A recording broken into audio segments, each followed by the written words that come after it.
Introduction. In her rebirth, Nezha transforms into a school gymnastics girl, rewriting the narrative of the Shang and Zhou dynasties. Victorious in Zhaoge, witnessing parades in Dongli ascending Kunlun, descending to Biyou, crossing the seas to confront Yamata-no-Orochi, journeying to Youli to present King Wen, battling the Chong, subjugating the Mixu, overthrowing the Chonghua, establishing Fengyi, shattering the 10 absolutes at Xishan, Taigong vanquishing the northernly crossing Mengjin, battling the wandering souls, seizing the Sishui, executing a decisive victory at Mai. 1. Rebirth. I am Nezha. In the early winter of 1986, in a coastal city in the northern region, Li Jihuan stood silently in the hospital corridor, gazing out at the shimmering city lights. His only son, Li Cha, was in the hospital for the 7th time this year. His condition, particularly grave upon admission, had been unconscious. After a day and night of intensive care, he gradually regained awareness. Despite the weight of despair upon him, Li Jihuan unfurled his tightly knotted brows and donned a gentle expression before entering his son's room. This was not a deliberate act. The boy's delicate, fair face elicited a natural sense of compassion from every doctor and nurse who beheld him. At just 15, Li Cha was acutely aware of his surroundings. The relentless torment of illness had rendered his heart exceptionally sensitive. He often wondered if his parents' divorce 3 years prior was somehow a consequence of his affliction. Thus, he refrained from inquiring about his health, wishing not to burden his elderly father further. Especially when he noticed an unusually large number of visitors that day. He could not help but think, are they here to bid farewell? In the morning, his distant relative, Li Jiaquan, along with his entire family, had visited him. Li Cha had never been particularly fond of this relative.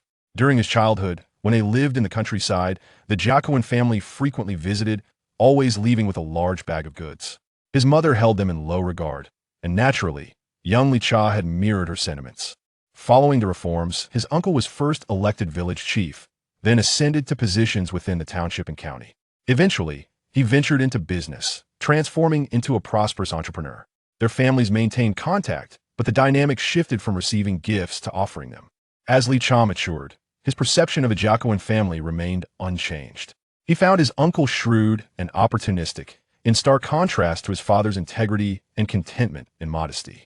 As for his 2 older brothers, the elder was somewhat tolerable, while the younger was particularly detestable, often mocking Li Cha's frail physique with terms like sister and little beauty. Only his aunt's genuine warmth and sincerity endeared her to him.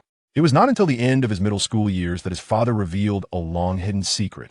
He was not his biological son. The true father was indeed Li Jiaquan. Upon learning of his lineage, Li Cha remained remarkably composed. He finally understood why his aunt sometimes seemed more concerned for him than his mother she was, after all, his real mother. Yet in the solitude of the night, when no one was by his side, he succumbed to tears. He confided in Li Jihuan that he would always remain her son. He refrained from mentioning his foster mother. If fortune smiled upon him, and he lived to adulthood, he would naturally repay her for her nurturing kindness. However, at this moment, the woman who had abandoned her husband and son was unworthy of his respect. The last visitor to see Li Cha was his classmate, Xiao Qian, a beautiful girl from the neighborhood. Aside from a brief separation during middle school, they had been in the same class since kindergarten, through elementary school, and into high school, embodying the essence of childhood friends who shared everything. "What book are you reading?" Xiao Qian inquired, flipping through the volumes resting on Li Cha's bedside. Among them were 2 volumes of J.L. Spring Dream, an ancient version of the Book of Songs Greater Elegance, and a book of documents collected exegesis. How profound! A comic book, commonly referred to as a little people's book at that time, fell from the stack. Oh, Xiao Qian picked up the comic, bursting into laughter. What? You still read this? It was a vintage animation titled Nezha Conquers the Dragon King, the book old yet well preserved. When I was little, I always thought Nezha was a girl, Xiao Qian remarked. Oh, I thought the same. How'd you find out then? My mother told me. I didn't believe her, so she showed me this illustration. Li Cha flipped to a page in the middle, revealing the scene where Nezha, just born, stood up from a flower bud and stretched. This image was perhaps the only visual evidence in the entire book affirming Nezha's male identity. Xiao Qian's cheeks flushed instantly. You were so naughty. She set the comic aside. Li Cha, yesterday teacher Sure asked me to participate in rhythmic gymnastics. The Ice Princess? Li Cha asked, referring to the nickname bestowed upon their female physical education teacher by the boys in the class. Then you should go. Xiao Qian frowned slightly. I heard that during the competition, we have to wear professional gymnastics attire, and long pants are not allowed. That's so cold. The mere thought of Xiao Qian exposing her legs in the harsh winter sent a shiver through the typically frail Li Cha. Not really, Xiao Qian said. The competition is in spring next year. I'm not afraid of the cold, it's just that although the gymnastics outfit has sleeves, the bottom resembles a swimsuit. How embarrassing. Indeed, since entering middle school, Li Cha had not seen Xiao Qian wear anything that revealed her knees, let alone shorts, as it was 1986, a time when girls rarely wore shorts in public. What's there to fear? He reassured her. Your legs look lovely. I'm certain you would look stunning in a gymnastics outfit. Really? Xiao Qian laughed. Then, will you come to watch during the competition? Li Cha thought to himself. Whether he would even live to see that day was uncertain. Nonetheless, he replied, I will definitely be there. After Xiao Qian departed, Li Cha retrieved the comic Nezha Conquers the Dragon King from beneath the stack of books and flipped through a few pages. Since the age of 8, this little people's book had been perused countless times. He later read Investiture of the Gods, but found the portrayal of Nezha there rather unappealing. However, from the perspective of his father, Li Jian, a seasoned cultural curator with a profound understanding of the history of the Shang and Zhou dynasties, these two books appeared equally juvenile. Consequently, he borrowed the Book of Song's greater odes and collected exegesis of the Book of Documents, hoping to enlighten his son about this historical period. Yet, it was evident that his son's interest was rather minimal. Li Cha did not persist in his reading. Instead, he picked up colored pencils and began to sketch the head of Nezha, inspired by a children's storybook. Suddenly, a memory from his middle school days surfaced. One day after class, he overheard someone behind him say, "Doesn't this character on the book cover resemble Li Cha?" He rushed over, only to find that the book was hastily concealed, allowing him but a fleeting glance.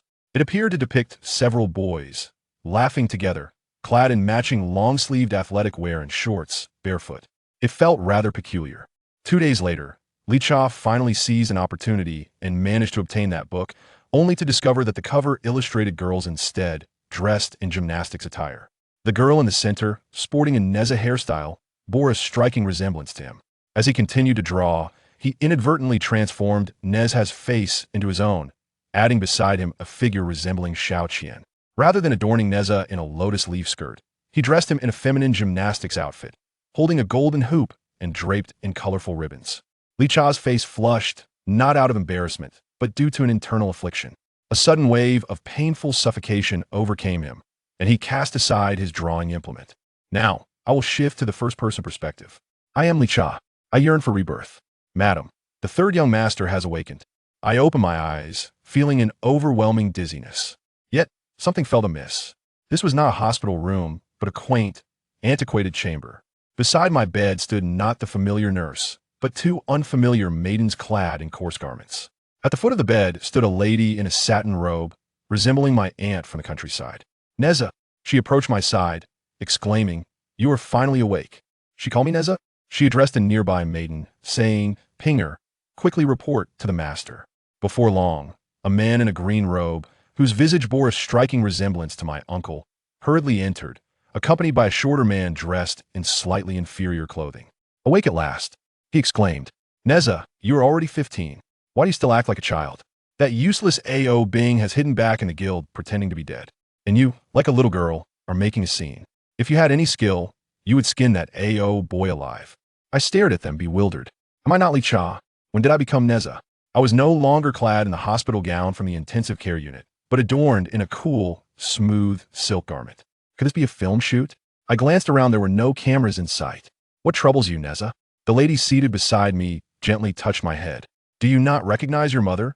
A vivid recollection, one that evidently does not belong to me, flickers in my mind, yet remains elusive. I seem to recall that the man before me is my father, Li Jing, with the house general, Li Cheng, standing behind him. Beside me is my mother, Lady Yin. The two young maidens attending to my needs are my servants, Pinger and Chui'er. Wait, servants? They are slaves? Hey, Li Jing exclaimed. Have you lost your mind? I turned to Lady Yin, mother. What has transpired? What has transpired? You leapt from the third story of the tower and fell into a state of unconsciousness. You nearly scared your mother to death. I leapt from the tower? Why would I do that? Lady Yin and Li Jing exchanged glances.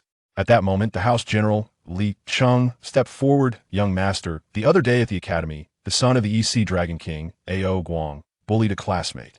You, unable to tolerate the injustice, engaged him in a fierce altercation, inadvertently injuring him. The young lady from the AO family came to demand an explanation. Thus, your father punished you. In a moment of impulsiveness, you leapt from the tower and have been unconscious ever since.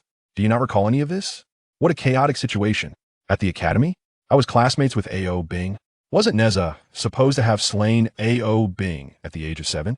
How could I have only injured him at the age of 15? Furthermore, AO Bing should be considerably older than I. How could we possibly be classmates? And who is this young lady from the AO family? My father Li Jing's reaction to this incident seems rather peculiar, almost as though he wished for me to flay AO Bing alive. Yet, indistinct impressions surface in my mind. A colossal white dragon lunges at me from the sky, fangs bared. I deftly evade its attack, retaliating by casting the mending heaven silk, ensnaring its body, and yanking it down to the ground with great force. But wait, not only is Nezha's turmoil at sea a fabrication, but the entirety of the investiture of the gods is also a mere fiction. How could I possibly be a part of it? 2. The catastrophe of the thunderous arrow. I gazed at them, my mind swirling with numerous questions, yet uncertain whom to address them to. I could only say, I seem to recall that I accidentally fell. I am unharmed. I have caused my father and mother undue worry. Upon hearing my words, my father Li Jing's expression brightened considerably. My mother, Lady Yin, appeared even more amiable.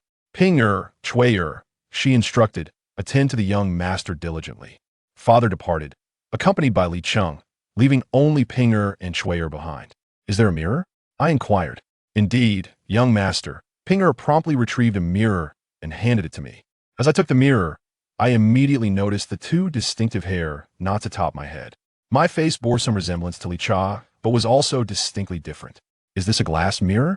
A bronze mirror should not be so clear, nor should it lack color distortion. Yet upon closer inspection, I could see no glass surface. How wondrous! I returned the mirror to Ping and rose from the bed. Although I still felt slightly dizzy, my body was evidently much stronger than before. Ping and Chui hurried to assist me, but I waved them off, feeling uncomfortable being attended to in such a manner. I observed their garments. Although the coarse and loose style differed from modern attire, it bore no resemblance to the traditional costumes I had envisioned. Notably, a glimpse of their calves peeked beneath the skirts. Could women of antiquity reveal their calves? In my recollection, there should be a bathroom to the left of my room. Ping and Chui had been trailing closely behind me until we reached the bathroom door, where I halted them outside. On the wall outside the bathroom hung a larger mirror. I disrobed, and the reflection revealed a slender figure, not as delicate as Li Cha, yet undeniably feminine. With narrow shoulders, a slim waist, and wide hips, I appeared more like a girl than a boy, lacking a masculine chest. Inside the bathroom stood a small, exquisitely crafted marble basin. As I soaked in the warm water, my mind wandered amidst the dreamlike scene before me, yet I could not fathom its significance. Raising my hand, I noticed the golden bracelet encircling my right wrist and the red silk ribbon tied around my left wrist. Oddly, despite being submerged in water, the ribbon remained completely dry. In a fleeting thought, the red ribbon expanded to several yards in size, enveloping the basin above. The misting sky silk. Thus, the bracelet on my right hand must be the universe ring. With a flick of my wrist, the golden circle grew larger than my arm. Holding the silk in my left hand and the ring in my right, I leapt out of the basin, exhilarated. I waved the red silk, creating a magnificent spiral in the air. I then rolled the golden ring from my right hand to my left. It seemed that the movements I had admired in childhood cartoons featuring Nezha were now effortlessly within my grasp. A whimsical thought struck me. Would wearing a female gymnastic outfit enhance the effect? But that is preposterous. I am a boy and cannot don feminine attire. Moreover, in this world of deities, where would I procure such a costume? Furthermore, I could not fully unleash my movements here. The bathroom was too confined. With the power of the universe ring and misting sky silk, I could inadvertently dismantle the house, leaving me exposed. Silently uttering withdraw, the artifacts reverted to the bracelet and ribbon in my hands. Young master, Ping called from outside. Master and madam invite you to dine. Dressed, I exited the room. On the steps of the main hall, I encountered some Wanami's second brother, Muja. Upon seeing me, he wore a mischievous grin. I say, little sister, are you all right? He called me little sister again. Anger surged within me, and I swiftly delivered a slap. Muja recoiled, yet my nails grazed his cheek, leaving 3 distinct marks. I froze, astonished by my own reaction. Had Nezha possessed such a temper? In the past, despite my disdain for my second brother, I would never have resorted to violence over a mere word. Without a word, Muye covered his face and fled. At dinner, my mother glanced at Muye's face. "What happened to your cheek?" "A cat scratched me," he mumbled, head down, as he continued to eat. My father chuckled. "It must have been Nezha, the cat. Pray tell, what have you done to offend your brother this time? What is the matter with you two brothers? It's been 2 years since you last met, and you start fighting the moment you see each other?" Mother turned to me. "Nezha, when will you ever grow up?" I remained silent, simply bowing my head to eat. "Where was Muye? What Jiang Ziya? Where is elder brother? Has he not returned?" I inquired. This time, all eyes were upon me. Was my question inappropriate? Did I not inform you that elder brother is currently in seclusion? That is why I return alone. Third brother, have you truly forgotten everything? Oh, I offered no further comment. Muye squinted at me. "Then how come you remember to scratch me?" "My apologies, second brother," I replied. "Oh, the sun has risen from the west." I was reluctant to engage him further. The dishes before me bore a taste reminiscent of meals I had savored in my uncle's house in the countryside. Could this be a dream? In this dream, I am surrounded by my biological parents and my brother. I have returned to their home, once again becoming their son. But what of my adoptive father, Li Jihuan? What will become of him? And when will this dream come to an end? Here, I possess not only a sound body, but one imbued with magical powers. Back home, I could only lie in bed, waiting for the inevitable approach of death. Wait a moment, could it be that I, as Li Cha, have perished, only to be reborn as Nezha? Yet, this contradicts the scientific principles I have learned. After the meal, I called out to Li Cheng, "Uncle Li, accompany me for a stroll." Upon exiting the estate, Li Cheng and I climbed into an ornately decorated carriage. The road was paved with stone, yet it felt even bumpier than the carriages I rode in the countryside. The stone path was short-lived, as we soon encountered a dirt road. On this dirt path, the jostling lessened. The grand courtyards of the Li family vanished from sight, replaced by humble, thatched cottages. The passers-by wore simple, coarse clothing, starkly contrasting our attire. As we walked, a great river came into view. The Jiuan River? I recognized it at once. Yet, this recognition stemmed not solely from Nezha's memories, for my previous home was situated not far from this river. Only those who dwell by its banks are privy to the ancient name of Jiuan River. As we rounded the riverbank, it bore an astonishing resemblance to the Sea River in Li Cha's recollections. Perhaps from there, I could find the way home, and perhaps even see my father again. I instructed the driver to take us closer. However, an even larger and broader river obstructed our path. My goodness, what river could this be? Turn back, I commanded the driver. On the return journey, I felt a deep sense of gloom, my head bowed in silence. I noticed the golden bracelet and silk ribbon on my wrist, and suddenly remembered my master. "Uncle Li, what of my master?" "Master Tai returned to Qianyuan Mountain's Golden Light Cave half a year ago," Li Cheng answered. "Qianyuan Mountain, where is that?" I asked, contemplating whether I should seek him out immediately. "I am unsure. I heard Master Tai mention that Qianyuan Mountain lies southwest of here, 5,000 miles away, 5,000 miles. I had always believed that Qianyuan Mountain was not far from Sishui Pass. I was mentally calculating how long it would take to reach there by carriage. However, Master Tai travels with the wind and will not require much time. Traveling with the wind? Shouldn't I be capable of that as well? Yet, my mind drew a blank on this memory. Suddenly, I recalled that my father had once taken me to the Nezha temple, not far from the river. What might it be like now? Thus, I instructed Yusho to guide the carriage along the river in search of it. The Nezha temple was, of course, absent, but I discovered that I had arrived at the site of the city gates. Upon entering, I was greeted by soldiers clad in white garments and adorned with helmets and armor. Some of them, upon seeing us, bowed respectfully, exclaiming, "Greetings, third young master. Greetings, Steward Li." At the entrance to the barracks on the side of the city, I noticed several archaic characters that I did not quite recognize. They seemed to read Sishui Pass XX Commander XX. Why would the term commander appear here? My conviction that this was a dream grew stronger. Yet, how could a dream be this extensive? As I was about to ascend the city tower, a soldier obstructed my path. "Commander Li has issued an order. The young master is not permitted to ascend to high places." "Commander Li? Is that my father? Shouldn't he be referred to as the general?" I turned to Li Cheng. "Indeed, third young master. The day before yesterday, after you jumped from the tower, the master became concerned for your safety and thus gave this command. I chuckled. I would never do something so foolish again. You just find a few more people to keep an eye on me. Li Cheng gestured for the soldier to clear the way, accompanying me up to the city wall. Although the wall was not tall, there were no towering structures surrounding it. The vista suddenly opened up, revealing splendid scenery before me. Looking back within the city tower, I noticed a bow and 3 arrows displayed on a weapon rack. I approached and grasped the bow firmly. Third young master, be cautious. A gate officer stepped forward. This bow is the treasured artifact of Sishui Pass, known as the Qiankuan bow, and the arrows are named Zhantian arrows. It is said to have been used by Emperor Xianyuan in his great defeat of Qiyu, and since then, no one has been able to wield it. That statement sounded oddly familiar. Oh, truly? I exerted a slight force. The bow, though heavy, was not beyond my grasp. Ah, the young master possesses divine strength. Is this considered divine strength? I pulled the bowstring, finding it somewhat laborious. I casually picked up an arrow, immediately feeling a surge of enchantment that compelled me to shoot it. All memories associated with this set of bow and arrows became hazy, yet I instinctively sensed danger. With my fingers gripping the arrowhead, I casually twisted it and surprisingly detached it. Was it really so fragile? I approached the parapet, knocked an arrow, and aimed at a hawk soaring in the sky.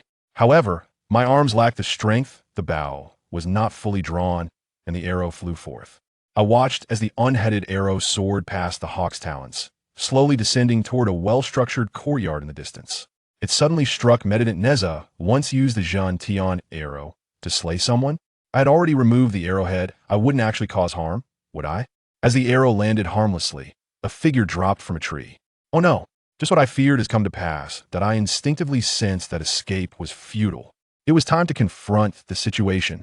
I handed the bow and arrow to the astonished Li Cheng, saying, I shall investigate. You go and inform the master, urging him to prepare for compensation. Young master, I shall accompany you. No need, I can manage this on my own. I dashed down the city tower and soon arrived beside the courtyard. The walls were not particularly high, and rather than search for a gate, I took a few steps back and leapt onto the wall. Beneath the great tree lay a girl clad in green, her hair styled in a bun, resembling my own appearance. Surely, she couldn't be dead. Just then, another girl, also with a bun and dressed in pink, rushed out from the building behind, exclaiming, Senior brother. Her voice was rather coarse. She hurried to the side of the girl in green and helped her up, only to hear a groan escape the latter's lips. Oh, thank goodness, she is alive. I climbed down from the wall and ran towards them. Sister, are you all right? The girl in pink looked up at me, her eyes flashing with hostility. Who are you calling sister? A man. The girl in pink picked up a thunderous arrow shaft from the ground. Did you shoot this? I quickly replied, I didn't mean to. She sprang to her feet, indignantly asking, Is it enough to say you didn't mean it? My senior brother has a broken leg, and he still needs to participate in the competition at the end of the year. With that, she raised her hands, and a massive, colorful pearl came hurtling toward me. What? Why are you attacking so suddenly? Do you think I am a pushover? I leaned back, narrowly avoiding the colorful pearl. In a swift motion, I sent forth my golden bracelet. Oh no, the Qiankuan circle could be harmful. I attempted to control the force, but it was too late. The golden circle struck him down to the ground.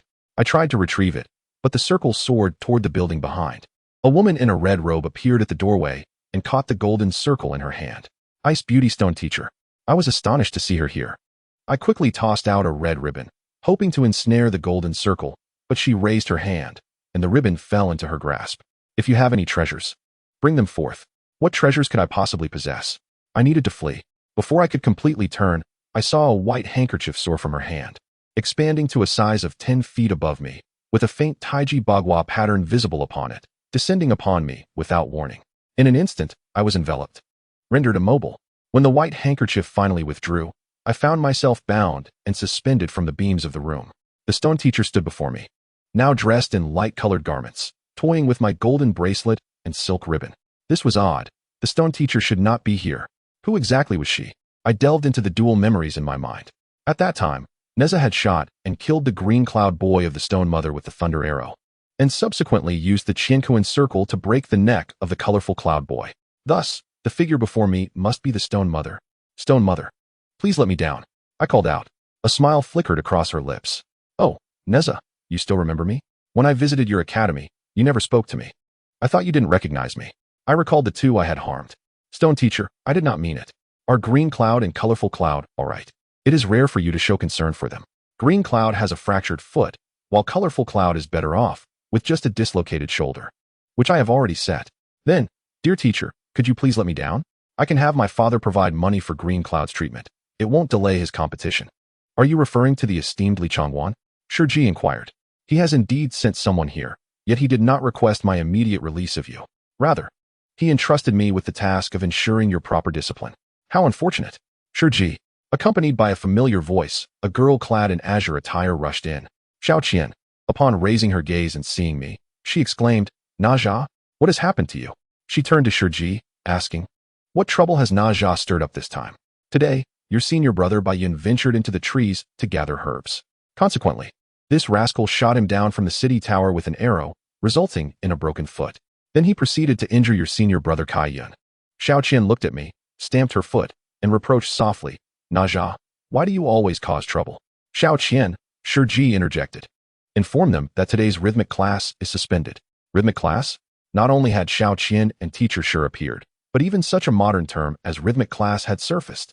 Is this truly the world of the investiture of the gods? Xiaoqian, Shiji suddenly asked, is Nezha a boy or a girl? Xiaoqian chuckled, a boy. I have always called him Brother Nezha. Is that so? Shiji appeared skeptical, but continued, next time you see him, you shall call him Sister Nezha? What does that mean? Xiaoqian questioned, puzzled, as she departed. Shiji raised her hand, lowering me from midair. However, instead of releasing me, she bound me to a pillar in the hall. Teacher Shi, what did you mean by that? I asked, bewildered. A strange smile graced her face. Initially, I had intended for Biyun to participate in the upcoming Lingdong competition held in Chaogo at year's end. Though his foot may heal before the event, it will undoubtedly affect his performance. However, I now have a more suitable candidate. She gestured to the golden bracelet and silk ribbons that my master entrusted to me, stating, these two treasures are custom-made for the Lingdong competition. What is the Lingdong competition? It doesn't sound too difficult, does it? I queried. Since you have injured Biyun, it is your responsibility to complete the competition on his behalf, correct? Is that all? I mechanically nodded. However, the Lingdong competition is for girls. Therefore, I must first transform you into a girl. I have already sent word to your master Tai. He is said to possess a better solution. Yet, if he does not arrive within the hour, I will have no choice but to castrate you. What? Teacher Shi, please don't. Why are you unwilling? She caressed my face, her tone firm. This is not up to you. Although I am somewhat reluctant to harm Biyun, since you have injured him, you shall endure this punishment. With that, she turned and exited, closing the door behind her. Could Master Tai truly arrive in less than an hour? 5,000 miles. Would even an airplane suffice? If he does not make it, will Shiji genuinely carry out her threat? How could she be so ruthless? No, I must escape. I attempted every spell I knew, but the ropes remained tightly bound. My powers were far inferior to Shiji's. Escape was impossible. In a haze, the door swung open, and a middle-aged man entered, following Shiji. My father, Li Zhiluan. Has he finally arrived? However, the memories of Nezha remind me that this is my master, Tai. He appears younger than my father. Dressed in a peculiar blend of Eastern and Western attire, resembling more a university professor than a Taoist priest. Tai seems furious. Shiji, what is the meaning of this? Release my disciple at once. Shiji, seemingly unfazed, replies, very well. In an instant, my hands and feet are freed. Yet, the surroundings transform. We are no longer in the hall, but in a narrow chamber. You shall converse here. I am not concerned about your escape. With that, her figure vanishes. My master and I sit across from each other. I gently rub the areas where my bindings had chafed. After being restrained all day, my limbs have grown numb. My master gazes at me quietly. Nezha, I suppose you have many questions for me, do you not? Indeed, master. I pose my first inquiry. Who am I? Am I Nezha or Li Cha? You are both Nezha and Li Cha, he replies. 2 days ago, Nezha fell from the tower and lost consciousness. At that moment, your consciousness traversed from your original world into the function world, occupying Nezha's body. Thus, your mind contains both Li Cha's awareness and Nezha's memories. This is not a dream? He chuckles, certainly not a dream. Then, I ask, why do my parents and older brother bear such a resemblance to those in my original world? Is it mere coincidence? Or have they traversed here as well? Child, he explains, this is actually your illusion. They do not truly resemble one another. Rather, your memories have altered. But today, I distinctly saw my former classmate, Xiaoqian, and her name has not changed. That is merely coincidence. She is Gao Laniying's niece, named Gao Yuqian. Was your former classmate called by that name? I shake my head. It seems not. What of my existence in the original world? In your original world, Li Cha passed away on October 23, 1986. Your father donated your body to the hospital. In truth, it was not until 1990 that humanity first overcame this illness. You and your father played indispensable roles in this. I fall silent, feeling a profound sorrow for the first time, not for myself, but for my father. After my passing, he would be left alone in that world. Tai wipes away the tears on my face. Child, you possess such fortune, you should feel fortunate indeed. But why, I inquire? Is the tale of function that I encounter here so different from the stories I heard in my original world? Moreover, many elements from my era have emerged. Shouldn't this be set during the decline of the Shang dynasty? Tai chuckles. The book you saw is called Fengyi, is it not? Do you know in what era it was written? I ponder for a moment. During the Ming dynasty, I believe. That is to say, 2,500 years after the events you are familiar with. How can you be certain it is more authentic than what you have observed? The function world possesses myriad interpretations. Although your traversal is a stroke of extreme fortune, throughout 3 millennia, you are not the only one to have experienced such luck. He continued, for instance, your father Li Jing is, in fact, a time traveler from 1,700 years in the future. Each traveler inevitably alters the world of the investiture of the gods to some degree. Therefore, it is hardly surprising that, even in your era, newer styles of clothing and items may emerge. This secret chamber, devoid of windows, is remarkably bright. From whence does this light emanate? I scanned the surroundings, but found no visible source. I inquired, Master, what precisely is this spiritual competition that Zhaoge speaks of? Why does she claim that the 2 magical artifacts you bestowed upon me are akin to those tailored for the spiritual contest? Master Tai replied, the term spiritual movement refers to the fusion of spiritual power and rhythm, originally a secret technique brought by Western time travelers, later transmitted through the realms of Da and Shao Fusang into the Shang dynasty. It involves the use of one of 6 magical artifacts, jewels, ropes, rings, silks, staffs, and towels, driven by spiritual energy to engage in mutual confrontation, with victory granted to the one possessing superior physical form and magical prowess. Why does it sound so much like rhythmic gymnastics? You happen to possess the Qian Kuan ring and the Hun Tian silk, 2 prestigious artifacts, thus naturally attracting Zhaoge's attention. I quickly protested.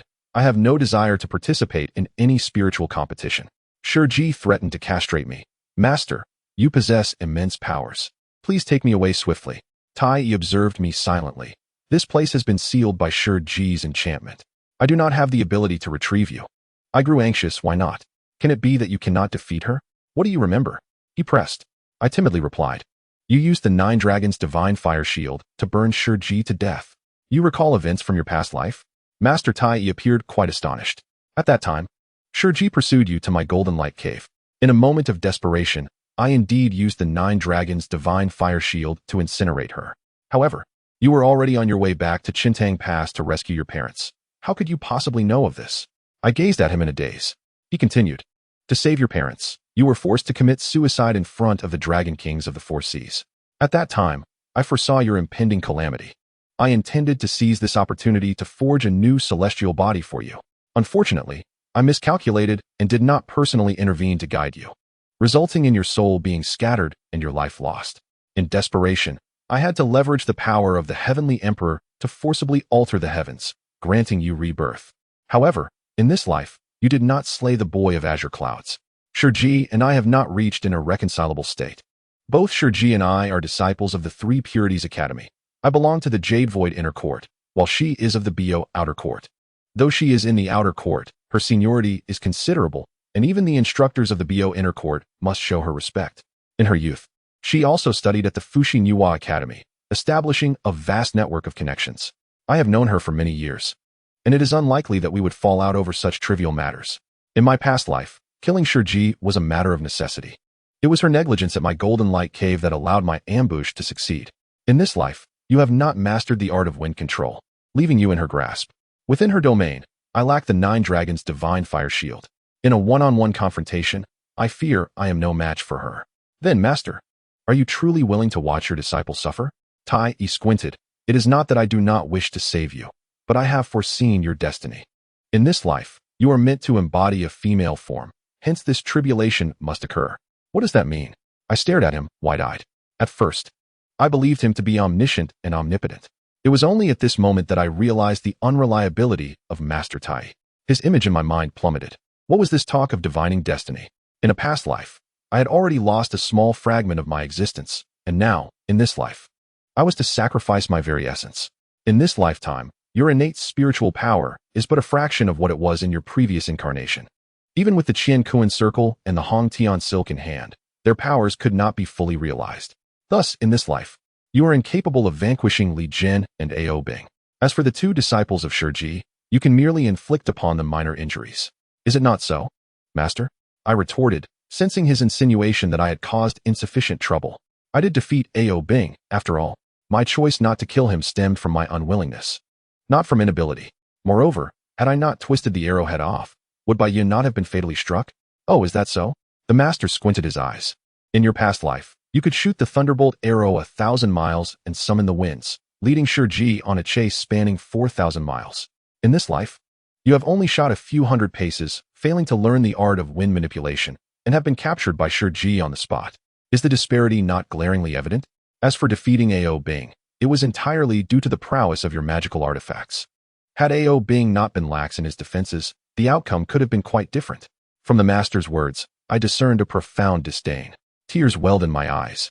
Yet I found myself at a loss for words. Master Tai's tone softened slightly. I understand your benevolence. However, you were born in turbulent times and cannot escape the perils of violence.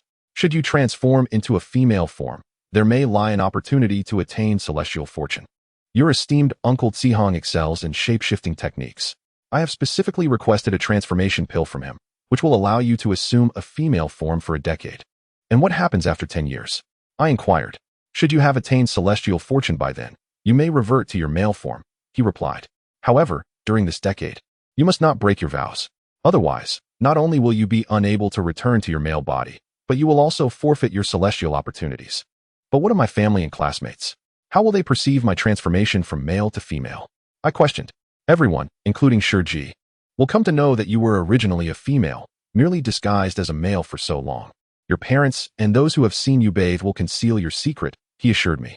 With that, he produced a crystal-clear, pale blue orb. This is the transformation pill. Consume it. Could it be that I truly had no other choice? I took the orb, astonished at its size. Swallowing this would surely choke me. He chuckled. Have you never heard of something dissolving upon entry? I shook my head in ignorance. Is it bitter? You will find out once it is in your mouth. I sighed, dismissing my concerns. I placed the orb in my mouth, and indeed, it melted instantly. A wave of refreshing sensation coursed through me, and I began to feel my entire body weaken, slowly collapsing into Master Tai's embrace. When I awoke once more, I found myself lying in my own bed at the Li residence. Pinger stood vigil at my bedside. Miss, you are awake? The address changed so swiftly. I felt a heaviness in my chest and hurriedly rose to rush into the bathroom, once again shutting Pinger outside. It was still that same face. Yet, the reflection in the mirror no longer bore the marks of masculinity. Instead, it was replaced by a modestly proud bosom. Alas, my poor little brother had only accompanied me for a night before being lost to me. As I reached down, my fingers brushed against a gap, feeling an unexpected dampness. A sense of melancholy enveloped my heart. I raised my hand to observe my wrist, which was devoid of adornment. The Qinkuan ring and the Huan Tian ling remained in the possession of Master Shiji. It appeared that unless I trained under her, they would not be returned to me.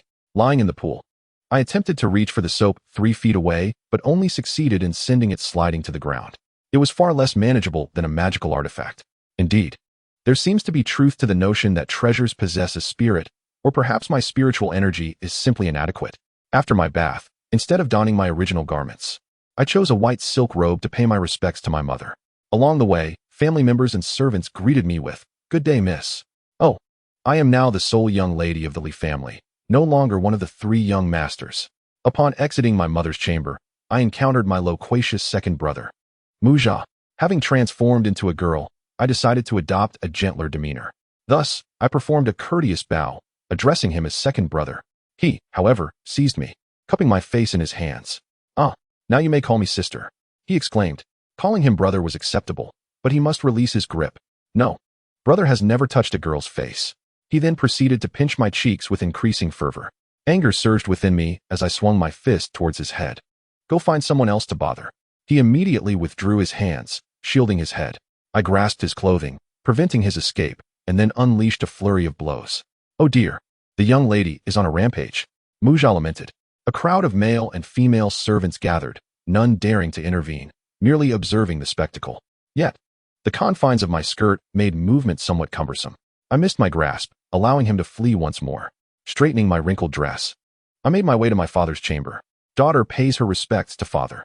Come here. My father beckoned. Have you been fighting with Muye again? Father. He pinched me. Enough, enough. Did you not hit him as well? If he truly engaged with you on equal terms, you would stand no chance against him. You are of sufficient age. Cannot you spare your parents some worry? I felt a deep sense of grievance. Father, do you not harbor any fondness for me?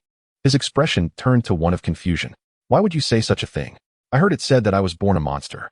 You suspected I was a demon and even attempted to slay me with a sword. His brows furrowed in alarm. Who has been spreading such nonsense? Startled, I fell silent, my eyes pleading. Yet, he did not erupt in anger. Instead, he tenderly embraced me, guiding me to sit upon his lap. Though my father is a mere warrior, he is well versed in classical texts. Does he not understand the matters of life and birth? When you were born, your call was intact. In my haste, I drew my sword to sever it, fearing you might suffocate. Do you see any scars upon your body? Had I intended to harm you? How could you have survived to this day? Tears welled in my eyes as I murmured, Father, enough now. Who would have thought such a rumor could lead to such a profound misunderstanding between us? I wiped away my tears and said, Father, I inadvertently injured Ao Bing the other day, causing you trouble. Today, I wish to accompany Uncle Li to offer my apologies. My father patted my shoulder, a look of appreciation gracing his face. My son has grown up, understanding the burdens of his father. Considering that Shintang Pass is a remote borderland, flanked by the 9E to the east and the 8D to the north, with formidable foes lurking nearby, it is indeed unwise to provoke the Eastern Sea Dragon clan to avoid unnecessary complications. However, I have known Ao Guang for many years, and we share a close friendship. He would not sever ties over a minor scuffle between our children. If my son feels reluctant, he need not force himself. I have made up my mind. I will go today. Just then, a servant presented a visiting card. Master, young Master Ji Shi from the West Qi has come to pay a visit. I noticed the unusual character Shi on the card. Where had I seen it before? Shang Jun Shi, the renowned Zhaoge. Yet at this time, he was merely a minor chieftain of the Zhou clan. I inquired of my father, is this Ji Shi the nephew of the Western Duke? You seem quite knowledgeable. My father replied, gazing at me. Do you think I should meet him? Of course. Why not? I responded, oblivious to the implications. My father continued. The Western Duke has been imprisoned by King Shou in Youli due to the Northern Li incident. If I were to meet his nephew in secret, word of it could reach the king's ears. I asked, Father, how many years has the Western Duke been imprisoned in Youli? He pondered briefly, approximately 5 years, I suppose. Oh, in 2 more years, King Zhou will release him, I exclaimed. My father's eyes widened in surprise. What did you just say? Note, Zhaoge Ji Shi is the first true historical figure mentioned in this text. Some say he is a descendant of King Wen, while others claim he is his son. Sima Qian favored the former assertion. The role of Zhaoge in assisting King Cheng bears similarities to that of Duolin and Jiralang in later governance. Perhaps Zhaoge's lack of direct descent from King Wen earned him greater trust from King Cheng. Based on the content of Jun Shi, it can be inferred that Zhaoge is older than Duke Zhou. However, it remains unclear who is older between him and King Wu. The perception that he is younger than them arises from his comparatively longer lifespan. There is a theory that Zhaoge's clan had already infiltrated the region of Yan by the end of the Shang dynasty. Thus, King Wu granted them land there, akin to the fief given to the Wu Taibua. However, Zhaoge's political activities remained centered in the Zhou territory. It is also possible that placing Zhaoge's descendants in the borderlands was a strategic move by Duke Zhou to mitigate any threats to the Zhou royal authority. Suddenly startled, I fell silent. My father's expression turned grave. Nezha, Teacher Tai has said that your origins are extraordinary, and you may have the ability to foresee future events. However, do you understand that the secrets of heaven must not be revealed? I have heard that you are to accompany Teacher Shiji to the morning song to participate in the so-called spiritual movement competition. During this time, you may encounter the king. Remember, never mention the name King Zhou in public. Refer to him only as King Shou. I stuck out my tongue and replied, oh, I will remember. It is King Shou. My father did not press further. He picked up the visiting card again. This matter is of no concern. Look, my son. It clearly states on the card that it is from the 10th princess. They have come to pay respects to your mother, not to me. This Ji Shi is quite the character. The 10th princess? Is my mother still a princess? Very well. Since you are going out, hasten to have Lianer assist you in selecting a suitable outfit. We must not allow the people of the East Sea to underestimate us. Lianer is my mother's personal maid. Before Pinger and Chuyer arrived, she had been the one taking care of me. She led me into the dressing room behind. On the rack hung more than 20 sets of women's attire side by side. Indeed, as Master Tai mentioned, there seems to be a style from nearly every era here. Not only are there garments from the Yin and Shang dynasties, but also the popular deep robes, cicada garments, and Ruchuan of later generations. There are even the trousers worn by Shi Ji and Shao Qian, which, while different from modern clothing, bear a striking resemblance. Are all of these mine? I inquired. These were specially tailored by Madame. Miss may keep what she likes and return what she does not. She pointed to the garments at the back. Madame knows you favor wearing Hu clothing and Western-style dresses, and had a batch specially procured for you to choose from yesterday. The so-called Western attire was indeed those exceedingly modern garments. I had initially intended to don a deep robe, but considering my tense relationship with the AO siblings and lacking any treasures, I feared it might be inconvenient to wear a skirt should a conflict arise. Ultimately, I selected a fitted black shirt and trousers paired with white knee-high boots, topped with a short white fur coat. I then called upon Li Cheng to accompany me as we set out. Upon bidding farewell to my mother, I encountered that young Master Ji Shi. He was tall and of moderate build, with a dark complexion. While not conventionally handsome, he exuded a warmth that was quite endearing. He appeared to be no older than 30. This is my daughter Nezha, my mother introduced. I have long heard of your esteemed name, I said, bowing in respect. Ji Shi returned the gesture. Is this not the Nezha who is said to be a descendant of our Western Qi ancestor Hoji? I had assumed he was a young master, but it turns out she is a beauty akin to a celestial being. I was astonished that my reputation had spread so far, even reaching this fellow's ears. Li Cheng and I boarded the carriage, bringing along gifts, and headed straight to the East Sea Dragon Clan's assembly hall. It was said that Ao Bing had resided there during his studies. I asked Li Cheng, Uncle Li, how old is Ao Bing? Miss, I am not entirely sure. A few hundred years? He is still attending our academy at such an advanced age? Li Cheng chuckled. For the Dragon Clan, a few hundred years are still considered youth. It is said that the East Sea Dragon King Ao Guang dotes on this boy greatly and intends for him to manage trade with the Yin and Shang after he comes of age. Hence he was sent here to study. Little did we know, upon his arrival, he would encounter a formidable opponent like you. However, I grew increasingly perplexed as to why Ao Bing and I would come to blows. Our arrival at the seaside was swifter than I had anticipated, revealing that geographical changes had significantly altered the coastline. Stepping through the hall's grand entrance, I immediately beheld a portrait of Ao Guang surrounded by a coiling dragon on the wall, quite unlike the fearsome visage I had imagined. Instead, it appeared exceedingly regal and magnificent. A burly man with a blue face, accompanied by two green-faced attendants, emerged, startling me momentarily. Yet, I quickly reminded myself that for non-human beings, any skin color is quite normal. The blue-faced giant was even more astounded than I. Upon seeing me, he visibly shuddered. Young Master Nezha, what brings you here? Excuse me. I am Mississippi. My memory served me, reminding me that this was the sea patroller, Li Jin, the very one I had struck on the head with my Chinquan circle. However, he appeared far more agreeable than I had anticipated. Li Cheng stepped forward, cupping his hands in greeting. Li, the steward, my young lady Nezha accidentally injured Prince Ao Bing the other day. We have come today to offer our sincere apologies. Li Jin returned the gesture. Miss Nezha has come in person. The prince should have welcomed you himself. Unfortunately, Prince Ao Bing is severely injured and has been escorted back to the Bohai Palace for recuperation by the 7th princess. Perhaps you should come again another day? Oh, is this an avoidance? I gazed at Li Jin's blue face. Li, haven't I struck you before? Where were you injured? Let me see. Li Jin retreated repeatedly. Miss Nezha, it's nothing really. Have I not yet apologized to you? Allow me to do so now. No need, no need. It was merely a misunderstanding. I fixed my gaze on him. I must apologize. I have come to see Prince Ao, and I shall see him. Since he is not here, you shall escort me to the Bohai Palace. Li Jin's expression grew troubled. I continued, then tell me, where is the Bohai Palace? I shall swim there myself. After a moment's hesitation, he nodded in agreement. Very well, I shall immediately send a message to the Bohai Palace and request a dragon boat to bring you over. Li Jin led us to the dock behind the mansion. Miss, please wait here for a moment. The dragon boat will arrive shortly.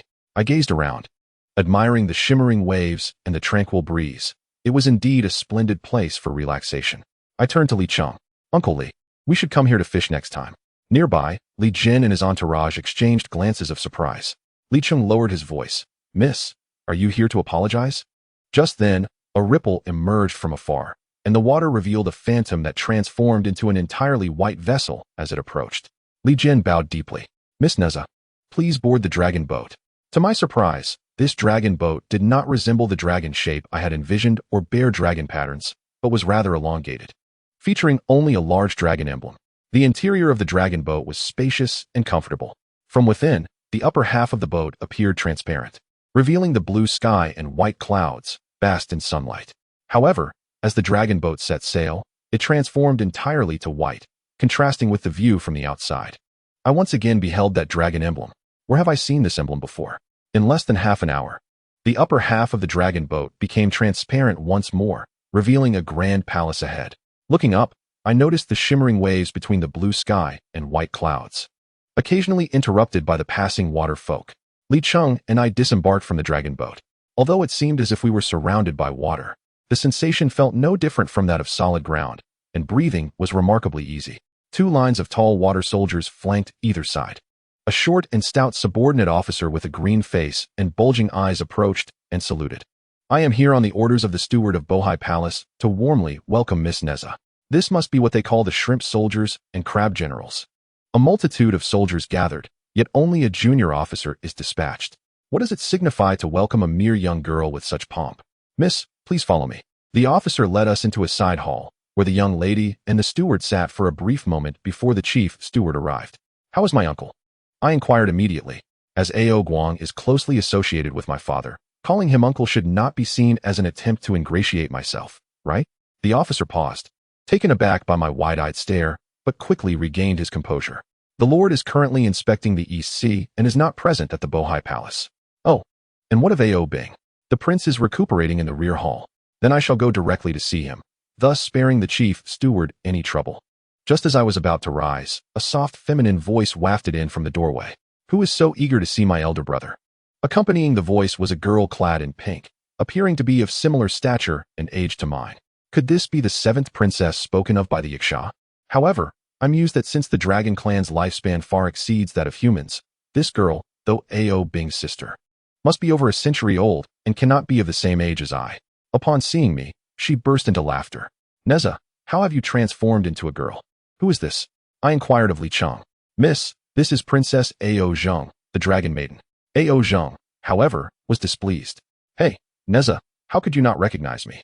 Li Cheng hastily responded. Your Highness, you may not be aware, but Miss Nezha recently fell from a height and lost her memory, forgetting many things. Ao Zheng cast a glance my way. Oh, you don't remember anything. Then why are you here? Li Cheng replied. However, the young lady has always felt remorse for accidentally injuring the prince. Hence she has come today to offer her apologies. We kindly request an audience with the prince. I continued, indeed.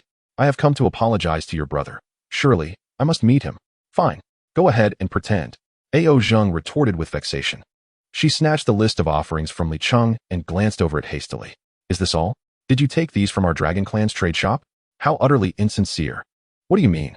My temper is mild, but that does not equate to Nezha's temperament. What would signify sincerity, then? I retorted.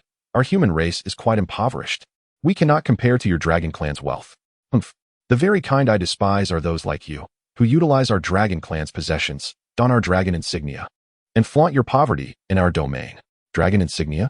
I inspected the hem of my fur coat and found the dragon emblem concealed within. Infuriating. I angrily removed it and tossed it aside, only to discover that the black sweater beneath also bore the dragon insignia. Take it off. Ao Zheng wore a gloating expression. I dare wager that every article of clothing you wear, including your undergarments, bears the dragon insignia. If you have the audacity, strip down and return in your bare skin. Then I would truly respect you. Ha! I picked up the fur coat and donned it once more. On what grounds? Although your mark is present, I purchased these items. Thus they are mine. I owe you nothing. A merchant who dares to swagger into the realm of the Shang dynasty should reflect on the possibility of being left with unsold wares and starving in the process. Nezha, do not push your luck. Ao Zheng pointed an accusatory finger at me, recalling the day my brother was bested by you. Today, I shall measure my strength against yours right here. Your Highness, please, calm down. Li Cheng interjected hastily from the sidelines. Very well. I am unfazed by your bravado. Bring forth your challenge. Upon returning to the academy, Ao Zheng's brows furrowed and her eyes widened. A crimson cloud began to rise from above her head, gradually transforming into a magnificent, pale red dragon silhouette that enveloped her true form. Come forth. The dragon shadow commanded, its voice deep and resonant due to its massive size. What a stunning dragon. I couldn't help but exclaim. I glanced down at my empty wrist, devoid of any magical artifacts. With no weaponry, I questioned my ability to contend against her. Nezha, why do you not strike? I am here to offer my apologies, not to engage in combat. I retreated a couple of steps and settled into a nearby armchair, crossing my legs. I cannot afford to reimburse for any damage done to your palace. You dare toy with me? The dragon's shadow roared, pinning its massive claws on my shoulders. The great dragon's maw loomed perilously close to my nose, capable of severing my head with a single bite. I provocatively gazed at her, challenging, if you possess the strength, then strike me. I shall not retaliate. Little sister, cease this folly. A dashing man, adorned in splendid attire, timely appeared at the doorway. Humph. The dragon shadow retracted, revealing Ao Zhang's youthful form once more. The man approached us, addressing Ao Zhang. Sister, how can you treat our guest in such a manner? Brother. Ao Zhang stepped back, still brimming with indignation. Another brother has emerged? I glanced at Li Cheng, who was equally perplexed. Clearly, he had not encountered this individual before. Miss Nezha, I am the steward of the Bohai Palace, the elder brother of Ao Bing. Oh, so you are his elder brother, and he is Ao Bing. Might you be named Ao Jiao then? He smiled. Miss, I am called Ao Chun. He clasped his hands and continued. I apologize for the delay caused by urgent matters that required my attention. I regret that my sister has been discourteous and offended you. I sincerely ask for your forgiveness. Is he merely putting on an act? What urgent matters? It is evident he seeks to put me in a predicament. Not at all. The princess is just teasing me. I replied languidly. May I inquire, Your Highness, how is Prince Ao Bing faring now? Oh, my younger brother sustained an injury to his vertebra during his duel with you a few days ago. After being attended to by the palace physician, he is now recovering well and is resting in the rear hall. Ao Zhang, please escort Miss Nezha to see our younger brother. Li Cheng and I followed Ao Zhang towards the rear hall. Along the way, I inquired, which vertebra did your brother injure? The coccyx, she answered impatiently. The coccyx? Does that not permit him to walk? She glared at me. Do you think we dragonfolk do not possess tails? If our tailbone were to fracture, we would be incapable of soaring through the skies or controlling our direction. Had it not been for my brother's recovery, I would not have spared you. Is it truly that severe? I remain unconvinced. At worst, I could simply sever my tail and compensate you. She erupted in fury, reaching behind me and demanding, Where's your tail? Upon entering Ao Bing's chamber, I found him lying face down on the bed, leaving only his back exposed to me. How is it that these three siblings are all so adept at feigning? I settled beside his bed and spoke in the most serene and gentle tone I could muster. Prince Ao Bing, I have come to visit you. That day I struck you, and today I am here to offer my apologies. Will you forgive me? The young rascal remained silent.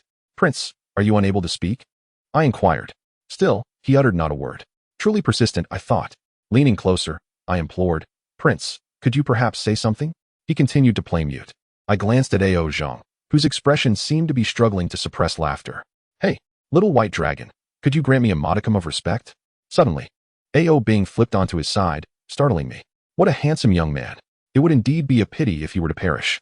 Nezha, since you are female, you wouldn't dare compete with me for Shao Qian, would you? What? I sprang to my feet in shock. This audacious rascal actually dared to suggest he would vie for Shao Qian. Even if I were female, I could not allow him to succeed. Before I could react, Ao Zhang interjected. Brother, what on earth are you thinking? As a dragon, how could you stoop to competing with a human for affection? How embarrassing. If our cousin were to hear you, she would surely strip your skin off. I don't care, Ao Bing stubbornly retorted. My cousin is fiercer than you, and I do not like her. I discerned the underlying implication in his words. The cousin they spoke of was presumably Ao Bing's betrothed, another princess of the dragon clan. Thus, I stated firmly, Ao Bing, listen closely. Shao Qian is my dear friend, and you are not permitted to entertain any thoughts of her. On the journey back from the Dragon Palace in the Bohai Sea to the Chintang Pass, I felt quite disheartened. I gazed at the dragon emblem on my attire, which resembled that of the dragon boat's canopy. Uncle Li, why does my clothing bear the dragon emblem? Li Cheng replied, Miss, your garments were ordered from the Dragon Clan's trading house. They mark every item they sell with their insignia. I was somewhat perplexed. Is there not another shop in the city? Why do we not purchase from elsewhere? Li Cheng explained, the attire you wear is imported from overseas, specifically for the Dragon Clan's trading house. Even if one could procure it from another source, it would still bear the dragon mark. Furthermore, the Dragon Clan's trading house has a stake held by your father, allowing us to acquire goods without immediate payment. So, my father has shares in their business? Indeed. He chuckled. Otherwise, how could he allow them to operate here? The crux of the matter is that these garments, originating from the land of the Een merchants, are unlike any made elsewhere, and no one knows their provenance. Perhaps your father knows, but he has never spoken of it. In truth, it was not only the garments. Li Cheng pointed to his own attire, stating, "This outfit I wear is from another trading house in which your father holds shares. And it too is unlike true Hu clothing, with no one aware of its origins." I began to grasp the implications. These garments of foreign style likely originated from another realm, and my father, being a traveler himself, must find a way to safeguard this secret. On Li Cheng's attire, there is a mark of the Xuanwu. However, in my opinion, this peculiar emblem of entwined tortoise and serpent is far less appealing than that of a dragon. Yet, A.O. Bing's words ignited a profound anger within me. In my past life, I shared a childhood bond with Xiao Qian. In this reincarnation, I am fortunate to encounter her once more. Although our meeting was but fleeting, I am convinced that she holds me dear in her heart. I cannot allow anyone to take her away from me. However, now that I have lost my manhood, will Xiao Qian still harbor affection for me? Regardless, I must hasten back to the academy and not remain at home in a state of illness. If A.O. Bing accepts my apology, he will attend school tomorrow. I must stay close to Xiao Qian, ensuring he cannot approach her. The following day, I arrived early at the academy. From the entrance, I could see the city tower of Guancheng in the distance. It turns out that this place is merely a wall away from the courtyard where I shot the young deity, Biyou. I chose not to wear the foreign attire from the previous day to avoid being ridiculed by A.O. Zheng and the others. Instead, I had Lian Er assist me in selecting a deep robe said to be the official attire for women as designated by King Wu Ding, along with a white fur coat devoid of any commercial insignia. Xiao Qian's seat was right beside mine. She was still dressed in the same style of trousers and top that I had seen her in previously. Upon noticing me, she exclaimed, "Brother Nezha, don't you usually wear Western clothes? Why are you dressed in traditional attire today?" Laughter erupted from other girls behind us. "Xiao Qian, why are you still calling him brother? Can't you see he is wearing a skirt?" The room contained 36 seats, with 1/3 occupied by girls, while my own was originally designated for boys. Looking around, I observed that only 4 girls wore attire similar to mine, while the others, regardless of gender, donned clothing akin to Xiao Qian's. It was evident that the mark adorning Li Cheng's outfit was present among them. "Nezha," the girl behind Xiao Qian, stared at me. "Aren't you wearing trousers today?" The Yin-style robe did not come with matching undergarments. I was clad only in Western-style underwear beneath. As I knelt on the mat, my knees naturally protruded from beneath the skirt, feeling rather chilly. That girl, also in a robe, revealed a pair of long trousers beneath her skirt. The other 3 girls in robes were similarly attired. "Nezha, what will you do during the competitive class?" I suddenly felt outsmarted. Yet, what could be done now? The boys to my left, having heard the girl's remark, turned their gazes toward me.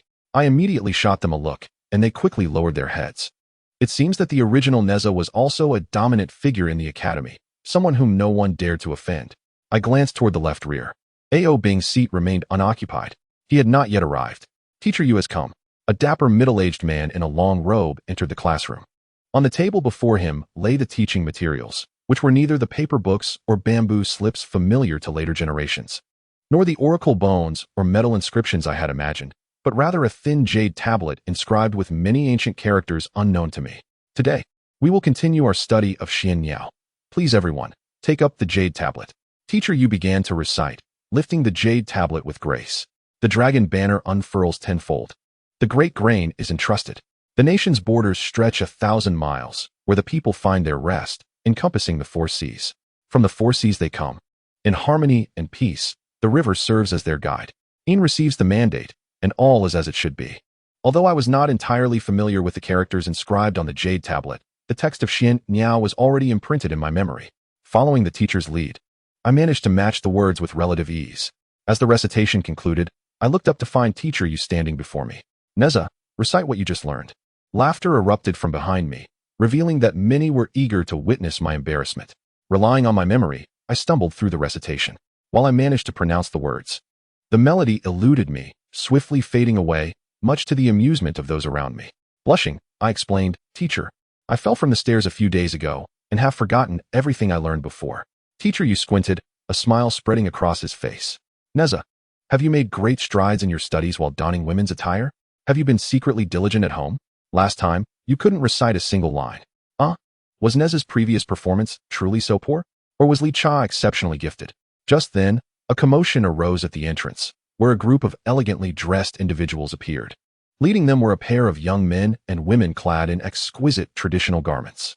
Aobing and his sister, Teacher Shiji's instruction echoed in my mind. Aobing bowed respectfully to the teacher. Teacher, is the prince's health restored? The teacher inquired, can he return to his studies? Aobing bowed again, my health is now well. And I appreciate your concern, teacher. Today, my father has issued an edict, summoning me back to the East Sea for duty. Thus, I must bid farewell to my studies here. Upon hearing this, teacher, you displayed a mix of regret and relief. The prince's elevation is commendable, indeed. Yet, it is with reluctance that I accept your sudden departure. At this moment, everyone had risen. Aobing addressed his classmates. Dear friends, over the past 3 years, I have greatly benefited from your kindness, for which I am profoundly grateful. As he and Aojin approached us, a wave of nervousness washed over me, prompting me to glance at Xiaoqian, only to find she was even more anxious than I. However, Aobing merely glanced at Xiaoqian before stepping directly in front of me, bowing with respect. Miss Nezha, having spent 3 years as classmates, I considered you a brother, unaware that you are, in fact, a lady. I deeply regret any offense I caused the other day, and I ask for your forgiveness. Feeling somewhat embarrassed, I replied, Your Highness, there is no need for such formality. It was I who caused you injury. It is my sister who should apologize. Aobing raised his hands in a gesture of peace. I was puzzled by his intent. Lowering his voice, he asked, Miss Nezha, may I have a hug? I instinctively stepped back, exclaiming no. Aojin laughed from behind. Nezha, what are you afraid of? My brother means no harm. That may be, but I am not accustomed to being embraced by men. Then let me hug you instead. That should be acceptable, right? Aojin extended her arms. I glanced at Xiaoqian to ensure there was no hint of jealousy in her gaze, and, upon confirming her support, I embraced Aojin briefly. After adapting to the earlier lessons, the subsequent courses became exceedingly effortless. They merely consisted of poetry extolling the virtues of Chengtang, Wu Ding, as well as Mu Xian and Mu Wu. There were no vexatious subjects such as mathematics, physics, or literature. It is no wonder that the foreign attire of the Yinshang dynasty remains an enigma to many, engaging with such content daily. I suspect that even if a time traveler brought materials, techniques, and formulas, few would manage to grasp them. I wonder if there are individuals from the Dragon Clan or the various nations of Fusang who might understand. During the afternoon's competitive class, I was retained by the teacher to catch up on previous lessons I had missed. Xiaoqian approached, saying, Nezha, Teacher Shiji wants you to attend the rhythmic class. Before I could respond, Teacher Yu interjected on my behalf. Xiaoqian, please inform Teacher Shiji that Nezha lacks appropriate athletic attire and cannot participate in the rhythmic class. Not long after, a youthful figure clad in pink, the color cloud boy, hurried over. Teacher Yu, Teacher Shiji requests Nezha's presence. Upon entering the hall of Shiji, I noticed Xiaoqian and 5 other girls arranged in a triangular formation, executing synchronized movements. Their postures bore a striking resemblance to my previous life's memory of rhythmic gymnastics. Shiji noticed my arrival. You've come. It was quite a challenge to summon you. That teacher held you back. I hastily clarified, but Shiji was not convinced. Are you celebrating something today? You appear rather splendidly dressed. Did you intend to forego my training? What of those 2 treasures? Not at all, Teacher Shiji, I replied. Shall I have my residents send over appropriate attire immediately? That won't be necessary. Shiji interrupted. I have already prepared your training outfit. Please wait over there for a moment. I stood silently in a corner of the hall, observing the 6 girls as they continuously shifted formations and movements. All right. Today's joint practice concludes here. We will continue training tomorrow, Shiji announced before calling out. Nezha and Gao Yuqian, you 2 stay behind. Once the other girls departed, Shiji addressed Xiaoqian. I have received a letter from your aunt, who has already registered you to represent Sishui Guan in the upcoming Lingdong competition at the year's end. Xiaoqian gasped me, but I can't. Thus, your aunt has entrusted me with your specialized training, Shiji continued, then turned to me. Nezha, you will compete as the representative of Chengtang. Starting today, I will initiate special training for both of you from the very beginning. She received 2 garment boxes from the color cloud boy and handed them to us. Go to the changing room and change into these. Must we change? Xiaoqian inquired softly. Upon opening the boxes, I discovered a compactly folded garment, shimmering like silk, yet possessing the elasticity of lycra. Upon unfolding it, I was astonished to find a long-sleeved, high-slit modern bodysuit. Indeed, there is gymnastics attire here. I mused, noting the prominent Dragon Clan emblem where the brand tag is typically placed. Another artifact from a different world. Xiaoqian's expression turned uneasy, and I could empathize. In my previous life, even Xiaoqian felt shy about gymnastic wear. How could this young girl from the Yinshang era easily accept it? Teacher, sure, but it is winter. I blurted out. Nezha's physique was not particularly susceptible to the cold like Li Cha's. Yet the crux of the matter remained. I had never donned such attire before. Shurji gazed at us with an impassive expression. Your competition is scheduled for the 12th month. Most likely to be held outdoors. Although Zhaoge lies south of Chintang Pass, it will not be warmer than it is now. Hurry and change. Do not procrastinate. I pulled Xiaoqian away and into the changing room. Xiaoqian picked up the clothing and asked, if I change into this, do I have to take off all my clothes? Indeed. I replied. She shyly said, Nezha, could you please step outside? I am not accustomed to undressing in front of others. I felt rather displeased. Xiaoqian, I am a girl now. Do you want me to go outside to change? Then you change first. I will wait outside. Once you are done, I will come in. What if Teacher Shurji gets angry? I suggested. We can turn our backs to each other, and neither will see the other. Though I had never worn such attire before. I quickly changed. It was certainly easier to put on than the flowing robes of ancient garments. Nezha, are you ready? I am. What about you? We both turned to face each other, clad in our form-fitting outfits. This was precisely the final scene I had painted in my previous life, now manifested in reality. Our outfits were identical in style, save for the differing colors in the background. Xiaoqian wore red, while I donned green. Looking at the graceful Xiaoqian, I felt an inexplicable surge of emotion as her figure was tightly wrapped in the attire. Why was this happening? I quickly averted my gaze from Xiaoqian and grasped her hand. Let us leave swiftly.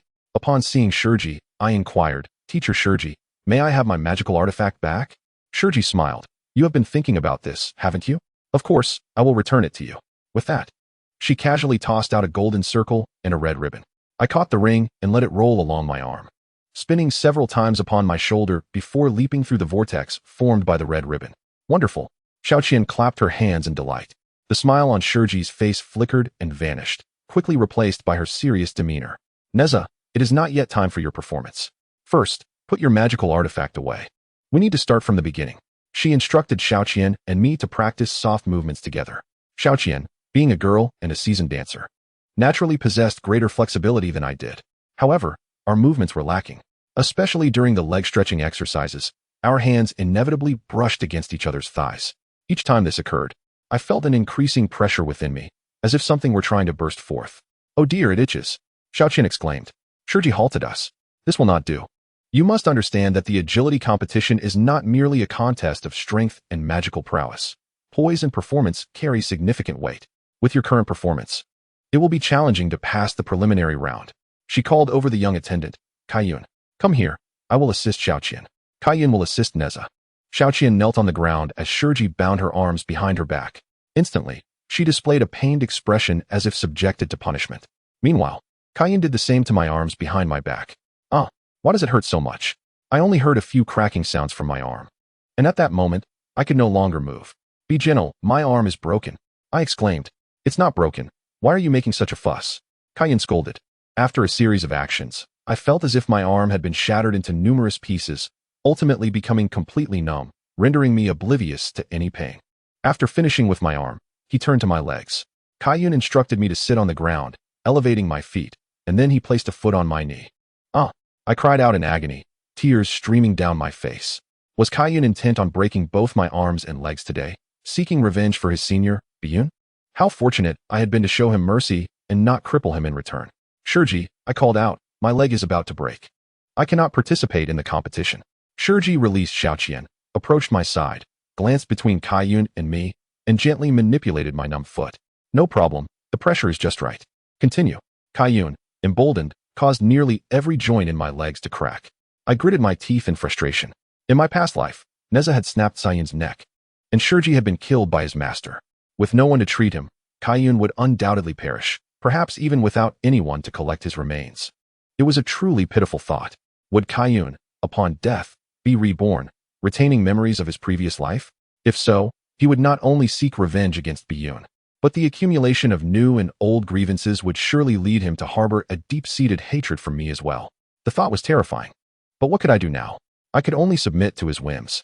At this moment, Kaiyun forcibly spread my legs apart to assist me in doing the splits. I could no longer contain myself. A stream of liquid burst forth from beneath my clothing, splattering Kaiyun from head to toe.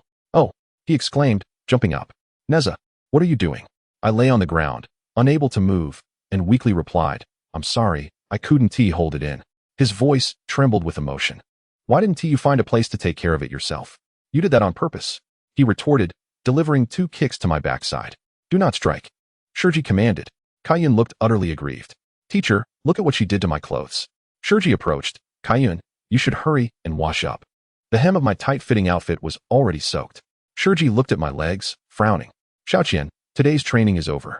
Nezha, you should wash up as well. I attempted to rise, but lacked even the strength to prop myself up on my elbows.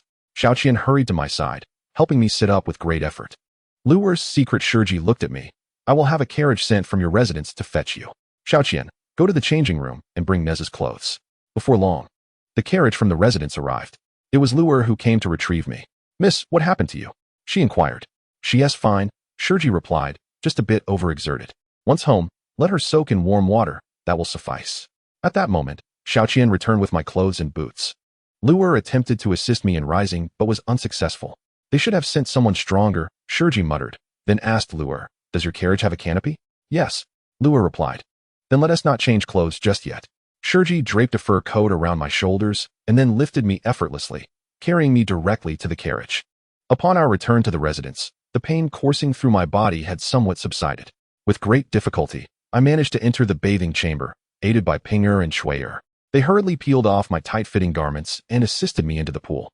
Kneeling at the edge of the water, Pinger began to scrub me down, soon soaking her sleeves and dress. Pinger, said Lianer, why don't you take off your clothes and help the young lady wash? Sister, I dare not, replied Ping. It's fine. The young lady won't blame you, Lianer insisted. Never mind, I shall do it. With that, she loosened her garments, revealing her bare form within, and handed her clothes to Shuier before stepping into the bathing pool. You two wait outside. Pinger and Shuier retreated. Lianer approached my side and began to wash my body. 10 years my senior, Lianer maintained a slender figure and possessed an innate charm. Sister Lianer, do you not wear undergarments? I inquired. Lianer smiled ruefully, explaining that as a servant, she rarely ventured beyond the estate's confines. Clothing was merely for warmth and modesty. What need had she for undergarments? I pressed further. Then have you never worn trousers? You are mistaken this time, young lady, Lianer replied.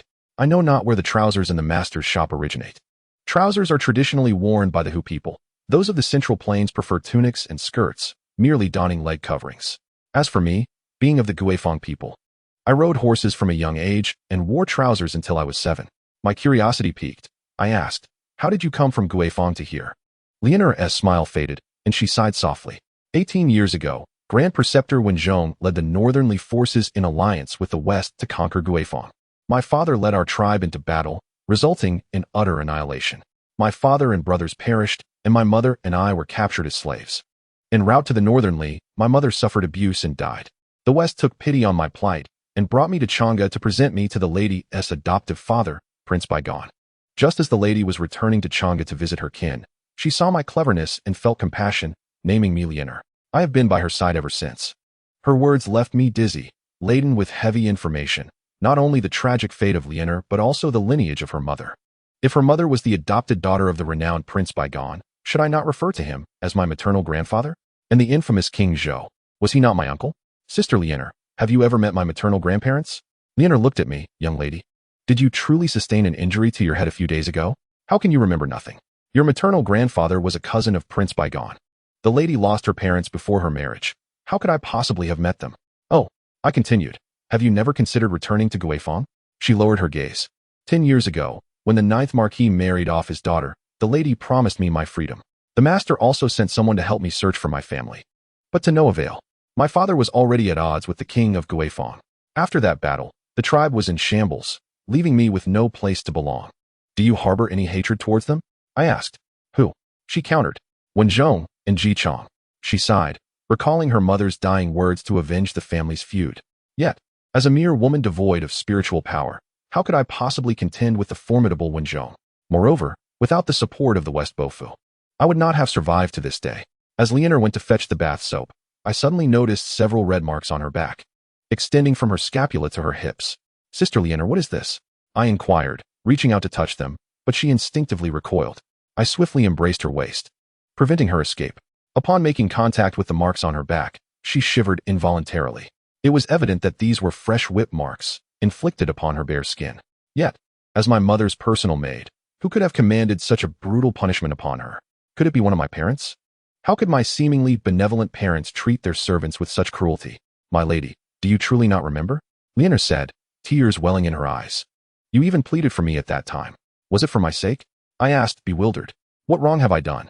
Lianer pried my hand away, saying, You are the mistress. How could the mistress be at fault? She climbed out of the pool and called for Pinger and Shuier to come in and dry me off. Then, without taking the time to dry her own body, she donned her clothes and departed. As I lay in bed, despite my overwhelming fatigue, the pain throughout my body rendered sleep elusive. Moreover, Lianer's scars were undoubtedly linked to me, or rather, to the former Nezha. Yet she refused to divulge the truth to me, which left me feeling increasingly anxious. Time passed, and in a hazy state, I seemed to find myself in a strange cave. A figure clad in robes sat cross-legged. I approached. Master. Where am I, Master? Is this the Golden Light Cave? This is your dream, Tai replied. I was perplexed. Am I dreaming of you? Or have you entered my dream? Master Tai chuckled. Nezha, you are indeed quite whimsical. It is I who have entered your dream. I am currently miles away from you. Were it not for urgency, I would not resort to this method to meet with you. I felt a wave of tension wash over me. Master Tai continued. Today, have you experienced the release of your vital energy twice? Suddenly, I understood what he meant, and my cheeks flushed with embarrassment. But shouldn't I be a girl now? Nezha, he explained, the incident from half a month ago has already destabilized your innate spiritual power. Although today's events have minimal impact, over time, this accumulation can hinder your spiritual growth and stability. I shall impart to you the firming essence technique. When your vital energy surges, silently reciting this technique can transform that energy into spiritual power, nourishing yourself in return. Upon awakening in the morning, though the dream had faded from clarity, the firming essence technique was firmly etched in my mind. The pain throughout my body had largely subsided, replaced by a refreshing vigor. I dressed in my clothes and hurried to the academy. In the morning, I continued reciting ancient poetry, and in the afternoon, I practiced group movements with 6 other girls, followed by a session of body training with Xiao Qian, changing into form-fitting attire. Perhaps due to the lessons learned the previous day, Kaiyun the youth was not as harsh with me, especially when assisting me with leg stretches. However, once my ligaments had loosened, the supplementary training became far less agonizing. By all accounts, having a young boy assist me in stretching as a girl clad in a leotard should not evoke such feelings. As his hands pressed against the roots of my thighs, a thrill coursed through me. Yet, with the solid essence of my heart, I felt no embarrassment linger. Upon returning home, I was consumed by thoughts of the scars marring Lianer's body and could no longer suppress my curiosity, prompting me to inquire of my mother. Mother, since my fall from the upper floor, I have forgotten many things. Are Lianer's whip marks in any way related to me? My mother regarded me thoughtfully, saying, My child, since you have forgotten, why must you remember? This matter is not your fault, so why burden yourself with questions? I quietly withdrew. In my past life as Li Cha, I had never cultivated the habit of digging for answers. Back in my room, a cloud of melancholy enveloped me. I saw Pinger and suggested, How about you join me for a bath? To my surprise, Pinger fell to her knees, exclaiming, Miss, please do not call me Sister Ping. If the master and mistress were to hear, I would be punished. I chuckled. What is the matter? I have always called Lianer sister without any consequence. Pinger kept her head bowed, stating, Sister Lianer has served the mistress for many years and has cared for you since childhood. The mistress once promised her freedom. My status is lowly. How could I dare compare myself to her? Growing slightly impatient, I dismissed her. Enough. Stand up. I shan't call you that anymore. Pinger followed me into the bathroom. While helping me undress, I asked, Was Lianer punished a fortnight ago because I called her Sister Lianer? No, Pinger replied. What was it then? I pressed. She was uncertain, but added, If I had committed a mistake like Sister Lianer, I would surely face dire consequences. Is it truly that grave? I did not pursue the matter further. Pinger, you should also remove your clothes and join me in the water. Miss, I cannot, she rejected. My status is humble, and my body impure. How could I bathe with you? This refrain again. What is there to fear? There are no outsiders here. Who would know? Without further ado, I tugged at Pinger's dress, revealing her modest form beneath. No, miss. Pinger desperately clutched at her garment, attempting to shield her exposed body, and fell to her knees at my feet, pleading, Please forgive me. I looked down at the trembling Pinger and suddenly realized her fear was not of the master or the mistress, but of me, Nezha, the former Nezha Sin Xiaoya. But what have I done? I neither struck nor berated you. Indeed, I have done nothing at all. Why treat me as if I were a fearsome demon? You may leave, I commanded. Noticing her immobility, I shouted, Get out. Yes, miss, she hurriedly replied, scrambling out of the bathroom. I collapsed onto the cold floor, filled with frustration. I finally understood that the original Nezha was not merely a troublemaker, but a true bane within the household. I also grasped the extent to which my parents had indulged that little rascal. My current misfortune of inhabiting a female body seemed a collaborative punishment devised by Shurji and Taichi for that little scoundrel. Emerging from the bathroom, I beheld Chuyer. Chuyer, summon Ping. Let us indulge in a massage together. Yes, Mississippi. As I discarded my bathrobe, I intended to relish their ministrations in this state of undress. However, observing Pinger's demeanor, it seemed my bare form instilled in her a sense of trepidation. Then, let me don the form-fitting attire from my training, I decided, covering my upper body entirely. When Pinger appeared, her eyes were still tinged with red. A wave of annoyance washed over me, yet I managed to suppress my irritation. Alas, the poor girl. I reminded myself to cultivate a bit more compassion. However, given the disparity in our statuses, I found it inappropriate to comfort her, let alone offer an apology. I reclined upon the bed, closing my eyes and surrendering to their kneading. Miss, your garment is exceedingly smooth, Chuyer remarked, her hands working my shoulders through the fabric. Is it difficult to press through the sleeves? I inquired. Then focus on my legs, they are quite sore. That is not what I meant, miss, Chuyer replied. Even the finest silk from our homeland pales in comparison to your attire. I stifled a laugh inwardly. After all, this was hardly contemporary fashion. How could it possibly be compared? Where is your homeland? I casually asked, yet her silence lingered. Turning over, I discovered the two were communicating silently. Upon catching my gaze, Chuyer hastily replied, Miss, I was but a child when I left home, and I do not recall where it lies. Should I press further? To refrain would leave my curiosity unsated. To inquire, however, risked hearing yet another sorrowful tale akin to Ling's. Thus, I shifted my attention to Pinger, and you? Surely you must know. Replying to Miss, both Chuyer and I hail from Fengyi. Fengyi? Is that the same as Yifeng? Indeed, Miss, Fengyi is one of the 9 Yifangs. Pinger responded. I felt a flush of embarrassment for losing face in front of these maidens. Let us change the subject. Are all the girls from Fengyi as lovely as you two? Pinger laughed. Oh, we sisters are hardly considered beautiful. Any girl from Fengyi would surpass us. Is that so? I pressed. Then my appearance must be deemed inferior in your land. At once, Pinger blushed, declaring, Miss, you are as beautiful as a celestial being. How could you be compared to an ordinary woman? The phrase as beautiful as a celestial being does not carry much weight in the world of deities. Nezha was the most handsome figure in that realm. Though now transformed into a female form, it was uncertain where she might rank. I possess self-awareness. There is no need for flattery. After uttering those words, I felt my sincerity wane. I smiled gently. Then in your Fengyi, who is regarded as the most beautiful? That would undoubtedly be Princess Yuluo, Chuyer exclaimed without hesitation. Oh, Princess Yuluo? How stunning is she? Pinger replied. She is on par with you, Mississippi. Ah, surely she must be far more exquisite than I remarked. Following several days of physical training with Xiao Qian, teacher Shi commenced private lessons with me. Today, we delved into the control of magical treasures. No need to change into tight-fitting attire just yet, she instructed, as she had me sit cross-legged before her.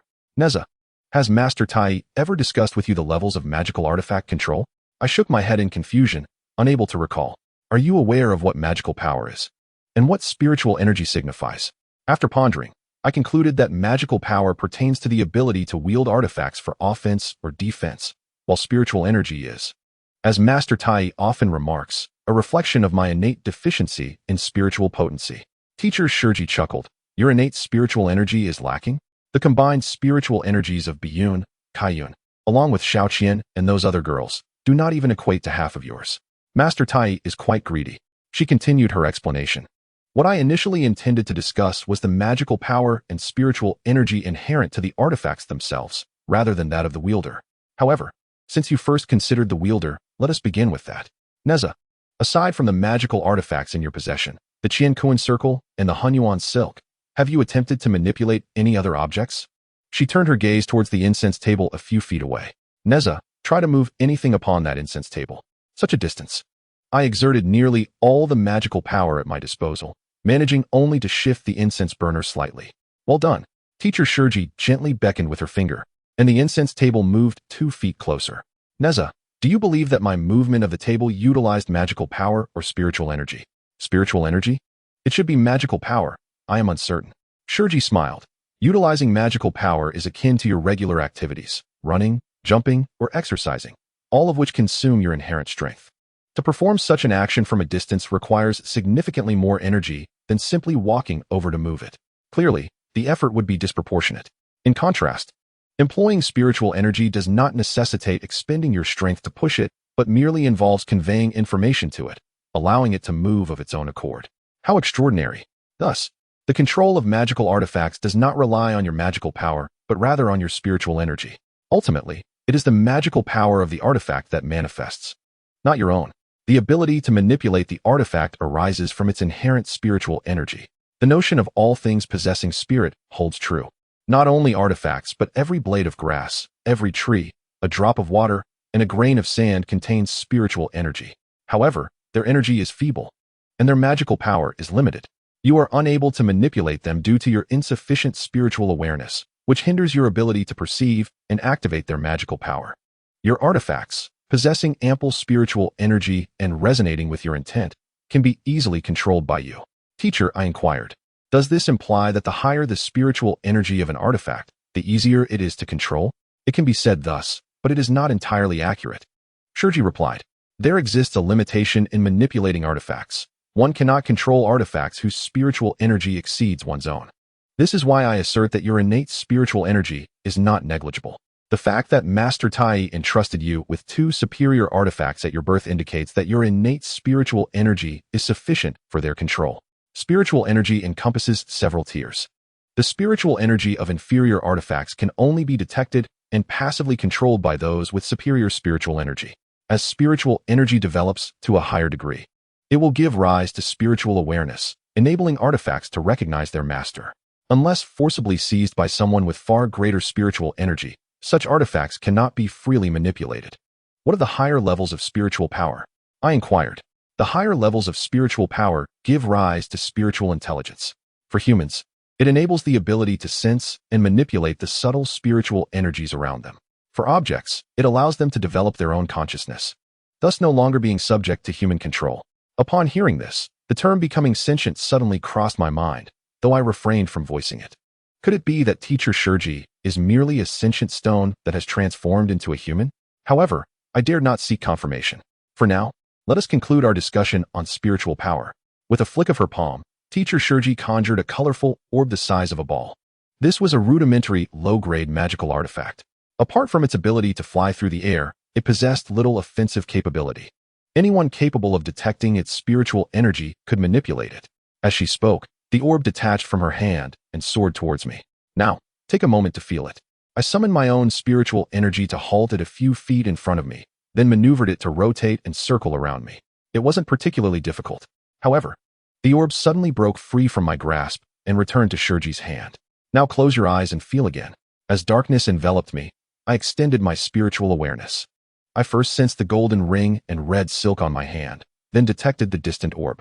I heard Teacher Shurji's voice. I am releasing the orb. Perceive its movement and position. In the midst of the chaos, I felt the orb drawing closer, yet I struggled to discern its exact location. I summoned my spiritual power once more, reclaiming control of the orb and guiding it to move horizontally as before. Yet, without a clear sense of direction, I was oblivious to its whereabouts. Suddenly, the orb broke free from my control, traced a circle, and swiftly approached me. I opened my eyes in a start, only to see the orb hovering right before me. I leaned back as it zipped past my nose. The orb completed its circle and returned to Teacher Shurji's hand. Nezha, you have violated the rules, she said with a smile. When engaging in combat, your opponent's magical artifacts will not always be in your line of sight.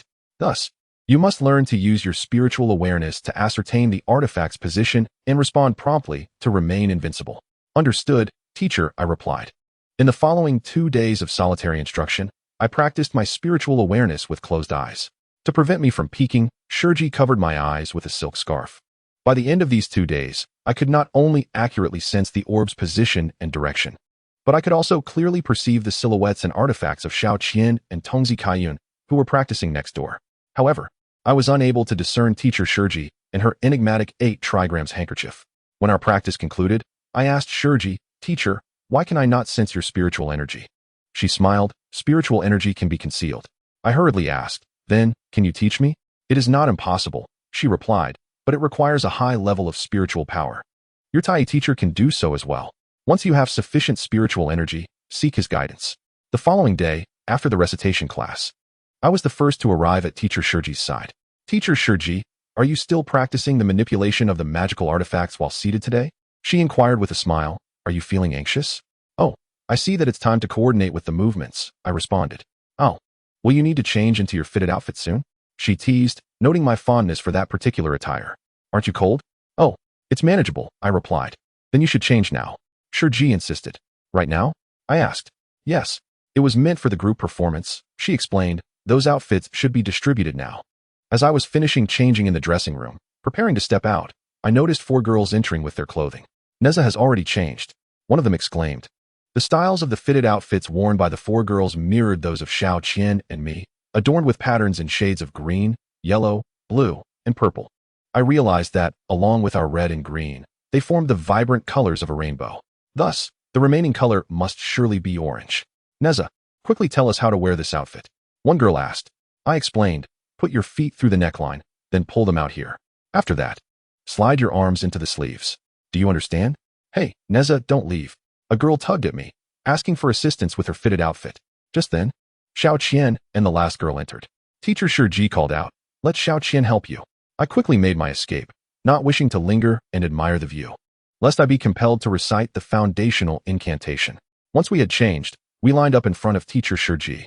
At that moment, I noticed a boy in green standing beside the colorful clouds. Wasn't he the boy from Biyou whom I had injured by shooting down a large tree? Biyou, how's your foot? Xiao Qian inquired first. It's better, thank you, Biyou replied. As the instigator of this incident, I suppose I should speak as well, I said, stepping forward to bow. Biyou, I hope you can forgive me for that day. Biyou glanced at me with indifference. Haven't you already apologized? He remarked coolly. What a warm face against a cold shoulder. Teacher Shang interjected. You two should also change your outfits. We need to change too? The boy in colorful clouds asked, clearly reluctant. Hurry up, Shang urged. After we had already rehearsed a sequence of movements, the 2 boys finally emerged. However, the patterns on their fitted outfits were exceedingly flamboyant, even more vibrant than those of us girls. Biyou wore a short-sleeved, dark green jumpsuit with flared trousers, while the boy in colorful clouds donned a rose-red, long-sleeved, high-slit fitted outfit, revealing his long legs. The nearby girls could not contain their laughter, causing the boy in colorful clouds to blush like a blooming peach blossom, turning to Shang with complaints. Master, didn't you say earlier that Biyou should wear women's clothing? Shang chuckled. Come, let everyone see who, between you and Biyou, is more suited to wear women's attire, given your heights and facial features. I remained silent, while the other girls unanimously chose the boy in colorful clouds. Xiao Qian simply stated, both are suitable. She even added, wouldn't it be wonderful if Brother Kai Yun could transform into a girl like Brother Nezha? To speak candidly, if one does not pay special attention to the smoothness of the clouds and the subtle curvature of the tight-fitting garment, her delicate figure adorned in such attire remains undeniably striking.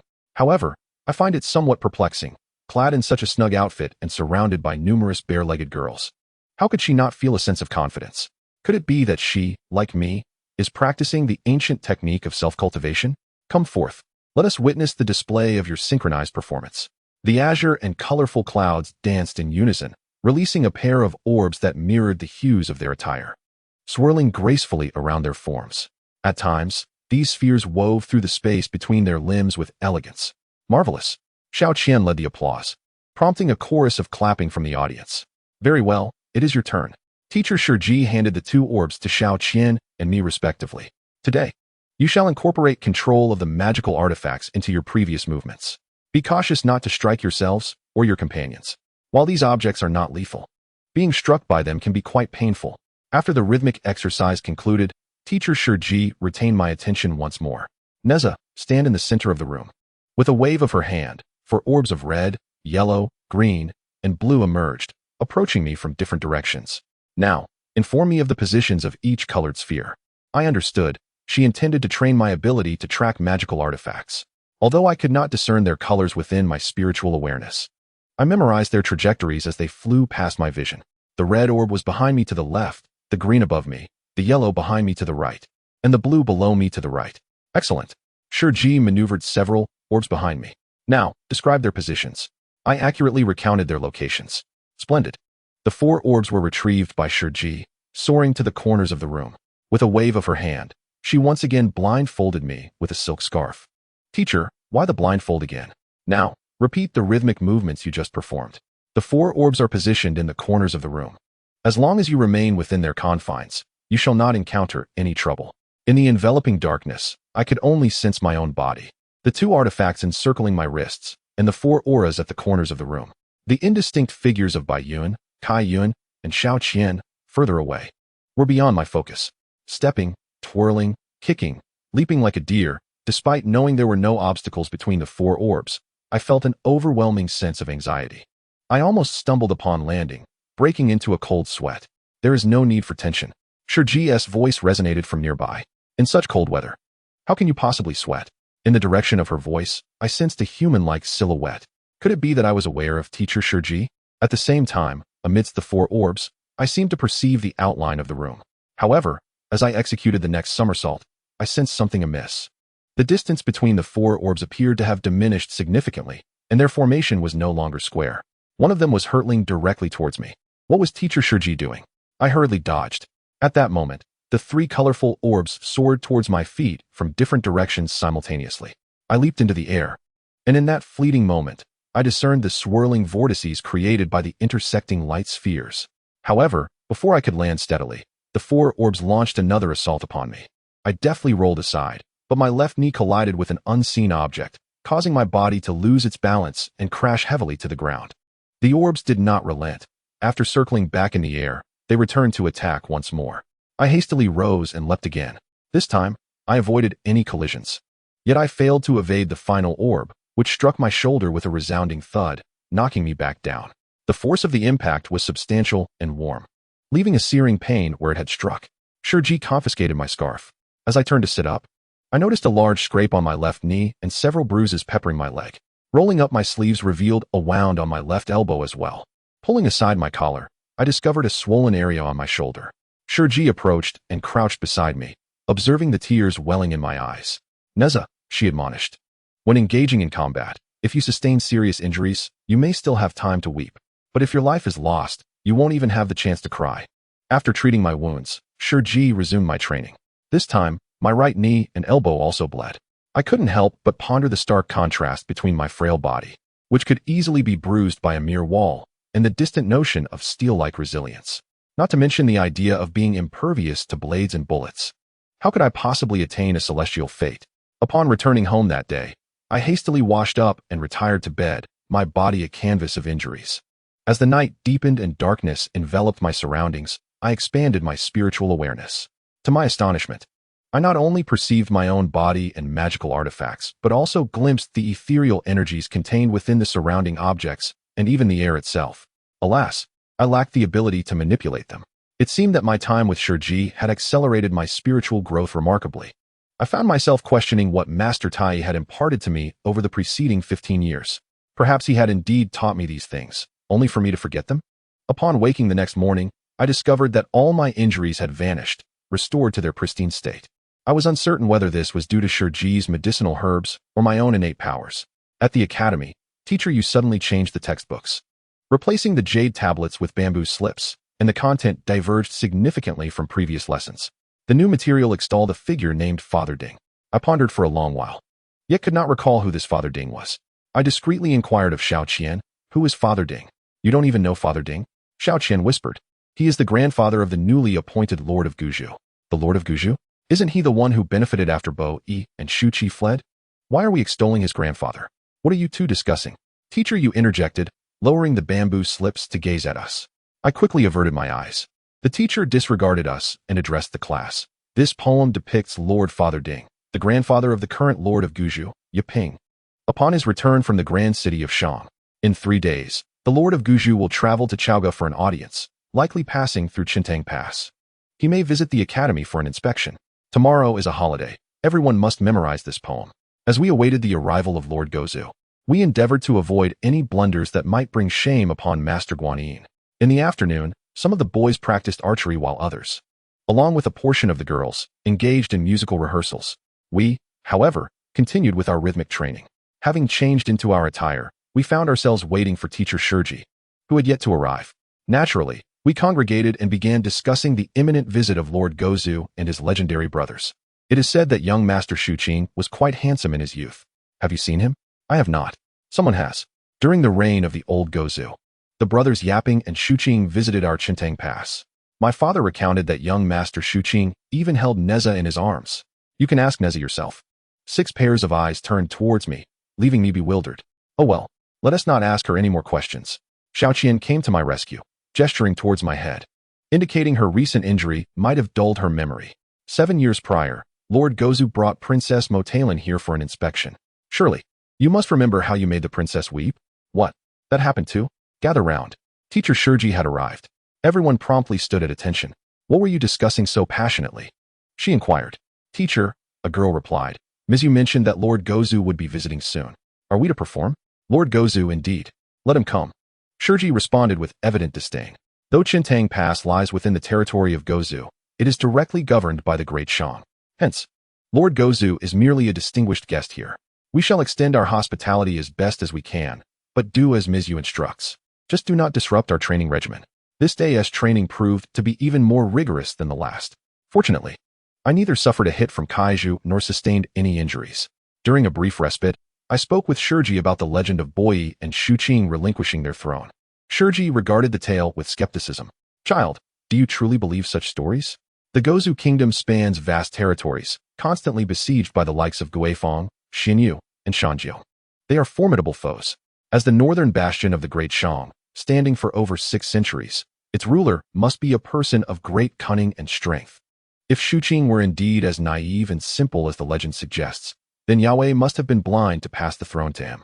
I, for one, do not believe it. In the morning, I awoke to find snowflakes drifting from the sky. Upon opening my door, I discovered the courtyard blanketed in a thick layer of snow. This was the first snowfall I had witnessed since my rebirth. After completing my morning rituals, I went to pay my respects to my mother, only to find her not in the house, but seated in the porch, enjoying the snow with a brazier beside her. Lianer and 2 other maids stood by, hands clasped in deference.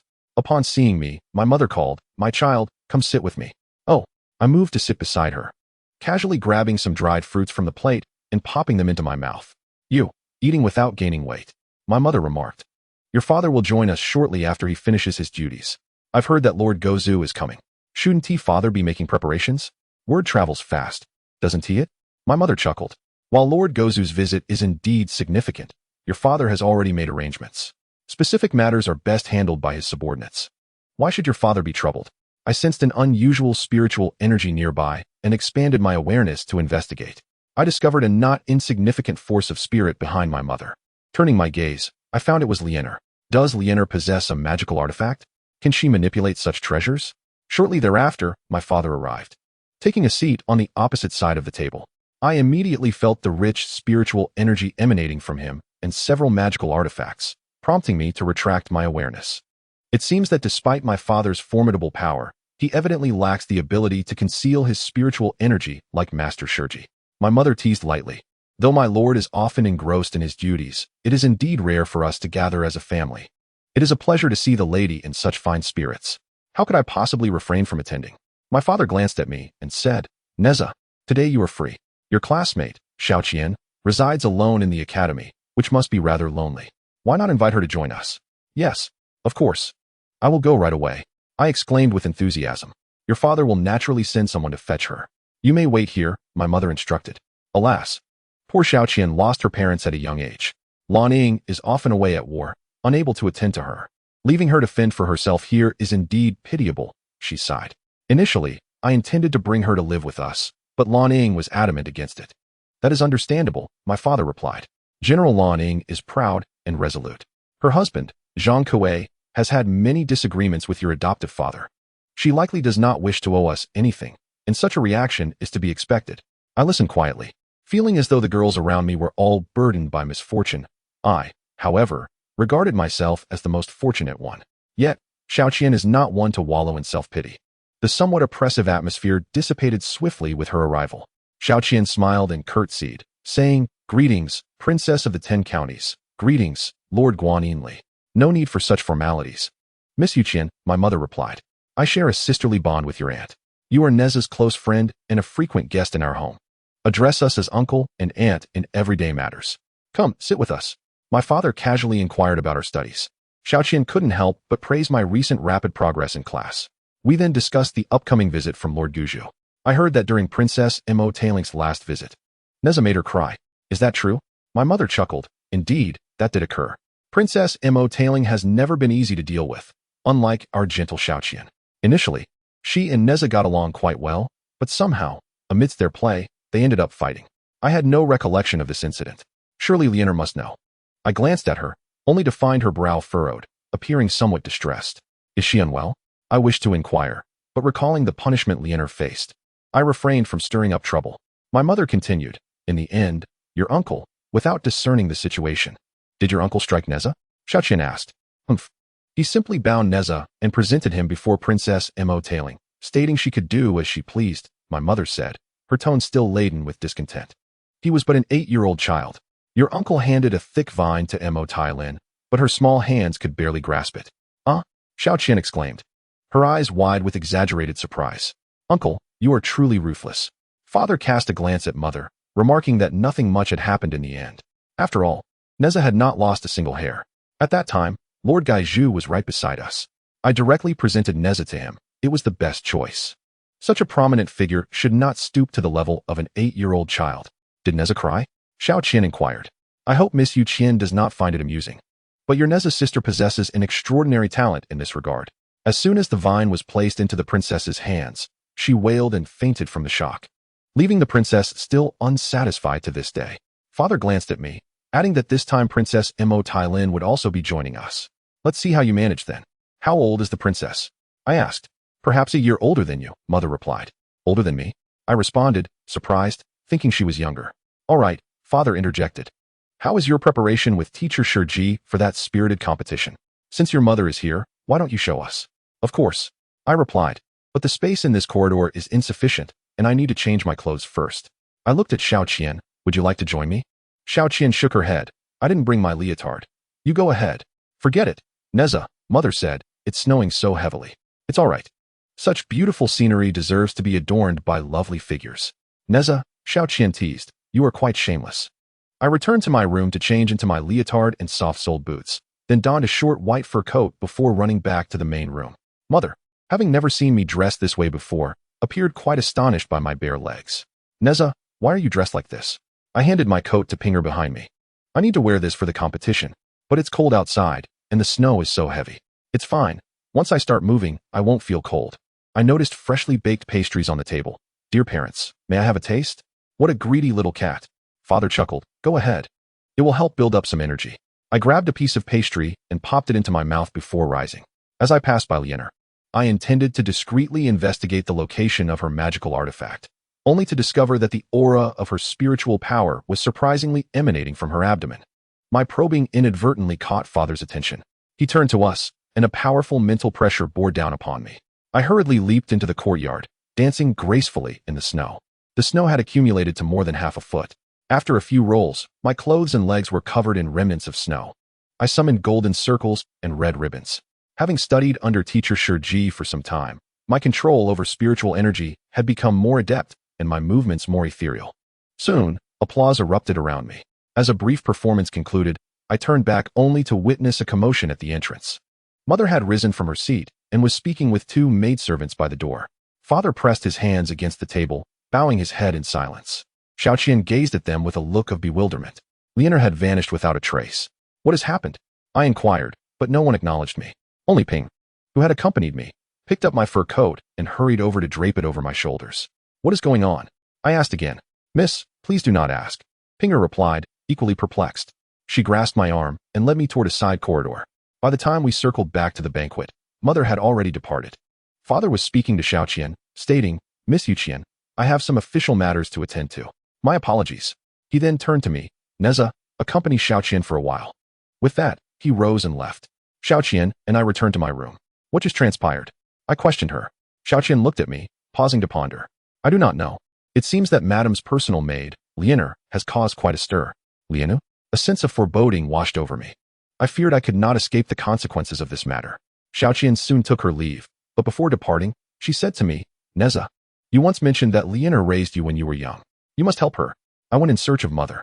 Mother, what has happened to Lianer? She is pregnant. Mother replied. I was taken aback and blurted out, whose child is it? Nezha. Mother glared at me coldly. Do you truly not remember what you have done? Mother, you said it was not my fault. I protested. I did say it was not your fault. As a slave, she dared to approach you, endangering your innate powers and nearly causing you to lose your celestial destiny. Now, having conceived a bastard child, her sins are unforgivable. What then, mother? What will you do with her? I asked anxiously. Mother pondered for a moment. If this were to occur in Zhaoge, Lianer would have no chance of survival. Even if she were to give birth, the day of her childbirth would also be her day of demise. Mother, please don't. I cried out. Did you not promise to grant her freedom? If she were not a slave, would she not be spared? 10 years ago, when the king married Lady Kuejiang, the Ghost King was a guest at the banquet. Indeed, I promised Lianer her freedom, Mother said, cupping my face in her hands. She has served me for many years and raised you since childhood. It is precisely for this reason that when the incident occurred a month ago, your father did not execute her immediately, but allowed her to remain until now. She can only blame herself for not leaving sooner. However, circumstances change. 5 years ago, when the plot of the 9th Marquis was exposed, the Ghost Tribe waged war against our great commerce once more. As the daughter of the Ghost Tribe's chief, her bearing your child poses a threat to you, to me, to your father, and to our entire family. Her fate is no longer something I can decide. If you truly care for her, go speak to your father. Note, the 9th Marquis, or Ghost Marquis, is generally believed to be based on Jiang Huanshu. Historical records do not provide a clear account of his origins. Some say he is a descendant of the Ghost Tribe and the Jiang surname, leading the 9 barbarians. Others suggest he is a leader of the Ghost Tribe. This book adopts the former interpretation, identifying the daughter of the 9th Marquis as Lady Kuejiang. As I left my mother's chamber, I walked heavily toward my father's study. Should I simply turn a blind eye? Lianer and I shared no romantic feelings. Her life and death had no bearing on me. However, even as a mere passerby, witnessing her innocent suffering stirs my heart with anguish. Can it truly be that my father would cast aside his compassion and condemn her to death? For the first time, I find myself filled with resentment towards the original Nezha, for he has laid so many traps for me to navigate.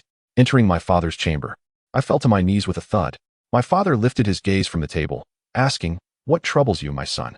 I implored him, "Father, I beseech you to show mercy and spare Lianer." My father regarded me. "Nezha, do you comprehend the gravity of your words?" I replied, "Father, Lianer has been my companion since childhood. She possesses a gentle nature and exquisite grace that has captivated my heart for many years. What transpired between us cannot be laid at her feet. Moreover, Lianer is the daughter of the chieftain of the Ghost Clan, her status akin to that of a princess. It does not bring shame upon the Li family." "Nezha," my father stated sternly, "had it not been for Grand Tutor Wen's campaign against the Ghost Clan, and had Lianer's father not offended the Ghost King, she would undoubtedly still hold her title as princess. You were born into a family of officials, enjoying a life of ease, yet your thoughts remain naively simplistic. Lianer, on the other hand, has endured a life of servitude, living under the mercy of others. Her fate fraught with hardship. Not only is she 10 years your senior, but her wisdom far surpasses yours. If your feelings were truly mutual, we would not be compelled to sever your bond. However, from your mother's and my perspective, your affection for Lianer is merely a childhood attachment. If you were truly enamored with her, how could you so easily forget your connection after a single stumble? Surely, this is the result of her calculated intentions, not a fleeting impulse. How could my father speak of Lianer in such disparaging terms? Is my mother of a similar mindset? After all, Lianer has toiled so diligently within the Li household for so many years. "Father," I countered, "Lianer hails from the distant Ghost Clan, once a bird soaring freely across the plains. Yet, since she became our family's slave 18 years ago, she has been confined within a cage. The one she has interacted with the most is me. In her unbearable loneliness, why must our bond be regarded as a scheme?" "Nezha," my father interrupted, "are you aware that Lianer swore a solemn vow before her mother's death to avenge her family and restore her tribe? Yet, as a mere woman, how could she accomplish such a feat? She is drawn to your innate spiritual power, desiring to bear a child endowed with similar abilities as a means to fulfill her vendetta and revive her clan. Regardless of how well we treat her, her heart will forever belong to the Ghost Clan, ultimately positioning her against the Central Plains. Do you not understand that those who are not of our kind harbor different intentions?" "Father," I said, "these words are not your own. They echo the sentiments of a future emperor, who himself was born of foreign blood." My father gazed at me in astonishment, rendered speechless for a moment. "Father, you have taught me not to reveal the secrets of the heavens. Yet, you must surely know that chaos looms on the horizon, and the realm of Chengtang hangs by a thread. Various factions will vie for control of the Central Plains. Why not leave yourself a path for retreat? Furthermore, with my 2 elder brothers journeying to Kunlun to pursue the ways of immortality, and with my transformation into a woman, The continuation of our bloodline becomes increasingly precarious. Lianer carries your grandson. How can you bear to disregard this? My father fell silent, lost in thought. At that moment, Li Cheng entered the room seeking an audience. Upon entering, he too knelt before my father. My father frowned. Li Cheng, what brings you here? Li Cheng clasped his hands respectfully. For many years, I have loyally followed my master, and now I have surpassed the age of 30. Despite the persistent matchmaking attempts by my master and his lady, I remain unmarried. However, I have long admired the young Miss Lianer, who is close to the lady, and I wish to aspire to her. I hope my master will grant me this wish. My father furrowed his brow even tighter, gazing at Li Cheng in contemplation for a while before finally saying, "Let me discuss this matter further with my wife. You may leave now." Li Cheng and I exited one after the other. In the corridor, Li Cheng called out to me from behind. "Miss." I turned around. He said, "It is not Li Cheng who seeks to take away your affections, but rather, this is the only strategy available to safeguard both Miss Lianer and your kin." "Thank you," I replied, "but from this day forth, I can no longer address you as Uncle Li, for I wish for the child to call me Aunt." With that, I left without looking back. The next morning, my father took the entourage of the Guanyin residents to the docks to welcome the arrival of the Gozu Jun's fleet. I had intended to accompany him, but he did not grant his consent, and I reluctantly went to school instead. In preparation for the Gozu Jun's inspection, both male and female students donned deep garments and skirts. The 7 girls participating in the rhythmic class wore form-fitting attire beneath our skirts, but to ward off the chill, we all added a layer of fur cloaks over our skirts, creating a rather heavy appearance above while allowing for a picturesque view below. Throughout the morning, we tirelessly recited a poem praising our fathers in the hall of the academy, until the sun had risen high, at which point my father, accompanied by 2 vice-generals, finally arrived with Gozu Jun and his entourage. The hall had initially only housed Teacher Yu and over 30 students. But now it was suddenly filled with more than 40 individuals, making it quite crowded. The 3 teachers responsible for the archery lessons also attended. But Teacher Shiji and her 2 disciples were absent. I stole a glance at Gozu Jun, who, despite his modest height, appeared significantly shorter than my father, and his looks were rather unremarkable. However, he stood out in the crowd, primarily due to his opulent fur coat and hat, glistening with a sheen that suggested it was crafted from the pelts of some exotic animal. Instantly, he overshadowed the surrounding attendants and even my father. Beside him was a young and beautiful woman, equally captivating. Her white coat exuded an air of elegance. I soon realized that it was not fur, but feathers. Unlike any white feather garment I had seen at the Longzhou trading house, the one worn by the princess was in a league of its own. Looking down at my own reasonably fine fur cloak, I felt an immediate sense of inadequacy. There was no need for such childish sentiments, I chastised myself. After all, she is merely a princess from a peripheral feudal state. What significance does that hold?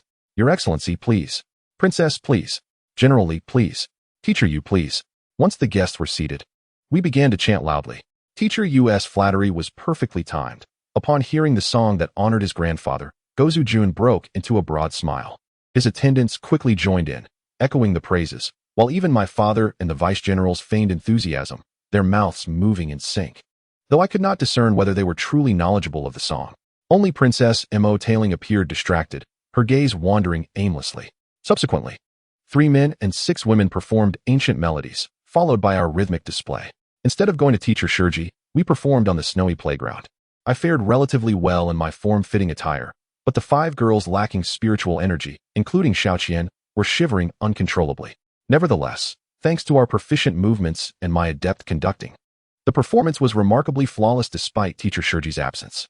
Amidst the applause, we returned to the corridor and quickly donned our skirts and fur coats. A few girls huddled together, wrapping themselves in their garments for warmth. Next came the boys' archery display. I glanced over at Jun Guju.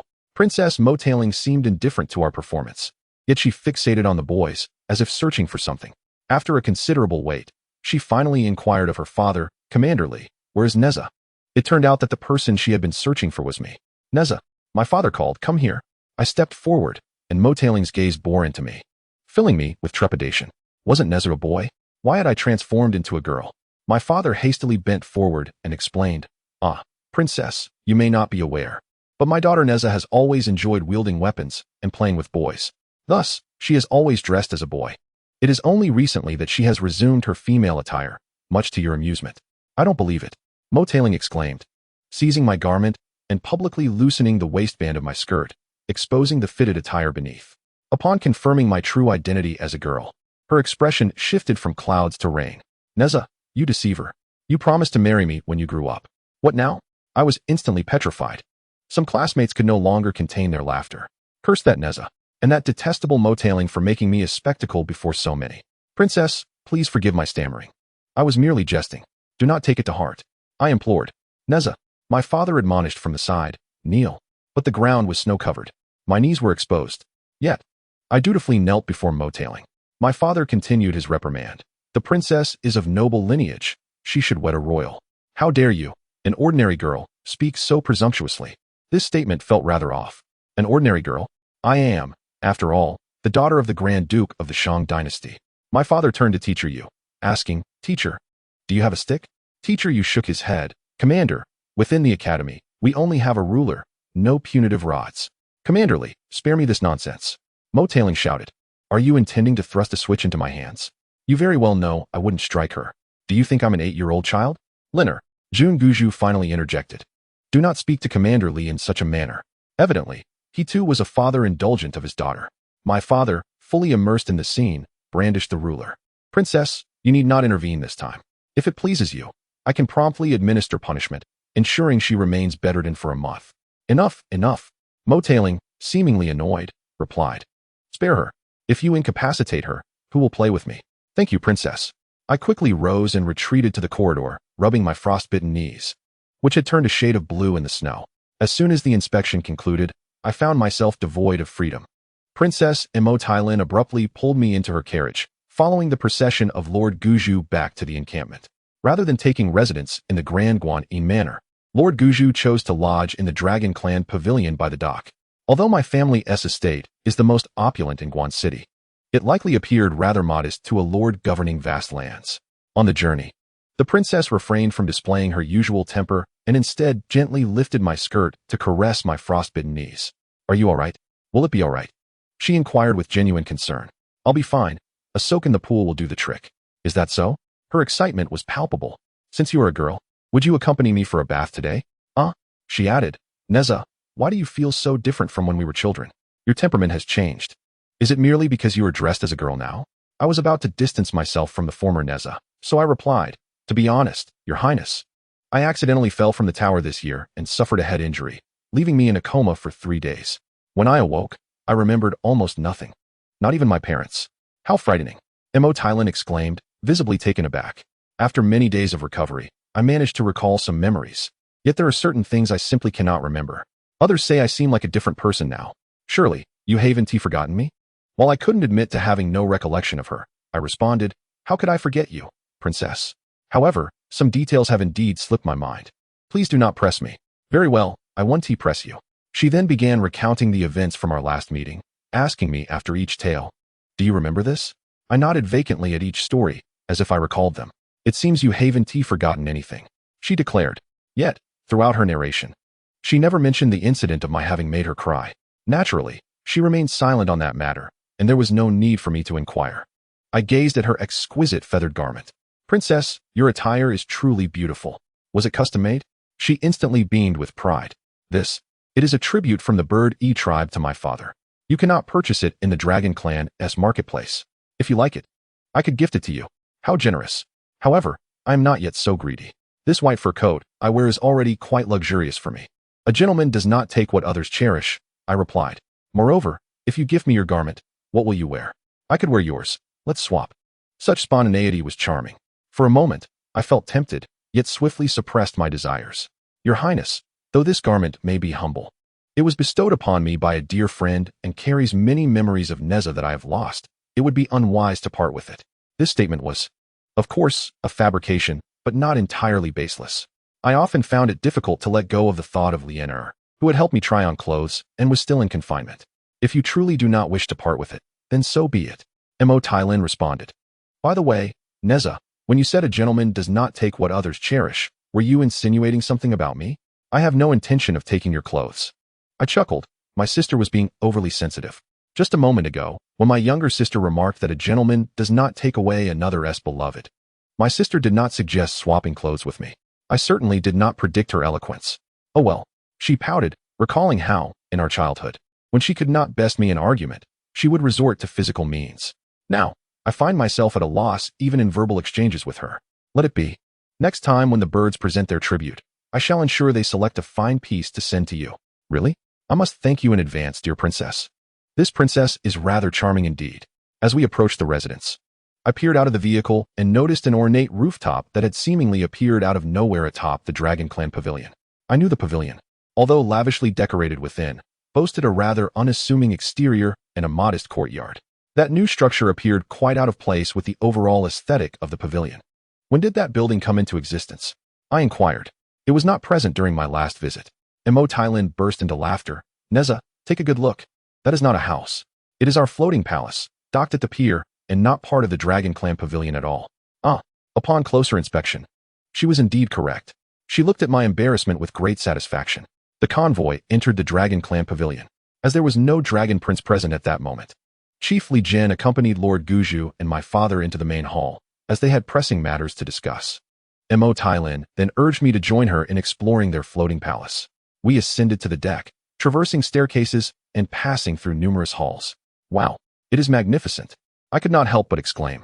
The interior of the palace was exquisitely adorned. Although it could not compare to the ornate structures of later generations, it was indeed splendid. Mo Thailand led me into a comfortable compartment on the upper level. This is my room. I glanced around. It appeared to be situated at the center of the palace. However, there were no views of the outside. I wished for a room with a scenic outlook, but my father would not permit it. He stated that our journey to Zhaoge would be fraught with danger, as bandits roamed freely along the way. Should I reside in a room on the edge? A stray arrow could pierce through my window at night, endangering my life. She guided me to a corridor and pointed outside. Nezha, look. In the twilight. For ships of similar size were docked on the water, flanking the floating palace. My father had brought 1,000 soldiers to protect us. While we were conversing, the princess's attendant arrived to announce that Lord Guzhu requested the princess's presence. We disembarked and made our way to the main hall, only to discover that not only were Lord Guzhu and my father present, but also Master Shurji, seated in a position of greater esteem directly across from my father. The blue-faced chief Li Jin occupied a subordinate seat. Linger, come and greet Master Shurji, Lord Guzhu called out. Mo Thailand and I took turns bowing in respect before taking our places behind our respective fathers. I paid special attention to the appearances of Lord Guzhu and his daughter, noting the disparity. One was rather plain, while the other was a natural beauty. Yet, when seated together, their facial features bore a striking resemblance, which I found quite fascinating. Lord Guzhu addressed Master Shurji, mentioning that the latter would soon be heading to the Zhaoge Women's Institute to serve as a professor. Coincidentally, his daughter would also be attending that institute, and he kindly requested Master Shurji to look after her. Of course, came the reply. Shurji returned to the conversation, stating that she had merely accepted Lady Su's invitation temporarily and had yet to receive a formal appointment from the Fusang Yuhua Academy. Given her profound knowledge and esteemed qualifications, it was more than sufficient for her to assume the role of branch dean. How could the academy possibly refrain from hiring her? You flatter me, Your Highness. Shurji replied with a smile, directing her gaze towards Mo Thailand.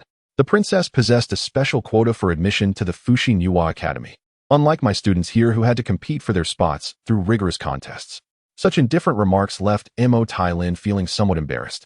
To be honest with you, Teacher Shurji, I originally intended to participate in the Lingdong competition. I am confident that I could secure admission based solely on my abilities. Shurji inquired. Then why does the princess not give it a try? Regardless of the outcome, it would not affect her admission or that of the other students. But my father forbids it. Mo Thailand replied. Indeed, Teacher Shurji acknowledged.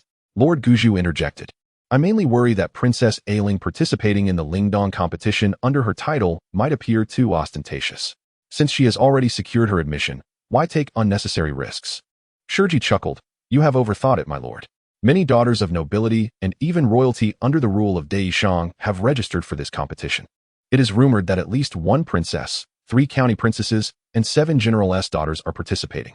The 7th princess of the Dragon Clan, Ao Zhang, also wished to enter the competition, but her age far exceeds the limit set for participants. Mo Thailand turned to me and asked, Teacher, do we have to wear the attire that Nezha wore during his performance for the Lingdong competition? Not necessarily, Shurji replied.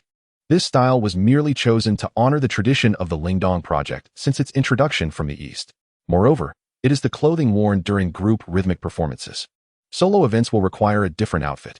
Oh, Mo Thailand responded. Then, Teacher Shurji, Is it still possible to register for the competition now? Shurji smiled and answered, it is certainly too late for that now. However, there will be similar competitions in the future, and students at the academy will also be eligible to participate. Nevertheless, Your Highness, the Zhaoge Women's Academy will also offer Lingdong courses. Therefore, you will inevitably need to prepare a similar form-fitting outfit for those classes. Lord Guzhu inquired. Teacher Shurji, since you have decided to teach at Zhaoge, may we accompany you? Shurji replied, I appreciate your kind offer, my lord. However, my Lingdong teaching here is not yet complete. In half a month, I will accompany 9 students to Xingdi and Zhaoge for the Lingdong competition, where I shall meet you and the princess. But, Teacher Shurji, Lord Guzhu stated, the journey to Zhaoge is long and traverses areas with scarce population. The Xianyu, Shanrong, and Easterny rebels often roam those lands. That is why I have brought along over 1,000 soldiers for protection. As for your party of 10, mostly consisting of young ladies, it may pose some difficulties. Shurji smiled. Though I am but a woman, I have traversed the world for many years, and the spirits of countless wronged souls lie in my wake. Apart from the heavenly emperor, the 3 purities, and my esteemed mentor, I have never bowed my head to anyone. As for any threats to me, they have yet to be born. Upon hearing this, everyone expressed their admiration. Emotilan asked, since Nezha will participate in the competition, does that mean she will also attend school at the Zhaoge Academy? Not necessarily, came the reply. Shurji remarked that Nezha was originally a disciple of Professor Tai from the Yushu branch of Sanqing Academy, and his education was not for me to determine. Jun Guzhu interjected, stating that he had heard the Yushu branch consisted entirely of male disciples. This, however, was only the case for the main branch at Kunlun Mountain. To my knowledge, there were no such restrictions in the external academies.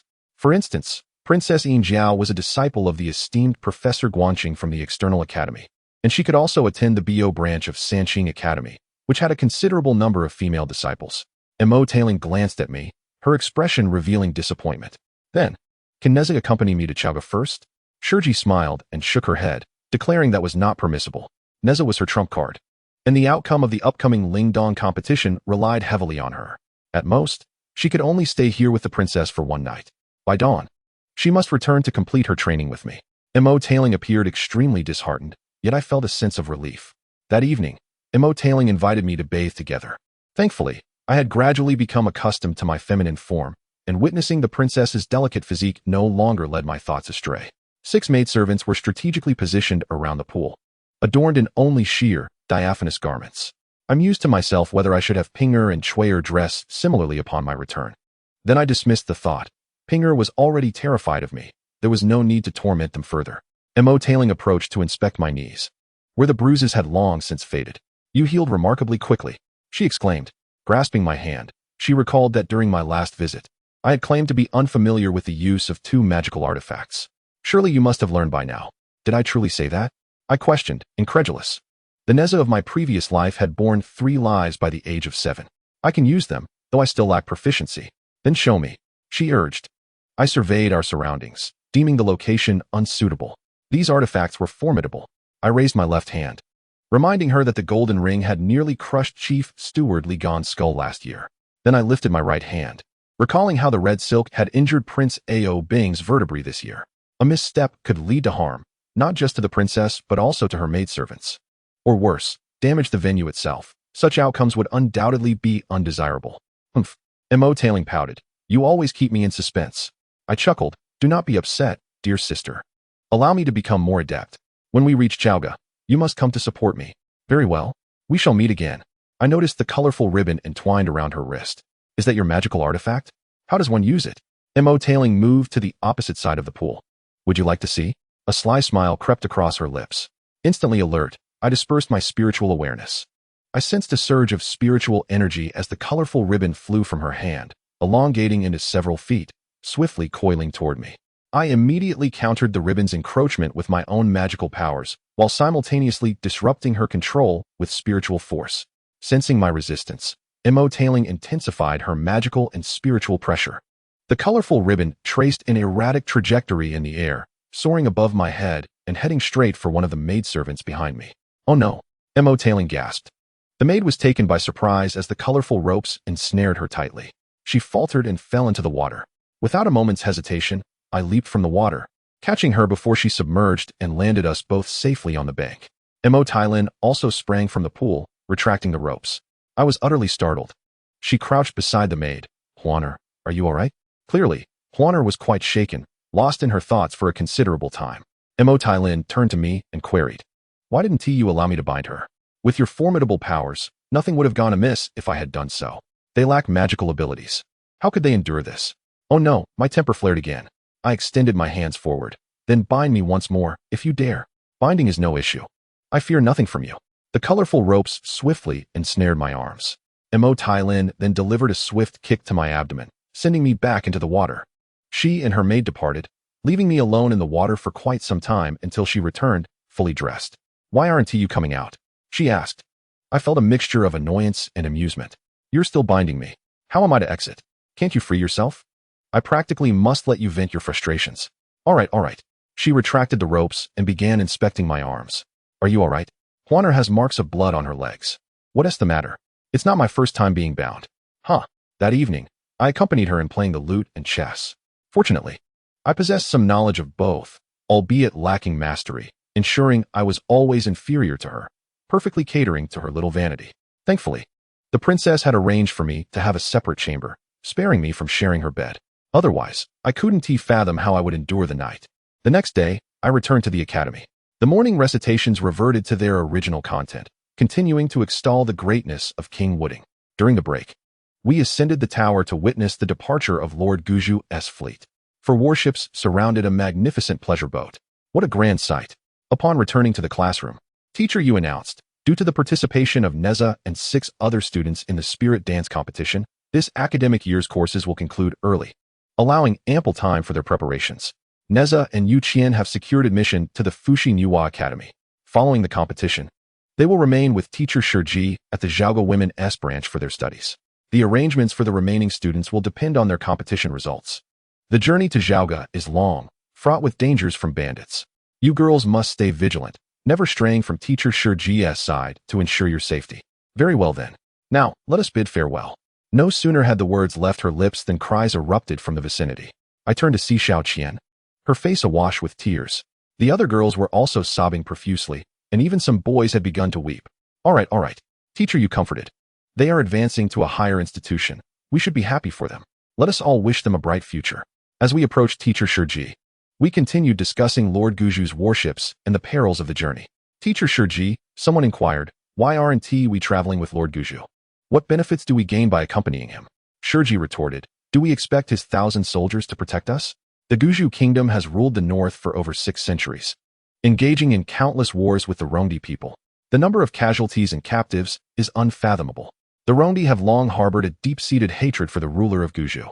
Years ago, my father nearly lost his life during an ambush while returning to Guju from the grand city of Shang.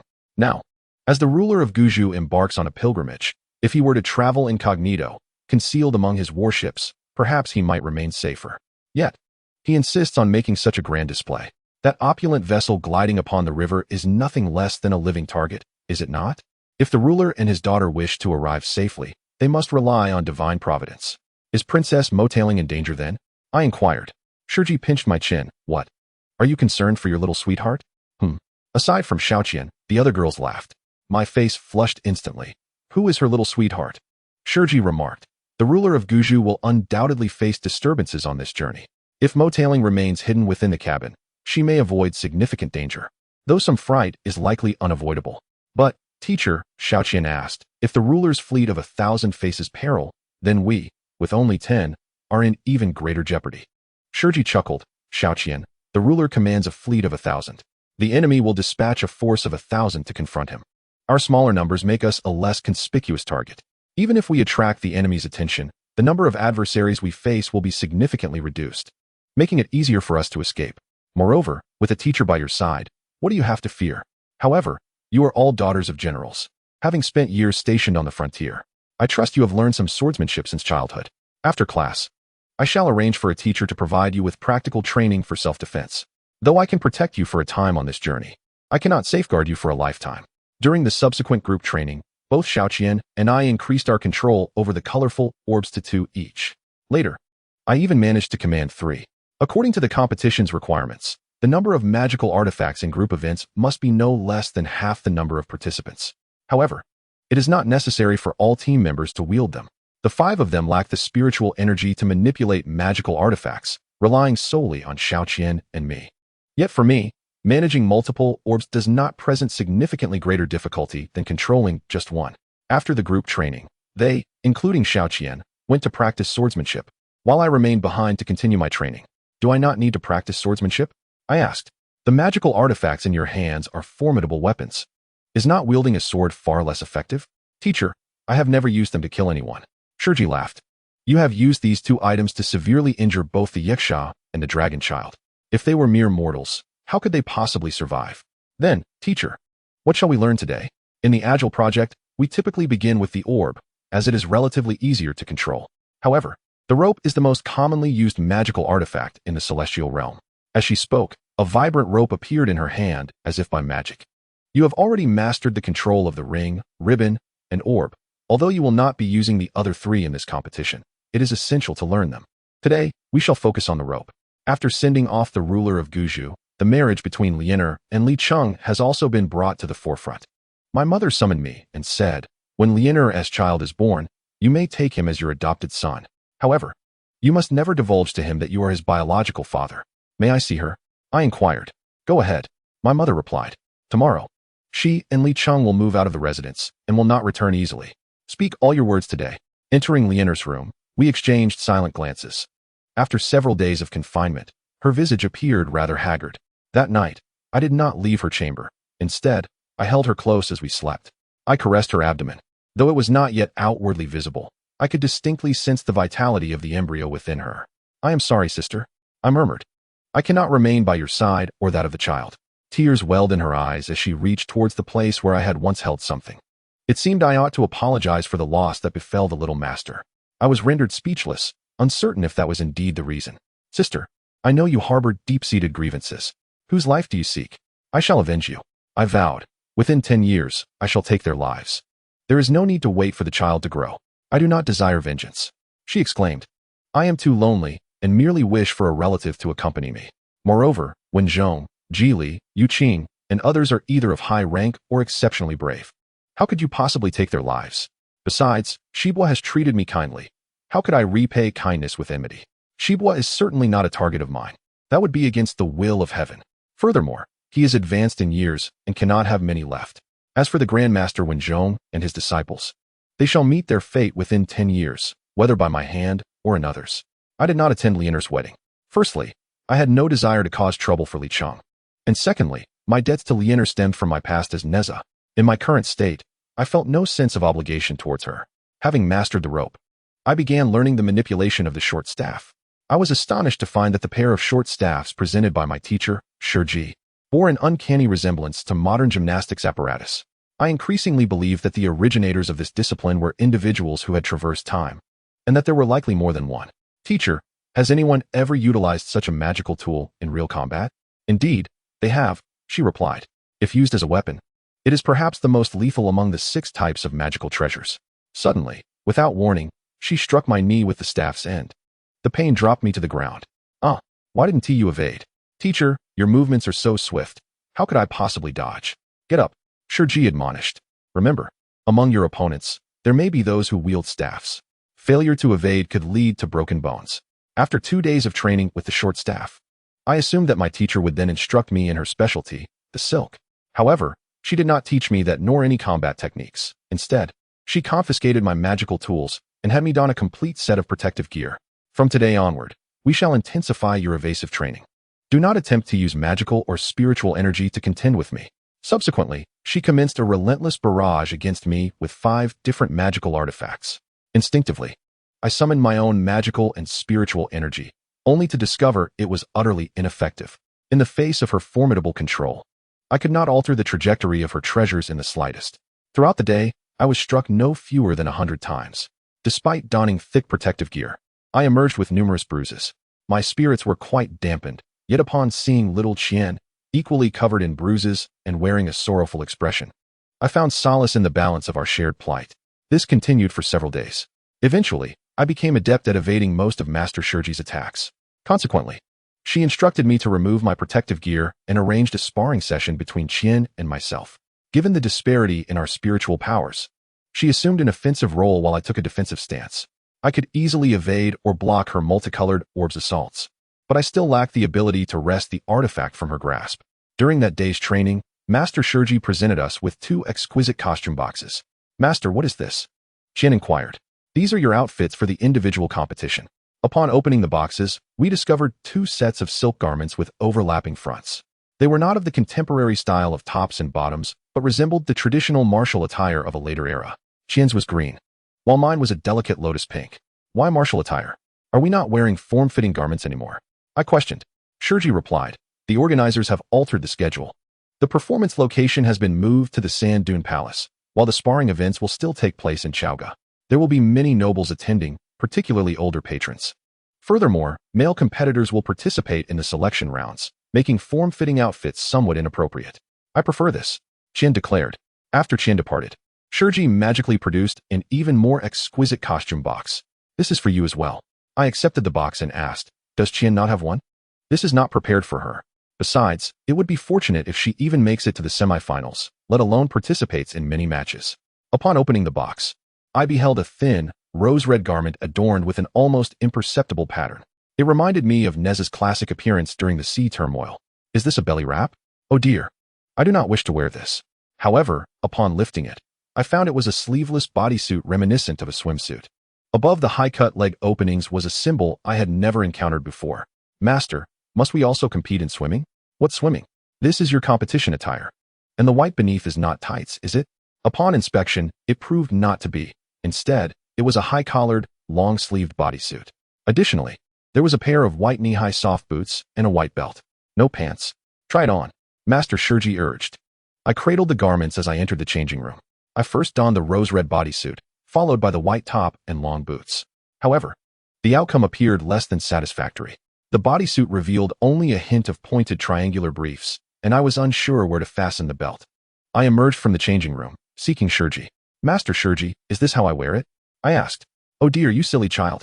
You cannot even put on your clothes properly." Shurji pushed me back into the changing room, commanding, "Remove the top." I complied, taking off the top. Shurji tugged at my shoulder straps, pulling them down to my waist. She touched my chest, exclaiming how small I was, suggesting I must have dressed like a boy in the past. I felt a rush of embarrassment wash over me. Following her instructions, I donned a white top, layering the fitted garment over it, and secured a belt around my waist. "How does it look now?" I wondered, gazing into the mirror as my cheeks flushed even deeper. This outfit was rather revealing. The sleeves of the top draped over my hands, while the legs of the shorts rose high above my hips, barely an inch beneath the belt. Not only was the front completely exposed, but the back revealed a significant portion of my posterior as well. This was quite risky. "I didn't choose this outfit for you. It was prepared by your Thai teacher. If you must complain, direct your grievances towards that lecherous instructor of yours." Though I resonated with her sentiment, I was reluctant to hear disparaging remarks about my Thai teacher. "Shurji, why do you speak ill of the Thai teacher?" I inquired. Shurji paid no heed to my words, continuing to observe her own reflection. However, I had to admit, that old coot had a keen eye. Otherwise, with my physique, how could my limbs appear so elongated? Am I truly short? I am indeed shorter than Shurji, but at least I am taller than Xiao Qian and those 5 girls, as well as Mo Tai Ling and Ao Zhan. "Come on, let us proceed with the training," she urged. "Am I really to wear this?" "Yes. The competition attire must be acclimated to beforehand. Otherwise, if you find yourself unprepared at the venue and it hinders your performance, don't blame me if your limbs get injured." With that, a pair of colorful beads flew towards me. Instinctively, I rolled away to evade them. The beads skimmed past my arm. I was indeed unaccustomed to this outfit. Before long, my upper body had been struck multiple times. Fortunately, I bore no bruises. It turned out that the garment my master had gifted me possessed protective qualities. "What is the matter with you?" Shurji exclaimed, visibly irritated. "Don't rely on the outfit for protection. Next time, I'll strike your legs directly." In her hands, she transformed a pair of batons, launching them toward me from either side. I swiftly dodged, countering with a golden ring. The sound of clashing echoed as the short batons were deflected, yet they returned swiftly, one narrowly grazing my leg and nearly causing an injury. Shurji paused, narrowing her eyes as she observed my disheveled state. "All right, I'll change into another outfit and practice with you." She then retreated into the changing room. I immediately relaxed, kneeling on the ground. After the intense exercise, the snug fabric of my shorts felt even more intrusive, amplifying my sense of exposure. When the changing room door swung open, I stood tall, but upon seeing Shiji, my jaw nearly dropped in disbelief. She, too, was clad in a gymnastics outfit, complete with long sleeves. Although the slits were not as high as mine, the back was considerably narrower, revealing a significant portion of her dairy. Could it be the legendary attire? Yet, I must admit, Shiji's figure in the fitted outfit was truly stunning. Her gaze towards me held a hint of bashfulness. This was a gift from your Tai teacher, and I've never worn it before, she revealed. It's quite true. Above the hem of her pants, there was a mark identical to that on mine. Have you never interviewed him in his presence? How could I possibly wear this in front of him? Just look at this style. Teacher Shiji swayed her waist slightly. To be honest, I had an overwhelming urge to slap that snow-white rear. At my age, he still gifted me this. How could one not consider him a lecher? Curiosity piqued. I asked, Teacher, are you quite old? She laughed. What do you think? I perceived that the teacher could not be more than 25, as the previous incarnation of Teacher Shi was around that age. Hee. Shiji pinched my chin and chuckled. Your little mouth certainly knows how to speak. However, it was true that since I had grown into my current form, my appearance had ceased to change. She returned to her original position. Come, let us continue our training. This time, our confrontation was exceptionally intense. She had added colorful beads to her duel sticks, while I adorned myself with the golden circle and red silk. In truth, the intensity was merely my perception. Teacher Shiji's movements were quite casual. After all, the disparity in our abilities was monumental, akin to gazing up at a towering peak. The colorful bead zipped past my right hip, igniting an immediate burning pain across my skin. Master, why didn't you prepare me an extra pair of tights? Luckily, the ample red silk served as my shield, absorbing numerous attacks. Seizing the moment when Shiji's 3 treasures flew away, I leaped forward, closing the distance between us.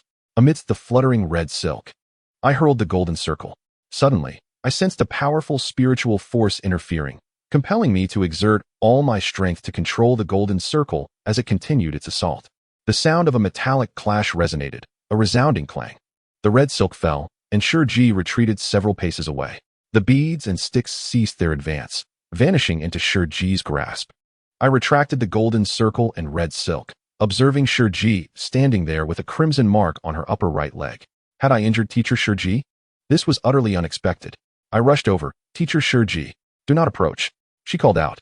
With a swift motion, the Bagua dragon whisk flew towards me, ensnaring me like a zongzi before releasing me. Rising to my feet, I saw Teacher Shiji slowly lowering herself to the ground, blood trickling from her wound to her knee. Teacher Shiji was bleeding. Nezha, have I not warned you that one must never let their guard down? Even if the enemy has fallen? I understand. I sprinted to her side, witnessing her retrieve a medicinal vial, sprinkling powder onto the gushing wound. Teacher Shiji, I said. I never anticipated this. Neither did I, she replied with a smile, though her brow furrowed, revealing the evident pain of her injury. Do you believe it? This is my first injury since accompanying Queen Bixin on the campaign against the Chong. Who is Queen Bixin? Is she not Fu Hao, the principal consort of Wu Ding? I inquired. When did this occur? Shiji pondered. Perhaps around 170 years ago. Upon hearing this, I became increasingly convinced that Teacher Shiji was not human, but rather a fairy. Teacher Shiji, I asked, how could you also bleed? I, too, possess flesh and blood. How could I not bleed? She gazed at me, remarking that while an ordinary weapon would indeed fail to wound me, your exquisite magical artifact was beyond the resistance of my corporeal form. Yet, I distinctly heard the sound of metal striking metal just moments ago. At last, she grasped my meaning, her expression darkening. Do you think my name, Shiji, signifies that I have lived so long that I am made of stone? She seized my hand and pressed it against her uninjured left leg. Squeeze it. Is it not flesh? I was taken aback by Teacher Shiji's childlike display of temper. Indeed, a long life could be the result of cultivation, but it does not necessarily imply one is a fairy. My apologies, Teacher Shiji, I hastily offered. Would you like me to bandage it? No need. Once the wound heals, a simple wash will suffice. Will it leave a scar? She chuckled. Do you know how many injuries I have endured? If every wound left a scar, my skin would be a patchwork of imperfections by now. The following day, during the group practice, Teacher Shiji increased the number of colored orbs I controlled to 5, matching the total number of participants. I donned my original gymnastics attire once more, while Teacher Shiji wore her customary red clothing, concealing her legs entirely. I could not ascertain whether her injury had fully healed. At the conclusion of our individual practice, she remarked, what I have taught you is sufficient for the spirit movement competition. Do you wish to learn anything further? Recalling teacher Tai's previous words, I blurted out. I wish to learn to ride the wind. Teacher Shurji narrowed her eyes. Riding the wind is a high-level skill. To master it, you would need to amplify your spiritual energy at least fivefold. So difficult. I felt disheartened. It is not merely difficult. It necessitates control over the air surrounding your body. The spiritual energy of air is exceedingly weak and difficult to concentrate. This requires a remarkably strong spiritual awareness. If you possess sufficient spiritual energy, mastering it would be far from challenging. At your current level of spiritual energy, controlling the air around you is insufficient to lift your body. If you wish to soar, you must employ your magical power.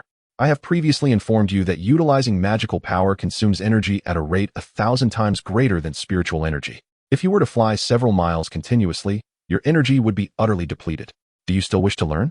Of course, I exclaimed. Even if I could soar a few zhang into the air, it would be flying. This means I would no longer need to scale walls or climb buildings. And I would not fall from heights and suffer amnesia. Teacher Shurji laughed. Look at your aspirations. With a wave of her hand. She changed her attire and led me outside. I changed into my own clothes and followed her to a clearing by the Nine-Bend River. Come, I will first demonstrate what it means to ride the wind. Before my eyes, the air around Teacher Shurji began to churn violently, causing her lower body and the scenery behind her to warp slightly due to the refraction of light. A mass of white mist coalesced, lifting Teacher Shurji's form aloft before she ascended rapidly. Moments later, she turned back, the white mist swirling beneath her as she descended gracefully before me. Teacher, I now understand what it means to ride the clouds and mist. Very well, allow me to demonstrate the art of flight purely through the use of magical prowess. With arms outstretched, I gently touched the ground with my toes and leaped gracefully into the air. Like a great wild goose, I soar and spiral through the sky before descending once more. Come, give it a try. Me? It is quite simple. As you leap, simultaneously channel your magical energy. Then, jump as high and as far as you can. Is it truly that straightforward? A smile graces Shurji's face, leaving the question unanswered. After numerous training sessions, I have managed to reach heights comparable to the distant city walls, traversing distances that span 3 courtyards. Indeed, Shurji remarked.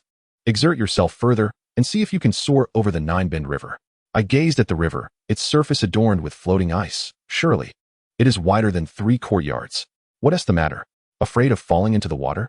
Shurji chuckled, then suggested I change into that sleeveless bodysuit from yesterday, just in case I tumble into the water. Change into a bodysuit? Perhaps not, I thought to myself, considering that I would rather plunge into the icy waters fully clothed than ascend into the sky in such scant attire before the eyes of the public.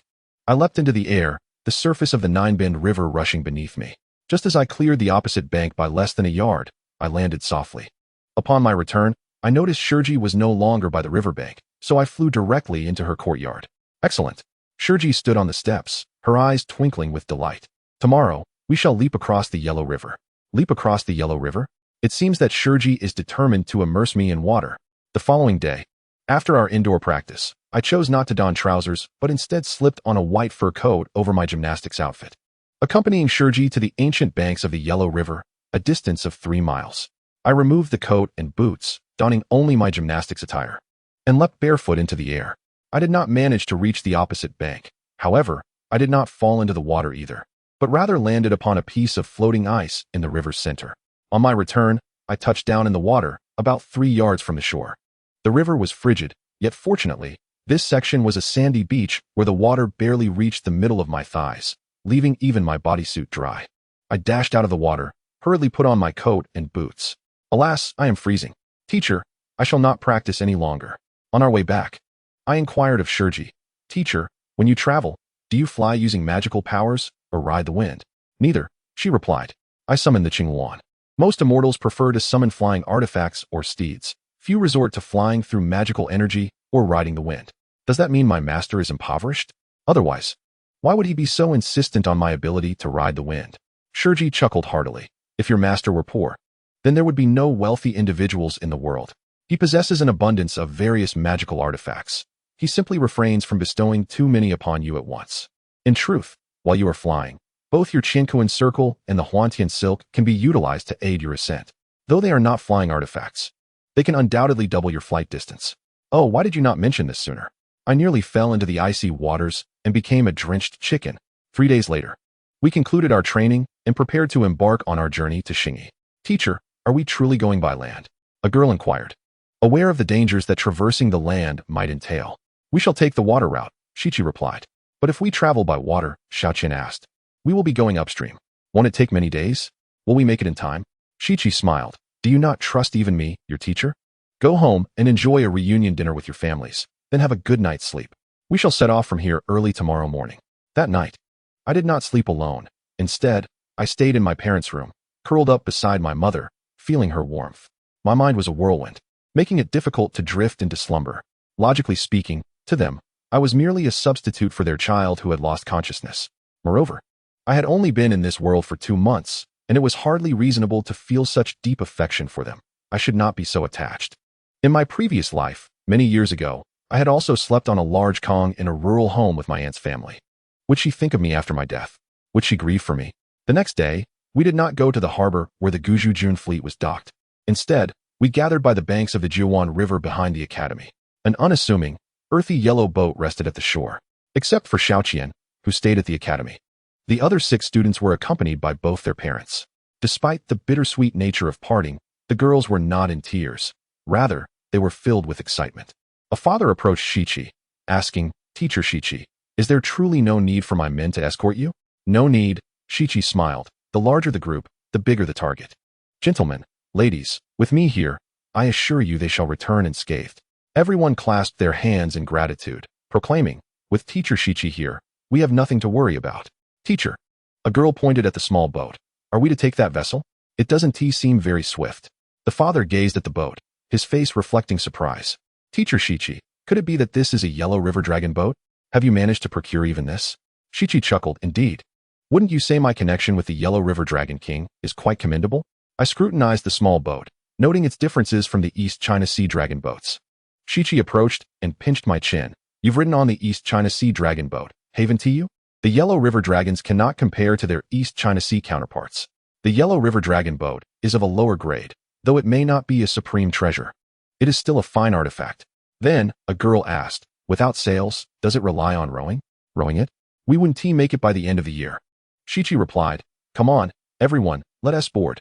The dragon boat departed from the riverbank, gradually drifting away.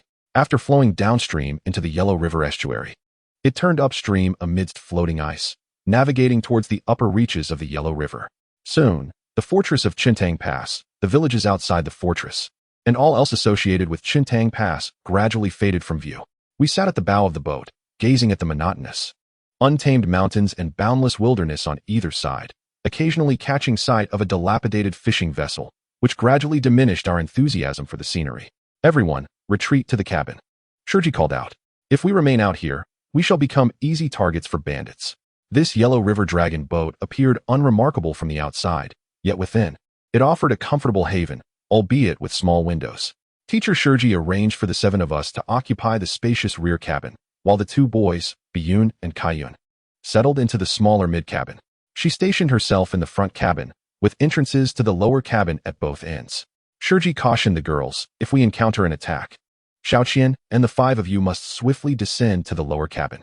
We shall handle the situation above. Teacher, one girl inquired, will we truly face those bandits? Shurji pondered, gazing outside. Ahead, the great river served as a boundary. The right bank belonged to Jizhou, while the left bank was part of Yanzhou. The Xianyu from the west, the Shanrong from the north, and the Lai from the east frequently roamed this area. At present, they were all foes of the great Shang. Xiaoqian asked, why are there so many enemies of the Shang? Shurji replied, the Xianyu were once the Yuyi clan. 750 years ago, our forefather, the esteemed Wang Hai, ventured to trade with the Yuyi and, in a drunken state, was betrayed and killed by their lord, Mianqian.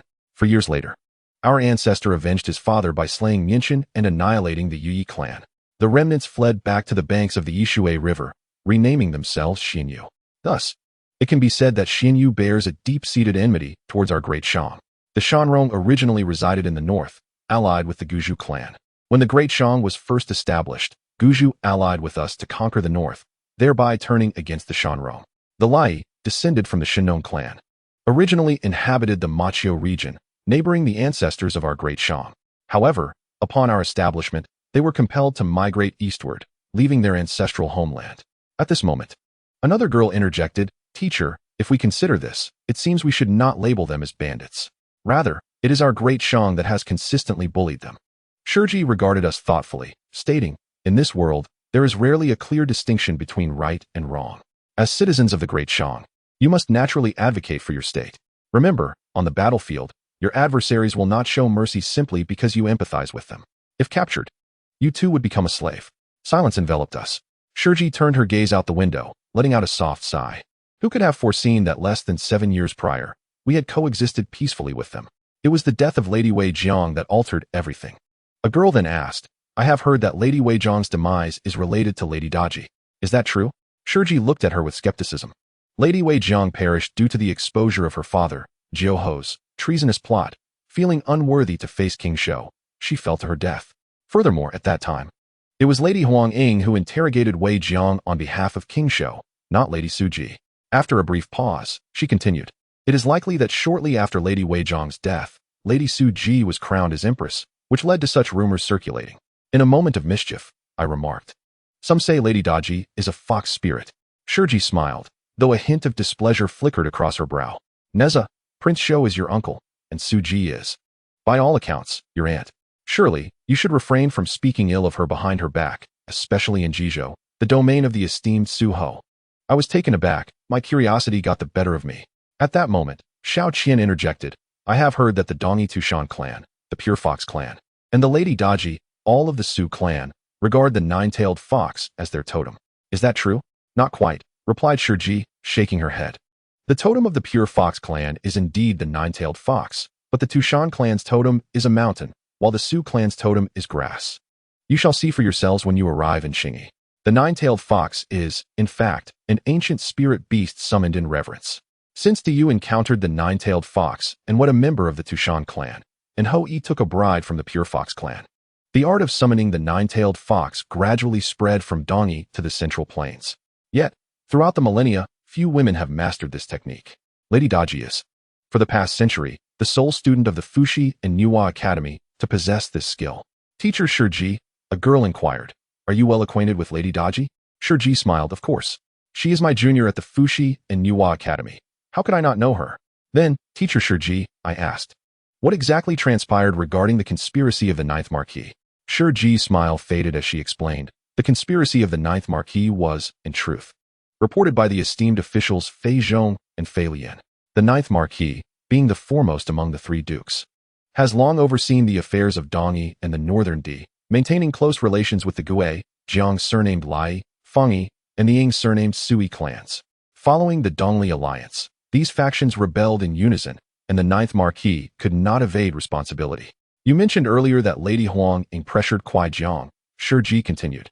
"Lady Huang Ying is a descendant of the Huang Yi. Her brother, Huang Feihu, holds a prestigious position, and her father, Huang Gun, once served as a regional lord. The Huang clan was once the leader of Dongyi, and both Fei Zhong and Fei Lian's ancestors hailed from the same lineage. During the Ninth Marquis's leadership over Dongyi, he was generous to the Jiang clans while often clashing with the Ying clans.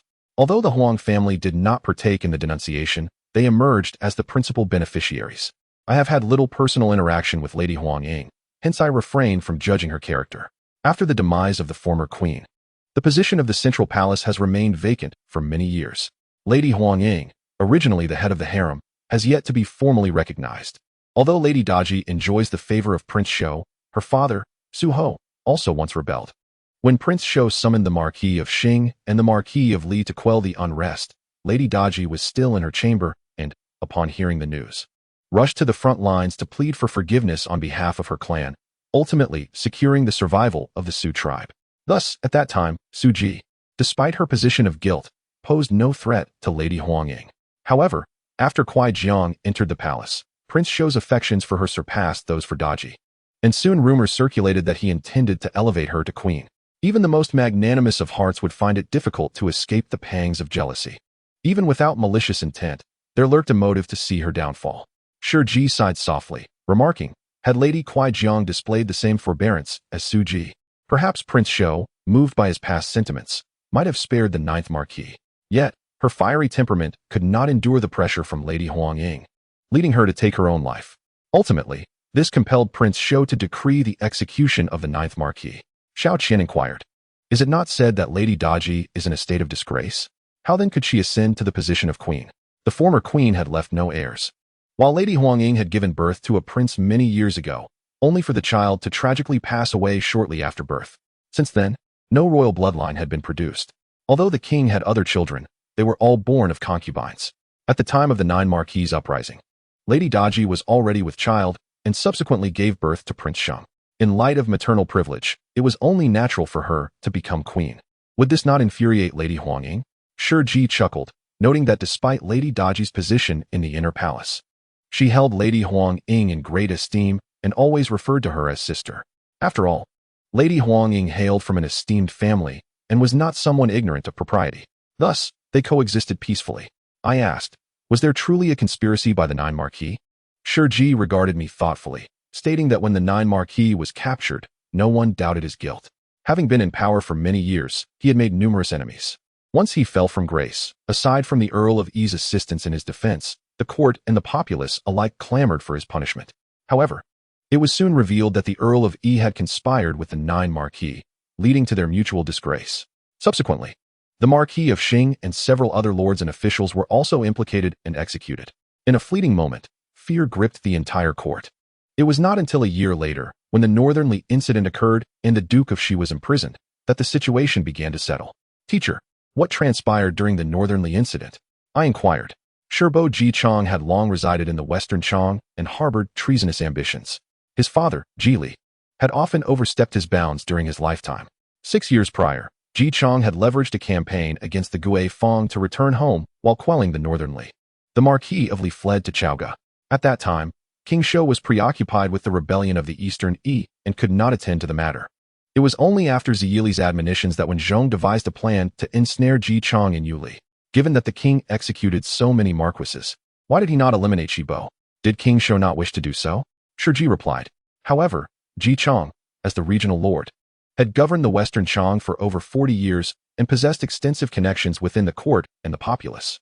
Furthermore, his domain served as a bulwark against the Western Rong's incursions. Meanwhile, the main forces of the Shang army were entangled in quelling the rebellions of the Eastern Yi and Northern Di. Should the Zhou rise in rebellion, the Shang would find themselves besieged on all sides. Holding Ji Chong as a hostage would deter any rash actions from the Zhou. Shiji did not continue, and the girls refrained from further inquiries.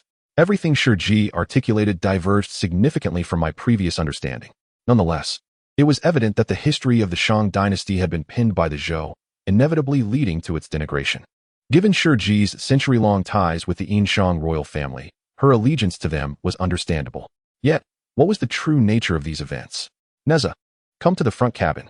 As nightfall approached, I donned my short white fur coat and made my way to the bow of the boat, sitting beside teacher Shiji. Nezha, have you sensed the spiritual energy surrounding us? Throughout our journey, I had indeed felt intermittent fluctuations of spiritual energy, though I had not paid them much heed. With my current spiritual awareness, I could detect the faint energy of an ordinary person from 200 zhang away, but it was quite taxing. At this moment, my spiritual awareness expanded thoroughly, reaching the banks of the Yellow River. Instantly, countless spiritual lights surged into my mind.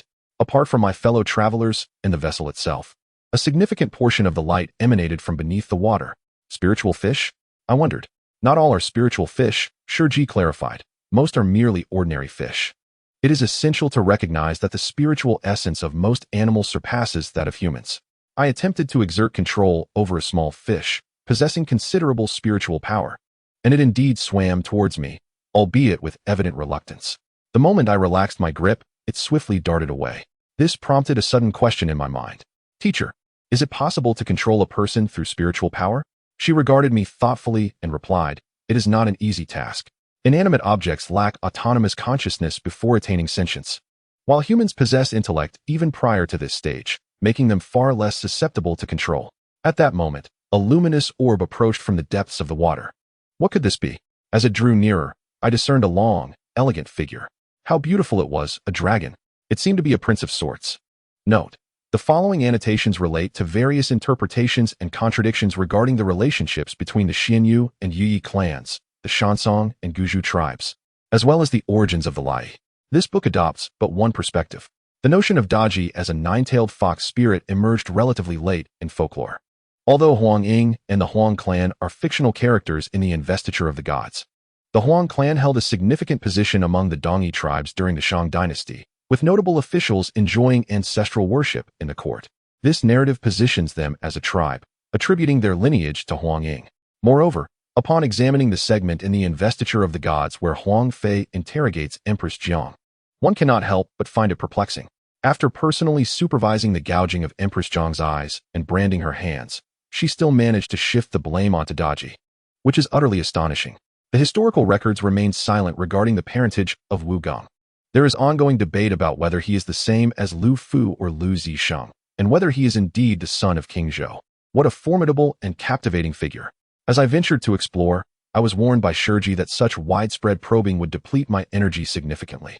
You need only focus your spiritual awareness on a specific point, she instructed. Subsequently, she began to teach me the nuances of regulating the release of my spiritual perception. Through persistent practice, I gradually concentrated my awareness within a range of several dozen zhan along the banks of the Yellow River. I could sense every blade of grass and twig within that domain, while the light outside that range dimmed. I maintained this focus until deep into the night, but eventually, fatigue overcame me. I bid farewell to Shiji and retreated to the aft cabin to rest. In my dreams, visions of various spiritual energies continued to intrude upon my consciousness. I could not tell how much time had passed, but amidst the haze, I discerned a cluster of spiritual lights within the grass on the right bank. A few were drawing bows. I jolted awake, the first rays of dawn streaming through the window. This was no dream. Sitting up, I noticed 5 girls still slumbering, while Xiao Qian's bed was empty. "Xiao Qian," I exclaimed, hastily getting out of bed, bending to avoid the window, and rushing towards the forward cabin. Just as I reached the doorway, I spotted Shiji and Xiao Qian sitting side by side at the bow, gazing at the scenery. Was Shiji unaware of the presence of someone on the shore? "Xiao Qian," I called out. The moment she turned her head, Shiji suddenly pressed her down with her right hand while grasping something with her left. In the blink of an eye, Shiji had drawn her sword. A glint of cold light aimed directly at the shore. Meanwhile, within my spiritual awareness, a figure abruptly collapsed, rapidly dissipating. "Xiao Qian, go to the back," Shiji commanded. Xiao Qian stumbled into the cabin, collapsing into my embrace, her body still trembling with fear. Shiji remained seated at the bow, her sword in hand, until the flickering shadows in my consciousness vanished without a trace. She then rose and entered the cabin, exclaiming, "It's all right," upon witnessing Xiao Qian nestled in my arms. She laughed, "Surely not. You are the esteemed niece of a high general, destined for the battlefield in the future." Embarrassed, Xiao Qian gently pushed me away and stood with her hands by her side. "Who are they?" I inquired. "They are likely a small tribe from the Xinyu," she replied. "If they learn their lesson, they won't return." She lifted an arrow before us. I took the arrow, noting its crude craftsmanship. Although the tip was sharp, it was made of stone. Xiao Qian touched the arrowhead, puzzled. "Why is it made of stone?" Shiji chuckled. "Do you think they possess the wealth of the Dashang? Their bronze for swords and knives is already insufficient. How could they afford to fashion arrowheads?" Suddenly, I comprehended the situation. Although the Dashang had long entered the Bronze Age, many primitive tribes remained entrenched in the Neolithic era. Our presence as time travelers and the involvement of the divine had only slightly altered the lifestyles of the upper echelons, without impacting the lower strata of society or the overall level of production. In fact, upon reflection, even 3,000 years hence, when one steps into a remote village, how much would their lives and production methods differ from the present? "Do you know how far we have traveled?" Shiji queried abruptly. We both shook our heads. From Qintang Pass to the mainland marshes of Xingyi, the waterway is approximately 1,000 miles. We have covered about half of it, 500 miles. "So fast," Xiao Qian exclaimed. "It hasn't even been a day and a night. That means we could arrive before tomorrow morning." "Fast," I calculated silently.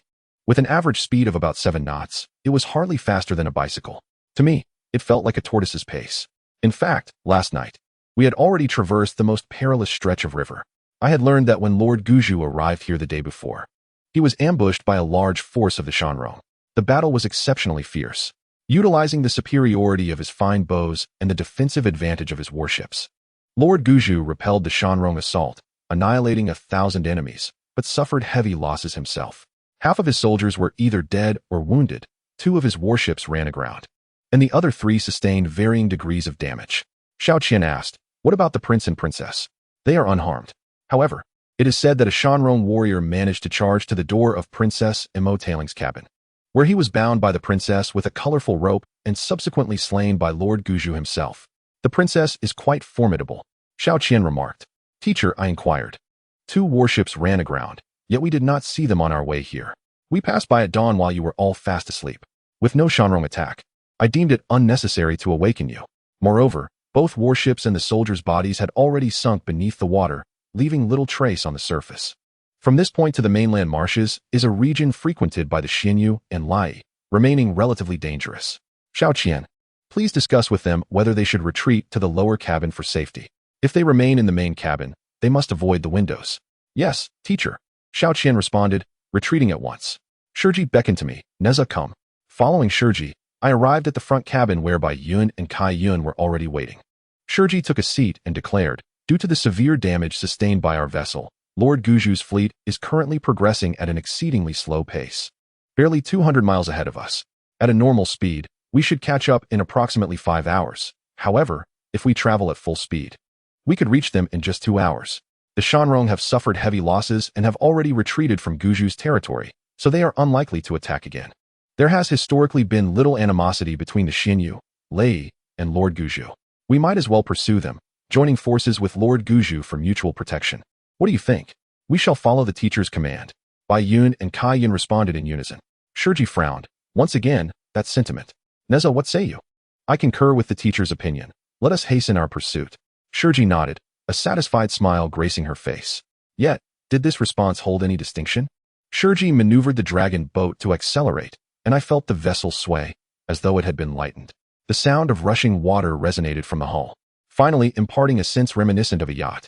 Biyun, Kai Yun, and Nezha, Shiji's voice called from behind, remain vigilant, observing both the front and the shores for any potential dangers. The girls in the rear cabin did not venture into the lower hold. Instead, they rushed to the bow, thrilled by the splashing waves on either side of the craft. After an hour of swift sailing, the dragon boat slowed once more and eventually came to a halt. Return to the cabin. Shiji commanded. Biyun, Kai Yun, Nezha, and Xiao Qian, come inside. In the front cabin, Shiji's expression was grave. The situation had changed. I have received a message. Lord Guju has been attacked again, merely 100 miles ahead of us. The enemy has already boarded the ship, and the situation is dire. Is it the Xinyu or the Lei? I inquired. It is the Shanrong and the Xinyu, Shiji replied. These two factions have historically been at odds. Yet they have unexpectedly joined forces. This is something I had not anticipated. Following the recent battle, Lord Guju's arrows have been nearly depleted, and the damage to the warships has significantly impaired their defensive capabilities. They have evidently made extensive preparations for this assault, specifically choosing a narrow section of the river. It seems they are determined to eliminate Lord Guju. The previous attack was likely only part of their scheme. What shall we do? Biyun asked. Lord Su has dispatched Brother Chuanzhong to lead the fleet downstream from the mainland, while he himself travels from Xingyi. And young Master Fusang is splitting his forces from Sheikyu to provide assistance. However, they are all far from the site of Lord Guju's attack. The nearest, young Master Fusang, is still over 100 miles away. Distant waters cannot quench nearby thirst. As your teacher, I am naturally obligated to heed Lord Su's charge regarding this matter. We must set off immediately for rescue. However, we have 5 young ladies here who possess neither spiritual power nor combat ability that require our protection. Thus, among the 4 of you, one must accompany me to rescue Lord Guju, while the others remain to guard the dragon boat. Teacher, Xiao Qian spoke up. I shall go to the rescue. You shall stay, Shiji replied. Though I possess the strength to contend with 1,000 foes, this mission demands that I repel the attacking enemy, while also ensuring the safety of Lord Guju and Princess Emotailing. I fear I cannot attend to you as well. She inquired again. Nezha, what about you? I hesitated considerably. Shiji chuckled. It seems you find it difficult to choose between the princess and Xiao Qian. Although your spiritual power surpasses that of Biyun and Kai Yun, you lack practical combat experience. Moreover, Xiao Qian and her companions also require protection. Very well, you shall remain here. I will take Biyun and Kai Yun to provide assistance. Shiji rose. Nezha, I hereby transfer the control of the dragon boat to you. Continue to advance at high speed and halt 20 miles away from the Guju Jun's fleet, so we may support each other. However, do not draw nearer, lest you attract danger.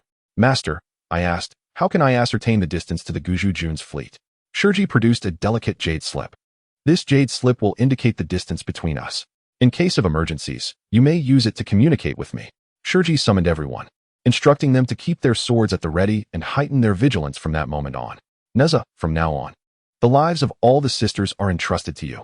Subsequently, Shiji, along with Biyun and Kai Yun, ascended to the bow of the ship and summoned the Qingwan. Shiji seated herself upon it. A cloud of white mist enveloped the three of them, and in an instant, they soared into the sky, vanishing into the horizon within mere breaths. A few girls gazed blankly at this scene, exclaiming, "How cool." Cool is indeed an English term. Yet I was perplexed as to where they had acquired this phrase from the future.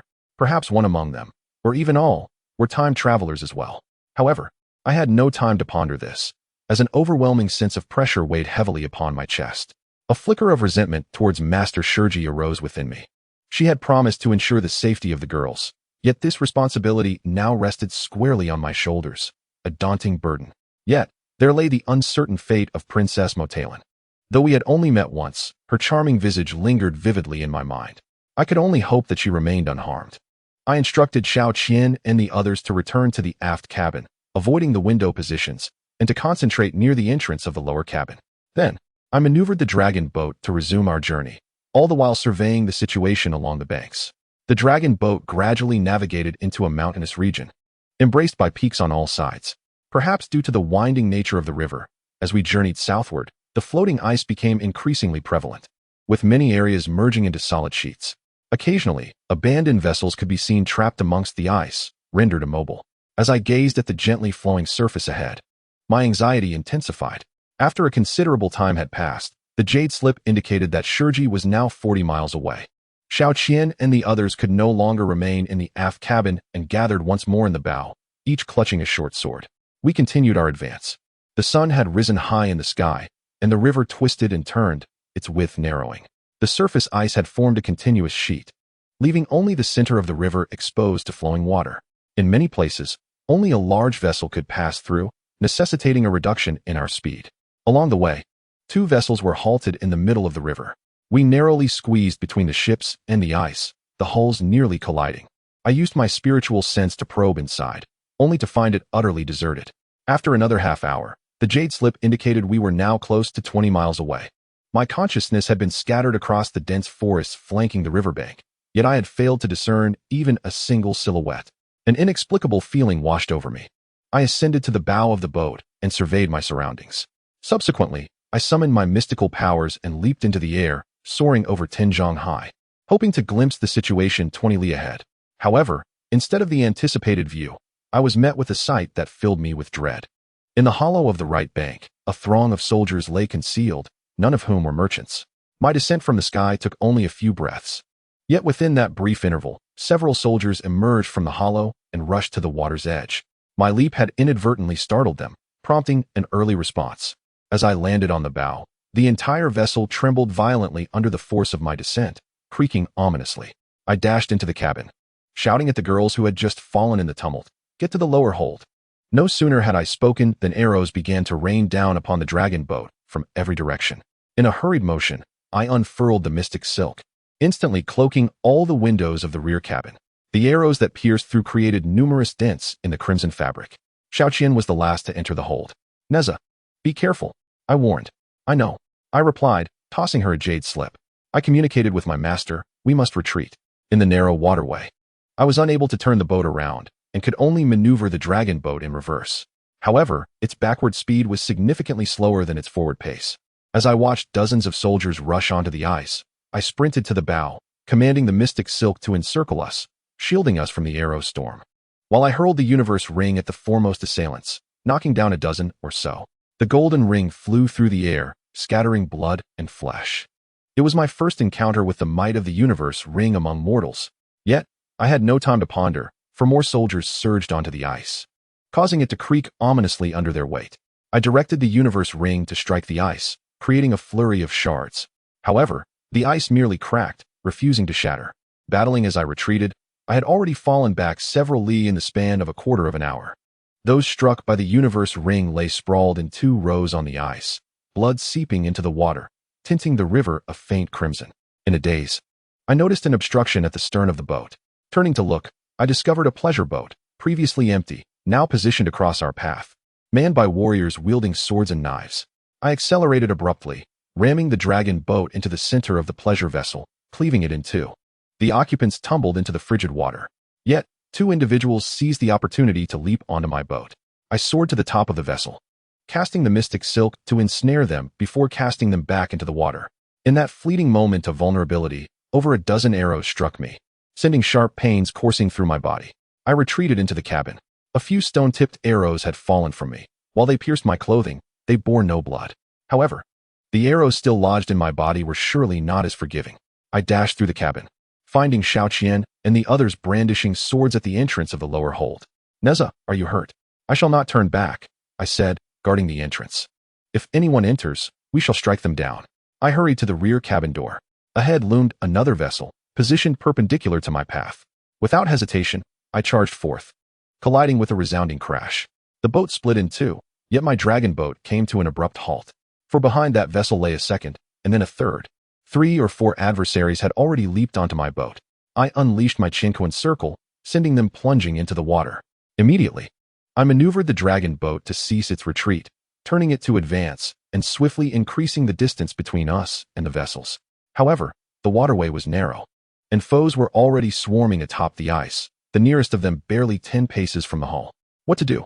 I gazed at the cracking ice beneath me, leaping from the boat to land amidst the throng several paces away, shattering the ice beneath my feet. With a few more agile bounds, I reached the front of the dragon boat, collapsing the ice within a radius of several dozen paces. I then mirrored this action on the opposite side of the boat. In an instant, over 100 individuals tumbled into the water. Yet, several had somehow managed to clamber aboard the vessel. Just as I intended to return to my dragon boat, my eyes caught sight of a warrior clad in tiger skin, wielding a long sword on the right bank. Was he their commander? To capture the leader is to capture the thief. Harnessing my powers, I soared towards the commander 100 paces away. "General!" The soldiers surrounding the commander drew their bows en masse, and he shouted hoarsely, "Shoot! Kill him!" I unleashed my Hunyuan silk to shield against the incoming rain of arrows. At 10 paces from the commander, I hurled the crimson silk, ensnaring him. Amidst the hail of arrows, I seized the commander and positioned him before me as a shield. Then, I leapt towards the dragon boat. "General!" Below, chaos erupted. I had intended to capture the commander alive, but upon seeing him pierced by several arrows, blood streaming from his mouth and nose, it was clear he would not survive. Thus, I released the crimson silk and hurled him into the air. His body crashed heavily onto the ice, blood bursting forth, as an arrow pierced through his chest. The ice cracked ominously beneath him. "General!" By the time the surrounding soldiers rushed forward, the commander had sunk into the depths. I leaped back to the bow, facing the enemy just a few paces away.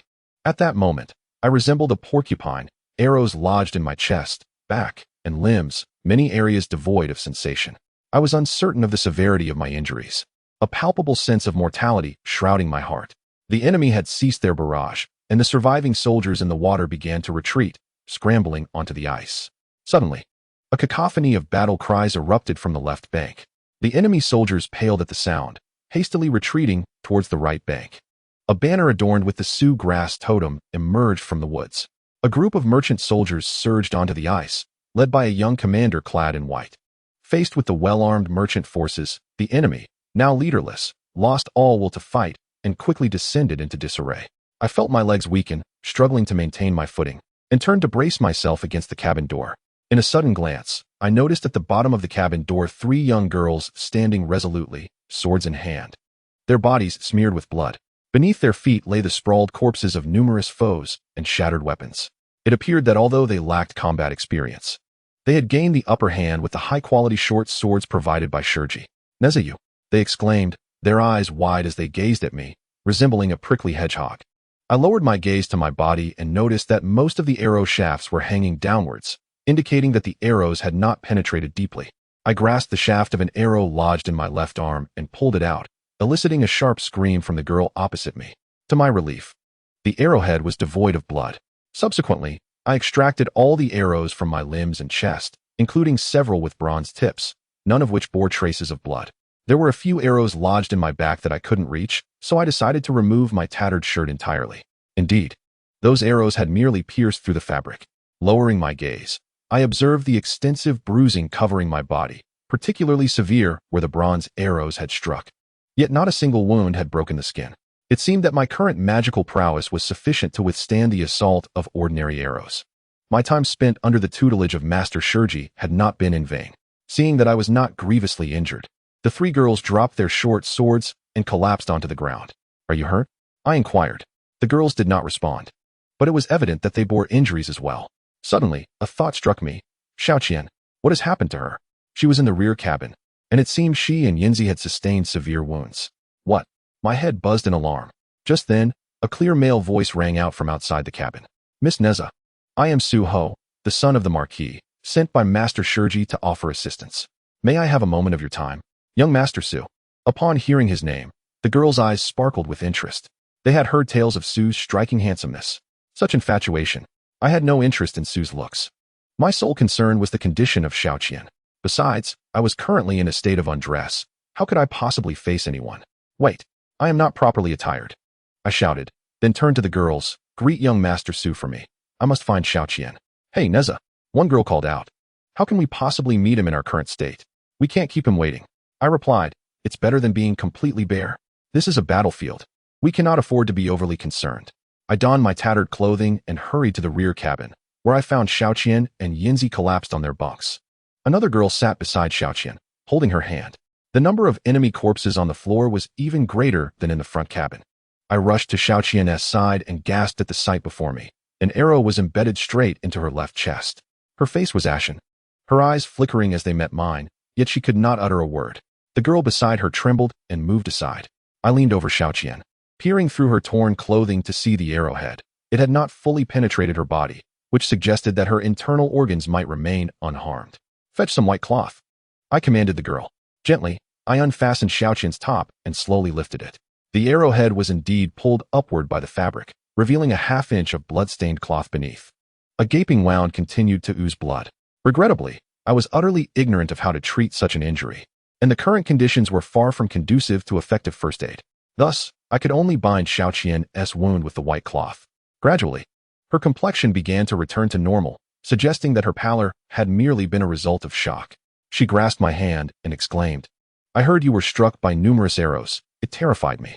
It's nothing. I am tough-skinned and robust. Arrows cannot pierce me. You're boasting. At that moment, I heard Yinzi's faint voice calling out, Nezha. The tone was filled with sorrow. Hurry and assist Yinzi, Xiaoqian urged. Her injuries are more severe than mine. I approached Yinzi, whose injury was on her leg. Blood seeped from beneath her resting place, staining the cabin floor. She was likely the most gravely wounded among us. You all are ignoring me. She began to weep silently. We are not ignoring you. It's all right, we're sorry. I tore open the leg of her trousers and saw a 3-inch-long gash on her right thigh, flesh torn and white skin marred by blood. I gently touched the skin near the wound, but she did not react. Nezha, is my right leg still there? I can't feel it at all. Startled, I wondered if her nerves had been severed. I grasped her right foot and lifted her toes. Ah, she shrieked, it hurts. I completely ripped her pant leg open, preparing to bandage it with a white cloth. Just then, a male voice called from behind, Miss Nezha, this will not do. Turning around, I saw Su Fengyi had entered the aft cabin. He approached, took out a porcelain vial, and sprinkled the powdered medicine onto Yinzi's wound. Yinzi furrowed her brows, but did not cry out. It seemed Su's exquisitely handsome face had a calming effect. He skillfully bandaged Yinzi's leg, exhibiting none of the clumsiness one might expect from a pampered young gentleman. Next, he turned to Xiaoqian, observing the blood continuously seeping from her chest. Where is this young lady injured? In the chest, I replied. The wound is shallow but persistently bleeding. I lack coagulants. Su Fengyi handed me the vial, saying, you take care of it. He then turned to tend to the other girl. What a good gentleman. I unwrapped Xiaoqian's bandage, revealing her chest soaked in blood. A shocking sight. I carefully applied the medicine and rewrapped the wound. Miss Nezha, how are you faring? He inquired. Oh, just superficial injuries. It's nothing serious. He looked at my tattered clothing, seemingly unconvinced. Are you truly unharmed? Indeed. Then will you be able to navigate the boat to the battlefront? He asked again. I was taken aback. When I arrived, Teacher Shurji communicated with me, instructing me to pick you up and proceed to rescue Lord Guzhu together. She mentioned that only you could steer the dragon boat now. I immediately felt a surge of anxiety. This meant Su Fengyi had come to save us first, while Teacher and General Zhonglun had split our forces and advanced to the battlefield.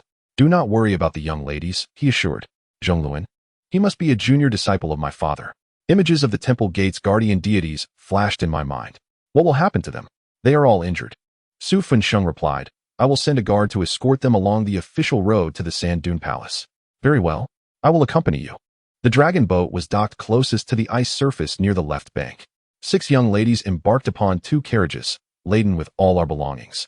As we journeyed towards the dunes, Xiao Qian grasped my hand, unwilling to let go. Nezha, you must exercise caution. Aside from the frail swallow, the other girls approached to bid me a heartfelt farewell, though their gazes frequently drifted towards Su Fensheng by my side, causing a wave of acidity to rise within my stomach. I summoned Su Fensheng and his 30 warriors, casting the enemy corpses from our dragon boat into the river before we sped upstream. Part of his troops escorted the girls to the dunes, while another faction traversed the icy terrain towards the battlefield. Ahead lay enemy vessels stranded in the middle of the river. I paid them no heed, ramming into one and splitting it asunder. Su Fensheng and his warriors were visibly moved by the display. Miss Nezha, to single-handedly confront a multitude of foes is truly remarkable. I hold you in the highest regard, he declared, his praise bordering on flattery. Oh, truly?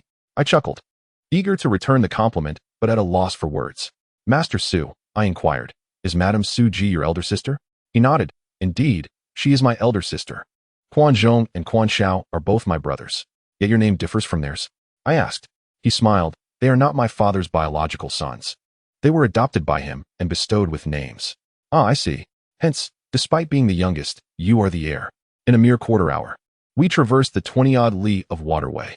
From afar, I spotted the grand ship of Lord Guzhu and 2 military vessels. Though damaged, they still stood proudly upon the water, surrounded by 8 or 9 enemy boats. A chaotic battle raged on both the deck and the icy expanse surrounding them.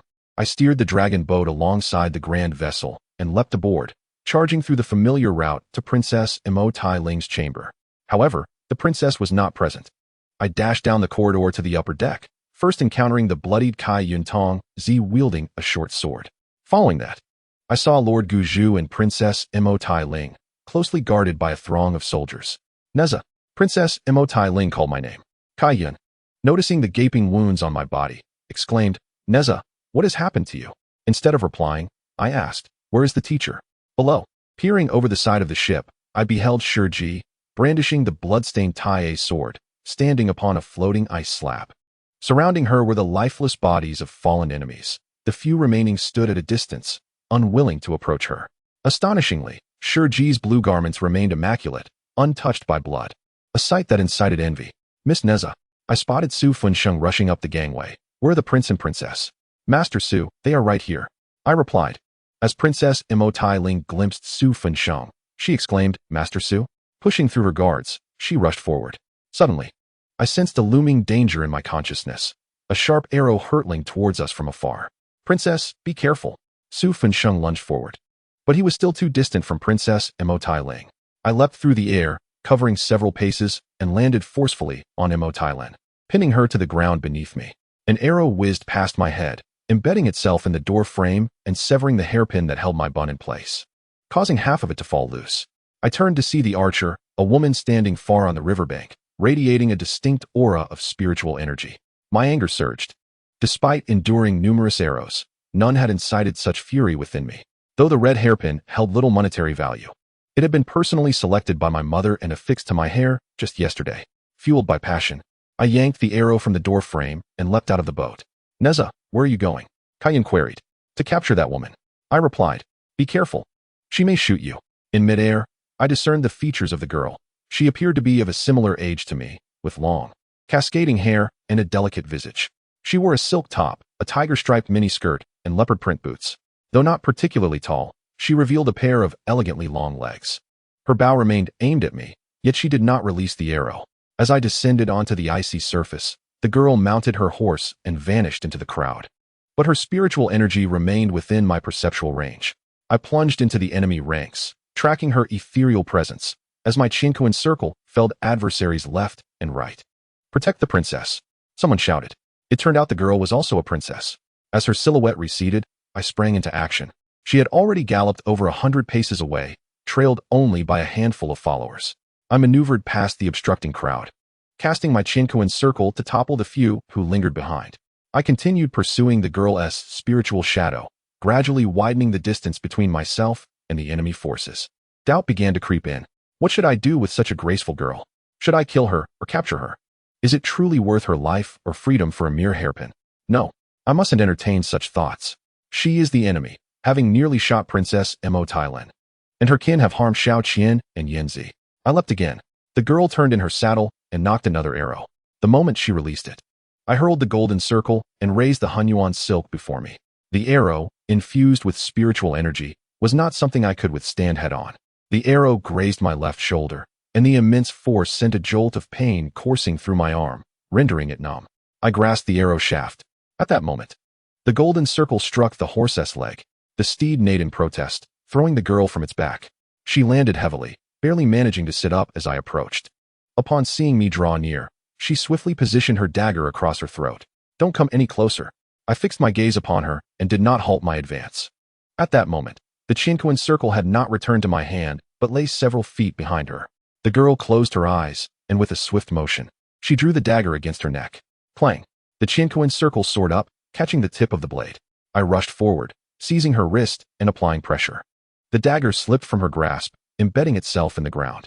She continued to struggle fiercely, her neck torn, blood flowing freely. I mounted her, pinning her arms down, and then retrieved the hemostatic powder given to me by Su Finching, sprinkling it on the girl's wounds. "Let me die?" she cried out. "I shall not permit you to perish." Her tiger-skin skirt had come undone at some point, revealing her youthful form. I rose and released her. She quickly grasped a corner of the skirt, pressing it against her hips, her gaze directed at me, brimming with resentment. "You will not take me away. That is not for you to decide," I replied. "If you forcefully take me, I will command my men to shoot me." "Why?" I inquired. "Why must such a young princess desire death?" I had heard that the king of Shang often sacrificed princes and princesses from enemy states. Even if one were fortunate enough to survive, they would likely become a slave, enduring endless humiliation. Her words resonated with me, and I gazed at her in silence. The brutality of the Shang king is recorded in history. Even if not entirely true, it cannot be wholly fabricated. I then thought of Lianer, the caged bird stripped of freedom. "You may leave," I said, offering her the 2 arrows I held. "You may shoot me with these arrows. They are yours." "Are you invulnerable?" she asked, taking the arrows and placing them in her quiver. She then stood, adjusted her skirt, and knelt before me with a clasped gesture. "I thank you for sparing my life. May I inquire your esteemed name? I shall repay this kindness in the future." "I am Nezha," I replied. "And may I ask for the princess's name?" "I am Princess Xinyu, Itsongshan." Upon my return to the ship, the battle had concluded. Shiji, Bai Yunkai, Su Finching, and Zheng Lun were gathered in the cabin of Lord Gozu. "Did you capture the one who shot the hidden arrows?" Mo Tailing asked. I shook my head. "She escaped. She is a princess. She cannot be so easily captured," Shiji remarked. "Nezha, Princess Itsongshan possesses spiritual power. The bow and arrows she wields are also artifacts of great sharpness, beyond what your flesh can withstand. You must not venture alone into danger again. Xiao Qian, Yanzi, and the others are injured. I already feel regret towards their parents. If you were to suffer any further loss, how could I explain it to General Guan Yinli?" I fell silent. "Enough," Shiji declared. "Young Master Su, you have met. General Zheng has not yet had the pleasure." I stepped forward, bowing in greeting. "I have seen you, Master Uncle. However, this Zheng Lun is truly unappealing in appearance." Zheng Lun hastily returned the courtesy, though I share a teacher with General Li. My masters Tai Yi and Shiji are both of the elder generation to me. "Miss Nezha, please do not refer to me as Master Uncle." Oh, at that moment, several reports came in one after another that Lady Daji had arrived from Zhaoge to the old capital of Xingyi. Lord Su had now stationed troops 20 miles away, awaiting the arrival of Lord Gozu to Xingyi. Lord Gozu and young Master Su discussed whether to continue by water or to switch to land. Shiji, however, was concerned for the few girls at Shidaio and took her leave to see them first. "Master Shi," Lord Gozu inquired, "will you not accompany me to meet Queen Suji?" Shiji smiled. "To meet the queen is a matter of state for you, while my visit to Lady Suji is of a personal nature. Thus, I must prioritize matters of state before personal affairs. Please convey to the lady that I will pay my respects once I have properly attended to the injured disciples." I returned to the dragon boat accompanied by Shichi and the 2 young boys, Biyun and Kaiyun. Shichi regained control of the vessel and swiftly maneuvered it away. Throughout the journey, Shichi and the 2 boys remained silent, and the atmosphere was somewhat oppressive. "Master," I said, "I failed to protect the 6 sisters, and I have let down your expectations." "You have done your utmost," Shichi replied. "I did not anticipate such a fierce assault on the dragon boat. It is a failure on my part. Had I foreseen this, I should have sought the assistance of the Yellow River Water clan. You would not have found yourselves in such a predicament." She looked at me. "You let Princess Yaikanshin go, did you not?" I nodded. "Yes, master. I lost count of how many I killed today. That is not a justification for releasing her. Capturing a princess holds far greater value than 1,000 soldiers. Master, I interjected, I have heard that the king often offers the princes and princesses of enemy nations as sacrifices. Did you let her go out of fear she might be offered as a living sacrifice? In the time of the former king, there were indeed human sacrifices, she recounted. However, in the 20 years since the ascension of the current king, such practices have not occurred. Furthermore, those offered as sacrifices are not solely captives or slaves from enemy nations. Commoners, nobles, and even the daughters of feudal lords or merchant kings may also become offerings. I gazed at her in astonishment. 300 years ago, a princess of a former king was blinded, dismembered, and beheaded as a sacrifice to the heavens. What crime did that princess commit? I asked, my body shivering involuntarily. Shichi glanced at me. She committed no offense. Her name merely appeared in the divination. Is there truly such a bizarre occurrence? How foolish is this king? Shichi sighed softly. It is merely a struggle for power. The former king himself did not meet a good end, let alone his beloved daughter. After a day of fierce combat, I felt immensely fatigued. However, as I lay on the bedding, sleep eluded me. After nearly an hour of restlessness, I rose and walked directly to the bow of the boat. The sun was now setting in the west, and the water's surface was becoming increasingly expansive. The banks receded into the distance, ultimately disappearing from view, leaving only a vast expanse of misty waves before me. I realized this was the continental marsh, one of the 9 great wetlands of the realm. Beneath the setting sun, the boundless lake mirrored the tranquility of a mirror, starkly different from the sea, I remembered. Although I resided in a coastal city in my previous life, there remained a considerable distance from the actual sea. Having been frail since childhood, I rarely had the opportunity to be by the sea, let alone embark on a maritime adventure. Now, amidst the continental marsh, an intense yearning for distant travels across the ocean surged within me. We journeyed swiftly through the continental marsh for nearly 2 hours before reaching the sand dune palace deep into the night. From afar, the palace stood majestically atop a highland adjacent to the shore. The palace steward and attendants awaited our arrival at the water's edge. Shichi exchanged no pleasantries with the steward, but directly requested him to escort us to the quarters of several young girls. I ascended the numerous stone steps alongside the others. In the night, the towering palace, illuminated by torches, appeared particularly enigmatic. Along the way, the steward and attendants occasionally cast furtive glances in my direction. My tattered garments barely conceal my skin, presenting a sight so dismal it pales in comparison to that of a beggar. Shortly, we encountered Xiaoqian and her companions in the side hall. The 4 girls with lighter injuries had already succumbed to slumber, leaving only Xiaoqian and Yanzi awake, plagued by the pain of their wounds. Shurji examined their injuries, first tending to Xiaoqian's bandages before instructing Biyun and Kaiyun to carry Yanzi to another room. I chose to remain by Xiaoqian's side, ultimately shedding my tattered attire and slipping beneath her covers. Exhaustion weighed heavily upon me, and cradling a bare, delicate maiden allowed me to drift into a peaceful slumber. I was roused by a gentle disturbance in the morning. Xiaoqian, still lost in dreams, had her fingers wandering near my waist, stirring a disquiet in my mind, compelling me to recite the Gu Yuan Ju once more. I moved her hand away. Though tempted to reciprocate her touch, the sight of the white cloth binding her chest quelled my desires. The other girls remained in deep repose. After freshening up in the adjoining bath and donning a new outfit, I found that my 2 sets of clothing, intended to shield me from the biting cold aboard the ship, had succumbed to wear. Reluctantly, I saved the last set of competition attire, opting instead for a skirt robe and long boots, complemented by a short white fur coat. As I stepped out of the side hall, the palace stood majestic and imposing. Yet my freedom of movement was severely restricted. Not far from my departure, guards stationed at the entrance barred my passage. They greeted me with respectful bows, yet prevented me from advancing. My curiosity was piqued by the palace's lavish feasting halls, yet the stringent guard left me with no hope of witnessing such opulence.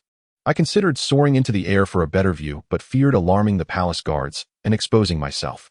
As I traversed the corridor toward the palace gates, I observed a full water basin on one side of a grand hall, while the other side lay empty.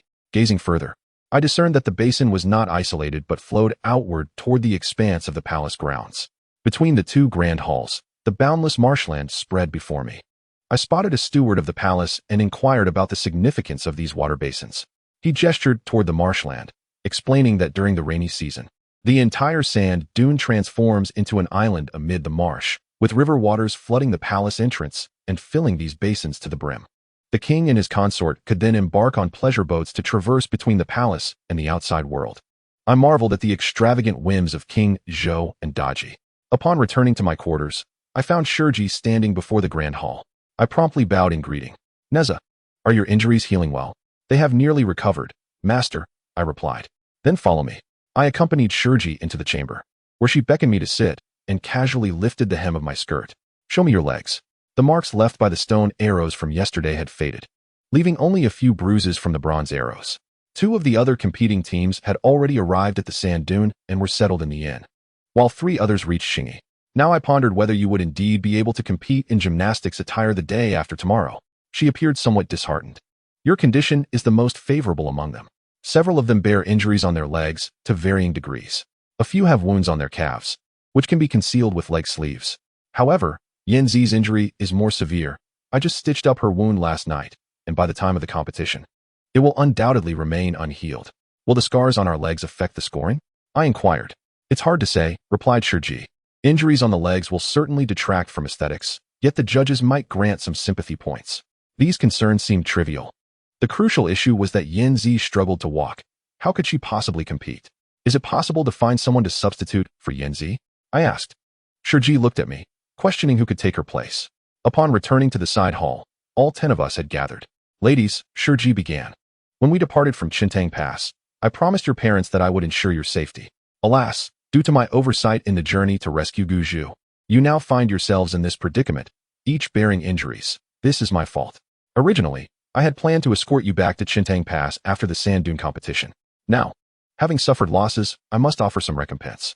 Thus, after this exhibition match, I will take you to join Nezha and Xiao Qian and Zhaoge for the spirit combat competition, allowing us to explore the realms of Dazes, Xing, Yin, and Zhaoge. How does that sound? Wonderful. The girls exclaimed with enthusiasm, while Yanzi remained silent. However, before that, we must prepare for the competition the day after tomorrow. You all should change into your competition attire, and we will practice together. Kaiyun, you will also change into the competition outfit to take Yanzi's place. Why me again? Kaiyun protested. We entered the changing room, shedding our garments. Except for myself. Each of the girls bore some form of bandage wrapped around their bodies. This can be removed, can it? I feel fine, I said, assisting Xiao Qian in unwrapping her bandage. To my dismay, I discovered a deep crimson scar in the shape of an arrowhead on her otherwise firm chest, with surrounding swelling.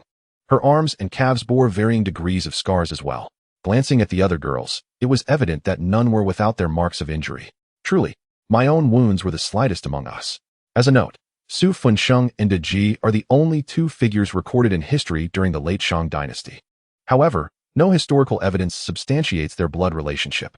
If De Ji were indeed the daughter of Su Ho, and Su Funsheng the son, they might be close kin, leading to 4 possible relationships: siblings, brother and sister, aunt and nephew, or uncle and niece. We donned our gymnastics uniforms and stepped out of the changing room, encountering Biyou, who stood at the door holding a deep blue bodysuit. Why is it you, Senior Biyou?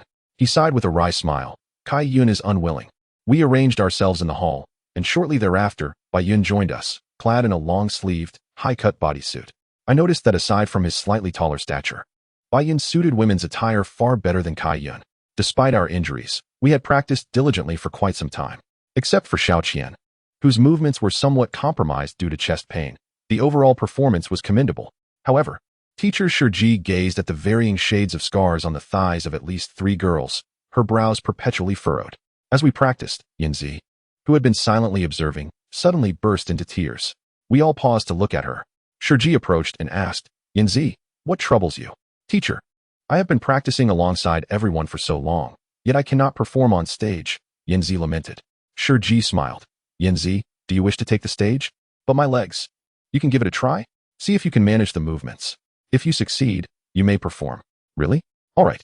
Shurji unwrapped the white cloth from Yanzi's leg. You should change into your outfit. When Yanzi donned her gymnastics attire, the sight of a 3-inch scar on her exposed thigh was shocking and hard to behold, stripping away all sense of beauty. Yanzi attempted several movements, but her right leg remained stiff and numb, leaving her somewhat helpless. All right, let's pause for now. We can practice again tomorrow.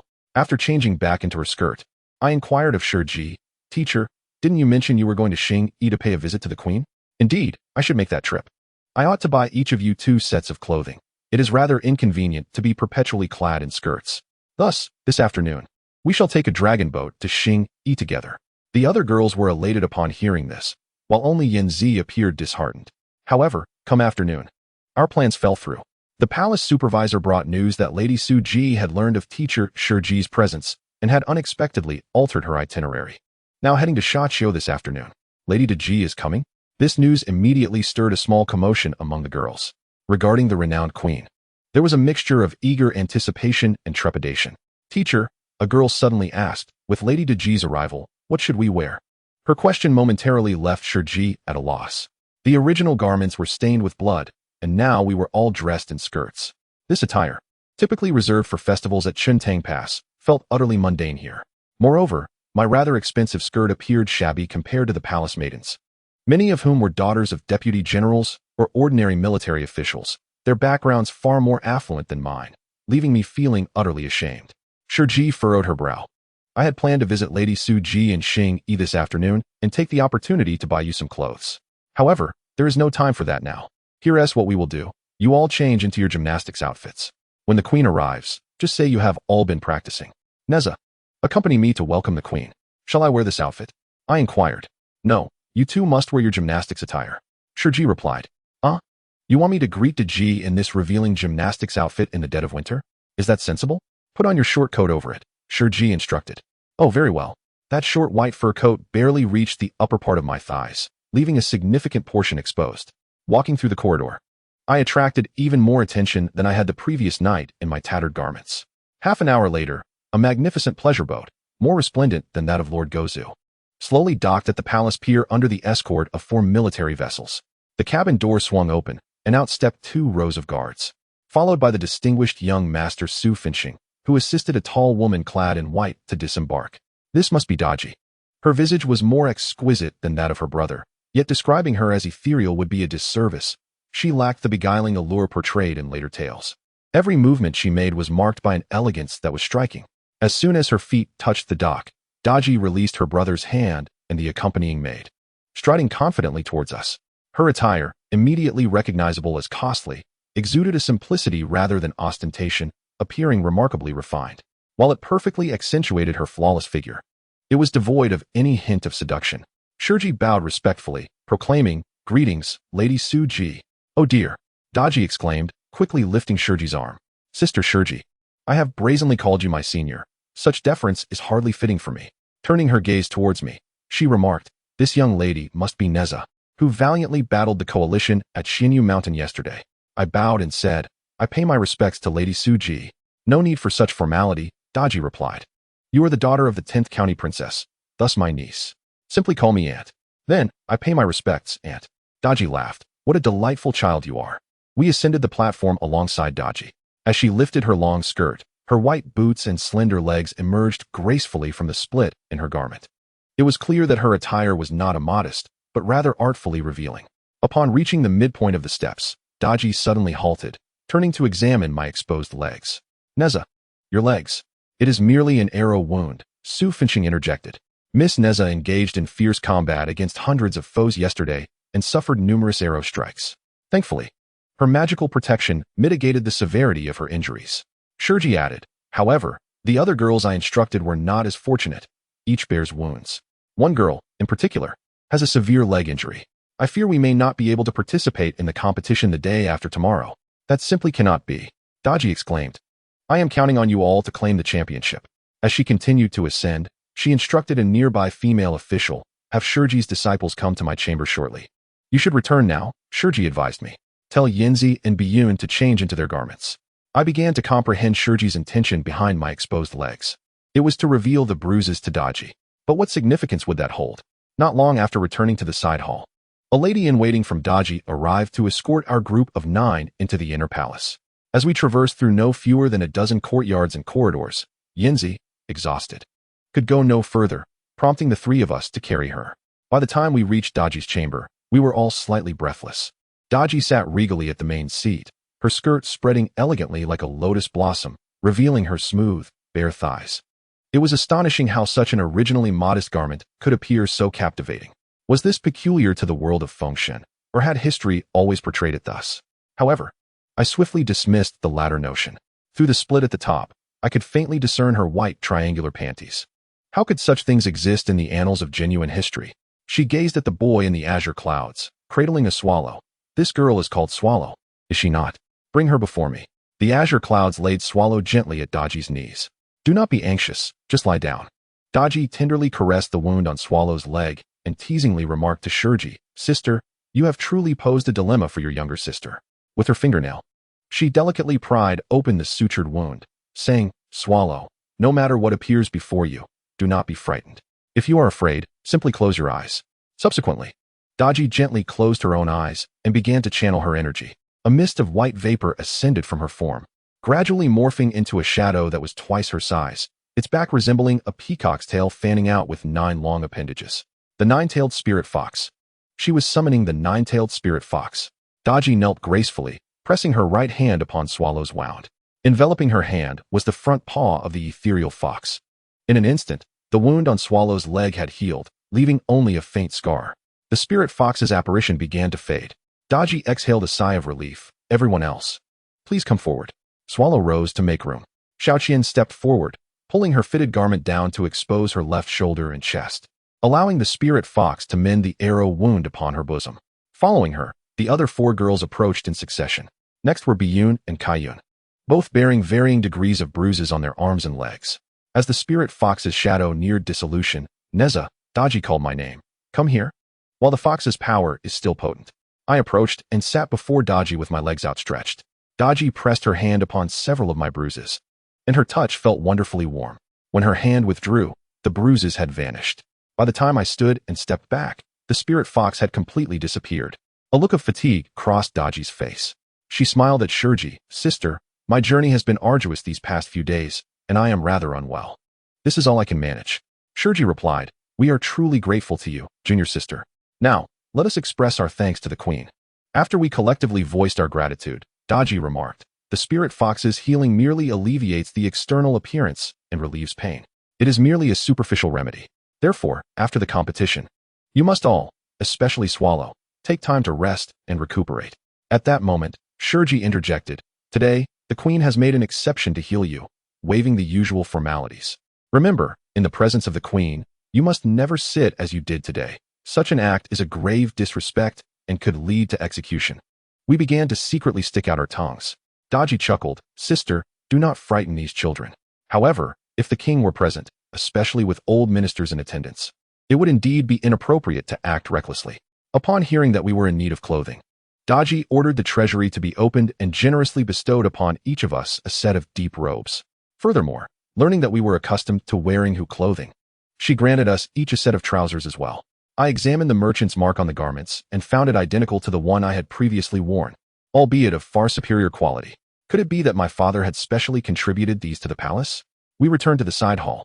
With Shurji absent, we found ourselves devoid of any inclination to train, instead gathering together to indulge in idle gossip. Our conversations inevitably gravitated towards the noble elegance and astonishing beauty of Lady Daji.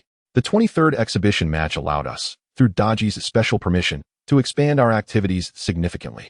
Yet, we remained outside the innermost sanctum of the palace, deprived of the opportunity to encounter Daji and the young Su Fengyi once more. Even our instructor, Shurji, had become elusive, appearing only sporadically. Nonetheless, donning the splendid new garments we had recently acquired and meandering through the palace gardens, or gazing from the platform upon the mountains, forests, and the occasional herds of deer, was indeed a delightful experience. However, the disdainful glances from the lower-ranking maidens and guards occasionally unsettled me. Yet, upon reflection, I found solace in the thought that, as girls from the borderlands, we must seem to them like a bunch of ill-mannered rustic folk. After all, why should we stoop to their level? The following day, on the eve of the competition, the lords and envoys from various states residing in the Shadun Pavilion made their way to the palace to pay their respects to the queen. In Shurji's absence, we flocked to the palace gates to observe the commotion. Seeing a group of young girls like us gathered there, an enthusiastic young steward took it upon himself to introduce us to each newcomer, hailing from places such as Yenzhou and Qingzhou, many names I had never heard before. Ultimately, I retained only the names of one from Bogu and another from Lai. One girl inquired, Isn't Lai still at war with us? To which another replied, Not anymore. They even sent a few girls to participate in the competition this time. As for Bogu, they too had dispatched a team for the exhibition match. Before long, the fleet of Lord Guju arrived from the shores of the mainland at Xingyi. The previously damaged ships had been meticulously repaired and equipped with numerous enhancements. A large group of people began to descend from the vessels, and we followed the steward as he continued to introduce the individuals among them. Besides Lord Guju, Princess Motalin, Su Ho, and the Quanzhong brothers, the remainder were predominantly representatives from the various states of Jizhou, adorned in an array of distinct garments. The assemblage, along with the earlier arrivals from the eastern states, resembled a curious display of ethnic fashion. After a while, the lords and envoys from various regions gradually departed the palace to return to their lodgings, leaving only Lord Guju and his daughter, along with the Su Ho family, to remain within the palace. In the afternoon, another pleasure boat, escorted by military vessels, anchored at the Shadun dock. This time, a multitude of girls descended, reportedly all participants in the exhibition match. They did not enter the palace but proceeded directly to the inn. I inquired of the steward, "Does every official ship coming from Fengyi require military escort?" "Indeed, miss," he replied. "The waters between the great king's palace and the old capital are frequented by lords and officials, and this expanse, spanning 1,000 miles, is dotted with countless islands, some harboring bandits who prey upon passing vessels. Thus, the former Lord Xing had 12 warships prepared for the protection of official ships. When Su Ho succeeded him, he increased the fleet to 20 vessels. Not only the official ships, but also large merchant vessels dispatched soldiers for protection. As I gazed upon the tranquil surface of the water, I was astounded to realize the peril hidden beneath. On my way back, I caught up with the steward and posed a question that had long lingered in my heart. "Is there indeed a pool for storing wine within the Sand Dunes Palace?" He paused, then responded with a smile, saying, "I have not heard of such a thing." He then departed. Could it be that the tales of the wine pool and flesh forest are mere fabrications? On the day of the competition, the gates of the inner palace garden finally swung open. We donned our competition attire beneath our skirts and robes, entering a plaza surrounded by stands and corridors along with the other participating teams and esteemed guests. Daji sat regally at the head, draped in a pristine white feather robe, presumably a gift from Lord Gozu. Underneath, she wore a simple yet elegant white garment, though this time it revealed not a single inch of skin beyond her face and hands. To her side sat Lord Gozu, accompanied by Princess Mo Tailing. On the opposite side were Su Ho and Master Fengyi, along with 3 other lords and 15 envoys. Below them was the judging panel, composed of 5 women and 3 men, all reportedly hailing from Zhaoge. Teacher Shiji did not occupy a place among the dignitaries, but chose to sit with us in the corridor. 7 teams were participating in the group performance competition. Teacher Shiji turned to Xiao Qian and me and said, "Do you see that girl in the red dress over there? She is Dog Rong, the granddaughter of General Dog Rong from the ghostly Soul Pass, and she has just turned 14 this year. She may very well be your opponent in the matches."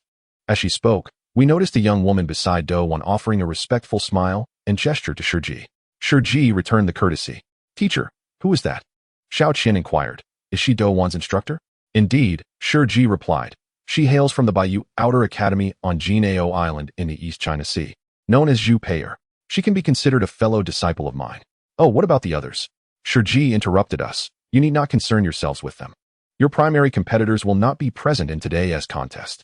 The competition commenced with the 5-member team from Ghostly Soul Pass taking the stage first. The 5 girls donned form-fitting attire, with Do Wan in red and the others in black. Do Wan alone manipulated 3 beads. After completing their routine, I sensed that although they were fewer in number and possessed fewer magical artifacts than us, their overall coordination was not inferior to ours. Shiji instructed us, "You may remove your skirts. We shall be next." Next to perform was a 4-member team from the ancient state of Tangyi. The girls wore blue dresses, skillfully handling 2 long white ribbons. While their movements initially appeared graceful, the ribbons were far less manageable than the colorful beads, leading to some mistakes during their performance. Then it was our turn. Our vibrant, multicolored gymnastics attire elicited a ripple of excitement throughout the audience. Despite 2 days without proper training, our 7-member team exhibited remarkable synergy. Xiao Qian and I orchestrated the 7 colorful beads, weaving them seamlessly through the air. After returning to our seats and donning our skirts, the next group had already taken the stage. "Wow, there are so many people," I exclaimed. As the group of girls from the Li Kingdom, the very place ravaged during the northern Li upheaval, captured our attention. They were all clad in form-fitting attire, and upon counting, I found there were precisely 10 of them. Their magical instruments were 5 rings of various colors, evoking thoughts of the Olympic rings. "Teacher," one girl inquired, "are we the only ones wearing leotards that expose our legs?" "Certainly not," Shiji replied. "If no one else wore them, I wouldn't insist that you do. The fifth group to perform was a quintet from Boga City, whose entrance was nothing short of dazzling. They donned long-sleeved, high-cut leotards that transitioned from pink to deep green. Their magical implements included a bead, a ribbon, and a ring.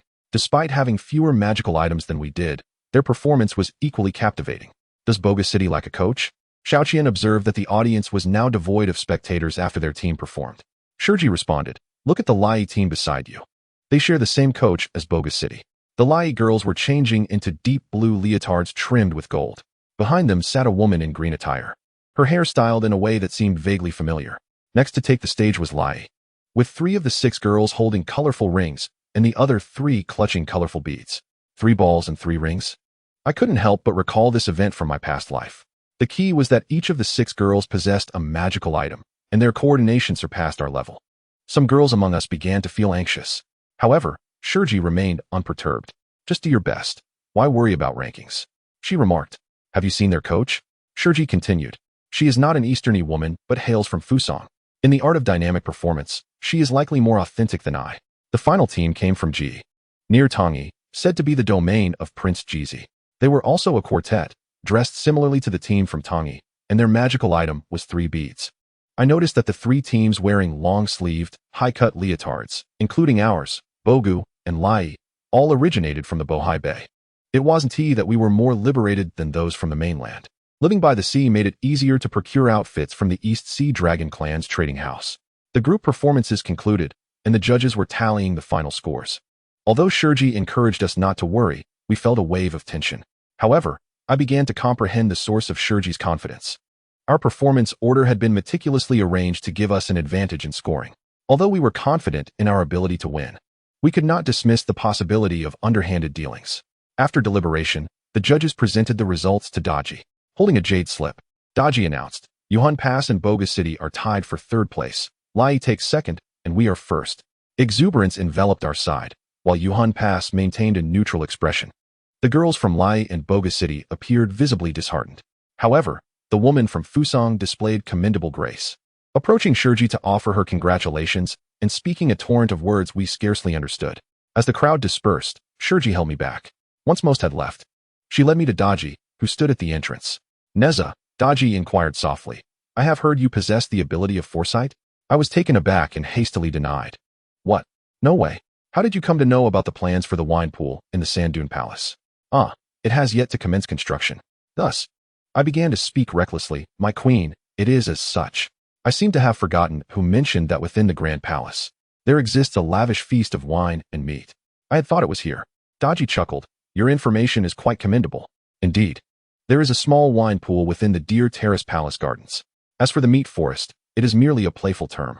For the palace has an abundance of stored game that requires hanging in trees to be made into jerky. However, the establishment of a wine pool and meat forest in the Sand Dune Palace is a closely guarded secret. Before its completion, do refrain from publicizing it. The maidens are aware now. Nezha, do you enjoy drinking? Daji inquired once more. In response, I said, as a disciple of the 3 Pure Ones Academy, I am forbidden from consuming alcohol. Haha, Daji laughed. Surely you can partake in non-alcoholic wine. Once you complete the competition, I shall invite you to the Deer Terrace Palace Gardens for grape wine. Note, Zhu Pei'er, derived from the name of the Golden Light Saintess, Zhu Peinyang. In the northern travels. On the way back, Shiji reproached me, saying, how could you so casually inquire about such matters from a palace maid? You must understand that the palace is rife with spies. Teacher, I comprehend. Shiji continued, when the king constructed the Deer Terrace Palace Gardens, he faced considerable opposition from many elder ministers. If word of the intention to build a grand wine pool and meat forest in the Sand Dune Palace reaches those aged ministers, it will surely stir trouble once more. But why does the king insist on its construction? I asked. Shiji cast me a sidelong glance. Do you also believe, as the tales suggest, that your uncle, the Prince of Longevity, is solely devoted to indulgence? Affairs of the court are far more complex than you perceive. Upon returning to the side hall, Xiao Qian inquired, Teacher, why could we not comprehend a word of what that instructor from Fusang said? Shiji smiled. She spoke in Fusang language. How could you possibly understand? Fortunately, during my time at the Biyou branch, I had some dealings with the country of Fusang and possess a modicum of knowledge in their language. She hails from the Northern Fusang Academy, specializing in lively teaching, Professor Motokomi. She was quite surprised to witness such high-caliber performances of spirit movement here in the Great Shang, and wishes to invite the best among you to the Northern Fusang Academy for further exchange. Would you be interested in going? All eyes turned to me and Xiao Qian. We exchanged glances, neither of us daring to respond. Shiji chuckled, not pursuing the topic further. We then resumed our discussion about today's competition. In our excitement, we debated whether our victory was truly deserved. To be fair, Shiji remarked, among today's teams, your performance was not the finest. Even the overall performance of the Biyou City team surpassed yours. However, in terms of the number of magical artifacts and their manipulation, particularly Nezha's singular control of 5 artifacts, no one could rival that. There exists no absolute fairness in this world. Do Wan and her companions are from the Eastern Front, while you hail from the frontier, having endured a bloody battle just days prior, each bearing wounds. These factors undoubtedly contribute positively to your performance. She glanced over at the pair practicing the duet, the vibrant cloud of Biyou, and added, by the way, have you all noticed that not all competitors today are girls, much like your senior brother from the cloud? Shiji interjected. The competition rules do not stipulate that only girls can participate. However, having boys on the team may result in a deduction of points. In fact, only your team and the Yuhunguan team consist entirely of girls. Both the teams from Bo Gucheng and Lai Yi have 2 boys each. Did you not notice? Really? We all shook our heads in disbelief. We had no idea. If it weren't for the living example of Cloud, we would never have believed that there were boys among those teams clad in long-sleeved, high-cut gymnastics attire. Shiji chuckled. You simply weren't paying attention. The judges certainly noticed. Moreover, when you observe Cloud in her form-fitting gymnastics outfit, it is quite challenging to conceal gender characteristics. Then, a girl inquired, does that mean Biyou and Cloud's brother will find it difficult to secure the championship tomorrow? Shiji nodded. Indeed, it will be quite challenging. Unless unforeseen circumstances arise. The champions of tomorrow's duet performance will likely be Do Wan and her senior brother. Is that a foregone conclusion? I asked. Not exactly, Shiji replied. Do Wan is inherently strong. However, if their performance is subpar, the judges will not award them the championship simply out of obligation. The following day's competition was significantly longer than the previous one, featuring 12 pairs of contestants. Biyou and Cloud were scheduled to perform third, while Do Wan and her senior brother were to take the stage fifth. Do Wan was still clad in a striking red jumpsuit, with long sleeves. But her lower attire had transitioned from long pants to high-cut briefs, rendering her appearance considerably more alluring. She no longer wielded the colored pearls, but had instead opted for a pair of short staffs. Her senior brother donned a complete black ensemble, wielding a hula hoop that whirled around them alongside the short staffs, creating a dazzling spectacle. As for the subsequent pairs from Lai Yi and Bo Gu, although their overall performance level was commendable in the team events, they did not surpass the standard set by Do Wan and the vibrant Cloud duo in the duet category. Ultimately, Do Wan's pair claimed first place without contest. The second place was awarded to a duo from Lai Yi, and Biyou and Cloud finished in third, solely due to the presence of 2 boys. After the competition, Deji hosted a banquet in the palace, graciously entertaining all guests and participants. In an instant, I noticed that the table was laden with a multitude of creatures, both seen and unseen in the mainland marshes, whether soaring in the sky, scurrying on the ground, or swimming in the water. Of course, there were also dozens of vegetarian options. Teacher Shiji adhered strictly to a vegetarian diet, and the 2 young boys followed suit. However, she did not insist that we partake in vegetarianism, but merely advised us to sample in moderation. She also cautioned against excessive consumption of fruit wine. However, Nezha, should your master Tai discover that you have been drinking and eating meat, do not attribute it to my approval, she warned. Understood, Teacher Shiji. It was I who indulged behind your back, I replied. I considered myself to have a hearty appetite, yet after sampling less than a quarter of the dishes, I could eat no more. The other girls fared even worse.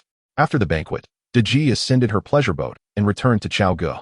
Subsequently, the father and daughter of Ji's HJ boarded their own ship to Y New York. Before embarking, MTL grasped my hand, her reluctant demeanor tugging at my heartstrings. It's all right. We shall meet again in Sich OG very soon. Yet, when I witnessed her affectionate gaze directed towards SF and SH Ing, the feeling of melancholy swiftly shifted from my nose to my stomach. We then boarded the dragon boat. Setting sail towards Xingi, SHU inquired whether we required protection from military vessels. SHJ declined, as I was determined to accompany my students throughout the journey. With my presence, they would remain safe. J and HU could attend to the others. As the dragon boat commenced its voyage, it glided swiftly through the picturesque landscapes of the mainland marshes. In less than an hour, We reached the ancient capital of Xingyi, situated on the western shore. SHJ summoned the emissary of the Yellow River Dragon clan at the dock to return the dragon boat. For the remainder of our journey, we would travel by land. Gazing at the tranquil waters, I felt a twinge of regret. What's wrong? Didn't you have enough fun? SHJ inquired. You will have plenty of opportunities to play later. In truth, the best time to visit the mainland marshes is during summer when the scenery is even more enchanting. We lingered for 2 days in a villa owned by SHU in Xingyi. Although Zi's leg injury had been treated by the nine-tailed fox, the pain still occasionally flared up. Thus, SF and SHing arranged a carriage specifically for her. The 5 girls ventured out shopping with 2 attendants, while I and Xiao Qian remained under the strict supervision of teacher SHJ for continued training. In the first 2 days, I was too indulgent with you. You must understand that the opponents you will face later are far more formidable. This cannot continue. The training regimen primarily involved me practicing combat drills with Xiao Qian, followed by SHJ training with me, leaving me no time for rest. During my practice with Xiao Qian, I utilized the 5 different implements provided by teacher SHJ, while she only used the colorful beads. When SHJ accompanied me, she employed the 5 implements, while I used my own hoop and silk. 2 days later, SF and SHing dispatched 2 special carriages to escort us to New York. Although the national capital had relocated from New York to CHOG over a century ago, New York retained its former prosperity and remained the heart of the great YNSHing. At the entrance of the urban area, a rock wall bore the inscription of 3 grand characters, T New York SHing, reputedly the official name of New York during its time as the capital. This time, we lodged at the largest inn in New York. However, it was rumored that this inn was not government-run but operated by the salt business of Lord Zhaoge, who also served as a sponsor for this competition. Is this the earliest form of a government business partnership? Yet, despite New York's vibrancy, it held no allure for me. While Xiao Qian still had half a day to accompany her fellow sisters on outings, I was confined to the inn, subjected to SHJ's rigorous training regimen. Observing their daily exuberance as they came and went filled me with a profound sense of frustration, and my motivation for practice gradually waned. SHJ, noticing my dwindling enthusiasm, refrained from commenting but did not allow me to leave. She permitted me only the smallest courtyard for my movements. It was not that I could not run, nor was I afraid of being caught if I did. After all, in my past life, LCH had always been a compliant child, unlike the previous incarnation of NZH. NZH, SHJ instructed, go change into the battle attire prepared for you by your TI teacher. I changed into the outfit consisting of a cute sleeve top, a high-slit bodysuit, and a battle attire. However, Shurji did not allow me to continue my training. Instead, she instructed me to sit before her. I knelt properly beside her, the bodysuit snugly fitting around my groin, with my cute sleeves resting on my exposed thighs, making the sensation of exposure particularly intense under Shurji's gaze. Teacher, when is this outfit appropriate to wear? I inquired. In truth, you may not have the opportunity to don it, she replied. Although Chaoga is the imperial capital, its customs are relatively conservative, especially among the elder statesmen, who harbor a strong aversion to foreign garments. Furthermore, during the preliminary rounds, male opponents will participate to assist in the selection process. Wearing this outfit to compete against male adversaries seems rather inappropriate. However, should you manage to triumph and advance to the final round, you might have the chance to wear it. She beckoned me closer. I crawled to her feet. Instead of allowing me to sit, she took my hand, compelling me to remain in a kneeling position. It felt as though she was admiring both my attire and my form. She then reached out to gently caress the hip bone and groin exposed beneath my pant legs, immediately causing my heart to race. I could hardly withstand such sensations. I quickly stood up and retreated, exclaiming, Teacher, I need to practice. Very well. A hint of a smile graced Shurji's lips. After spending 2 days in Ini, we boarded the carriage of Dr. Zhaoge, heading to Chaoga. We directly settled into Shurji's appointed place at the Fushi Nuwa Academy, Chaoga Women's Branch. The academy is situated on the southern bank where the Chishui River meets the Yellow River. In my perception, its expanse was no smaller than the university I remembered from my past life. The entire establishment resembled a grand garden palace, separated from Chaoga by the Chishui River. To the south of the school, at the end of the vast fields nestled between mountains and rivers, lies the renowned Muye. After a brief adjustment, I changed into a more understated skirt and top, setting out to pay my respects to my mother's adoptive father, my grandfather, Prince Bijian. At this time, Prince Bijian held the position of Shaosher, serving as the deputy to the Grand Preceptor, Prince Jizi, akin to a vice premier. when the carriage halted before an unassuming residence. I initially thought we had arrived at the wrong place. Is this truly the residence of Lord Bijin? Indeed, miss, the attendant replied. No one would mistake Lord Bijin's estate. I disembarked and stood before the gate. Although the structure of the gate was not lowly, its decorations appeared somewhat shabby. Perhaps in comparison to the nearby palace gardens, this estate felt considerably smaller than my own family's Guanyin residence. A doorman approached. Miss, what business do you have with the Shaoshi? Oh, I am the granddaughter of the Shaoshi, the daughter of Princess Nezha, visiting from Chintang Pass to pay my respects to my grandfather. Upon hearing this, the doorman quickly bowed, realizing who I was. Ah, it is Miss Nezha. Please, follow me. As we entered the courtyard and arrived at the front hall, the doorman announced my presence. Miss, the Shaoshi requests your entry. Inside the front hall, there sat 3 elderly gentlemen, though not exceedingly old.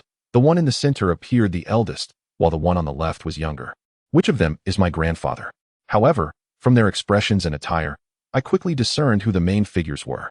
The 2 individuals in the center and on the left were dressed formally, clearly guests.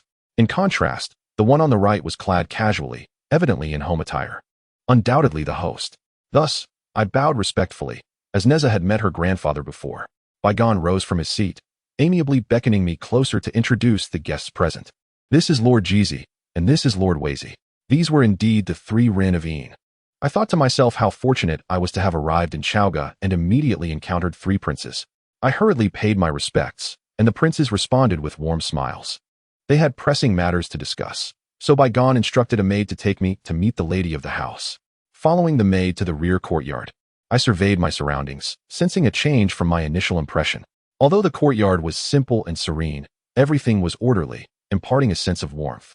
Upon entering the back hall, I beheld a young woman dressed in plain robes, seated upon a couch, her feet dangling at the edge. The maid stepped forward. Madam, Miss Nezha has arrived. I had heard from my mother that Baigan's wife, Lady Gui, was actually younger than her years, but I was astonished by how youthful she appeared. In the dim light, her fair complexion suggested she was barely 30. Addressing her as aunt felt appropriate, but calling her grandmother was a stretch. Grandson Nezha has met his grandmother. I exclaimed. Oh dear, child, please do not call me that. It makes me feel like an old woman. She invited me to sit, saying, just call me madam. I approached and sat upright on the couch. Lady Gui shifted her legs onto the couch, stating, my legs are unwell, so I cannot sit properly. I hardly dare to meet guests anymore. I recalled the armchair I had seen in the Dragon Palace and wondered why I had not encountered any chairs since arriving at the sand dunes. Recently, your grandfather received a message from your mother, informing him of your arrival. I found it curious, as I had always thought you to be a boy. I felt a flush of embarrassment and replied, Madam, I was quite mischievous in my youth, making it difficult for my mother to raise me.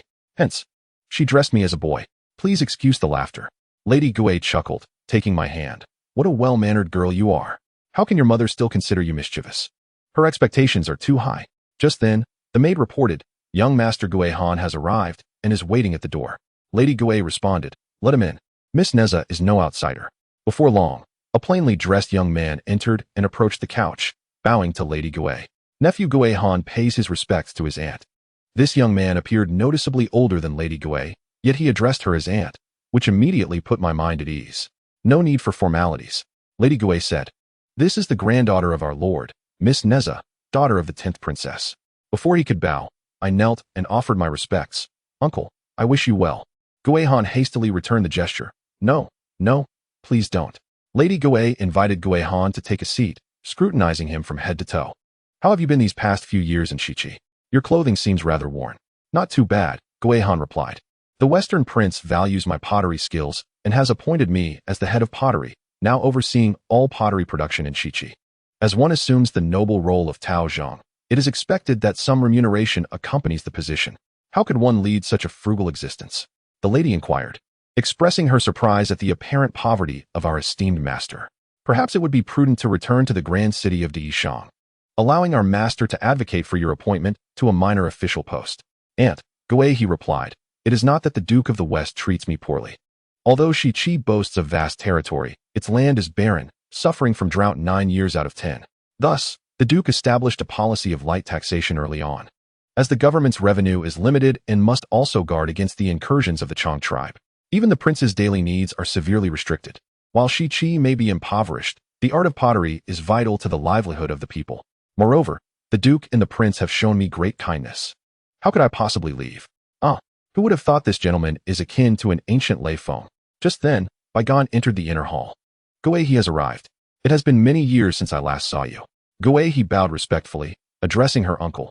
Dear uncle, I have come from Shiqi. Lord Zhou Shizi and Lord Sin Yixing have entrusted me with letters for you.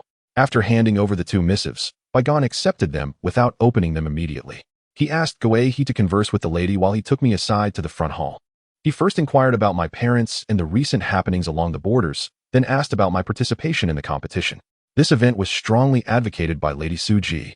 While entertainment remained the primary focus, it would also serve to encourage the noble offspring to engage in martial pursuits, thus garnering the support of the elder statesmen in court. However, it was rumored that this agile art was transmitted from the land of Fusang through the Eastern E. The women of the Eastern E are known for their revealing attire, often baring their chests and arms. You must not emulate their fashion. Grandfather, I said. My cheeks flushing slightly, we don high-necked long sleeves. I measured my wrist. My competition outfit has sleeves of considerable length. He chuckled. That is indeed splendid. I continued, however. To facilitate movement, our garments are rather form-fitting, somewhat akin to the attire of the Hu. That is of no concern. He replied. My face grew even warmer, as I felt a pang of guilt for deceiving the elder. Should he ever catch sight of my outfit that reveals my thighs, I could only wonder how he would react. Nevertheless, I resolved to wear it as little as possible. Upon returning to the women's division, Shiji awaited me at the steps of the inner chamber. Nezha, I have been searching for you. She beckoned me inside. I have just received the schedule and the list of participants. Over 100 individuals have registered for this competition. The preliminaries are divided into 8 groups. You are in Group G, while Xiao Qian is in Group B. Originally, a round-robin format was to be employed, but to expedite the proceedings and silence the court's doubters regarding the capabilities of female warriors, Lady Su Ji decided to select a few male opponents to alternate in combat against the female contestants. Huang Tianxiang, son of the Duke of the Nation Huang Feihu, and Han Sheng, son of General Han Rong, have both been invited to compete. Should more than 2 female contestants emerge victorious, they will engage in a round-robin amongst themselves. Otherwise, final rankings will be determined by points. The top 2 from each group will advance. Isn't that a rather easy opportunity for cheating? I inquired. Thus, you must strive to triumph over your male opponents. The male challengers assigned to your group are Feng Lin, a subordinate of General Zhang Guifang, and Wen Liang from the princess's residence. Now, come with me, and I shall explain their fighting styles to you. I accompanied her to a modest practice arena within the branch, which would serve as the competition venue for Group G tomorrow. She casually conjured a red orb. Feng Lin wields the magical treasure of the red orb, while Wen Liang's artifact is the white jade ring. However, to prevent any injuries, both Feng Lin and Wen Liang will employ less powerful, low-grade treasures, while you may utilize your advanced artifacts. Thus, you already possess an advantage in terms of artifact grade. Nevertheless, do not rely solely on this advantage to harm them. While it may not constitute a foul, it is prudent to avoid unnecessary complications. As long as you can effectively defend against or neutralize their attacks, victory will be yours. I have already drawn your lots for today. Tomorrow, you will face Feng Lin, and among the 13 girls, you are the 9th to compete. The day after tomorrow, you will battle Wen Liang, but the order will be reversed, placing you 5th. Overall, your fortune seems quite favorable. Subsequently, Shiji began her assault with the colored orb, and I defended with the red silk. In the following round, Shiji switched to a ring, and I similarly met her challenge with a ring of my own. I strained to recall impressions from my past life. Feng Lin and Wen Liang did not seem particularly formidable, especially in comparison to Nezha. However, in this life, my spiritual power is significantly diminished, so I cannot afford to be complacent. Teacher, I inquired, if I were to triumph in both matches, whom might I face next? Shiji smiled. Unlike your master, I do not possess the ability to divine destiny. I cannot predict the final outcome. However, within Group G, you indeed have a formidable opponent. She was once a disciple of the Bishao fairy from the 3 immortal islands of the Biyou outer court and her sworn brother, Zhao Gongming. She is the daughter of Mei Bo and Mei Jin, Princess Mei Lin. Nezha, she concluded, do you know? Among all the contestants, you are the only one possessing 2 magical treasures. However, according to the rules, you may only use 1 artifact per match, and substitutions mid-match are not allowed. Note, Wen Weizi, also known as Qi, is recorded in various historical texts as having a brother named Zhong Yin, who was also the brother of King Zhou. Strangely, all his deeds appear only after Wei Ziqi established the state of Song, and he is not mentioned during the late Shang period. Thus, this book omits him. 2 Gui Yin and Baigon's wife, one being the ancestor of the Chun clan, Chun Man, and the other the mother of Lin clan's ancestor, Lin Jian. However, historical texts do not document their blood relationship. Perhaps they merely stem from the same clan. The relationship established in this book arises from the following assumptions. If Gui Yin's son married a daughter of King Wu, then Gui Yin would be of the same generation as King Wu. If Emperor Yi's sister indeed refers to Wen Wang, then Wen Wang and Emperor Yi would be contemporaries, thus of the same generation as Baigon. Therefore, Gui Yin would be of a lower generation than Gui's wife. Moreover, historical records state that Lin Jian was Baigon's posthumous son, suggesting that he was under 5 years old at the time of King Wu's death, while Chun Man would have already married King Wu's daughter. Hence, it is speculated that Gui Yin was likely older than Gui's wife. Preliminary matches. Mei Lin the following day. I arrived at the competition venue ahead of the designated time. At that moment, Feng Lin had just completed 7 matches, with only one girl emerging victorious, the enchanting Princess Mei Lin, who had just exited the arena. Teacher Shiji was absent, having gone to observe Xiao Qian's match in Group B. Perhaps she felt reassured about my performance. As for the azure clouds, they were never in alignment with my path, and I possessed no interest in their presence at my competition. Only 3 girls, including Swallow, came to support me, clad in a set of pale lotus-colored attire. I stepped into the arena after the 8th girl conceded defeat. I scrutinized the imposing figure before me, a man of considerable stature. Alas, he was quite unsightly. One could almost describe him as having a face of green and fangs. Why allow such a person to participate in the selection of female competitors? Timid girls would surely be frightened by him. The most striking aspect was that his clothing was even more flamboyant than mine, which was rather excessive, don't you think? Are you Miss Nezha? He inquired, surprisingly polite for his size. Indeed, I am, I replied without formality. He flashed a grin. Are you ready? I shall make my move. Come forth. A red orb materialized in Feng Lin's hand, appearing rather incongruous with his physique. My spiritual awareness expanded, and indeed, the red orb was merely of a rudimentary quality.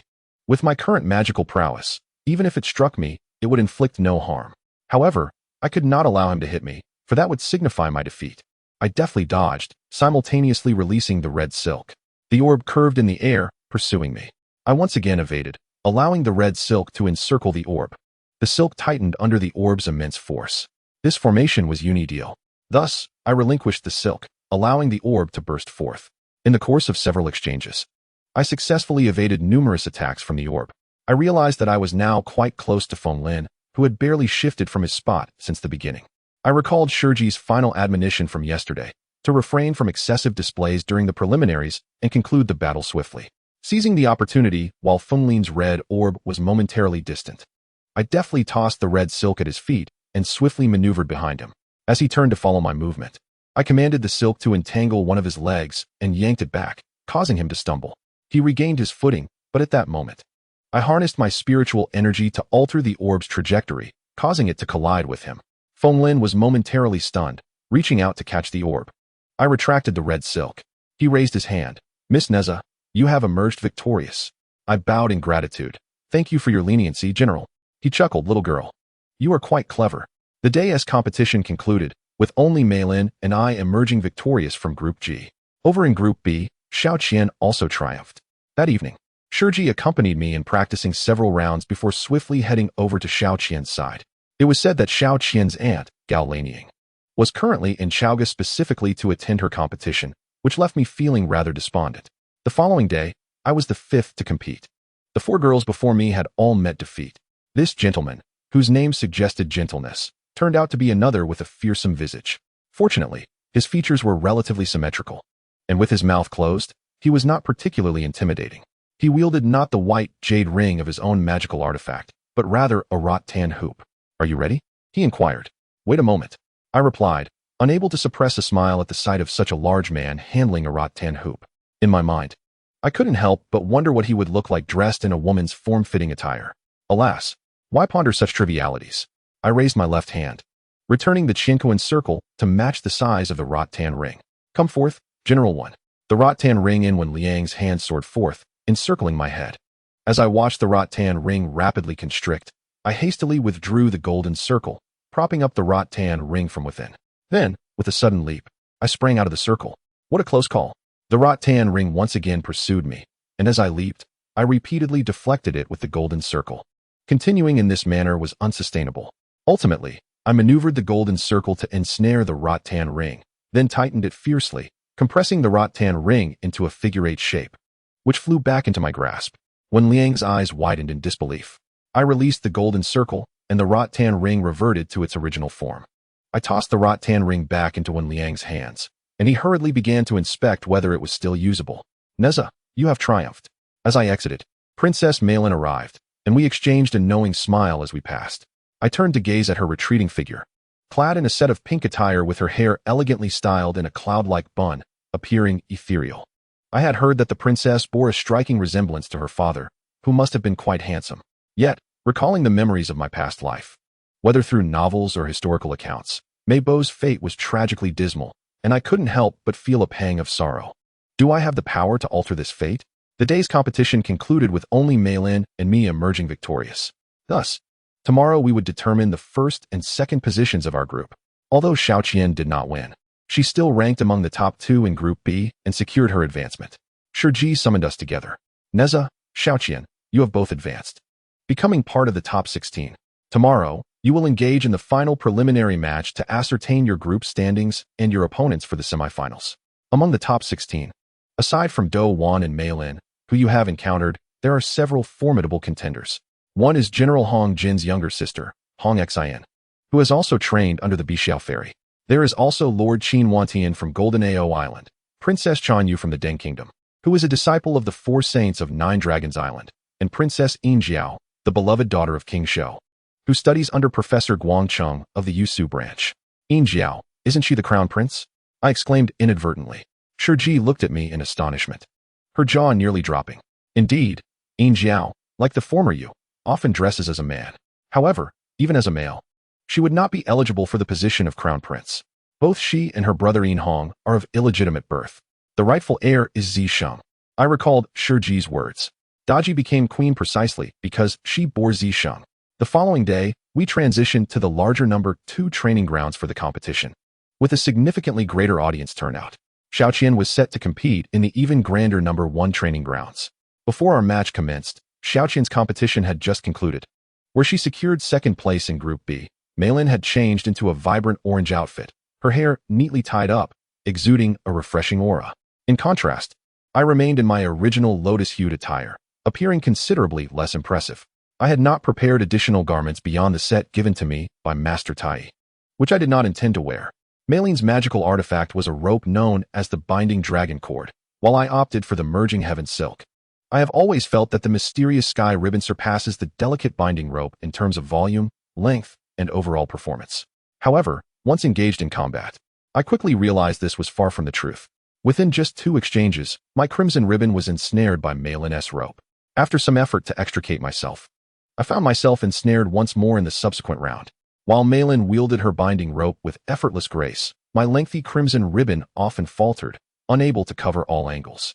Moreover, Meilin's dance prowess was undoubtedly superior to mine, her movements flawlessly synchronized with her manipulation of the binding rope. Teacher Shiji stood at the sidelines, her expression inscrutable. It was clear that my only option was to attempt to entangle her legs with the mysterious sky ribbon and trip her. Yet she too could use her binding rope to ensnare me. It would come down to who would suffer the greater fall. I immediately directed the crimson ribbon to wrap around her form, but she deftly evaded my attempts. A fleeting glance from her bore a hint of dissatisfaction.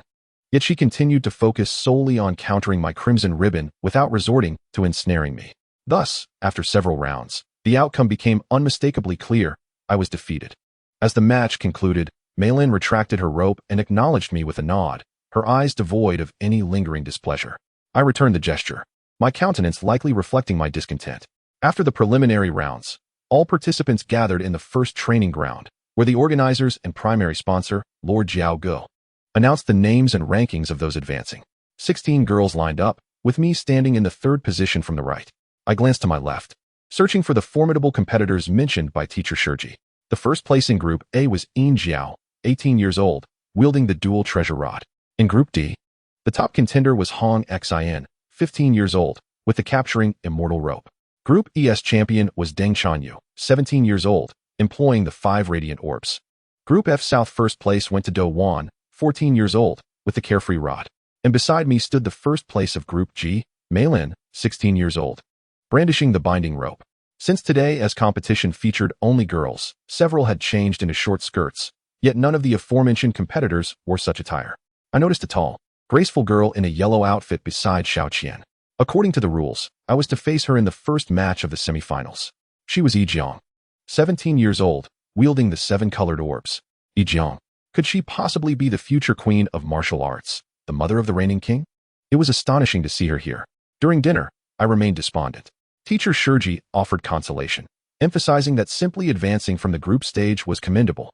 Rankings merely determined the nature of one's opponent in the semifinals. Finishing second was not necessarily a disadvantage. Although Yi Jiang was the top contender in Group C, the overall performance of Group C was not particularly impressive, and my chances of defeating her remained substantial. She then turned to Xiao Qian, cautioning her that she would be facing Do Wan in the next round, who possessed formidable strength. Xiao Qian appeared unfazed, responding, "But didn't you say that victory and defeat are common occurrences in battle? We should simply do our best." Note: Princess Meilin is a title that did not exist during the Shang dynasty. It merely signifies her royal lineage. The surname Meibei is not a family name, but rather a reference to the lineage of the Zis. Princess Chanyu, Deng Chanyu, and her father are fictional characters from Investiture of the Gods. Here, she is regarded as the daughter of the historical ruler of the Deng state, which is also of royal lineage. The surname of the Deng family is Zi. Yin Jiao, the traditional mythological figure representing the star of the year, is said to have originally been the youngest son of King Zhou. However, from the novels The Tale of King Wu's Campaign against Zhou to Investiture of the Gods, she is portrayed as having risen to the status of crown prince. This subsequent narrative becomes convoluted. Therefore, in this book, she is reimagined as a princess, while Yin Hong is transformed into a legitimate son to avoid addressing their succession issues. As for Yi Jiang, it is certain that this is the name she adopted after becoming the wife of King Wu, while historical records do not document her name prior to that. I prefer not to assign her a random name, so Yi Jiang it shall be. In the 27th round of the competition, Gao Yuqian and Do Wan were present. Shurji chuckled, affirming the truth of her words. "Tomorrow, your aunt will visit. Do Wan's grandmother, Lady Zhu, has also come all the way from Yuhan Pass. They will both be here to witness the contest. You should showcase your utmost abilities in front of your elders." "Qian, should I wear that outfit tomorrow?" asked Do Wan. "Many girls wore dresses today. I did not prepare a dress for you," Shurji replied, "but I inquired privately with Zhu Pei'er, and she mentioned that Do Wan will change into a red gymnastics suit tomorrow." Qian hesitated. "Then should I also wear a gymnastics suit?" Shurji smiled. "The choice is yours." I inquired, "Teacher, may I watch Qian's competition tomorrow?" Shurji pondered for a moment. "Tomorrow. The first arena will feature the first place team from groups A, B, C, and D against the second place team from groups E, F, G, and H. The second arena will have the first place team from groups E, F, G, and H against the second place team from groups A, B, C, and D. You two will conveniently switch arenas. If you watch Qian's competition and then hurry to Arena 1 for your match with Yi Jiang, you may arrive too late. Moreover, I must wait until Qian's competition concludes before I can go to Arena 1. I will have Biyou accompany you there first." A girl named Nezha asked. "Sister Yu Qian will wear gymnastics attire tomorrow. What about you?" "Me?" I glanced at Shurji. "Teacher, could you find out what Yi Jiang will wear tomorrow?" Kaiyun chuckled. "Why are you so familiar? You don't even know her, and you call her sister." "She is quite beautiful," I remarked casually. "Is she more beautiful than Qian?" Another girl immediately queried. My face flushed slightly as I covertly glanced at Qian, noticing her expression remained neutral. I thought to myself, thankfully I am a girl now. Otherwise, would she not feel jealous? That would not be ideal. "Nezha," Shurji asked, "if Yi Jiang wears a short skirt, will you wear that outfit your Tai teacher gave you?" The other girls immediately perked up with interest. "Nezha, do you have another competition outfit? What does it look like?" Indeed, apart from Shurji and myself, no one else, including Qian, has seen me in that outfit. "All right," Shurji said, "I will inquire about it." As for Yi Jiang, I truly do not know her teacher. Before departing, she specifically reminded me, "Nezha, first accompany Qian in practice. When I return, I will practice with you." Qian and I proceeded to the training grounds that Shurji had arranged. Xiao Qian promptly changed into her gymnastics attire from the performance match. I had not received any news from Yi Jiang's side, and thus did not switch into my competition outfit, instead opting to wear a leotard similar to Xiao Qian's. I took out the short staff prepared by Shurji, but Xiao Qian suggested, "You should use the silk ribbon instead.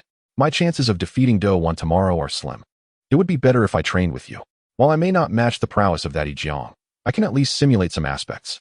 Come now, Xiao Qian, I replied. Regardless of the outcome of your match against Dongli, you must give it your all. Moreover, it is the teacher's arrangement for us to practice together, and I am not in a position to alter that. Very well, Xiao Qian exclaimed, lifting the colorful beads, while I wielded the short staff to strike at her. Truth be told, aside from the hoop and silk ribbon, my skills with the other three treasures were rather lacking. I began to regret not having paid closer attention to Dongwon's group match before my competition with Mei Lin today. Before long, Shiji arrived at the training ground. Nezha, it seems you won't have the opportunity to change your competition outfit tomorrow. What? Yi Jiang has withdrawn. You have advanced to the top 8. Wonderful.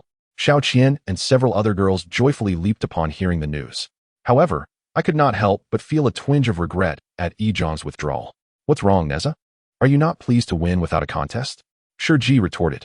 You and Yi Jiang share quite a connection. Her father, Lu Shang, is a lower-level official and a disciple of the Yusu branch. It is said he studied under the same master as your Tai teacher, making him your uncle by the teacher's lineage. I remained silent, as I was already aware of this. You knew all along, didn't you? No wonder you referred to her as Sister Yi Jiang. She truly is your senior. All right, Nezha, since you have advanced, the teacher will not practice with you today, only with Xiao Qian. Does that mean I can go watch Xiao Qian's match? Indeed, Shiji replied. However, according to my original plan, should you win, you may stay to observe the Ding group match and familiarize yourself with your next opponent. Now that the Bing group match is cancelled, the Ding group match will commence earlier. Will you choose to watch Xiao Qian's match or observe the Ding group match? Keep in mind that it is likely Hong Xin will emerge victorious, and her treasure is the rope, which happens to be your weak point. I will watch Xiao Qian's match, I stated. Very well. Shiji smiled slightly. That is indeed your choice. The following day, when we arrived at the second rehearsal venue, the Wu group match was still underway. On the field, Princess Chan Yu manipulated the 5 colored beads like shooting stars, their movements unpredictable. Her opponent, the girl ranked second in the Jia group, seemed only capable of defense, lacking the strength to counter. Before we knew it, the battle concluded. As we entered the elimination rounds, the audience swelled significantly. I spotted Gao Laniying and Lady Che Di seated closely together at the sidelines, with Shiji and Zhu Pei'er positioned on either side of them. Lady Che Di was dressed in a casual deep robe, while Gao Laniying donned a white military uniform. Unlike the men's attire where leggings concealed the shins, the women's military outfit revealed the knees and a portion of the thighs. As for Shiji and Zhu Pei'er, they were both dressed quite casually in shirts and trousers. At this moment, Xiao Qian and Dongwon had both donned their gymnastics attire, ready to take the stage. Dongwon, being younger, possessed a more slender physique compared to Xiao Qian, with a barely discernible bust and legs that appeared remarkably delicate. Although Xiao Qian was not significantly older, her physical development was more pronounced, with a well-defined bust and curves that accentuated her waist and long, elegant legs. The parents and teachers exchanged jovial banter, complimenting each other's children while humbly downplaying their own. The atmosphere was remarkably relaxed. However, beneath the calm exteriors of the two competitors, their inner tension was palpable. As the judge announced the commencement of the competition, Xiao Qian presented a colorful orb, while Dongwon brandished a whimsical baton. In an instant, the orb and the batons collided mid-air, intertwining in a dazzling display. Initially, it appeared that both contestants were evenly matched. Yet, from my heightened perception, a different narrative unfolded. Xiao Qian's control over her spiritual energy had reached its limits, while Dongwon maneuvered with ease. Indeed, after 10 rounds, Xiao Qian began to falter under the relentless assault of Dongwon's 2 artifacts, while Dongwon grew increasingly emboldened. Ultimately, Xiao Qian's artifact spiraled out of control and struck her, prompting the judge to declare Dongwon the victor. The 2 female champions rose to applaud, first comforting Xiao Qian before congratulating Dongwon. At that moment, Mei Lin was already waiting at the sidelines, adorned in a pink long-sleeve dress that accentuated her long legs. She looked surprised to see me. Nezha, weren't you at Arena 1? I smiled and replied. Yi Jiang withdrew from the competition. Oh, she exclaimed, realization dawning upon her. Then you've advanced. Congratulations. I chuckled. Congratulations for what? Good luck? Zhu Pei'er approached, offering a few words of encouragement to Mei Lin before turning to Madame Chedi. Sing. Madam, I have been entrusted by my senior brother Qin Wan and the celestial fairy Biyou to look after Princess Mei Lin and Miss Hong Xin. However, since they are competing in 2 different venues simultaneously, I can only lament my inability to be in 2 places at once. Fortunately, Mei Lin's opponent seems weaker, so there should be no major issues. Now, I must check on Miss Hong Xin. Madame Chady returned the gesture politely. Please, do as you wish. Shiji seized the opportunity to take her leave as well. General Gao, I must also take Nezha to observe the competition over there. General Gao Laning replied with a smile. Teacher, please go about your business. I appreciate your continued care for Xiaoqian. We then exited Arena 2 in succession with Zhu Pei'er.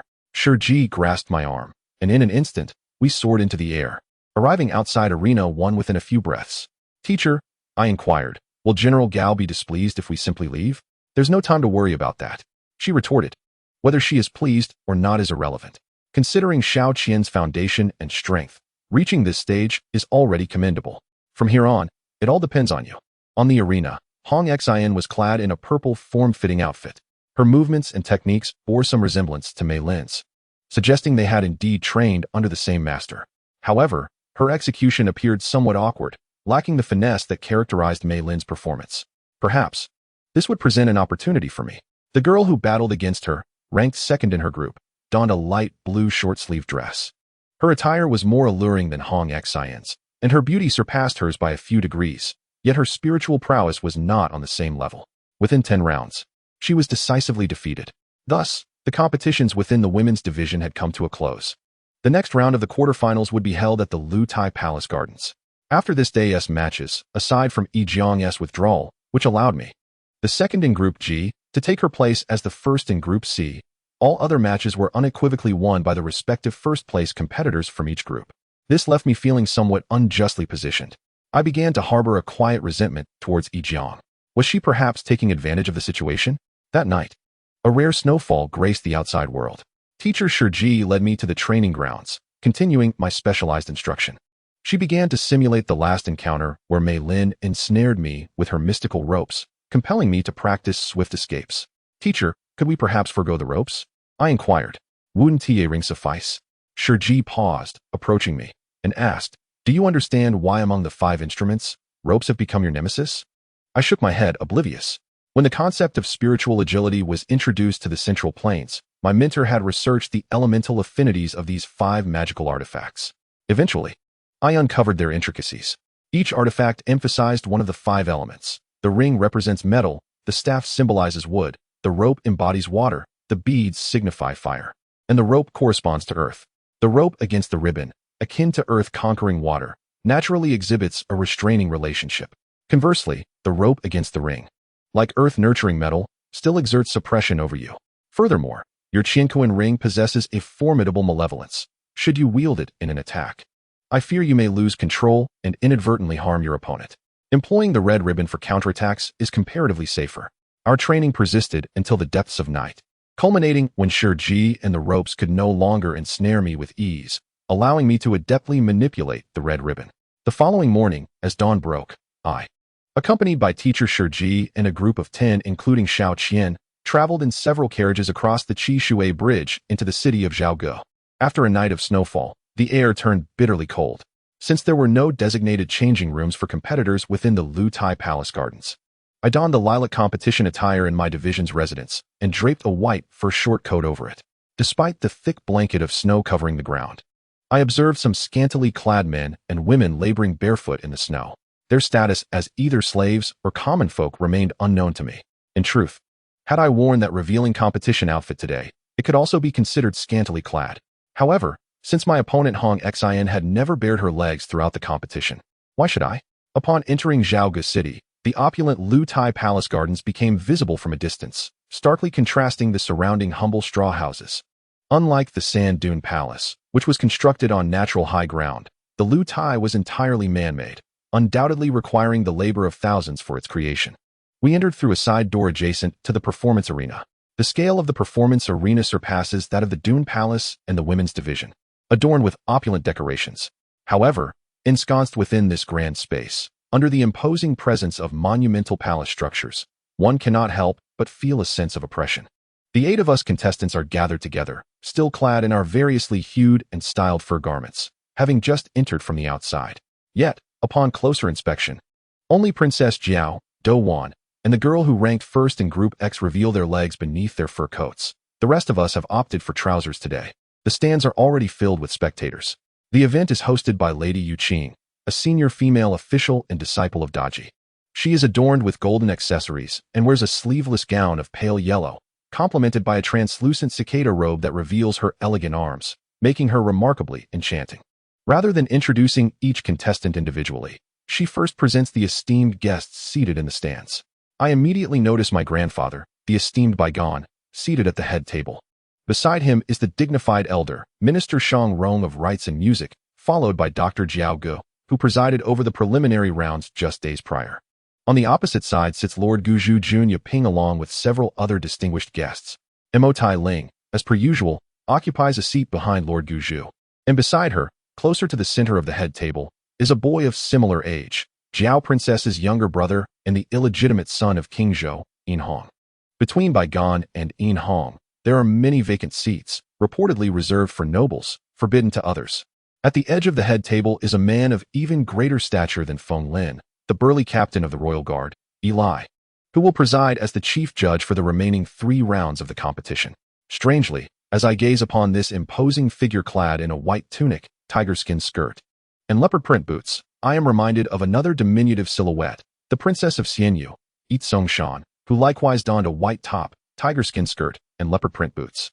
I exchanged a discreet glance with my grandfather Bygone, though we dared not express much through our expressions in such a public setting. The competition commences.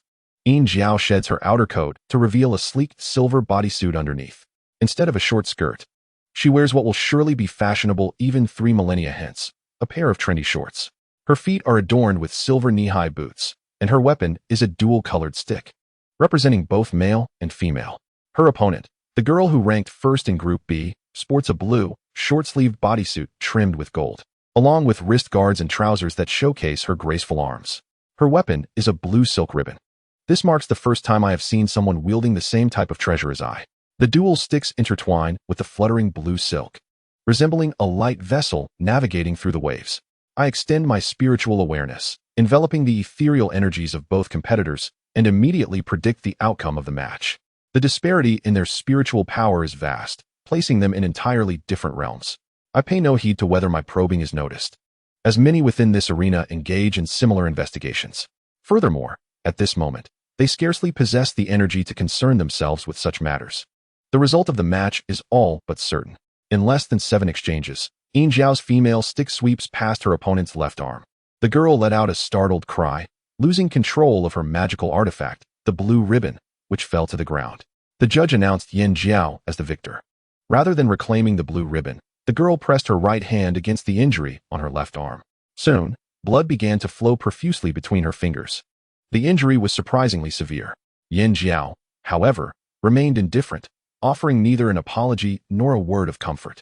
As she walked past the girl, she didn't even glance her way, but instead held her head high and made her way to the back of the stage to rest. Observing Yin Jiao laughing and conversing with her brother, a wave of disdain surged within me. This spoiled princess was truly insufferable. Next, it was my turn to face Hong Xian. She donned a fitted outfit of elegant azure, appearing even more refined than my own attire. The Qixin cord in Hong Xian's hands bore a striking resemblance to the long binding rope wielded by Mei Lin, with no apparent differences in appearance. I tossed out the red ribbon, and Hong Xian similarly sought to ensnare it with her cord. However, after my extensive training the previous night, I would not allow myself to be easily captured. I deftly retracted the red ribbon, slipping out of the cord's grasp like a slick loach. Hong Xian pursued me with the Qixin cord, but despite multiple attempts, she failed to succeed. Meanwhile, I seized the opportunity created by her struggle to manage my red ribbon to execute a series of gymnastic maneuvers. An idea struck me. If only I were wearing a leotard today, how splendid the performance would have been. Unable to contend with my red ribbon, Hong Xian redirected her focus and aimed the cord towards my body. The situation mirrored my previous bout against Mei Lin, yet it had completely reversed. I evaded the repeated attempts of Hong Xian's cord to ensnare me and seized the moment to entangle one of her feet with my red ribbon, causing her to lose her balance and fall to the ground. The judge declared me the winner. I rushed over to assist Hong Xian to her feet. Mimicking Mei Lin's gesture of respect, Hong Xian returned the gesture with a smile. It seemed that although this girl was my age, her maturity surpassed mine by far. Upon returning to the stands, Shiji patted me on the shoulder while Xiao Qian and the other girls offered their congratulations. I donned my fur coat and settled in to continue watching the competition. The next match featured Deng Chanyu against Do Wan. Chong Yu was clad in a vibrant yellow outfit with short sleeves, while Do Won wore a pink long-sleeved, high-slit bodysuit paired with long boots. Similar to the very first match, one contestant revealed her arms while the other displayed her legs. Just like Do Won's previous bout against Xiao Qian, this match also showcased a single pearl against dual rods. However, the circumstances were entirely different.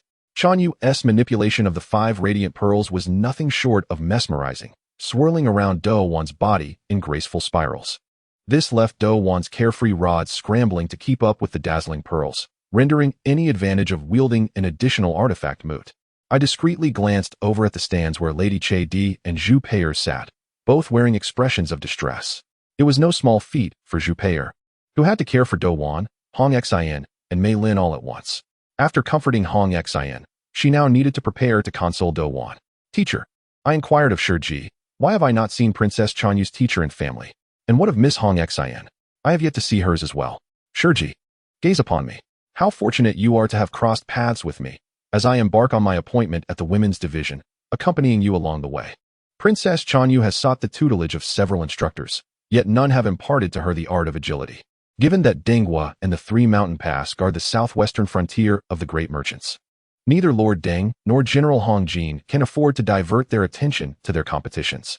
Thus, Princess Chong Yu was compelled to travel alone to the 3 mountain pass, and subsequently joined Miss Hong Xian. She was without family by her side. Oh, I stuck out my tongue. It appears that aside from Do Won, who is fortunate enough to have both her grandmother and teacher with her, I am truly the most fortunate one.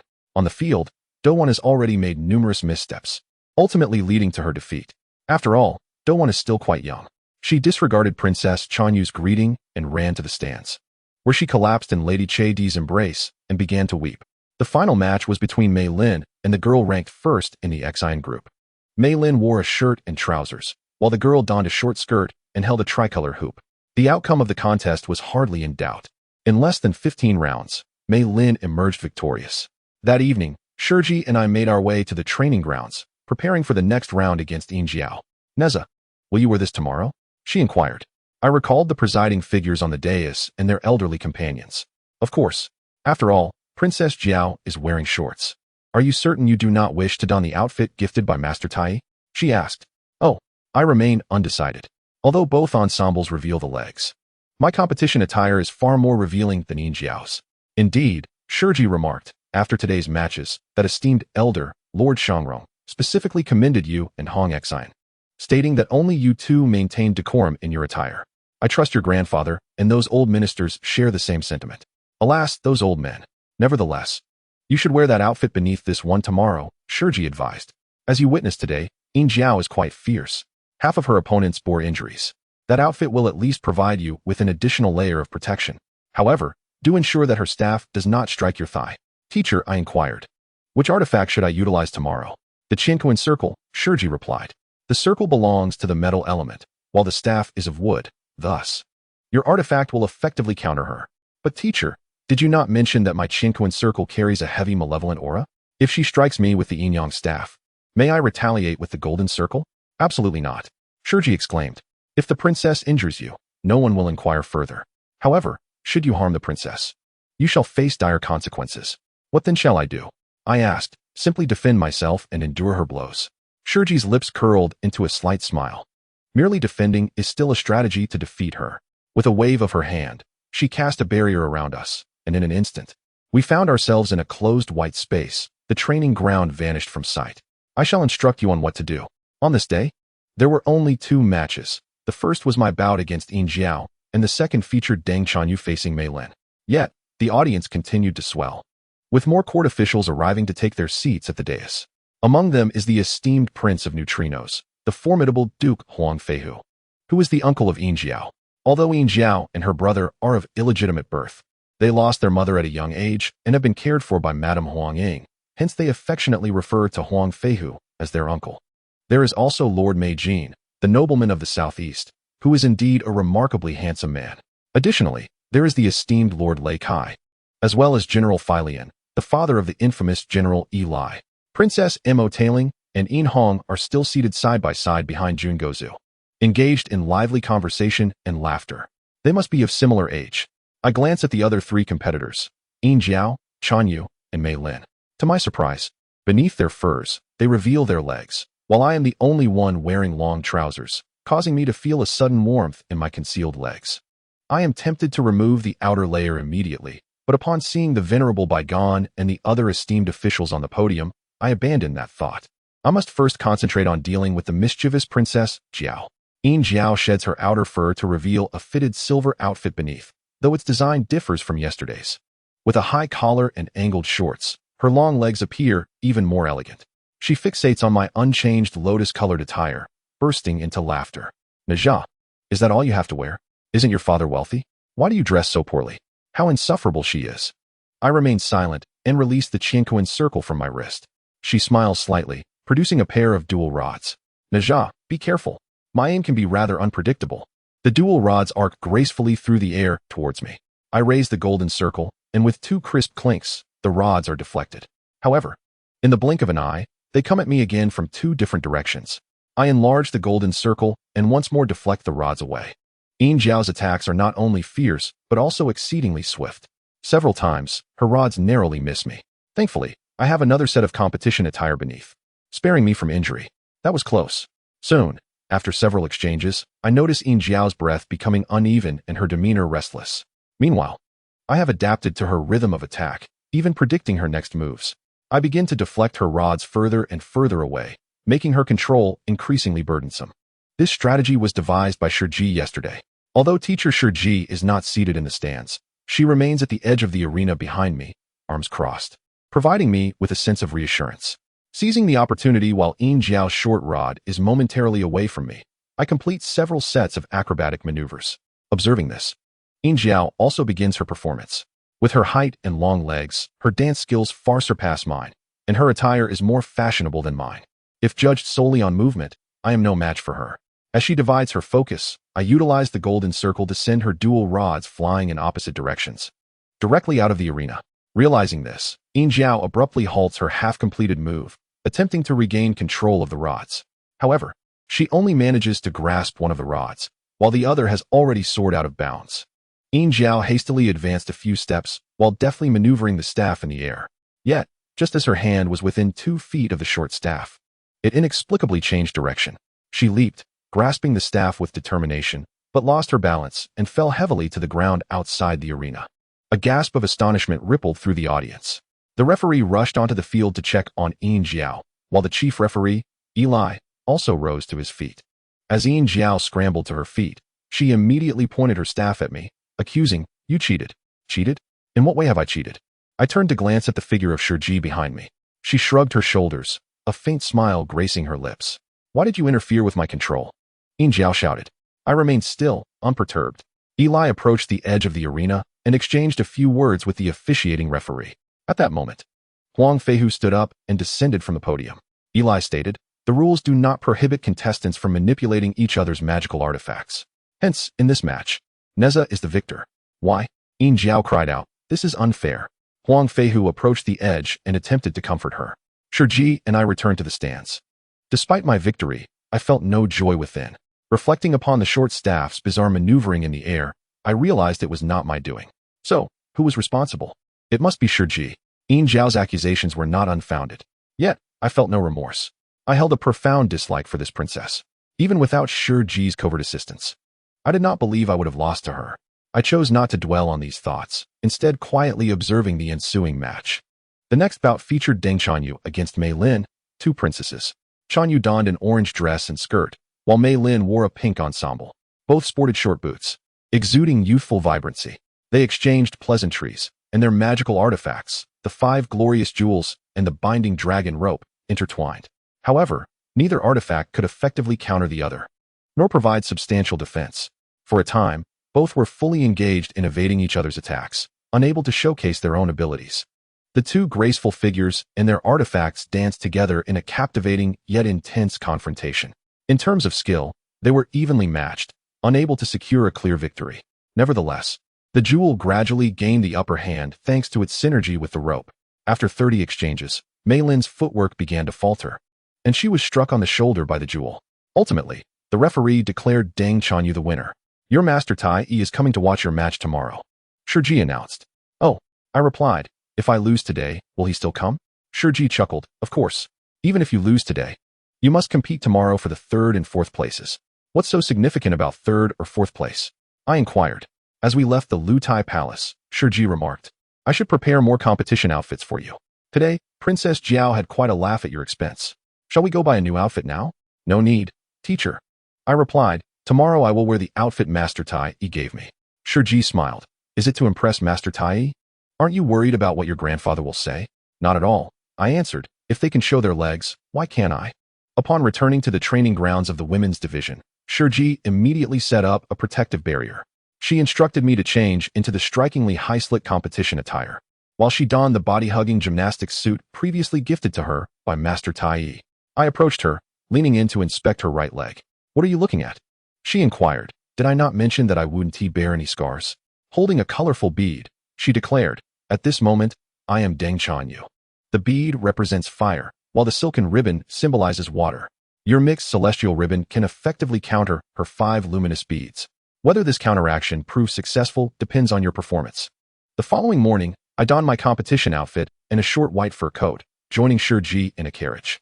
Snow began to fall once more, intensifying with each passing moment. The short coat barely covered my hips when standing, and even less so while seated, allowing large snowflakes to land directly on my bare legs. With a flourish, Shiji produced a mink fur to drape over my legs. Thank you, teacher, I exclaimed. For what? She retorted. This was originally meant for you to sit on during the competition. While your long legs are indeed beautiful, it would be unfortunate if they were to suffer from the cold and impair your performance. The audience in the performance arena had significantly increased since the previous day. Seated on the dais were Baigon, Shang Rong, Zhaoge, Jungu Zhu, Mei Jin, Lei Kai, Madame Yu Qing, and Eli, while Wei Zi, Huang Feihu, and Feilian were absent, replaced by the esteemed doctors Zhu Yi and Fei Zhong. Beside Jungu Zhu, there was an attractive middle-aged man who bore a striking resemblance to him, rumored to be his brother, Shu Qi. He was indeed quite handsome. Meanwhile, Mo Tai Ling and Yin Hong were engaged in cheerful banter, even holding hands. This Princess Gu Zhu, who only days prior had been exchanging glances with Masters Su Fengshang, seemed to have swiftly shifted her affections. Just the other day, she had promised to wait for me to marry her. Amidst the cacophony, a sudden hush fell over the crowd as everyone rose to their feet. A distinguished middle-aged man clad in a white robe entered the dais. It was none other than King Zhou. Following closely beside him was the enchanting Deji, adorned in a flowing white gown, holding hands with a resplendently dressed young boy of about 6 or 7 years. This must be the Prince Shang. I scanned the surroundings and finally spotted my long-cherished Master Tai in the adjacent stands, smiling and acknowledging me. Beside him sat a plainly dressed, yet equally dignified middle-aged man. Next to him, the slender beauty in a pink gown was none other than Yi Jiang, who had previously declined to face me in a match. And beside her stood El Shang, Jiang Ziya. He appeared hardly aged at all. Today's competition was divided into 2 segments. First, there would be a match for 3rd and 4th place between Yin Jiao and Mei Lin, followed by the final showdown between myself and Deng Chanyu. The 4 of us gathered at the front of the dais to bow respectfully to King Zhou before circling the arena and returning to our seats. Yin Jiao cast me a decidedly unfriendly glance, but I chose to ignore her. However, Baigon and the other esteemed elders fixated on the long legs revealed beneath my short coat, their gazes somewhat peculiar. Among the 4 of us, Yin Jiao was indeed the eldest, tallest, and possessed the most striking figure. It is solely due to the brevity of my coat that my legs appear longer than others. The attire of Yin Jiao and Mei Lin remains largely unchanged from yesterday.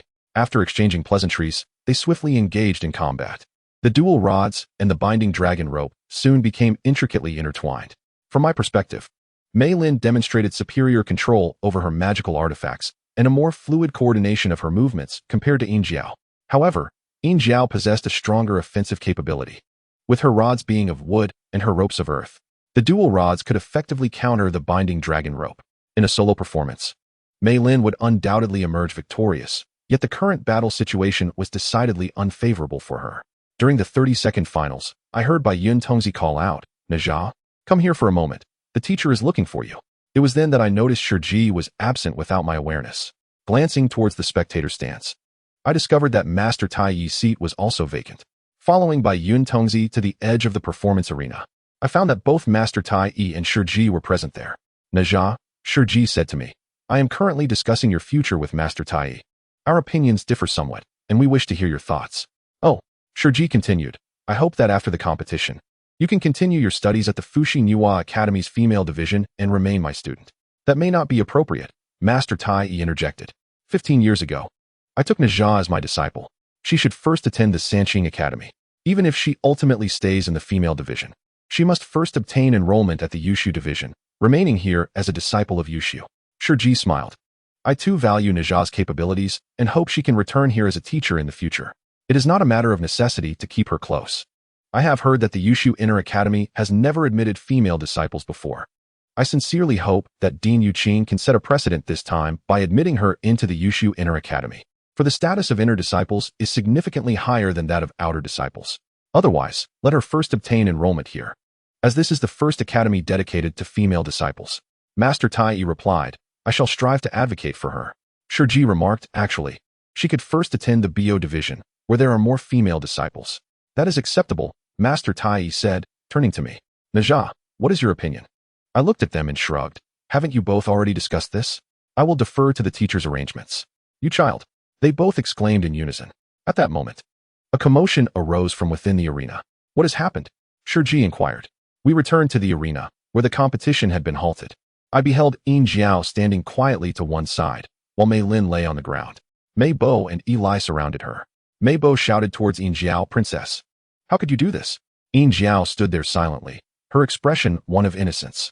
From the chairman's platform, King Zhou rose and declared, Bring Princess Mei Lin to the inner palace and summon the imperial physician for treatment.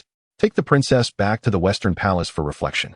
Soon, 2 guards escorted Yin Jiao away from the arena, while another 2 lifted Mei Lin onto a stretcher.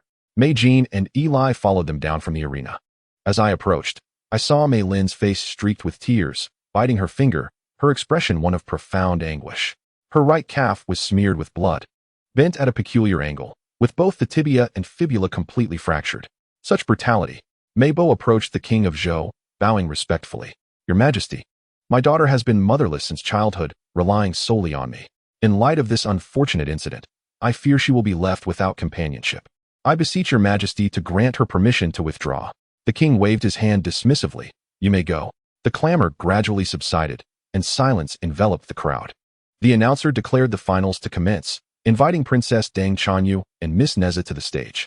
Deng Chanyu shed her outer garment, revealing her competition attire. She donned a fitted, light red bodysuit, adorned with a tall collar reminiscent of Yin Jiao's, and a daring neckline, complemented by sleeves that reached halfway down her hands. The short skirt was only half-formed at the back, exposing high-cut triangular shorts at the front, showcasing her long, elegant legs. Her entrance sparked a flurry of whispers among the spectators. I too removed my fur coat and stepped onto the competition platform, tugging at my trousers that rose above my hips. Wow! I heard a chorus of gasps from the audience, louder than before. Passing by the spot where Mei Lin had fallen, I noticed a pool of blood on the ground, causing me to pause momentarily. The match was personally officiated by the announcer. He gestured for us to approach him. Towering over us, we were compelled to look up. He knelt on one knee, allowing us to meet his gaze. Ladies, you witnessed the earlier incident. The rules do not prohibit the use of magical artifacts against one another.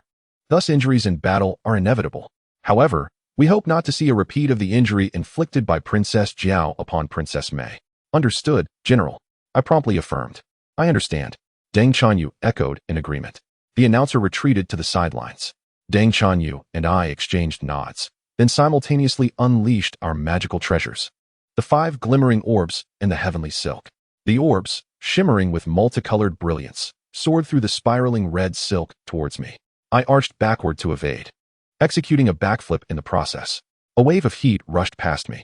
In my awareness, the glowing orb spiraled around and darted behind me. I leapt high, allowing it to pass beneath me, feeling a surge of intense warmth between my legs. The audience erupted in applause. I deftly dodged the relentless assaults of the 5 glimmering orbs, alternating my dance movements while simultaneously orchestrating the red silk's aerial ballet. Today, I performed exceptionally well. Unencumbered by long pants, each movement felt remarkably light. This was precisely the strategy established during yesterday's intensive training session with Shiji. By anticipating Deng Chanyu's trajectory with the orbs, I aimed to execute my performance ahead of her, thereby undermining her confidence. However, this approach bore significant risks. I had to respond to Deng Chanyu's attacks while simultaneously executing the corresponding dance movements and controlling the formation of the heavenly silk in the air. In the 8th round, the 5 glimmering orbs grazed my chest, a wave of heat rushing towards me, leaving my face flushed. That was a close call. Had it not been for the protective double layer of the costume on my chest, I would have undoubtedly suffered burns. Amid the swirling ribbons of the performance, this scene might not have been visible to the audience, yet both Deng Chanyu and Eli observed it with clarity. Although I sustained no substantial harm, I turned and shot a fierce glare at Deng Chanyu. This glance momentarily halted her movements. Perhaps Eli's pre-match warning had taken effect, or perhaps it was the pressure I had just exerted. Deng Chanyu withdrew the precious orb from my vicinity and redirected it to perform her own preparatory maneuver. This presented me with an opportunity. Within the area where the crimson ribbons danced, I executed 2 consecutive somersaults and leaped beside Deng Chanyu. The red silk spiraled around us, tightening inwards. Clearly, Deng Chanyu sought to escape the entanglement of the ribbons. She hurled the 5 light orb high into the air and then sprang upwards with force. This was precisely what I had anticipated. I crouched down, freeing myself from the grasp of the ribbons. Simultaneously, I maneuvered the red silk to follow her ascent, tightening abruptly to ensnare her legs. Deng Chanyu's body plummeted downward. I could not allow her to fall unprotected. I quickly stood up and caught her as she descended. However, I lost my balance and fell to the ground, with her weight landing heavily upon me. Nonetheless, I emerged victorious, and it was a resounding triumph. Yet, this victory felt almost too effortless. I retracted the ribbons and sat up alongside Chanyu. Eli rushed over, inquiring if we were unharmed. I assured him that I was fine. Chanyu helped me to my feet, and Eli exclaimed, "General, I have lost." Eli grasped my left hand, announcing, "In this match, Nezha prevails." However, given his towering stature, I could only reach his head by raising my hand high. "Come sit upon my shoulders," he declared, without hesitation, as he clasped my waist and hoisted me onto his shoulders. A shiver ran down my spine. His shoulders were broader than my hips. He twirled me around and paraded me around the arena before finally placing me down before King Zhou on the podium. I felt a bit dazed. Yet upon noticing Deng Chanyu kneeling beside me, I hastily followed suit. The king himself was to present the award to the winner of the dynamic competition. King Zhou rose from his seat and descended the steps. At ease, he instructed as Deng Chanyu, and I stood up. At that moment, a palace maid approached the king, carrying a tray. "Ah, a medal?" I lifted my gaze to scrutinize this renowned figure before me. He was a middle-aged man with well-defined features, possessing a certain charm. In his profound gaze, there seemed to linger a hint of melancholy, which stood in stark contrast to his fearsome reputation. He examined me from head to toe, a smile slowly forming at the corners of his mouth. "So this is the grandson of Wang Shu, the beloved daughter of General Li and the 10th sister, my niece. Your name is Nezha, is it not?" he inquired. "Indeed, Your Majesty, I am the one," I replied. "What a clever, sprightly, and delightful child you are," King Zhou remarked, as he took the exquisite jade pendant from the maid's tray and hung it around my neck. I bowed respectfully and expressed my gratitude to the king. Subsequently, King Zhou awarded Deng Chanyu, praising both her and her family profusely. Then, gazing at a remaining jade pendant on the tray, he instructed a palace maid to deliver it to Lady Huang in the Western Palace, to be presented to Princess Jiao. "Yes, Your Majesty." As I descended from the podium, I felt as if everything were but a dream, an overwhelming excitement difficult to articulate. I noticed Deng Chanyu's somewhat despondent expression and could not help but call out to her, "Sister Chanyu." I stepped forward and embraced her, leaving her visibly startled. However, I had to release her immediately. I felt a sharp pain in my chest upon contact. It turned out that during our match, her radiant 5 glimmering pearls had indeed inflicted some injury upon me. She lowered her gaze and noticed me clutching my chest, thus inquired with concern, "Did I hurt you just now?" "It's nothing," I replied, a blush creeping onto my cheeks, for I had rather unfairly triumphed earlier. It would not do to take advantage of the situation. I glanced down at her legs. The area where the celestial silk had constricted was already bruised, marked with blood. "Sister Chanyu, did your leg bleed?"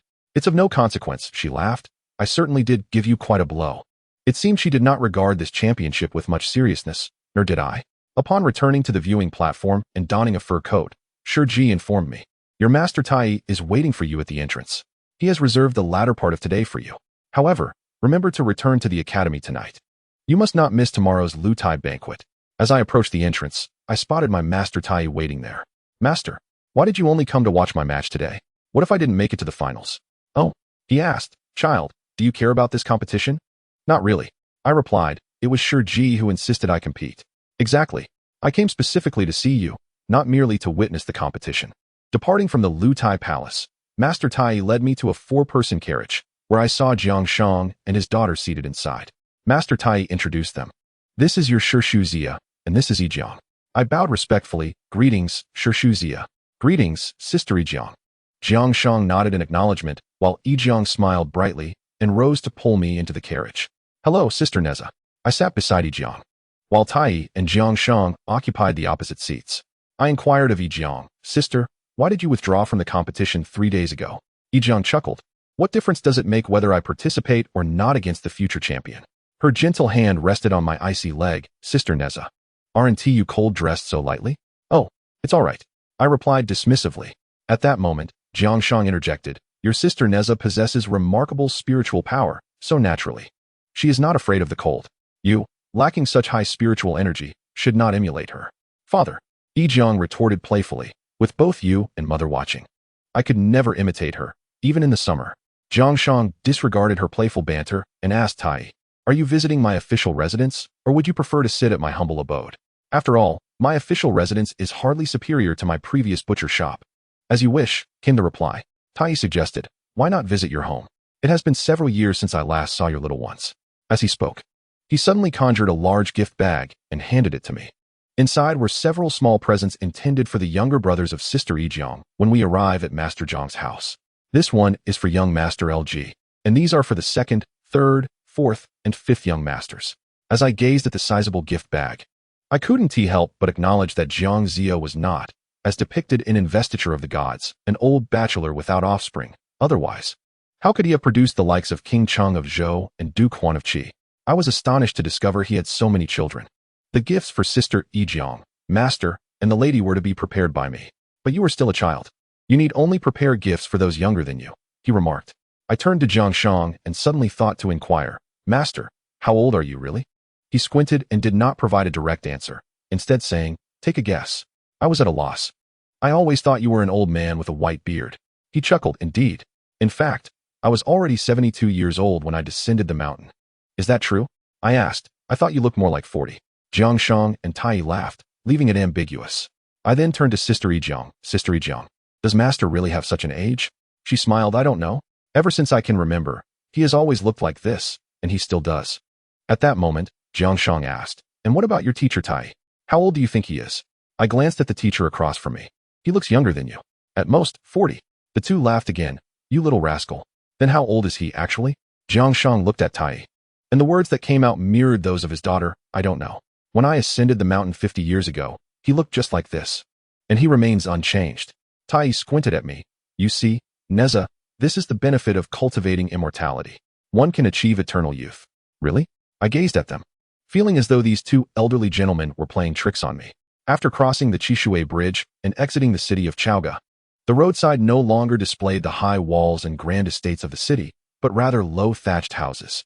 Occasionally, I spotted ragged individuals toiling away. Master, I asked, are these people slaves or commoners? They are mostly commoners, Jiang Shang replied. The living conditions of many are often worse than those of slaves. A slave, if fortunate enough to have a benevolent master and works diligently, can at least ensure their basic needs are met.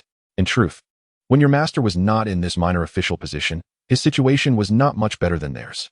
Sister Jiang, overhearing, chuckled to herself. Jiang Shang, with a serious expression, asked, what are you laughing at? Have you forgotten your childhood?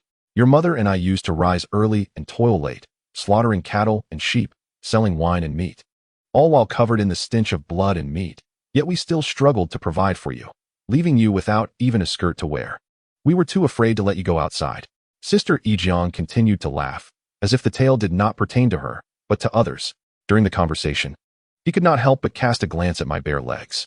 Dear junior disciple, Tai interjected, it is not my intention to criticize you, but you simply lack the aptitude for business. Look at Zhaoge. He has amassed a fortune through the trade of fish and salt. Yet here you are, in the bustling Tianyi market, selling wine and meat, barely managing to make ends meet. And who is Zhaoge? Jiang Shang retorted, he belongs to the Z clan, an authentic descendant of the Yin merchant lineage. Furthermore, the salt industry is the lifeblood of the nation. It is an essential commodity for all. Wine and meat, however, are not necessities for everyone. Tai scoffed. Thus, you do not engage in business for the impoverished. You likely use your wine and meat to curry favor with the powerful. Am I right? I have heard that even the most virtuous in Zhaoge, like Lord Bygone, have taken your goods without compensation. How can you say such a thing? Lord Bygone would never take my goods without payment. There were always promissory notes, which were later settled. However, there are indeed many wealthy individuals who refuse to repay, leaving me unable to conduct my business. But that is advantageous. Tai laughed. It means that there is not a single minister in the court whom you do not know. I see that you are not incapable of managing your affairs. Rather, you wish to win the world over with your wine and meat, don't you? I listened to their exchange, my eyes widening in astonishment. Ah, Jiang Shang interjected, senior brother. Do not speak of such matters in front of the children. We must not lead them astray. The carriage halted before a courtyard. Although it did not boast the grand walls and large yards of Zhaoge, it was quite orderly. Upon entering the inner residence, 5 children of varying ages rushed out to greet us. The eldest was of a similar age to mine, while the youngest had yet to reach the height of a table. These were Jiang Shang's 5 sons. Come, do you remember Master Tai? This is my sister Nezha. Greetings, Master Tai. Greetings, Sister Nezha. Subsequently, the customary distribution of gifts commenced. Jiang Shang inquired of the eldest, LG, where is your mother? In the kitchen. Here I am. A somewhat plump middle-aged woman appeared at the doorway of the inner chamber. Is that not Master Tai? A rare guest indeed. Pray, whose daughter is this? She is quite lovely. This is my disciple, Nezha, Tai replied, introducing me. Madam, good day, I curtsied respectfully. Greetings, Miss Nezha. Madam Xinjiang appraised me from head to toe. Is this the latest fashion in Zhaoge? Fur on top and bare legs with boots on the bottom? I felt a wave of embarrassment wash over me. Mother, LG chimed in, Sister Nezha has brought us gifts. What delightful children. Madam Xinjiang beamed. Do take off your fur coat. She turned to Yi Jiang. Assist Miss Nezha in finding a place to hang her coat, so it does not wrinkle. Yi Jiang approached to help me remove my garment. I hesitated and whispered to her, I am wearing less beneath. I have a feeling Madam Xinjiang's sharp tongue may not hold back. She laughed. What is there to fear? We are at home. You are not afraid of the crowd at the competition, so why fear here? I removed my fur coat, revealing my adorable, high-slit competition outfit underneath. Indeed, upon seeing it, Madam Xinjiang's eyes widened in surprise. She approached. Oh dear, Miss Nezha, you are wearing far too little below. To be honest, my family's female servants wear more than you do. My face instantly flushed crimson. My dear mother, what nonsense are you speaking? This is the attire for the Lingdong competition. I am the daughter of the 10th princess of the Ganqing Wang family, possessing imperial blood. What have I not seen? Oh dear, forgive my rudeness. Upon hearing this, Madame Shun immediately burst into laughter and turned to head towards the kitchen. Meanwhile, Yi Jiang followed closely behind her, saying, Remember that maid who used to wash our clothes when we visited grandmother? I have never seen her wear any clothes. Ah, she never leaves the laundry room. What does it matter if she wears clothes or not? From a distance, Jiang Shang called out, Madam, is dinner ready? The children are hungry. All right, Madam Shun replied. You may all take your seats. I knelt beside Master Tai and sat down.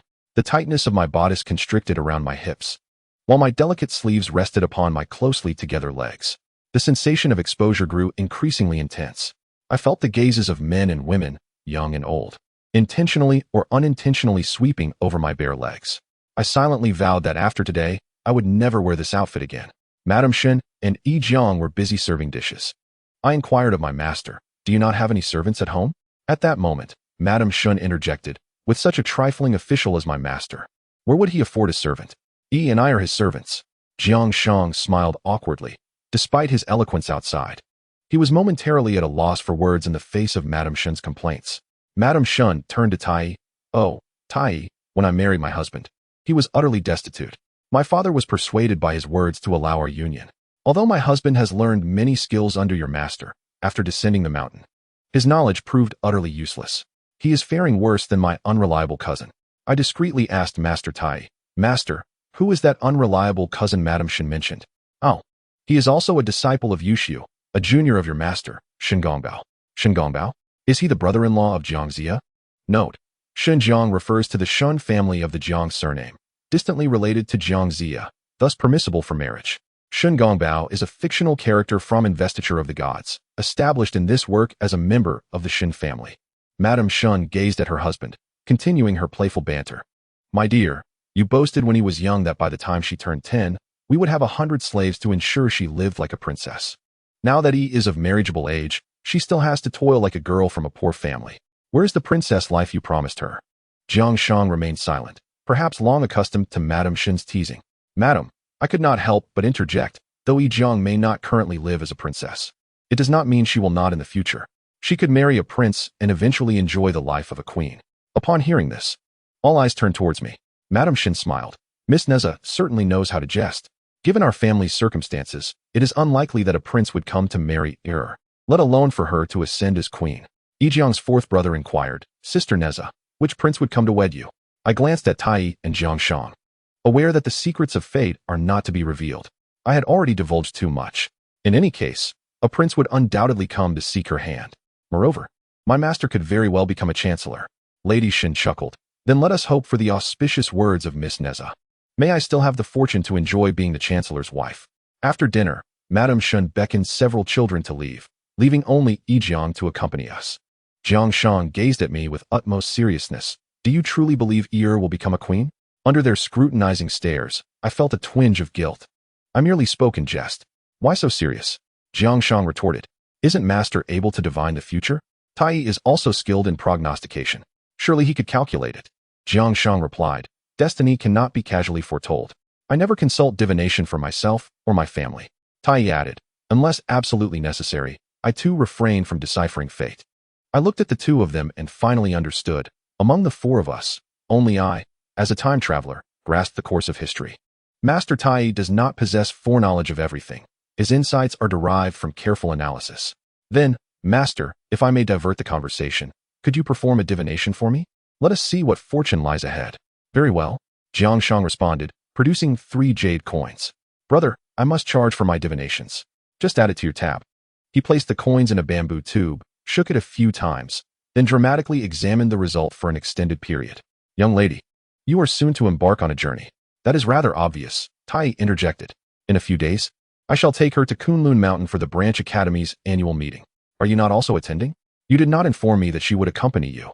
Jiang Shang retorted, and continued.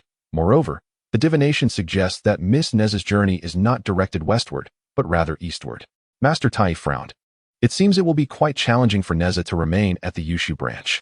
You may indeed end up at the Biyou branch. Which branch is superior, Yushu or Biyou?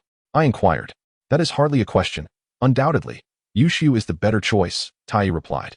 At that moment, Jiang Shang remarked, in truth, regarding divination. There is indeed a sage in Dai Shang. Nezha should seek him for guidance. Are you referring to the Duke of Zhou, Ji Chong? I asked. Precisely. The Duke of Zhou, Jiang Shang confirmed. However, he is currently confined in Youli, making an audience rather difficult. He then shifted the topic. Nezha, I have heard that Gui Yin has recently arrived in Zhaoge from Shichi. It is said he is a distant nephew of your grandmother, Lady Gui. Have you met him? I did. When I visited my grandfather's house, I happened to encounter him. His journey from Shichi must surely pertain to matters concerning the Duke of Zhou. Has he met the Duke? I shook my head. I do not know. Jiang Shang remarked. If he wishes to see the Duke, he will likely need to go through your grandfather, Lord Bygone. Nezha, he inquired. When shall you visit your grandfather's house again? The day after tomorrow, I suppose. Tomorrow. I am to attend the Lu Tai banquet with Master Shiji. To be honest, the mere thought of meeting Grandfather Bygone fills me with trepidation. Very well. The day after tomorrow, we shall accompany your master to pay our respects to Lord Bygone. I shall devise a means for you and Gui Yin to meet the Western Bow, Jiang Shang declared. I will handle the arrangements. Tomorrow, you may attend the banquet at Lu Tai with peace of mind, as you will witness the sumptuous feast that the King of Longevity takes pride in.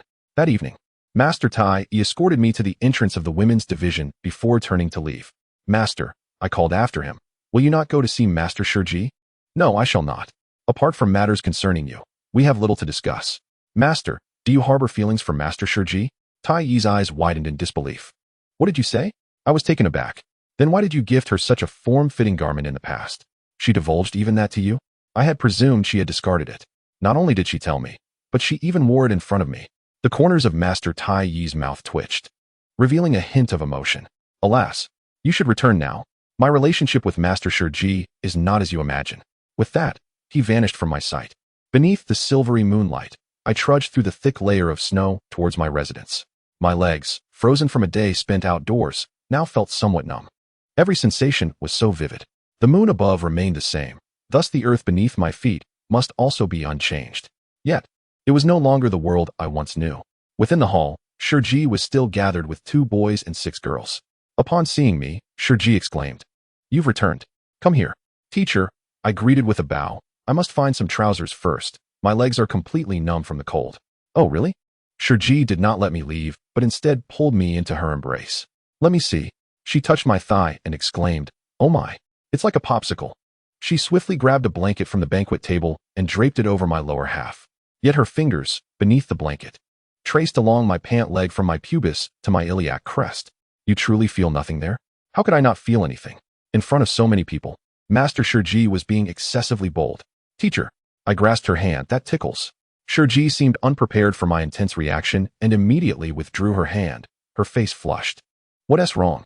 Are you so afraid of a touch?" "Very well, I shall not touch you again."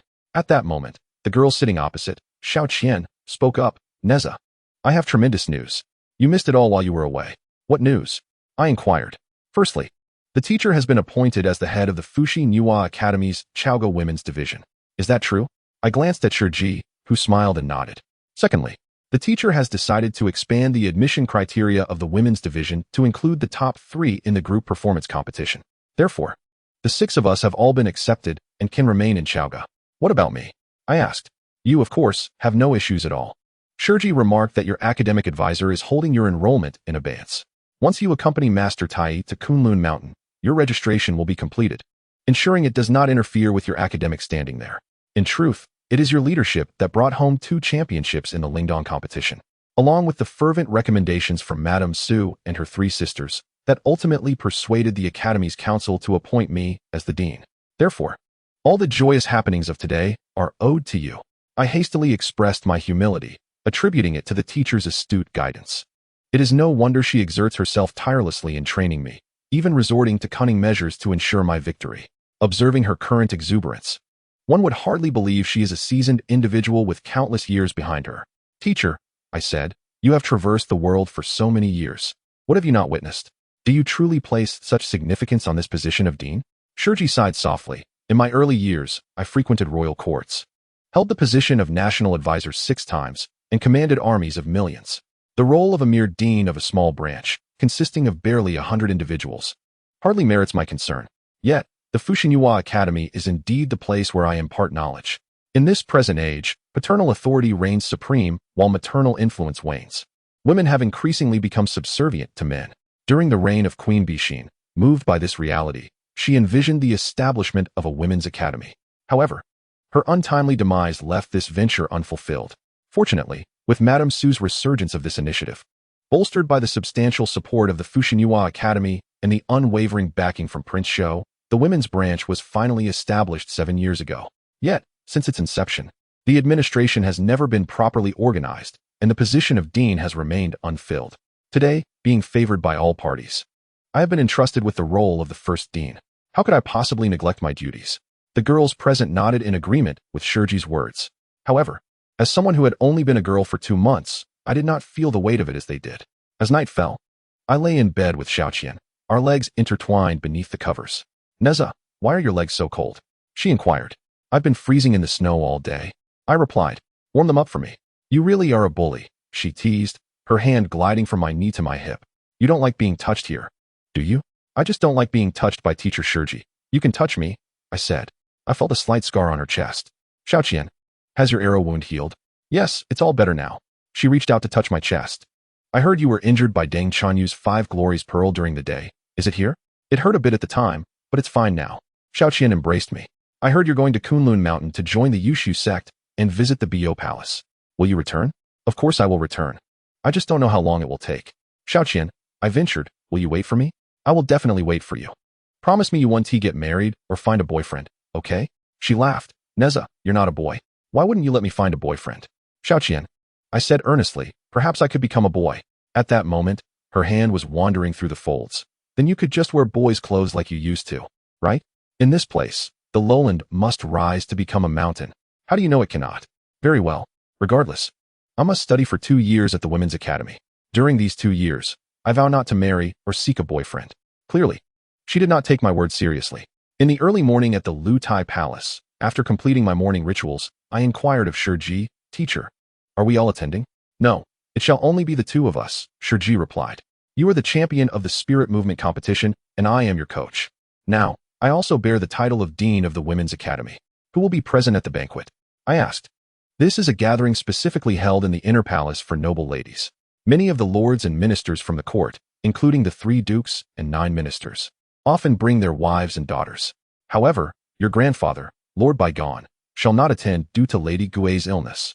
As for the elders like Ji, Wei Zi, and Shang Rong, they have historically been at odds with Queen Suji and will likewise be absent.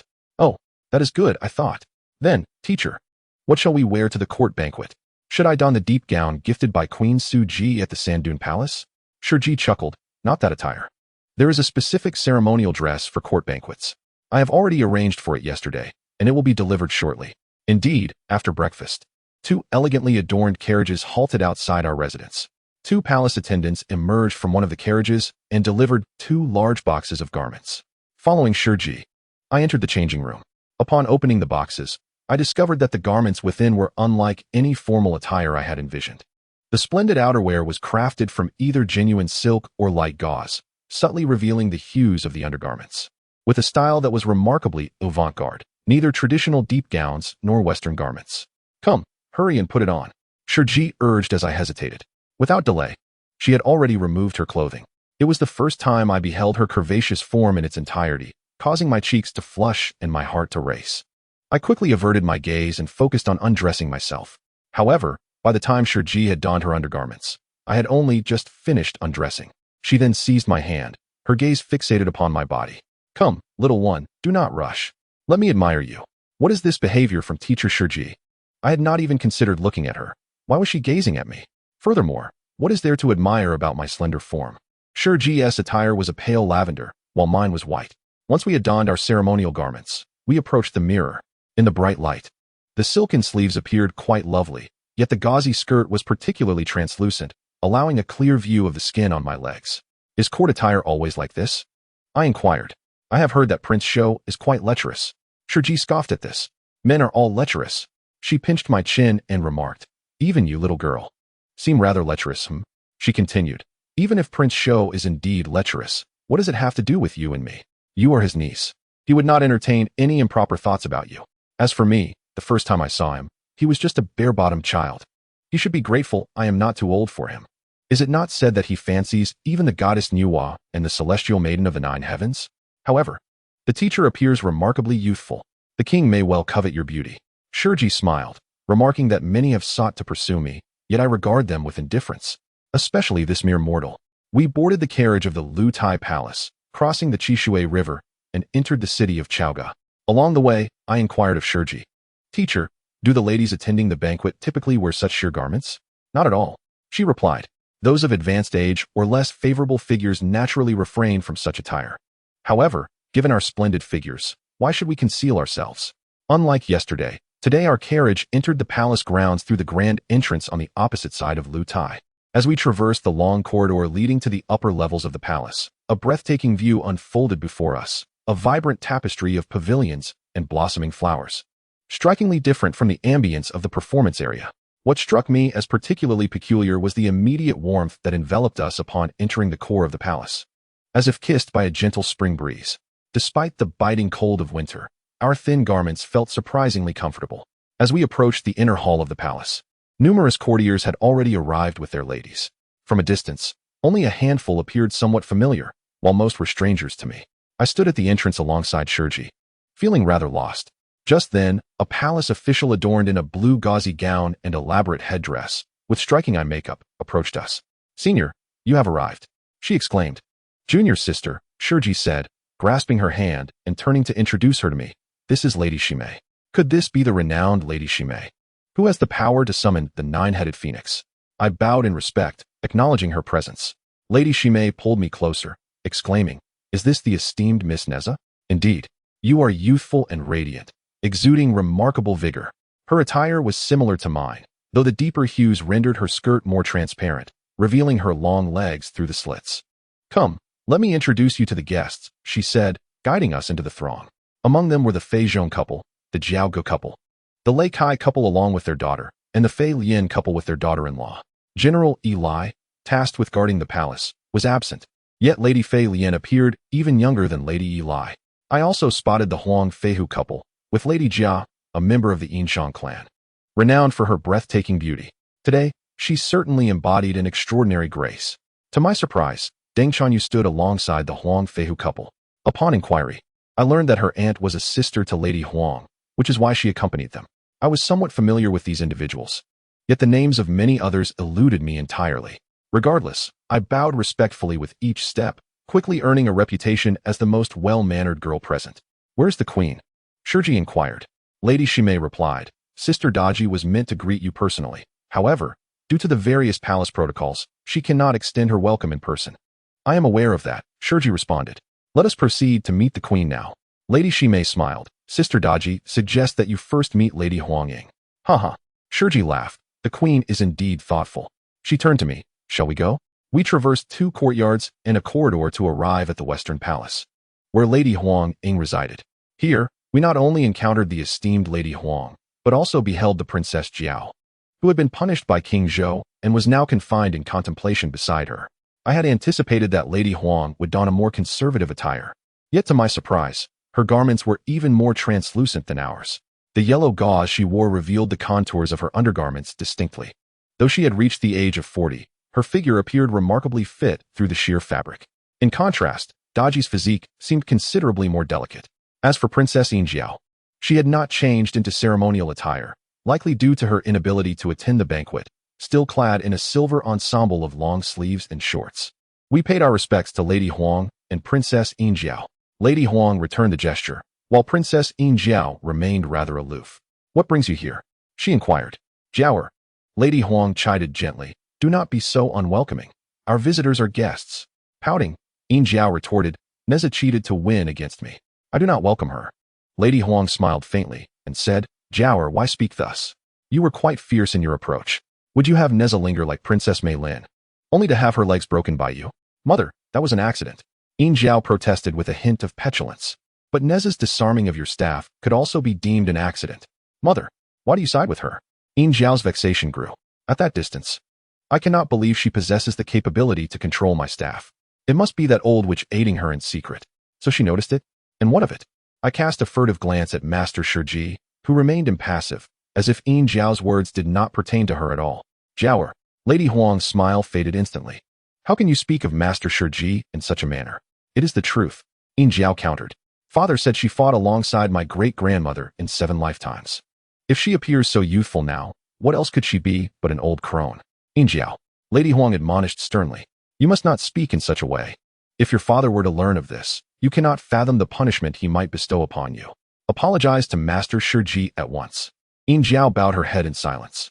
Lady Huang turned to Master Shiji, saying, "Master Shiji, Jiaoer was defeated by Nezha the other day and was punished by the king yesterday, leaving her in a melancholic state. Her words may have been offensive, and I hope you can forgive her." Master Shiji smiled and simply replied, "It is of no consequence. Children often speak without restraint." Lady Huang sighed, stroking Yinjiao's back. "Jiaoer, though injuries in the performance arena are inevitable, many may perceive your defeat as intentional. I simply find her displeasing. That Mei Jin is perpetually defiant against father in court. Father has shown him repeated leniency, yet he remains utterly unrepentant.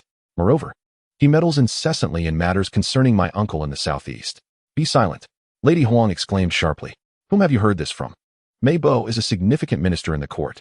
Even if he disagrees with your father and uncle, it is for the sake of state affairs. Your father and uncle will handle their own matters. It is not for you or I to judge. Furthermore, you and Princess Mei Lin, both descendants of the late King Wu Yi, have always regarded each other as sisters. By injuring Princess Mei Lin now, you render your father exceedingly vulnerable in court. Nezha, being the grandson of King Bygone, is, in essence, your cousin. Thus, it is all the more inappropriate for you to harbor any ill feelings towards her. Come now, dear daughter, let us hold hands and reconcile, shall we?" Yinjiao, unable to resist the persuasion of Lady Huangying, reluctantly came over and gently grasped my hand.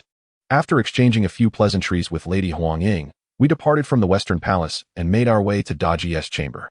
Along the way, I inquired of Shiji and Shimei why Princess Jiao chose to voice her sentiments publicly rather than confining them behind closed doors.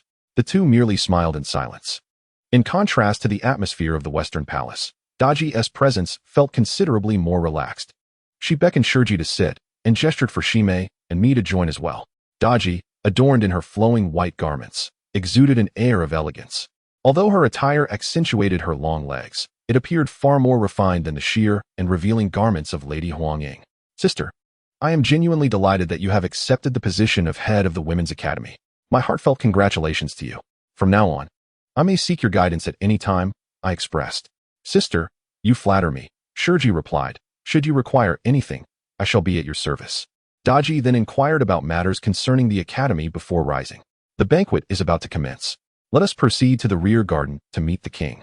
As we followed Daji to the rear garden, I was captivated by a magnificent painting displayed on the wall of a nearby hall. It depicted a stunning woman, clad in a white fur coat, riding through the snow. Her attire was unmistakably that of a northern tribe. What set her apart was the glimpse of her long leg revealed between the slit of her skirt and her high boots. I studied her visage, marveling at the artist's skill.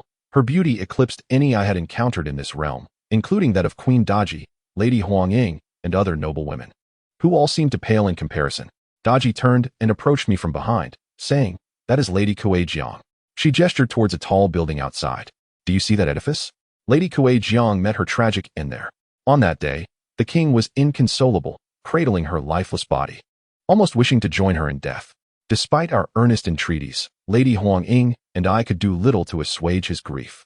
Daji gazed at the painting, an inexplicable sorrow glimmering in her eyes. I asked, "Your Highness, I have heard it said that Lady Kuei-jiang was originally a woman of the ghost tribe. Is that true?" "Nonsense," Daji replied with a smile. "Her surname is Jiang. How could she be of the ghost tribe?" Lady Kuei-jiang accompanied her father on a diplomatic mission to the ghost tribe in her youth and was favored by the ghost king, who regarded her as a foster daughter. In pursuit of good relations with the ghost tribe, the 9th Marquis left his daughter there as a hostage. She lived among them for several years until she was retrieved just before entering the palace. We exited the hall and reached the base of the building that Daji had indicated. I looked up to see 3 ancient characters carved above, Star-Snatching Tower. Daji seemed to deliberately avoid a particular area of ground in front of the tower, and we followed suit. This must surely be the very spot where Lady Kuei-jiang fell. Daji sighed softly, remarking that even to this day, the king would often sigh deeply whenever passing this place. There was a suggestion from the inner court to relocate the painting, but it had not been acted upon. The king, consumed by an extraordinary rage, nearly executed his court minister on the spot. From that moment onward, no one dared to propose such matters again. To my astonishment, this King Zhou was also a connoisseur of romance. The banquet was held in the rear garden, where the king, dressed in an opulent and flowing white robe, engaged in conversation with several lords beside him. Daji led us over for introductions, and I hastily bowed in greeting. Besides Lord Gozu and Princess Motalan, there were also the esteemed couple from the west, Lord Chongho and his wife, as well as the couple from the east, Lord Yu and his wife, and from the north, Lord Liu and his wife. Had Mei Lin not been injured, her father would have brought her along, completing the representation of all 4 corners. After the introductions, just as Daji was about to guide us to our seats, the king suddenly called out to me, "Nezha, Uncle Wang." I replied hurriedly, "Did you not inquire about the wine pool and meat forest?" He asked, "How did this news spread so swiftly?" My face flushed as I realized the source. "Come with me, and I shall show you my wine pool and meat forest." Unconsciously, I followed him, with Shiji and the other lords trailing behind. In the center of the garden, on the inner side of a pond, there lay a remarkably crafted jade water pool. Approaching it, I was immediately struck by the potent scent of wine. In my previous life, I had never partaken of alcohol, and the aroma made my head spin slightly. "Is this the wine pool?" I inquired as I drew nearer. The pool was not particularly large, taking on an elongated shape, measuring approximately 4 zhang in length, less than 3 feet in width, and less than a foot in depth. The wine within shimmered with a pale yellow hue. Lord Liu stepped forward with enthusiasm to explain. The king's palace is home to exquisite wines, and he could not bear to enjoy them alone. Thus, he commissioned Lord Chongho to craft this jade pool. During banquets, the stored fine wines are poured in for guests to freely partake. I estimated that the pool contained merely 8,000 jin of wine. Considering the ancient method of drinking, a gathering of several hundred would consume it in no time, rendering it hardly worthy of excessive awe. Seeing my lack of reaction to his creation, the king's expression soured with disappointment. I then asked, "And what of the meat forest?" "It lies just beyond." He gestured towards the grove behind the wine pool. Following his finger, I indeed saw numerous pieces of meat hanging from the trees near the pool. As we approached, It was Lord Chong Ho's turn to elaborate. When the king hunts, he generously rewards his subordinates and ministers with the spoils. Surplus game is hung here to be made into jerky, stored in the granary until it is presented to guests during banquets. I gazed up at the jerky suspended from the trees. Viewed from the angle of the wine pool, one might begrudgingly accept the term meat forest. However, upon closer inspection, I noted that the jerky hung in only 2 or 3 rows from merely a few dozen osmanthus trees, making the label meat forest feel rather exaggerated. The crucial point was that all eyes were upon me, eagerly awaiting my evaluation. Yet, what could I possibly say? In truth, I was the most disappointed of all. I had anticipated witnessing the legendary wine pool and meat forest, only to be confronted with such a lackluster sight. It was utterly disheartening. After a long pause, I finally managed to utter, "Uncle Wong." I failed to comprehend how anyone could oppose such splendid offerings. Upon hearing this, the expressions of the 3 lords shifted dramatically, with Lord Yu appearing as if he wished to speak, yet refrained. King Zhou smiled faintly and patted my shoulder, declaring, "Ah, my dear niece, you alone comprehend my intentions." He expressed his confusion regarding the opposition from the old ministers. Lowering his voice, he confided, "I understand, you find this modest wine pool and meat feast too small. Do you not? I am currently constructing a grander one at the Sand Dune Palace. Once it is completed, you must come to see it." He embraced my shoulders as we returned to the wine pool. I knew that Master Shurji abstained from alcohol. "Join me for a couple of drinks," he urged. Regret began to settle in my heart. I longed to witness the opulence of the wine pool and meat feast, yet I had no desire to drink. The pale yellow liquid appeared uninviting. Thus, I turned to Master Shurji, casting a pitiful glance her way. She gently shook her head. King Zhou noticed this exchange with some displeasure, remarking, "Master Shurji, is it against the rules for students of the Women's Academy to drink?" Master Shurji smiled. "Not at all. The Academy imposes no such restrictions. However, Nezha, as a disciple of the Yushu sect, would face penalties for consuming strong liquor." I understood now. King Zhou nodded. "I am aware. Zhaoge is also a disciple of Yushu and refrains from drinking. Surely, light wine is permissible." He took my hand and led me behind a flower bed where a smaller wine pool awaited, filled with a delicate purplish-red liquid that exuded a subtle fragrance. King Zhou picked up 2 cups and handed one to me. I glanced at Master Shurji again, and she gave a slight nod. "What a good child," King Zhou exclaimed. "So obedient to your teacher."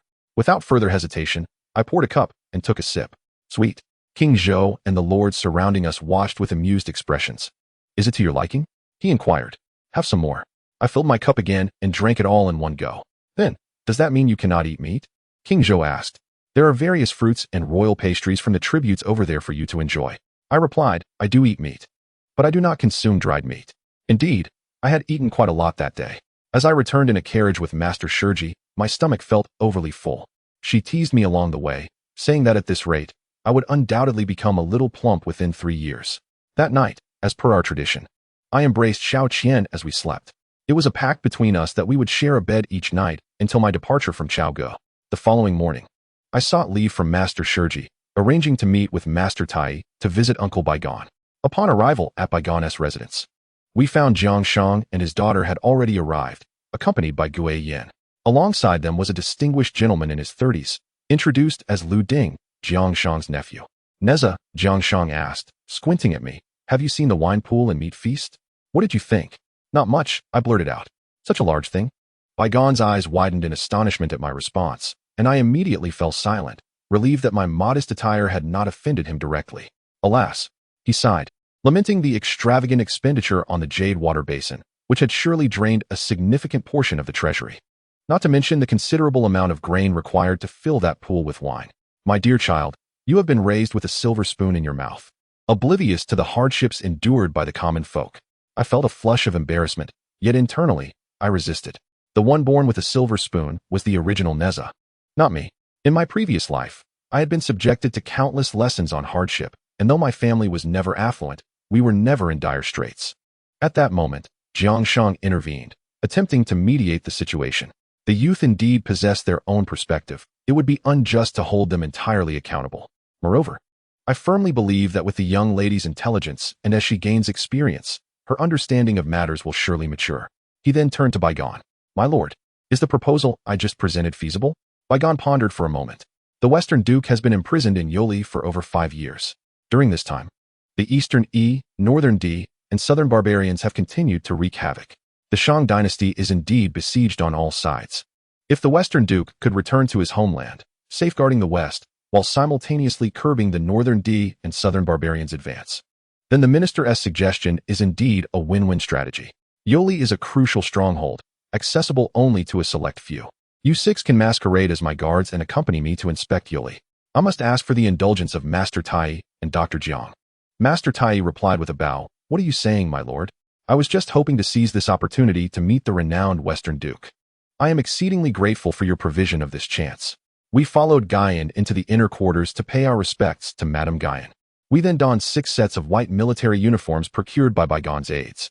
I and Yi Jiang were fitted with 2 smaller-sized female uniforms. Although Yi Jiang was taller, her figure was even more delicate than mine. Clad in the heavy military attire, her exposed calves and knees appeared particularly fragile, as if they could break with the slightest touch. Subsequently, our party of 7 divided into 3 horse-drawn carriages and exited the northern gate of Chaogu, heading towards Youli. Note: El Ding, also known as El Ta, was a meritorious figure of the Western Zhou dynasty.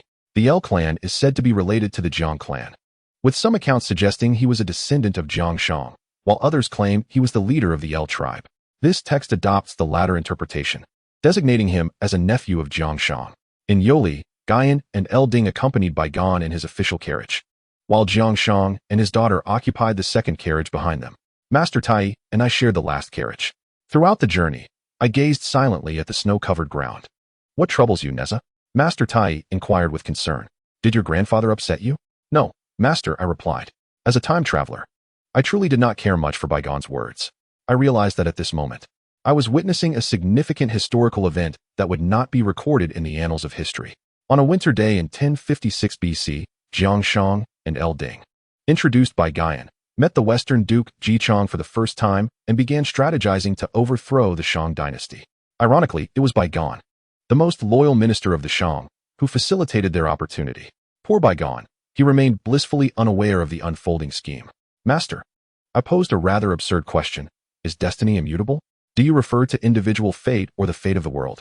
He gazed at me and asked if I knew why Master Jiang mentioned that he never consults divination for himself or his family, and why I, as his disciple, seldom attempt to unravel the mysteries of fate. It is not merely because celestial secrets should not be revealed, nor because one might incur punishment for peering into the divine will. Rather, it is because such forecasts are fundamentally unreliable. If a common person aligns themselves with the heavenly path and does not act against it, their own fate can indeed be altered. However, how could one possibly change the fate of the world? And what of rulers? I inquired. Tai responded. Your uncle, King Shou, whom you met just yesterday. What do you perceive him to be? Before I could answer, he continued. He is rather obstinate, believing he can command the heavenly order. If he cannot even suppress his own desires, how could he hope to change the world? And what of the immortal beings? Is it not within their power? I asked again. He shook his head, cautioning against overestimating the capabilities of immortal beings. Take your teacher, Shurji, for instance. Although her status does not equate to that of an immortal, her powers, wisdom, and experiences are not inferior. Throughout your journey with her, particularly during the battle at the Yellow River, did she effect any significant change? And the Heavenly Emperor, surely he can alter the fortunes of the realm? I proposed. Tai chuckled softly, shaking his head once more. The Heavenly Emperor, or Haotian, serves merely as the executor and guardian of the heavenly order, not its architect. The distance from Youli to Chaoga is not great, yet it seems nearer to Yin. The carriage jolted along the rugged path for nearly 2 hours. Amidst the wilderness and thickets stood a heavily guarded encampment, consisting mainly of low stone dwellings. With the privilege of his position, Baigon successfully led us into the camp. Arriving before the stone house that held Ji Chong captive, it is said that 5 years prior, Ji Chong was brought to Youli in shackles upon a prison cart. Yet, his current conditions are relatively favorable, with 2 small rooms and a private courtyard, attended to by a dedicated servant. Aside from the soldiers stationed outside to prevent his escape, he enjoys a degree of freedom within the courtyard. Baigon's purpose for this visit was to interrogate Ji Chong. He requested the soldiers and the servant responsible for his care to step outside, leaving only a few of us within. Ji Chong, now nearing 60, bore the signs of aging due to years of confinement. On his table lay several oracle bones, bamboo slips, and jade coins, along with 2 stone tablets inscribed with various symbols. Upon closer inspection, I discerned that both tablets bore a circle of hexagrams, albeit with slight variations. I recognized one as the Fushi Bagua and the other as the Wenwang Bagua. Upon seeing Bai Gan, Ji Chong hastened to rise. Shibua, master. Guyan stepped forward to pay his respects. Guyan pays homage to the duke. Guyan, you have arrived. Splendid. Ji Chong exclaimed, his face alight with joy. And who might these individuals be? Bai Gan proceeded to introduce us. This is the esteemed Jiang Shang, a direct disciple of the Jade Purity Master from the Sanqing Academy. This gentleman is his senior brother, professor of the Jade Void Academy, the esteemed Kunlun Master Tai. This lady is the beloved daughter of Dr. Jiang Shang, Lady Yi Jiang. This is Dr. Jiang Shang's nephew, Jiang Ding. And this is Master Tai's disciple, as well as my granddaughter, Nezha. Ji Chong greeted each of them with a courteous smile and nod, ultimately focusing his gaze on Jiang Shang and Master Tai. Yesterday, Ji Chong divined that two celestial beings would pay a visit. They must be Dr. Jiang and the illustrious Kunlun Master. He scrutinized Jiang Shang's visage and inquired, Dr. Jiang, have we met before? Jiang Shang smiled, acknowledging, indeed, West Boy possesses an exceptional memory. In my youth, I journeyed to Kunlun Mountain to pursue the Tao and once visited my distant maternal grandmother, Lady Tai Jiang, in the West Qi. At that time, Prince Danfu was still alive. The expression on West Boy's face shifted slightly before regaining composure. Truly, those who cultivate the Tao possess the art of preserving their youth. It has been 56 years since the late Duke passed away. Nevertheless, my ancestor, Lady Tai Jiang, did mention to Chong that she had a distant nephew residing in the Central Plains with remarkable talent. The late Duke had long held high hopes for him. Could it be Dr. Jiang? This exchange left me utterly flabbergasted. Master Tai timely pulled me aside and led me outside. I asked Tai, is Master Ziya truly a cousin of West Boy? Tai cast me a sidelong glance and replied, your Master Ziya's ancestors, the L family, originally hailed from the Central Plains, yet this branch migrated to the Eastern Sea generations ago. There is no substantial relation to West Boy's grandmother, Lady Tai Jiang. As for your master uncle, during the time of the Nine Marquis, he called himself a brother to the Marquis. He frequented the lands of Lai and the Jiang surname territories, claiming kinship. Were it not for his reluctance to claim connection to West Boy's elders, he might have boasted of being a nephew or brother to Lady Tai Jiang. He glanced back towards the room. They will discuss confidential matters. It is not appropriate for us to intrude, but my grandfather is still inside. I protested. Rest assured, in less than a quarter of an hour, he shall emerge. As predicted by Master Tai, shortly after, I saw Yi Jiang accompanying Bai Gan as they exited the room. How did they manage to bring him out? I wondered aloud. Tai chuckled. It must be Yi Jiang who coaxed him out. She may lack your spiritual prowess, yet she possesses far greater wisdom. Upon our return, the atmosphere was filled with lively conversation. I approached to listen closely, discovering they were engaged in a discussion on the I Ching. Your Grace, Jiang Shang began. The granddaughter of Master Shida will soon journey to Kunlun. I would like to request your grace to divine her fortune for the future. Ji Chong readily consented, utilizing 3 jade coins for the divination. After a moment, he spoke. The young lady will embark on a voyage across the seas. I glanced at Jiang Shang and Master Tai. Neither spoke, yet I sensed they were contemplating the Azure Palace upon the Eastern Sea. Following this, Ji Chong continued. The young lady shall undertake another journey. Another journey? I echoed, feeling a sense of foreboding. Moreover, this forthcoming journey is fraught with peril. Upon hearing this, not only I, but also Bai Gan and Master Tai, felt an immediate surge of anxiety. How dangerous is it? Ji Chong furrowed his brow. It may be a matter of life and death. A chill ran down my spine. Bai Gan inquired, Your Grace, is there a way to avert this? Ji Chong continued to furrow his brow, pondering for a moment. He picked up the 3 jade coins once more. Allow me to divine again. After a brief moment, his expression transformed from cloudy to clear, gradually revealing a smile. No matter. According to the divination, within 2 years, the young lady will return here to meet the old man. Subsequently, our party of 7 departed from Youli and returned to Zhaoge. Tai and I agreed to journey to Kunlun Mountain's Yushu Palace 3 days hence, after which he would escort me back to the Women's Academy. Nezha, a girl has come to deliver a message. The dean wishes to see you. Is she already putting on airs? Within a grand edifice, Shurji sat resplendently adorned in a magnificent gown. Beside her sat a woman in yellow, none other than Madame Yuqing, the junior sister of Daji. I greeted the dean and Madame Yuqing. No need for formalities, Shurji said. Please take a seat. Madame Yuqing has matters to discuss with you. Nezha, Madame Yuqing inquired. Did you visit Youli today? News travels swiftly. I nodded affirmatively. What was the purpose? She asked directly. I sought his assistance in divination for my journey. I replied. Is that all? She appeared skeptical. And what of Jiang Shang? What is his involvement? The day before yesterday, I was at Master Zhang's residence, where he conducted a divination for me. He mentioned that no one here is more adept than Shibua, hence I accompanied him today to exchange divination techniques. As for other matters, I am unaware. And what of Guyan? Why has he come from Shichi? Madame Taisher misses Shibua and specifically sent him to convey her regards. Madame Yuqing's brow furrowed, her previously enchanting visage now appearing rather stern. Nezha, do you know why Ji Chong is detained in Youli? I shook my head. For the crime of treason, Madame Yuqing stated. The king, considering his royal lineage, is reluctant to impose a severe punishment. Although the king refers to Shibua as his uncle, he is not closely related to Madame Taisher. This is merely due to the past union of Cheng Tang, who married a daughter of the Yoshin clan. As a princess of the Xian kingdom, Taisher was adopted as a sister by the late emperor and married to Shibua, your mother, the 10th princess. Despite also being a righteous daughter of the king of Bygone, is a true member of the imperial family. I trust you can discern who is closer and who is more distant. I have heard that you will soon accompany Jiang Shang to Kunlun. This is not due to any bias against the disciples of Yushu. Princess Yin Jiao, Prince Yin Hong, and the minister Shun Gongbao all hail from Yushu. It is merely that your uncle Jiang Shang has had close ties with the Nine Marquis since his youth.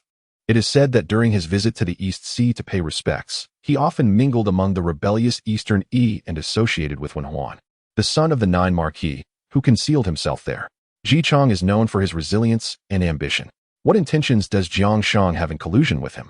While there may be no concrete evidence of treason, caution is warranted. As a member of the imperial family, it is ill-advised for you to become embroiled in such matters. Shurji gazed at me. Nezha, do you comprehend Madame Yuqing's words? I understand, I replied. As night fell, cradling the warm body of Xiao Qian, I found it difficult to sleep. The bright moon hung high, and all was silent. How I wish this fantastical world could endure in lasting peace. Yet, is such a possibility? If fate were to lead me to confront my friends on the battlefield, how should I choose? The Women's Academy initially planned to enroll 50 students, selecting the top 16 from the Lingdong Grand Competition for the next round. Additionally, 34 individuals were allocated to lords or royal daughters akin to Mo-tailing. However, as there was already one princess and 3 county lords competing and advancing to the semifinals, 15 daughters of the lords did not attend, leaving a total of 19 vacancies. Although Shurji decided to broaden the recruitment scope to include the top 3 from the exhibition match, only we and 9 girls from Yuhan Pass remained. The participants from Lai and Bagugu opted to relinquish their spots, fearing the possibility of being taken hostage by the Deshang in the future. Daji, Shime, and Yuqing were appointed as professors at the academy. Jialaning, Lady Chady, and Zhu Peier also accepted appointments on behalf of the Baishao Ferry. Yet only Zhu Peier stayed temporarily. The teaching responsibilities primarily relied on the original instructors. The curriculum of the Women's Academy included rites, music, archery, and horsemanship, all of which remained intact. Naturally, the training in agility remained a significant component. However, this was of little concern to me at present, as my name was conspicuously absent from the list of new recruits. Shurji announced that the top 6 in the competition would be appointed as teachers at the Women's Academy upon reaching the age of 17. Yet currently, only Deng Chanyu and Yin Jiao met this criterion. Yin Jiao declined the appointment, citing her status as a disciple of Yushu, clearly unwilling to collaborate with Shurji. Although Chanyu accepted the position, she was summoned back by her father, Duke Deng, due to the pressing military situation in the south, leaving her uncertain as to when she might assume her role. As for the other 4 of us, myself, Mei Lin, Hong Xian, and Do Wan, this appointment had become a mere promise. 16-year-old Mei Lin would likely be able to take up her position once her leg injury healed. Hong Xian and I would have to wait 2 more years, while Do Wan required even more time. That morning, I primarily remained in my room in contemplation, opting not to attend classes. In the afternoon, the former Professor Jiomei from Beifuzang Academy, invited by Shurji, came to conduct a session on agility for the new recruits. I was called upon to demonstrate for all the students. Teacher Shurji mentioned that I would embark on a journey the following day, noting that this would be my last opportunity. All the students changed into high-cut bodysuits, creating a colorful display of long sleeves and bare legs. Mo-tailing appeared even more curvaceous in her attire, while Li Jiang no longer seemed so slender. At 17, her legs were quite robust. That evening, I refrained from requesting to share a bed with Xiao Qian, and she made no further indication. As parting loomed, I lay in bed reflecting on my relationship with Xiao Qian. My feelings for her largely stemmed from memories of a childhood companion named Xiao Qian in my past life, which were not the same as my current acquaintance, Gao Yu Qian. How did I appear in her eyes? Was I merely a dispensable confidant? The following morning, Shiji entered my room. Nezha, today you shall accompany teacher Tai Yi to Kunlun Mountain. I have heard from Tai Yi that the peak of Kunlun, home to Yushu Palace, is an extremely frigid place, far colder than your hometown of Shintangwan. You should wear more layers. I inquired. Does that mean I can no longer wear clothing that exposes my legs? Shiji chuckled. I suppose so. It is not so much about the cold. The discrimination against females at Yushu branch is well known. Among the many male disciples, it is best for you to present yourself in a more androgynous manner. If Tai can assist you in securing a position among the inner courtyard disciples, gaining admission to study within is undoubtedly the most desirable outcome. However, should it not materialize, there is no need for excessive concern. Shortly thereafter, Master Tai arrived at the academy to escort me. After bidding farewell to Shiji and my fellow classmates, I followed Tai across the Shishui River, arriving at the Yellow River's ferry. Jiang Ziya was already waiting there, with a pile of luggage beside him. Master, are we taking a boat to Kunlun Mountain? I inquired. I was aware that the Yellow River indeed originates at the foot of Kunlun Mountain. But wouldn't he traveling by boat be rather slow? Tai chuckled. How could that be? For this gathering, Director Yuqing has specifically dispatched a flying shuttle. This shuttle will take the form of a boat at the ferry. Once it departs from the shore, it will transform and ascend into the sky. Then, Master, shall we fly directly to Kunlun in the shuttle? He shook his head, explaining that ordinarily, disciples of Yushu travel to and from Kunlun relying on their own magical artifacts. Only during gatherings is a flying shuttle sent forth. Once the shuttle is summoned, it is only prudent to make the most of it. The original plan was for the shuttle to be summoned by your elder master Guangqing from Jushin Mountain, picking up your uncle Ziya in Zhaoge before proceeding to your elder master Qijing at Taiwan Mountain. Alternatively, it could have been summoned by your uncle Zihong from Putuo Mountain, stopping by Daoxing's place before reaching Zhaoge. However, since Master Guangqing and Master Qijing have already departed early, and Master Zihong intends to travel alone, the shuttle's starting point has been established here. Nonetheless, we will still need to make stops at Zhongnan Mountain, Qingfeng Mountain, and Wulong Mountain to reach our destination. The entire journey will take over 3 hours. During this time, you will have the opportunity to meet your 3 uncles and fellow disciples, including your older brother Jiang Ziya. He then turned to Jiang Ziya and asked, Jiang, my young friend, why have you brought so many things? What gifts could you possibly present that would please our master? These are not gifts for the master, Jiang Ziya replied, but rather items entrusted to me by the lady of the Duke of the State to deliver to her son. Oh, Tai nodded, but isn't Hong also going? Why doesn't the Duke allow his nephew to carry them? Jiang Ziya smiled. Hong is a prince. It wouldn't be proper to make him labor, would it? My old man was merely a butcher selling wine. It is more fitting for me to bear the burden. Huh. Let us not dwell on your past as a butcher. As a disciple of Yushu, others would shun wine and meat at all costs. Yet here you are, not only selling wine and meat, but also taking lives. What face does our master have left? What am I to do? If I don't pursue this trade, my family will starve. Our master says I can hardly attain the path of immortality and may only enjoy earthly riches. Yet look at my fellow disciple Shingongbao. Despite our master's scorn for his lack of talent, he thrives in the court. As we spoke, several horse-drawn carriages arrived at the ferry, carrying Prince Hong and his sister, Princess Jiao. After greeting the 2 uncles, Jiang Ziya addressed Tai, saying, Senior brother, everyone has arrived. Let us summon the flying shuttle. Very well. With a snap of his fingers, a completely white vessel materialized from the river, gently approaching the dock. The vessel bore a resemblance to a dragon boat from the Eastern Sea. Sister, Hong asked, are you truly not going? I shall not, she replied. The Yushu Palace has always been dismissive of women. Wouldn't my presence be a source of humiliation? Please convey to my master that when he returns to Jushin Mountain, I will visit him then. Hong glanced at me. Look, isn't Nezha also going? Jiao shot me a disdainful look. Her going would be in vain. Master hasn't he even granted me entry into the inner courtyard. How could he possibly allow her? The space within the flying shuttle was quite expansive. Aside from the common area at the front, each person had their own private cabin at the back. Tai settled me in the small cabin at the very end and remarked, do not take Jiao's words to heart, before departing.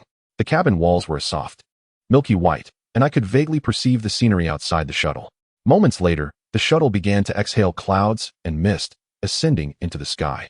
Since my cabin was at the rear, the surrounding vessel remained enveloped in a swirling fog, obscuring the view outside. I sat upright within the cabin, closed my eyes, and silently attuned myself to the spiritual energy within the shuttle. In the front cabin, 2 elderly gentlemen conversed with the young prince, likely keeping him company. In truth, I had little to envy. In my past life, this young prince had not been particularly fortunate. In this life, with his awkward status, his fate was unlikely to improve. Hadn't Mo Tai Ling been flirting with him just a few days ago? Why wasn't she here to see him off today? Had she lost interest? This thought ignited a flicker of satisfaction within me. Is that a bit dark? After a while, I sensed that the three of them had returned to their respective cabins. Unable to remain seated any longer, I ventured to the front cabin.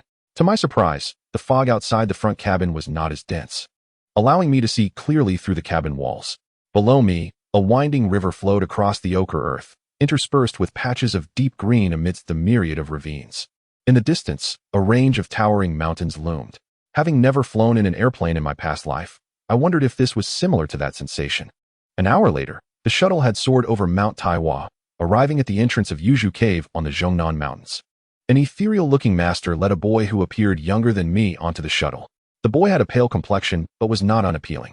This was Master Yun Zhongzi from the outer court of Yushu and his disciple, Lei Zhenzi. This child was the adopted son of Ji Chong from the west, taken in 5 years ago, and it was said he also bore the surname Jiang. Consequently, the affable Uncle Jiang immediately sought to establish a familial connection with him. As the shuttle ascended, we passed over an exceptionally tall and seemingly impregnable city wall. Master Uncle, I inquired of Yun Zhongzi, where's this? This is the capital of the Chong Kingdom, he replied. Is it the home of Chong Hohu? I asked. Indeed, Jiang Shang responded. This Chong city is the most fortified stronghold in the west, rivaling Zhaoge itself. Are there external threats surrounding it? Who are they defending against? I questioned. Against the west the young prince interjected suddenly. Otherwise, how could they have such a splendid pretext to undertake massive construction? A quarter of an hour later, the shuttle came to a halt outside Xiang Cave on Qingfeng Mountain. Another ethereal master accompanied a striking young man, seemingly not yet 20, onto the shuttle. This was Professor Qingshu from the inner court of Yushu and his disciple Huang Tianhua. Huang Tianhua referred to Yin Hong as his cousin. Jiang Shang retrieved items that Madame Huang, the Jia family, had entrusted to him and directly handed them over to him. It is said that we have arrived at Shiqi. I gazed with keen interest at the scenery outside. The city of Shiqi appeared to be rather modest, fleeting past beneath the flying shuttle. There were no towering edifices in sight, and even the city walls seemed absent. Surely, they cannot be non-existent. As we advanced further, the slender plain connecting Chongqing to Shiqi vanished without a trace. Below us lay a landscape of towering mountains and steep cliffs. The three teachers and Jiang Shang were seated together, engrossed in philosophical discourse. Huang Tianhua and Yin Hong, the two cousins, mingled but maintained their distance from me. Likely due to my recent victory over Yin Jiao, which had not left a favorable impression of me in their minds. Lei Zhenzi trailed closely behind Yun Zhongzi. As the adopted son of the treacherous Ji Chong, it was unlikely that he would associate with the two noble scions. His silence towards me, perhaps owing to his youth, was only broken by an initial exclamation of Sister Nezha, after which he uttered not a single word. It seemed that, as the sole girl aboard the flying shuttle, I had been largely overlooked by everyone. Bored to the point of exasperation, I retreated to my cabin and reclined on my bunk. Soon, we would arrive at Wulong Mountain, where my brother Jiang Ziya would come aboard. Surely, he would not ignore me. A quarter of an hour later, the flying shuttle halted outside the cloud cavern of Wulong Mountain. Jiang Ziya ascended the shuttle, following Master Wenshu. I rushed forward and grasped his hand, exclaiming, "Elder brother," catching him somewhat off guard. Third sister. Though he had long been aware of my transformation into a girl, he seemed unable to adapt to it. Master Wenshu chuckled and remarked to Tai, "Is this the lively disciple Nezha you mentioned?"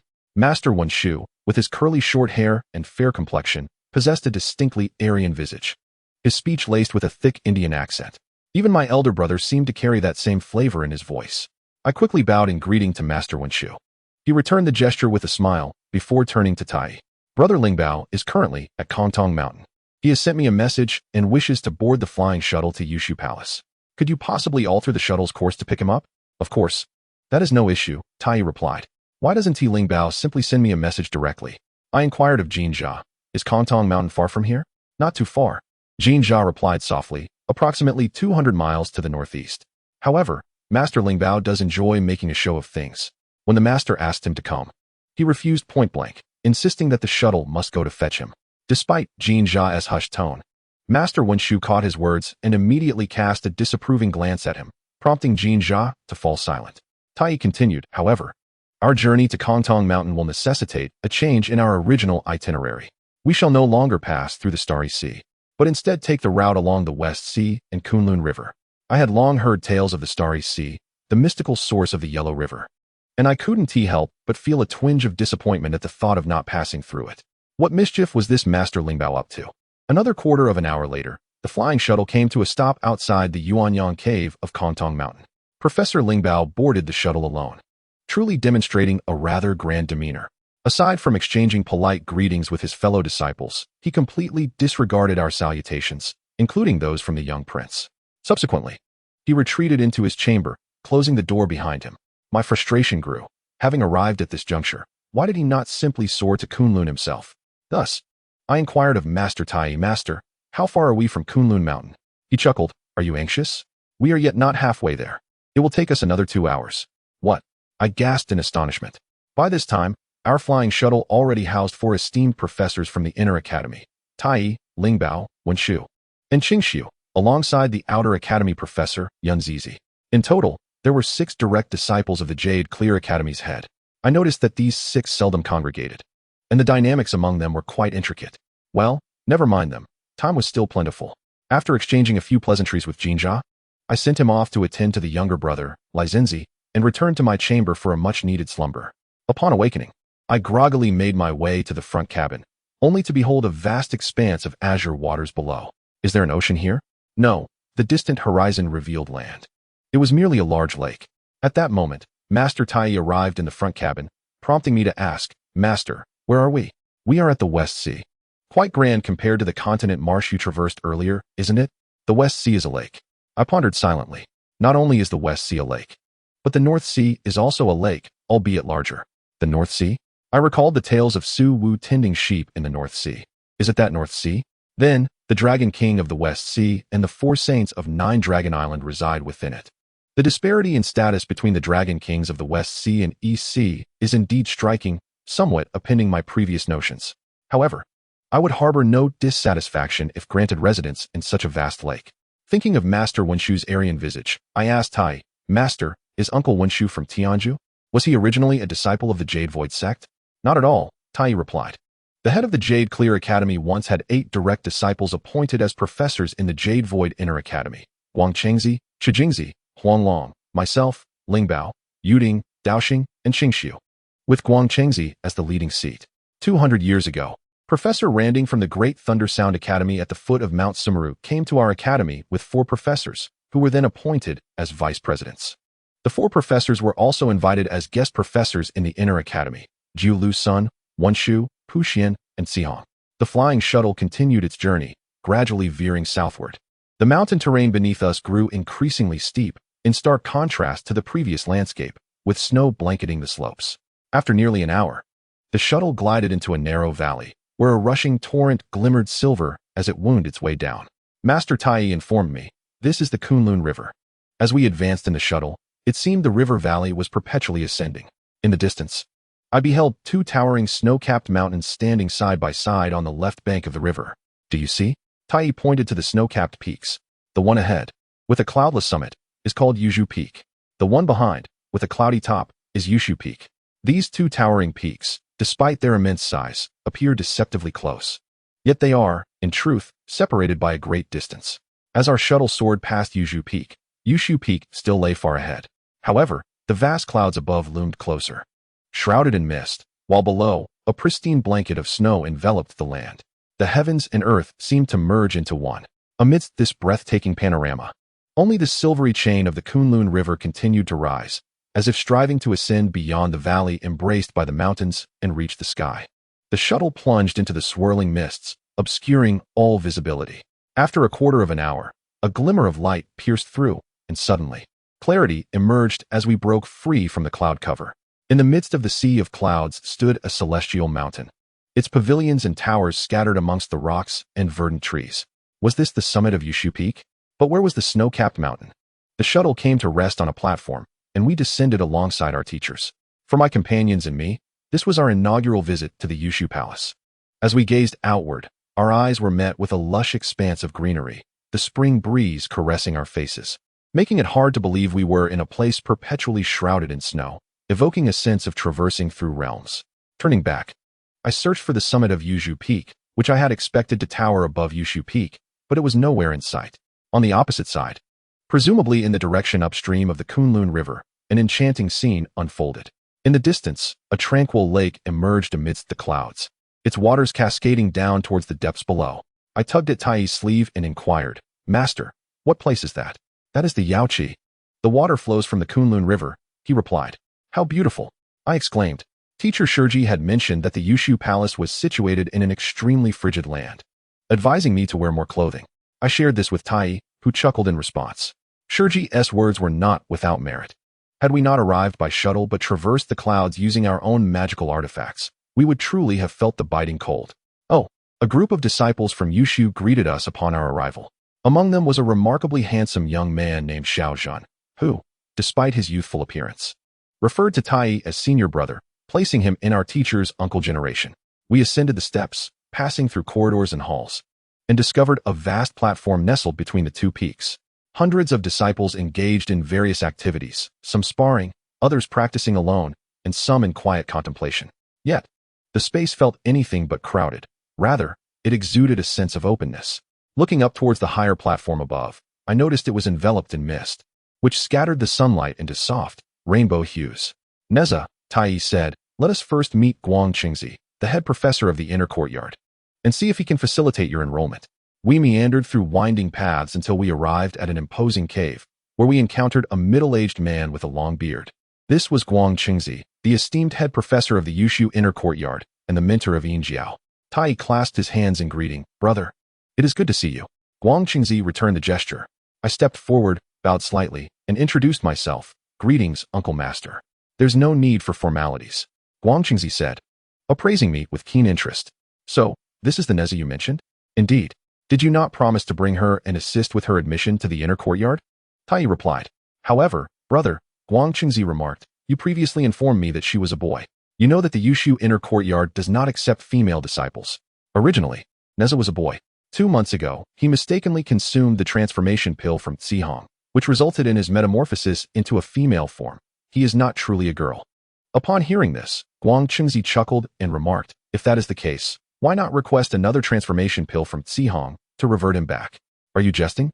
came the reply. "Consuming Zihong's transformation pill will maintain the altered form for a decade. It is not simply a matter of changing back at will." Guang Qingzi shrugged his shoulders. "Then I am at a loss." "How can that be?" Tai inquired. "Bring your delicate princess over as well. Surely we can resolve this together?" "That is out of the question. As the chief professor, I cannot exploit my position for personal gain." At that moment, Yin Zhongzi entered alongside Lei Zhenzi. "Brother, this child is indeed a boy. Please take care of it." Guang Qingzi immediately furrowed his brow. "Junior brother, what trouble are you stirring now? As the chief of the outer court, why must you insist on pushing your disciple into the inner court?" "Oh, brother, who does not understand the distinction between the inner and outer courts? It is by our master's arrangement that I oversee the outer court. Now even guest professors like Zhu Lusun can easily arrange for non-direct disciples to enter the inner court. Can my direct disciple not do the same?" Guang Qingzi was momentarily speechless. It is the master's decision to afford guest professors the same treatment as those in the inner court. You may consult the master for a resolution. Tai, regarding Nezha, you should also seek the master's guidance. "I shall certainly approach the dean tomorrow," Yin Zhongzi replied. "I knew you would be incapable of resolving this matter." After leaving Guang Qingzi's presence, Tai reassured me. It matters not if Guang Qingzi refuses. He is always exceedingly cautious. "We will meet with the dean tomorrow." Upon returning to the inner court professor's cave, Tai gazed at a slender figure that had just entered a nearby cave. "Zihong." He turned to me. "Let me take you to meet him, and perhaps we can negotiate a bit." He then grasped my hand and led me into the cave. "Zihong, my junior. Tai, my brother." This Zihong, appearing no older than 30, donned white robes, presenting himself as an exceedingly handsome man. However, his facial features did not bear the typical Aryan characteristics akin to Wenshu, but rather resembled a mixed heritage with more Eastern genes. His demeanor, however, carried a hint of femininity. Is he perhaps disguised as a man? I stepped forward to pay my respects. "Greetings, Uncle Master." He appraised me. "So this is Nezha. What a beautiful child." Tai interjected. "But he has consumed your transformation pill and lost his male form. Now he cannot enter the Yushu inner court. Do you not consider this your responsibility?" "Brother, such reasoning is quite unreasonable," Zihong replied, displaying no evident displeasure on his face. "When you requested the transformation pill from me, you claimed it was to save your disciple. I had already elucidated the consequences of consuming the transformation pill, yet you chose to proceed. It is rather inappropriate to seek accountability now, is it not? Very well. The matter has reached this point. Nezha, let us not dwell on it. However, as you meet the child, you should at least offer some token of goodwill. Sihong smiled. Alas, I hurried over from Mount Putao and prepared no gifts. How about this? He picked up a beautifully crafted food box beside him, stating, "This is a gift from my master, and I shall present it to you as a token of our meeting." I accepted the box, which measured less than a foot on each side and weighed no more than 2 pounds. "Master Sihong, what is this?" I inquired. "Why not open it and find out?" He replied.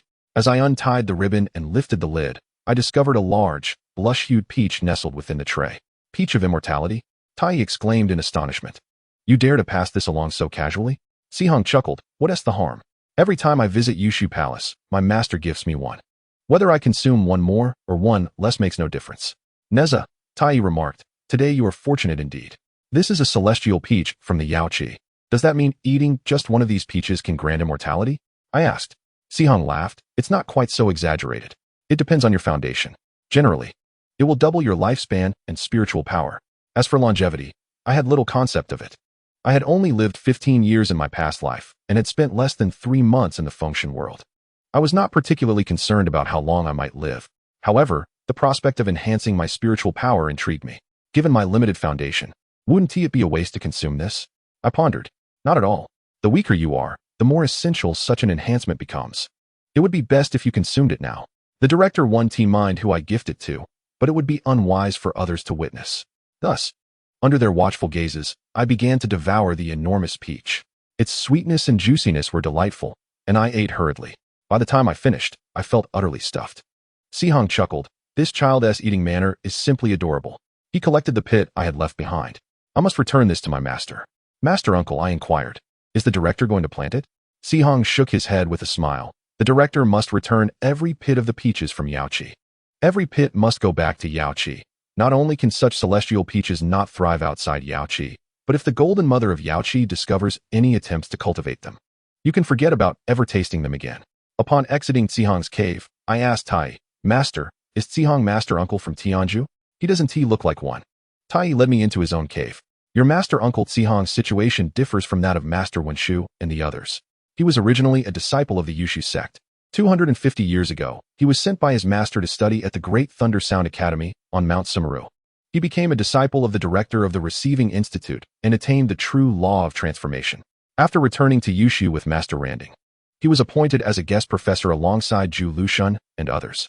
Tai then asked me, "Nezha, having consumed a peach, do you feel an increase in your spiritual power?"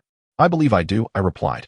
"Then take this time to truly feel it," he said, "and perhaps review your mastery of magical artifacts. Tomorrow, when you meet with the director, he may ask you to demonstrate." I glanced around. Is this suitable? Although the cave was spacious, it still felt confined for practicing the Hongtian Ling. Tai laughed. "Let us move to the back." I followed him through a short passageway, arriving at a vast space, measuring over 10 zhang in circumference. 7 beams of sunlight streamed down from the summit of the cave. "How is it here? Is it sufficient for your practice?" "Absolutely," I replied, "although this outfit I'm wearing is somewhat cumbersome and not particularly suited for exercise. Master Shiji advised me to wear something more neutral." Tai furrowed his brow slightly, "And I knew you wouldn't bring anything suitable. But fear not, I have prepared something for you." He casually produced a clothing box. Upon opening it, I found a pure white long-sleeve bodysuit with a high collar and a high slit.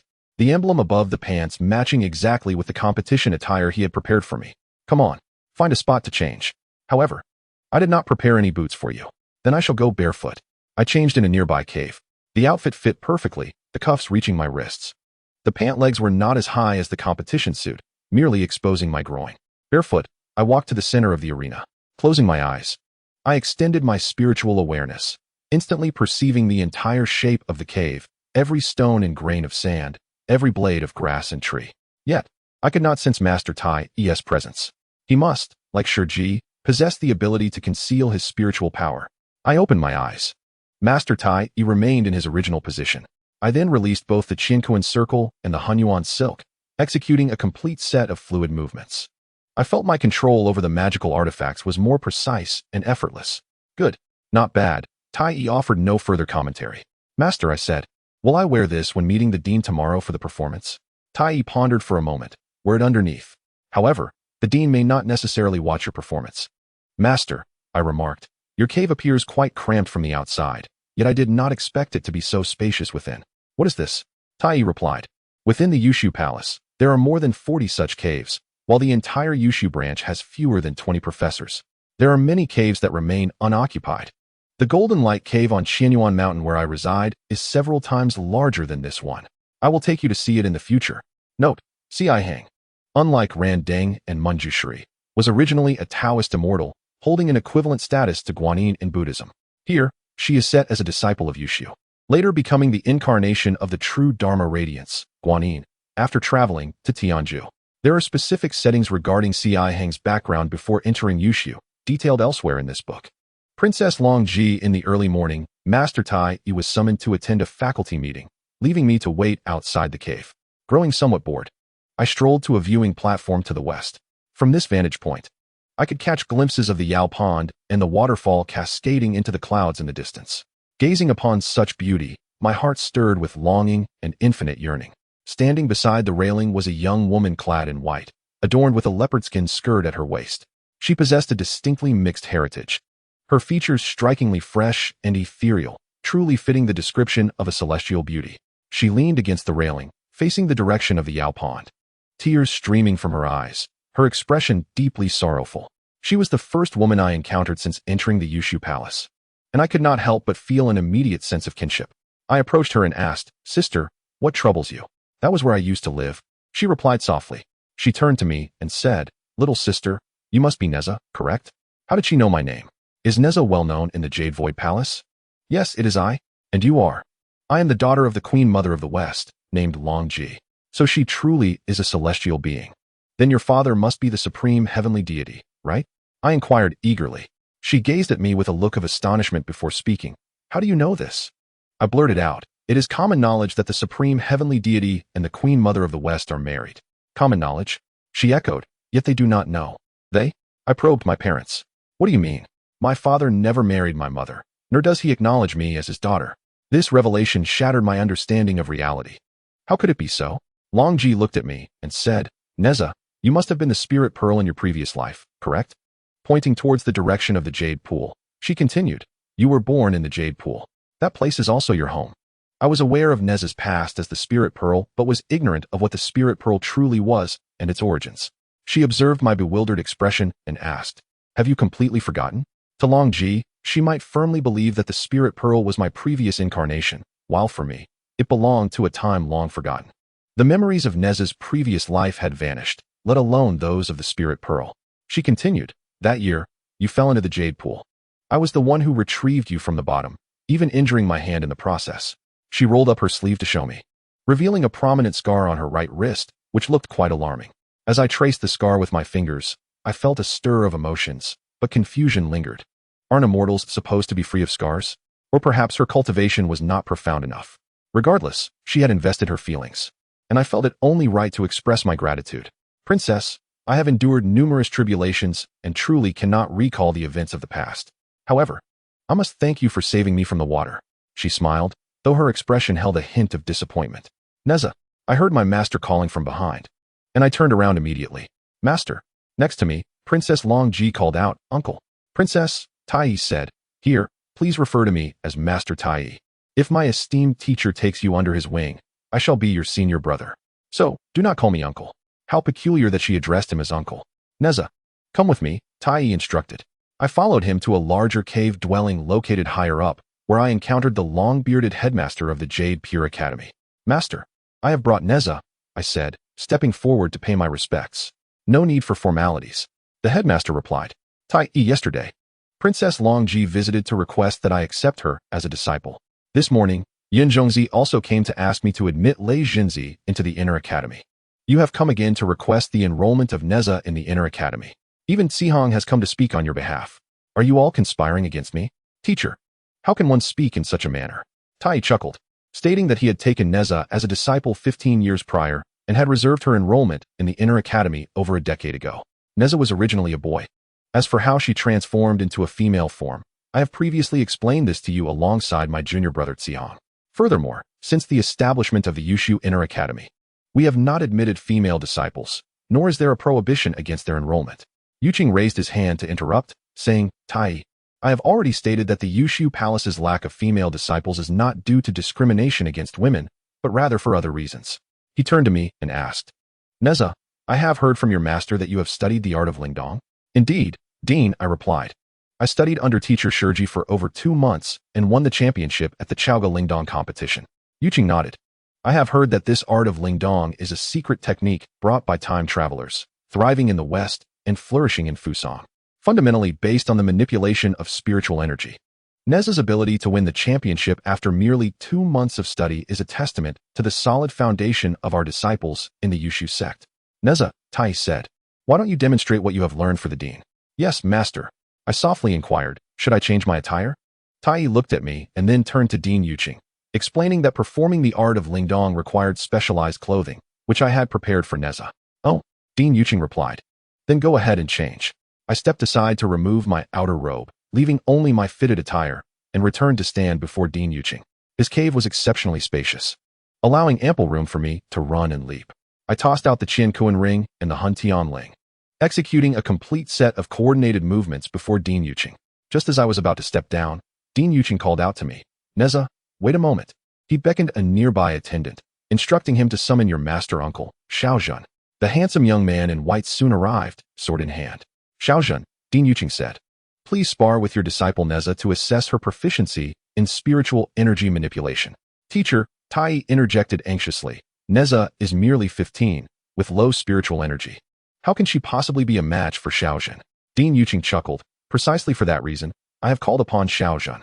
If I were to summon a venomous dragon or a ferocious tiger, they might not know how to control their strength. Xiaozhen added, brother, your disciple need not worry. I will not draw my sword nor initiate an attack on Nezha. I stood opposite Xiaozhen, gazing at the handsome young man in white. Yesterday, during our first encounter, the crowd and distance had dulled my perception of him. But now, clad in my high-slit attire under his penetrating gaze, I couldn't help but feel my cheeks flush and heart race. This should not be the case.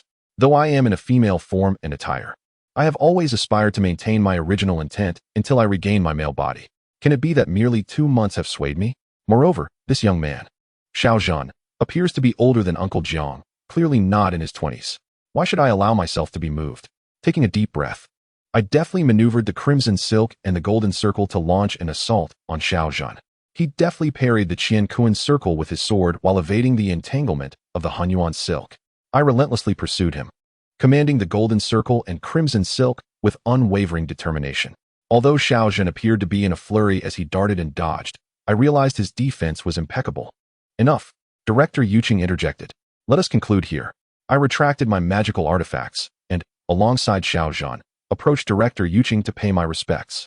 Nezha, Director Yuqing remarked, you possess commendable skills. However, you focused solely on offense, neglecting your defense. Do you presume your uncle would refrain from striking you? I glanced at Xiaozhen. Since his uncle had declared he would not initiate an attack, I trusted he would honor that promise. On what basis do you believe he will uphold his word? Director Yuqing questioned. How well do you truly know him? Is it merely because he is your uncle and bears a handsome visage that you place your faith in him? Your wager is rather substantial. He then turned to Tai. The artifacts you bestowed upon Nezha are indeed fine, yet for a young lady traversing the realm, wielding a short sword would be far more practical. Your words resonate deeply, Master, Tai replied. The Yushu sword from our sect is perfectly suited for self-defense. Please grant Nezha one. Director Yuqing chuckled. Tai, you are quite audacious. You are well aware that only inner disciples are entitled to this sword, yet you still seek to obtain it from me. He beckoned a young attendant nearby, instructing him to summon Guangchengzi, as we would first deliberate on the matter of Princess Longji. He then addressed me. Nezha, you two should take a seat and listen. I hesitated before replying. Director, allow me a moment to change my attire. I hurried away, for the sensation of kneeling in tight-fitting garments was rather uncomfortable. Upon returning, clad in more suitable attire, I found Guangchengzi passionately expounding on the matter of Princess Longji. Master, have you truly been swayed by a mere handful of peaches? Director Yuqing's countenance darkened at these words. Tai inquired, Senior brother, what prompts such a statement? Is it not so, master? Guangchengzi replied nonchalantly.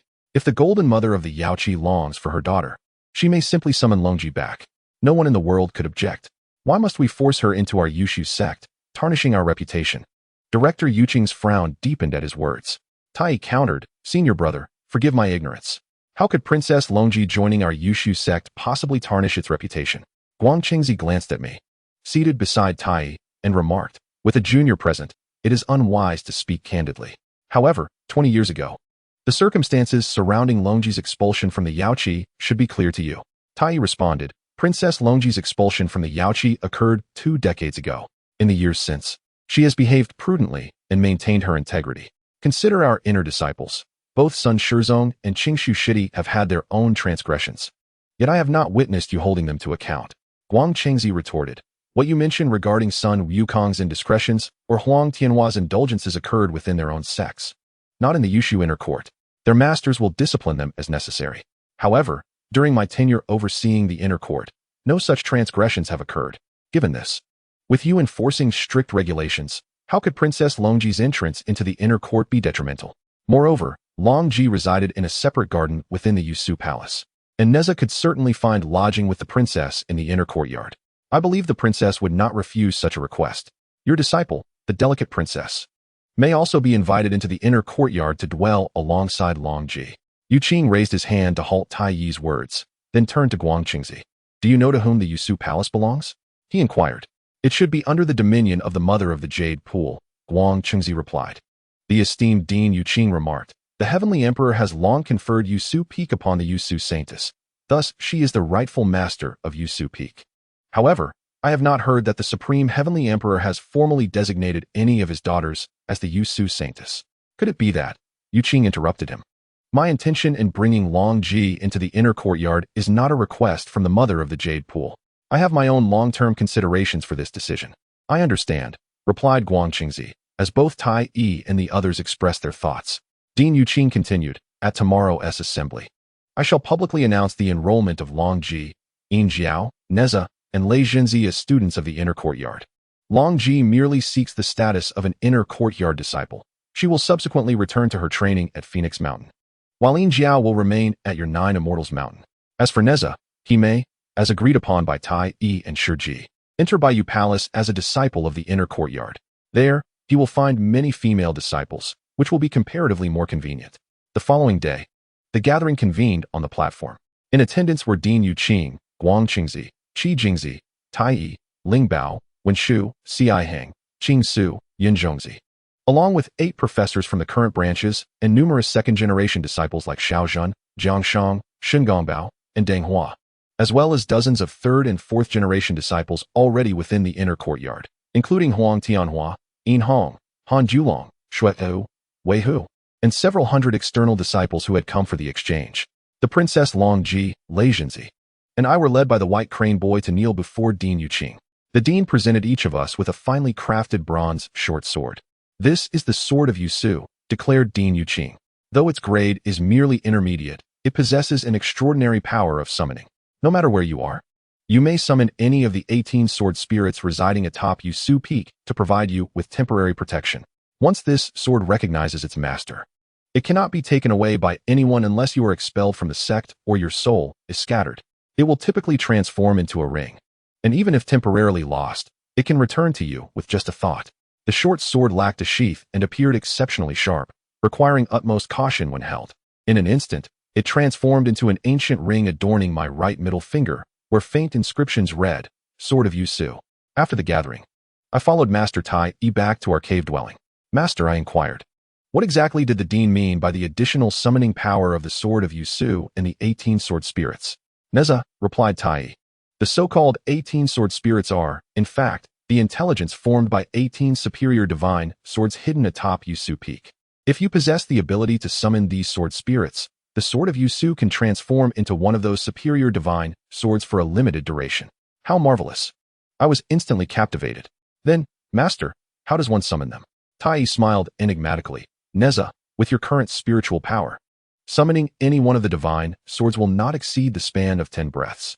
However, within this brief period, immense destructive power can be unleashed. How will you master it?" Therefore, although the Yushu sword has been bestowed upon over 80 disciples, fewer than 10 have been taught the summoning technique. Even I can only summon 3 of them. Moreover, without the Dean's permission, I dare not impart this knowledge to you. What a blatant deception. I immediately pouted in discontent. Tai Yi continued, though your master has granted you the Yushu sword and your enrollment in the Yushu Academy. There is no intention for you to remain at Yushu Palace for further study. Princess Longji will depart from Yushu Palace for Phoenix Mountain today. You shall descend the mountain alongside her. I felt a wave of dissatisfaction wash over me. Master, must I leave after only 2 days? Tai explained. You have achieved all you sought in Yushu. Staying longer would be of no benefit. Moreover, neither I nor your uncle Jiang can escort you back to Zhaoge in the short term. Coincidentally, your uncle Biyou is eager to return to Zhaoge for his duties. The dean has arranged for him to escort the princess down the mountain and bring you back to Zhaoge. What? They want Biyou to take me back? My mood darkened immediately.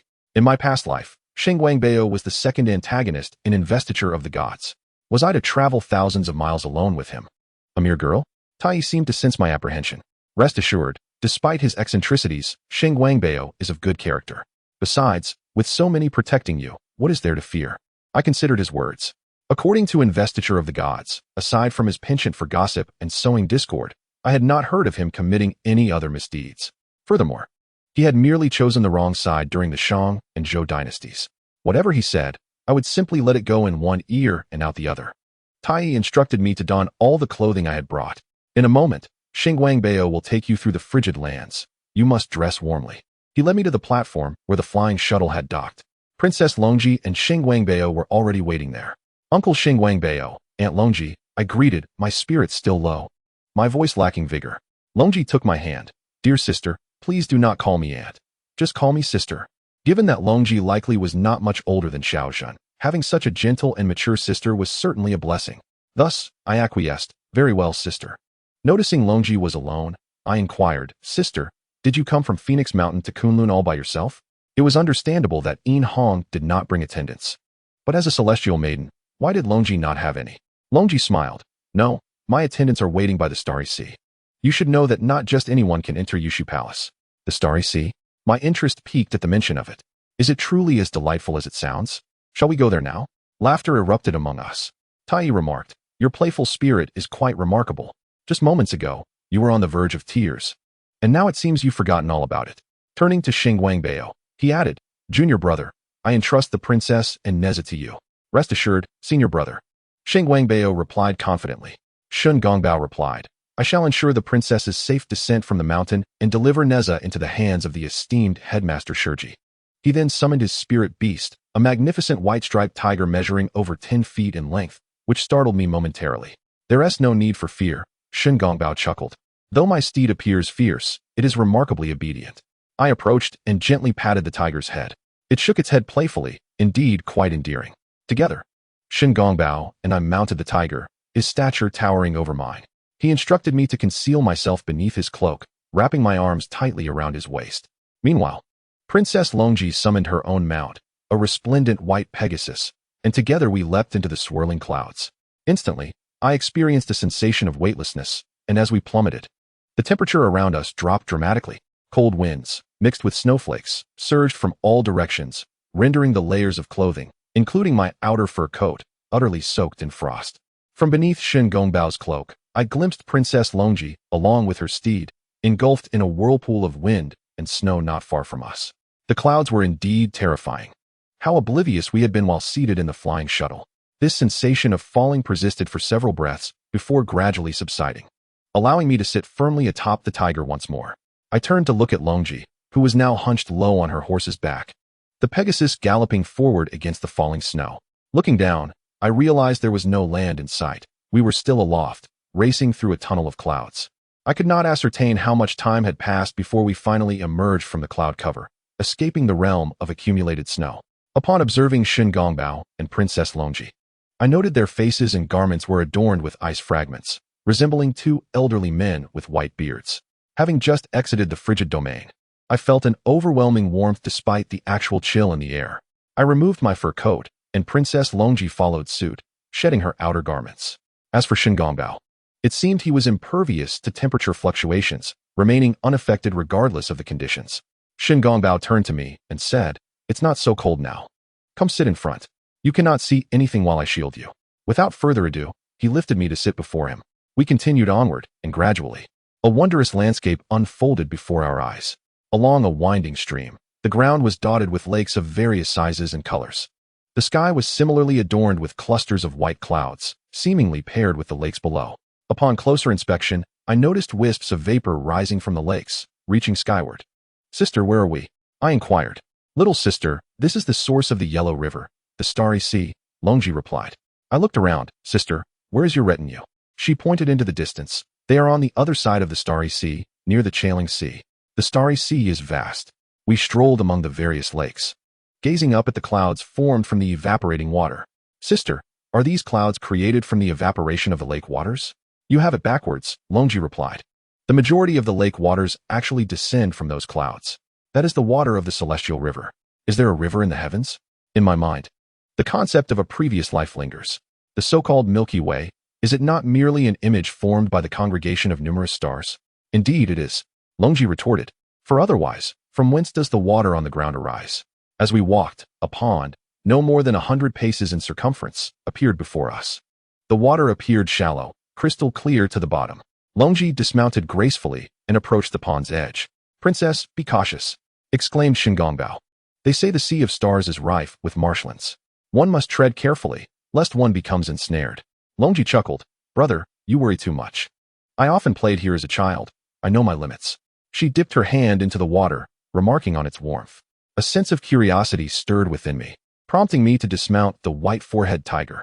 Approaching the pond, I too dipped my hand into the water, confirming its warmth. "I wish to wade in," Longji declared, settling at the pond's edge to remove her skirt, revealing long trousers and boots beneath. Bare-legged, she stepped into the water. "Nezha, will you join me?" "Of course." "I wish to," I replied, "but I lack a skirt." Observing this, Shingongbao led the tiger away. "Princess, you may entrust Nezha's safety to me," he said, turning away to meditate in solitude. With no one watching, I quickly shed my boots and several layers of trousers, leaving only my briefs, before stepping into the pond. Hand in hand with Longji, we ventured towards the center. "Do not go further," Longji cautioned, "for there lies a hole at the bottom." Indeed, not far ahead, we spotted a massive circular abyss in the water, unfathomably deep. "Where does this lead?" I inquired. "To the Yellow River," Longji replied. "Beneath lies a dragon palace. If you possess a water-repelling artifact of the dragon clan, you could swim all the way to the palace." "Sister, have you been there?" I asked. "I have," she said. "But after departing from the Yaoqi, I lost my dragon artifact and have not ventured there since." After all, it was the winter of the plateau. Emerging from the water, I felt a sudden chill envelop my legs. Hastily, I donned my trousers and boots. Longji, however, seemed unconcerned, opting only for her leopard-patterned boots, riding bare-legged upon her celestial steed.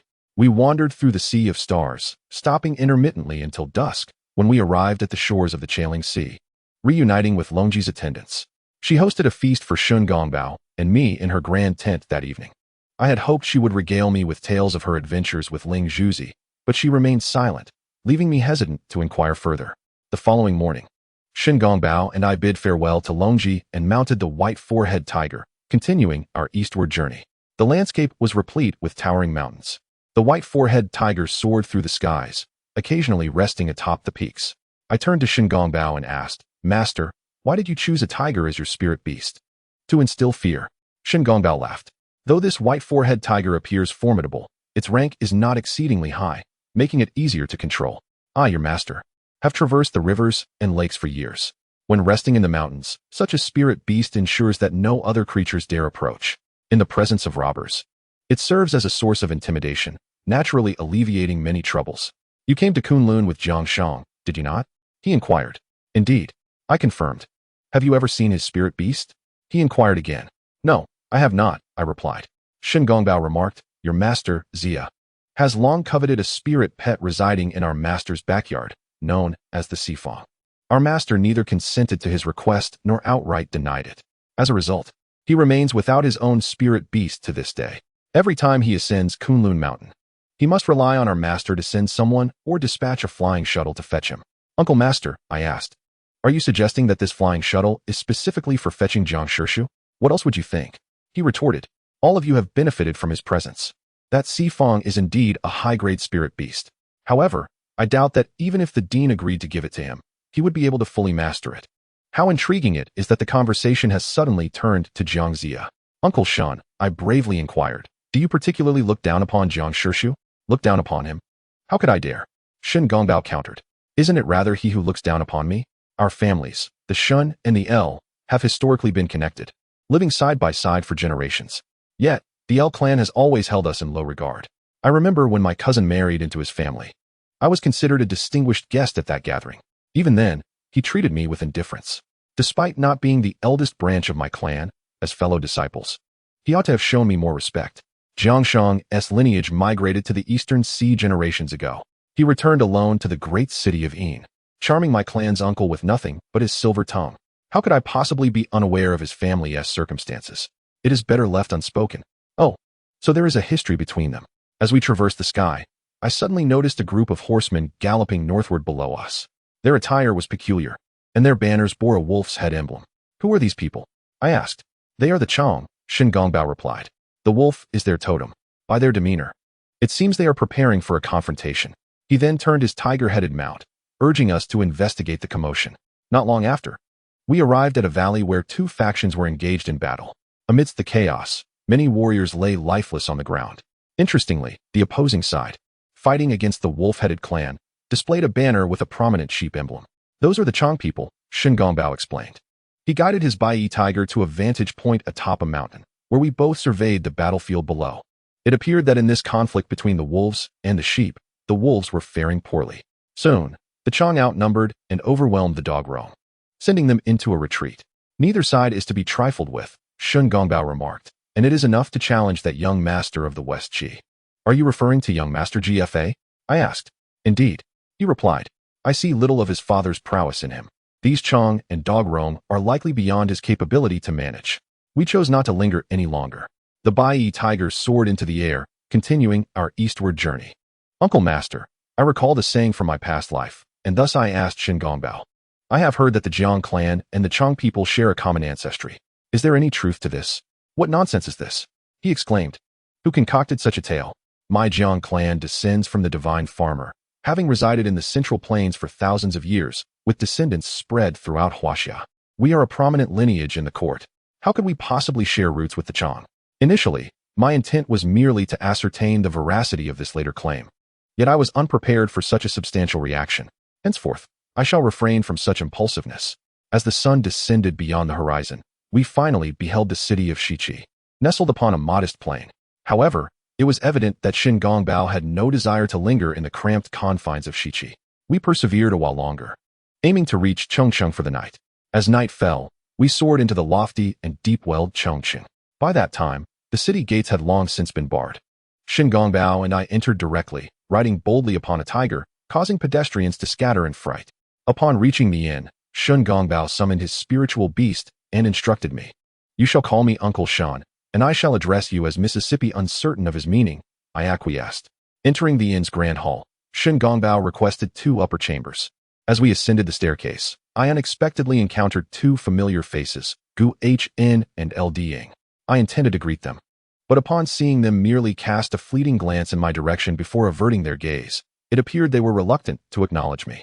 The words I had prepared were swallowed back. Isn't that L Ding? Shin Gongbao mused, observing L Ding's retreating figure. What brings him together with Gu Hn from Shiqi? He invited me into his room and ordered a banquet of fruit, wine, and vegetarian fare. You recognize those 2, did you not? He inquired, having evidently noted the exchange of glances between us on the staircase. I did not deny it. I have encountered them both, I replied. Shin Gongbao regarded me with suspicion. A few days ago, Gu Hn went to Zhaoge, did she not? He pondered aloud. Her visit must pertain to the matter of the imprisonment of Shibwa. Since L Ding was with her, he must have received instructions from my elder brother. Nezha, he asked, you met Gu Hn at Lord Baigon's residence, correct? I stared at him, nodding foolishly. Surely, Lord Baigon is not involved as well. He queried. What sort of question was that? I frowned involuntarily. Involved in what? I countered. Rescuing Ji Chong. Shin Gongbao exclaimed. Noticing my displeasure, he elucidated. Your grandfather likely feels a sense of obligation towards his sister-in-law, Tai Si, and has been attentive to Ji Chong. However, Ji Chong's imprisonment was determined by the king. Your grandfather, as a trusted minister to the king, holds a position of significant power in court, making it unwise to entangle himself in such tumultuous affairs. Uncle Master, I asked, but what if the king were to pardon Ji Chong? Shin Gongbao pondered for a moment. Though Ji Chong married the king's sister-in-law, he harbors ambitions. His father was slain by the former king, Wen, and his son perished while serving as a hostage. How can he remain without ulterior motives? The incident of the North Li is a clear testament. If he returns to Shichi, it would be akin to releasing a tiger back into the mountains, inevitably causing chaos. He would surely regroup and launch campaigns across the lands. When the time is ripe, he would engage in battle against the Shang dynasty, leading to inevitable devastation. Miss Nezha, as a descendant of a military family and a relative of the Yin clan, cannot remain aloof should war arise. Furthermore, your grandfather, Lord Xiaoshi, maneuvering between the Shang and Zhou, may also find himself in a precarious position. As for my elder brother, El Shang, my master foresaw his difficulties in achieving the path of immortality, thus sending him down the mountain with the promise of earthly wealth. With grand aspirations, yet limited abilities, and a talent for persuasive speech, he finds it difficult to garner appreciation from others. Thus, he often feels a sense of unrecognized talent. At this juncture, he approaches Ji Chang, undoubtedly seeking to exploit this opportunity to gain Ji Chang's favor, employing his cunning schemes to stir the waters. Indeed, Shun Gongbao possesses the gift of eloquence. He paints Jiang Shang in a most unfavorable light, yet his words seem to carry an air of reason. The duplicity of human speech is remarkable. Noticing my furrowed brow, he reassured me, there is no need for concern, Mississippi. All of this is mere speculation. Ji Chang, being of advanced age, may not even manage to emerge from Youli alive, let alone cause further turmoil. Should GFA remain dutiful and Jiang Shang not forget his roots, then both parties can coexist peacefully, allowing us to enjoy tranquility. Even if Ji Chang and his son were to rise against the Shang, with Jiang Shang's assistance, they would face formidable defenses from the likes of Chong Ho, Li Ho, and Deng Ho on the outside, while the Grandmaster Wen Zhong and others secure the interior. With such layers of protection, what fear could Ji Chang and Jiang Shang possibly instill? Master Uncle, but what if it truly comes to conflict? What will you do? Shun Gongbao sighed lightly. I am but a recluse from the mountains, devoted solely to the pursuit of the Tao. My association with Jiang Shang stems from our mutual inability to achieve immortality, leading us to drift through the realms of court and commonality. However, I differ from Jiang Shang. He hails from the eastern Yi and wanders among the western Chang, harboring no attachment to any homeland. Conversely, I have long dwelled in the central plains, my clan residing under the rule of the great Shang. Moreover, receiving the Lord's provisions, I must alleviate his burdens. Thus, I am bound to fight for the great Shang. Then, Master Uncle, I ventured, if you and Jiang Master Uncle were to become adversaries in the future, which side would Yushu Palace support? Of course, they would support us, he replied. I was taken aback by his answer. Master Uncle, on what grounds do you say that? Between Jiang Shang and myself. Although the dean favors Jiang Shang, those who dwell outside the realm traditionally abstain from political matters. The professors are likewise indifferent. Yet, in my humble view, should war arise, they would inevitably lean towards the great Shang.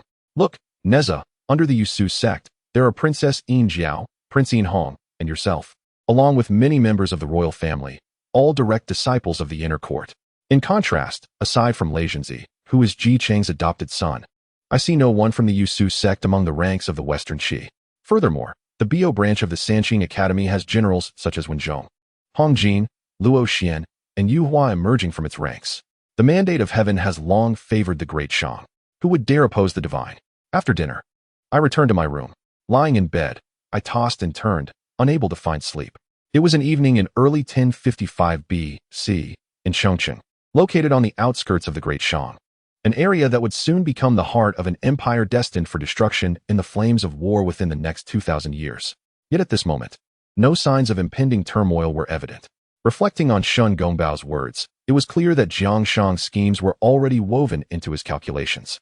The following morning, we departed from the inn and mounted our fierce tiger to continue eastward.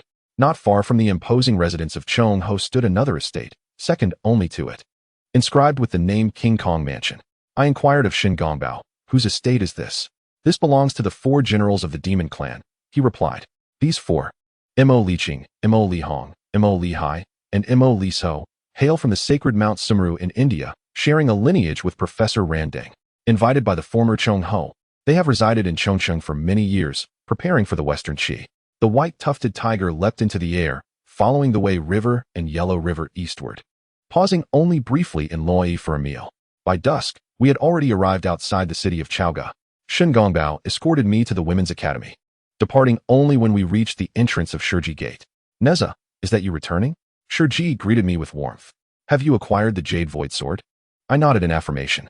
Show it to Master Shiji. I presented the Jade Void Sword to her. Indeed, it was an exquisite blade. She inquired, Nezha, have you learned the method to summon the sword spirit? I shook my head and fabricated a tale, claiming that Master Tai had said my spiritual power was insufficient to control the sword spirit. That is indeed true, Shiji remarked. The Tao should not be transmitted lightly. She then returned the Jade Void Sword to me. I asked, does our women's academy possess its own swords? Shiji regarded me thoughtfully. The summoning power of the Jade Void Sword does not originate from the sword itself, but rather from the legacy of the 18 sword spirits that reside within the Jade Void Palace. Our women's academy currently lacks such heritage. What significance would a unified sword hold? What about the Biyou Inner Academy? I questioned further. She chuckled and shook her head. I am not a disciple of the Biyou Inner Academy. However, as far as I know, they do not have a unified sword either. It is not that the Biyou branch lacks the heritage of the Jade Void branch. Rather, Biyou Palace values inclusivity and is more open than the Jade Void Palace. The number of disciples in the Inner Academy vastly exceeds that of the Jade Void Inner Academy, making it imprudent to decentralize the control over heritage. But, I interjected, though I possess the Jade Void Sword, I cannot summon the sword spirit. Does that not mean I cannot access the Jade Void heritage? Shiji smiled. Nezha, since you own the Jade Void Sword, summoning the sword spirit is merely a matter of a few incantations. How can the Academy's dean guarantee that you will not uncover its secrets through other means? Then, Master, I inquired again, what about the Fushi and Nuwa Academy? Surely, they must possess sufficient heritage? Shiji's smile faded. In terms of heritage, the Fushi and Nuwa Academy is certainly no less than the Sanqing Academy. Indeed, it may even be stronger. However, the tradition of the Academy has always emphasized teaching according to the individual, and it does not adopt the methods of the Jade Void Inner Academy. She drew forth her Tai sword, its cold gleam shimmering in the candlelight. In my early years, my master bestowed upon me the Tai sword. This sword is not unique in the world. Others, such as Wen Zhong, Zhao Jiang, Dong Quan, and the Holy Mother of Fire Spirit, also wield it. Yet, while the Tai sword may be the same, it reveals different powers in the hands of different individuals. Having exited Shiji's presence, the night had deepened. I stealthily opened Xiao Qian's door, eager to see if she were asleep. The moment I entered, I was ensnared by a pair of arms around my neck, followed closely by her chest, thigh, and lips pressing against me. Brother Nezha, I have missed you so much these past few days. I have missed you too. I embraced her waist. Her body felt smooth, clad only in a thin garment. Oh, why are you so cold? I had been exposed to the chilling winds for hours. How could I not be cold? She released me, exclaiming, quickly, take off your outer garments. I will warm you up. With that, she began to unfasten my clothing. I blocked her hands. Oh no, I haven't eaten yet. Is there anything to eat? I'll go get something. Before I could protest, she pulled at my belt, yanked down my trousers, and then tucked me into the blanket. Before long, Xiao Qian brought in several pieces of pastries and a half basin of dried fruits. This is all there is. Make do with it, she said, watching me eat while recounting anecdotes from the academy since my departure. She informed me that this term's 36 students had distinctly formed 4 factions based on their regional backgrounds: the Zhaoge faction, the Southwest faction, the Yuan faction, and the Qintang faction. Those noble ladies from Zhaoge looked down on everyone. Xiao Qian pouted, criticizing our accents and the way we walked. If it weren't for Sister Imo Tailing protecting us, we would surely be bullied by them. Surely not, I replied, though we hail from the borders. We are still closely affiliated with Dean Shiji. They must be envious. Regardless, it's good that you're back. You must stand up for our Qintang faction. I immediately furrowed my brows, suddenly realizing that Xiao Qian seemed somewhat unrecognizable to me. She wasn't like this before, or perhaps my memories had been misleading. How can I stand up for you? It wouldn't be proper to fight those girls whose spiritual power is far inferior to mine. Xiao Qian looked at me, puzzled. Why do you look so troubled? It's not as if I'm asking you to engage in a brawl. Just your presence here suffices. In our current group, 9 of us lack spiritual power, and 5 of them are from Qintang. Princess Imo Tailing and I also possess relatively low levels of spiritual energy. Without you, we are the weakest. Not every member of the Zhaoge faction is like that, though. Sister Jiang is quite nice and treats everyone well. Of course, I replied. Her father is merely a low-ranking physician, not a noble, but she is the captain of our group. Xiao Qian insisted. Oh, that makes sense, I said. Sister Jiang is gentle and kind. The teachers must think she is the most suitable. Not necessarily, Xiao Qian remarked. Professor Yu Qing secretly instructed me to keep an eye on Sister Jiang. What? I exclaimed in surprise. However, recalling my conversation with Professor Yu Qing a few days ago. I understood. This Madame Yu Qing was essentially a female version of the Jinyue. Who knows what Dean Shiji is thinking? Xiao Qian commented. Given her close relationship with Madame Yu Qing, perhaps selecting Sister Yijiang as captain is merely to monitor her. That indeed seemed plausible. However, I was utterly exhausted and unwilling to ponder the complexities of these relationships. When Xiao Qian rose to attend her class in the morning, I remained enveloped in fatigue. Thus, I quickly grabbed my discarded clothing, slipped back to my room, and resumed my deep slumber. Nezha, someone was calling my name. In my hazy state, I noticed a pair of long, fair legs kneeling beside my bed. Xiao Qian, didn't you go to class? The hand resting on the fair thigh was gently grasped. Nezha, if you don't come, we can't have class. I jolted awake.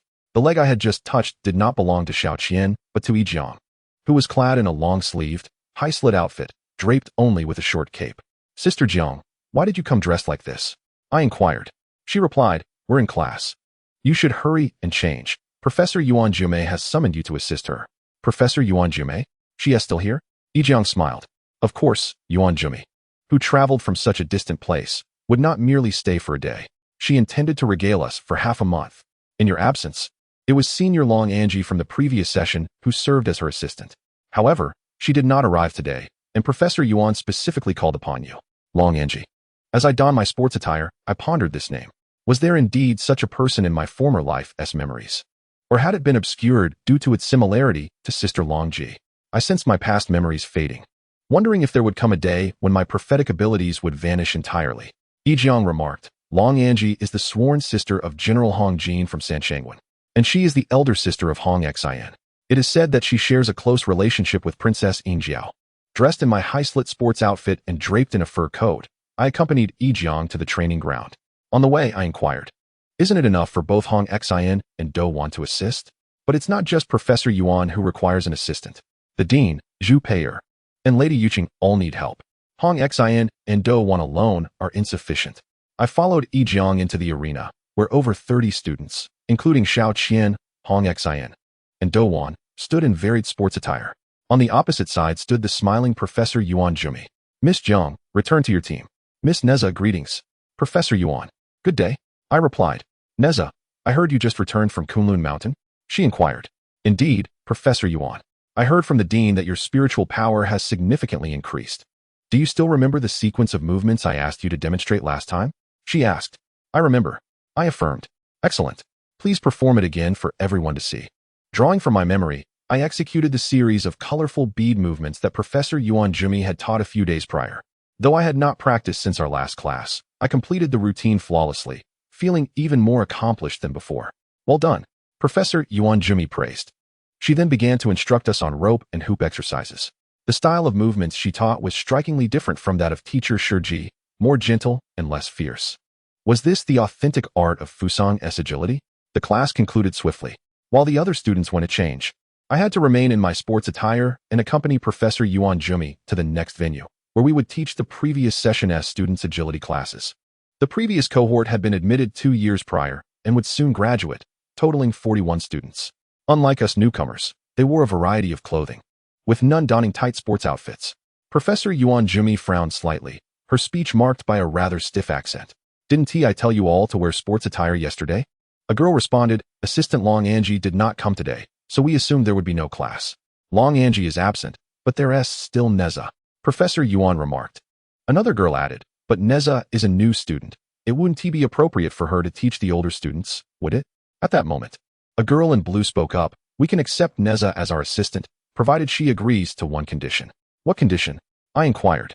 The girl, with a flourish, produced a jade tablet and requested that Captain Long Angie convey her challenge to us. She intends to confront the champion of the spirit contest, Nezha, at the first training field tomorrow. Should you accept her challenge, we shall acknowledge your position as a teaching assistant. I turned to glance at Professor Yuan Jume, whose face had turned ashen. It appeared that if I did not acquiesce, the class would not proceed. Very well. I accept the challenge, I declared. Shall we commence our lesson? I had hoped this matter would conclude there, but upon turning back, I noticed Professor Yuan Jume huff in discontent and walk away. Professor. I hurried after her. Did I err? Indeed you have, she retorted without looking back. Long Angie's duel with you has nothing to do with my class. With that, she left me standing there and returned to her quarters. During lunchtime, Shiji summoned me. Upon my arrival, I saw Hongxin kneeling across from Shiji, presenting me only with her back. I overheard Shiji say, Long Angie's actions are for her master and do not concern you. You need not worry. But she is my sister, Hongxin replied. I am aware that Nezha's combat prowess surpasses that of Long Angie. I hope she shows mercy and does not harm her. Shiji cast a sidelong glance at me, now standing behind Hongxin. Hongxin, you have faced Nezha before. You should understand her approach. The crux lies in how your sister intends to address Nezha. I do not wish for anyone to be harmed. Then, I shall persuade her, Hongxin asserted before departing. Leaving me alone with Shiji. Director, I inquired, why does Long Angie target me? She does not target you. She targets your master, Shiji replied. I have not informed you that I was not the sole candidate for the directorship. There were 4 contenders, among whom the highest contender was the former chief professor of the Women's Academy, Long Angie's master. When I was appointed as director, she naturally would not remain. Long Angie, as her foremost disciple, already possesses teaching qualifications. However, she was unwilling to stay, and I did not feel it was my place to retain her. Her challenge is merely to restore her master's honor. However, Nezha, do you comprehend your misstep regarding Professor Yuan Jime today? Teacher, I responded. The student is perplexed by this matter. I had no intention of accepting Long Angie's challenge, yet if I do not acquiesce, they will not attend class. Shiji regarded me, saying, Nezha, you must understand that in class, a teacher's authority is unquestionable. Students must attend class unconditionally. Now, they have made your acceptance of the challenge a prerequisite for class attendance. If you concede, it implies that you dictate whether class occurs, undermining Professor Yuan Jime's authority. This constitutes an overreach. Do you comprehend? My mind was overwhelmed. But if I do not acquiesce, class cannot proceed. What does it matter? A student's refusal to attend class is the gravest violation of discipline and must be met with severe consequences. If they dare challenge authority, they must face the corresponding repercussions. Now, Nezha, you may return for your meal. This afternoon, come to the second training field. I shall personally address today's events. In the afternoon, I, Hong Xin, Do Wan, Yi Jiang, and Xiao Qian were summoned to the second training ground. In the center of the venue, 41 students from the previous term stood dispersed. Shiji and several teachers were positioned before them, among whom were 2 members of the college's law enforcement team. However, Professors Yuan Jime and Zhu Pei'er, whom I recognized, along with 2 acolytes who frequently accompanied Shiji, were absent. Shiji stated, I am profoundly shocked by the events that transpired this morning. From what I have gathered, none of you adhered to Professor Yuan's directive to change into your training uniforms. In other words, all of you participated in the class boycott. This constitutes a grave violation of the regulations. According to school rules, all of you shall face severe penalties.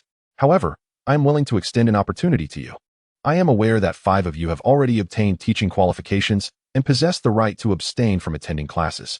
If any of you, like Long Angie, wish to relinquish your teaching position, you may leave this room now, and I shall not pursue the matter further. But if you wish to remain in your teaching roles, you must explain your involvement in today's incident. The same applies to everyone else. Before your 3 bamboo slips, please detail the sequence of events. Indicate whether you participated and identify who orchestrated this affair. You may choose to deny involvement or conceal the truth. Should each of you refuse to admit participation or disclose others, then all of you shall face the consequences together. I will now inform you of the nature of the punishment. She gestured towards the door. Do you see the snow outside? You chose to refuse attending classes, so you shall make up for it. All of you must change into your training uniforms, remove your shoes and socks, and kneel in the snow for 1 hour. I will then spare you. As I stood nearby, Shiji's words sent a chill coursing through me, and I felt a sudden numbness in my knees. Shiji continued, Now you must choose whether to accept this punishment for the errors of others. The room fell silent, and after a moment, a girl in the front row picked up a pen and began writing on the bamboo slip. Soon, the others followed suit. After a quarter of an hour, a law enforcement teacher collected the slips and handed them to Shiji. She hurriedly glanced over the slips and subsequently called out the names of 6 individuals, instructing them to step forward. The 3 girls who had caused a disturbance during the morning class were glaringly among them. Biyou. Shiji approached the girl in blue. You have obtained teaching qualifications and have the right to abstain from class. However, your classmates unanimously accuse you of being one of the conspirators. Therefore, I can no longer employ you. You may leave now. Without a word, Biyou turned and exited the training ground. Shiji continued, The 5 of you, as accomplices in this matter, must endure the punishment of kneeling for 2 hours. I am aware that executing this punishment will severely affect your physical well-being and spiritual energy. Among you, 2 possess minimal spiritual energy, while the remaining 3 are not significantly stronger. This punishment may cause you to lose at least half of your spiritual energy. Those with lower energy levels risk losing their legs to frostbite. Now I present you with another opportunity. At least one among the 5 of you must step forward to accept the punishment of kneeling for 3 hours. Those who wish to avoid this penalty may return to the ranks immediately. The remaining individuals shall bear the consequence. I was struck by a peculiar sight as soon as the words left Shurji's lips. Without hesitation, 3 of the girls retreated simultaneously. The 4th, upon observing this, hastily followed suit. The final girl in pink hesitated momentarily, but by the time she decided to retreat, it was already too late. Luoyan, Shurji called out to her, advancing toward her. Poor child, you have been abandoned by your companions. Director Luoyan's eyes brimmed with tears, on the verge of breaking into sobs. They possess spiritual power, yet chose to cast out one without any. It seems none were willing to sacrifice half their power to save your legs. However, I can still offer you a chance. You may select one from among them to endure your punishment in your stead. Luoyan turned to look at the 4, who immediately bowed their heads in silence. I found myself reluctant to witness this unfolding drama any longer. The scene before me starkly illuminated the ruthlessness of Shurji's methods. With tears in her eyes, Luoyan gazed at Shurji and softly declared, Director, I am willing to accept the punishment. Well done, child, Shurji exclaimed. Turning to the 4, you 4 have forsaken a friend at a critical moment, and thus are unworthy to be students of the Women's Academy. I hereby announce your expulsion. Leave the school at once. Shurji, a crisp voice rang out from the entrance. A woman clad in purple garments strode through the crowd, her boots echoing with each step. You need not feign righteousness here. This matter arose from me, and I shall bear the punishment for Luoyan.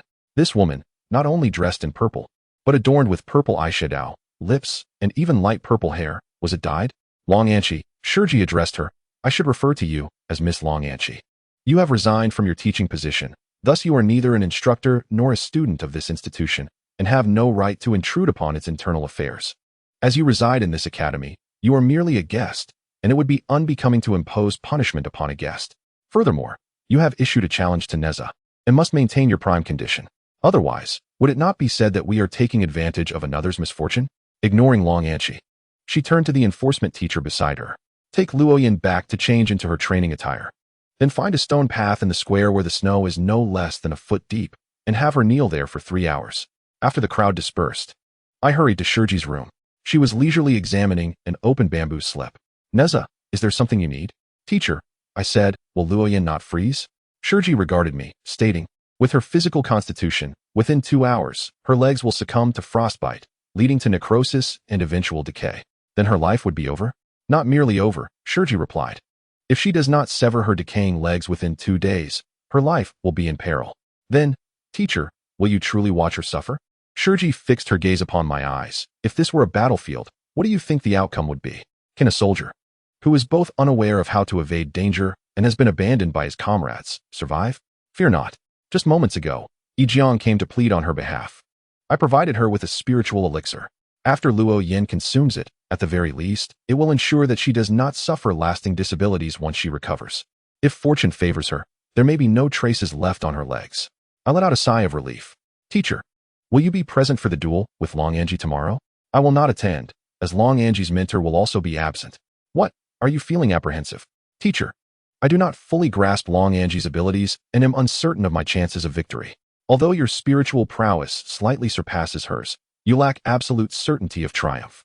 Shurji remarked that Long Anji practices an unusual technique under her mentor, integrating it into her artifact, the dual circles. The specifics remain unclear to me. My pursuit of the position of dean was at the behest of Queen Jiexan. As for fame and fortune, to me, they are merely fleeting illusions. Hence, I do not expect you to secure victory in this contest. If you can emerge unscathed and gain practical experience, that will suffice. The individuals with vested interests, such as Professor Yuan Jumi, will also not be present. Only Professor Zhu Pei'er, an acceptable choice for both parties, will attend. If your life is in peril, Professor Zhu Pei'er will intervene to save you. However, should you find yourself grievously harmed by Long Anji, it would be difficult for her to intercede. Do you understand? I understand, I replied. At that moment, Jiang burst in. Dean, Luoyan adamantly refuses to take the elixir you provided. Then there is nothing to be done. Shurji stated, if she seeks her own demise, there is little anyone can do. Dean, My father and Luo Yan's father are both lower-ranking officials serving in the same court. How can I turn a blind eye to her plight? May Yi Jiang take the elixir in her stead and bear the consequences for Luo Yan? How can this be permitted? Shiji replied. Would it not reflect my poor judgment if you, innocent, were to suffer punishment? Leave now. After Yi Jiang departed, Shiji gazed at her retreating figure, remarking that Yi Jiang is indeed a compassionate and loyal child.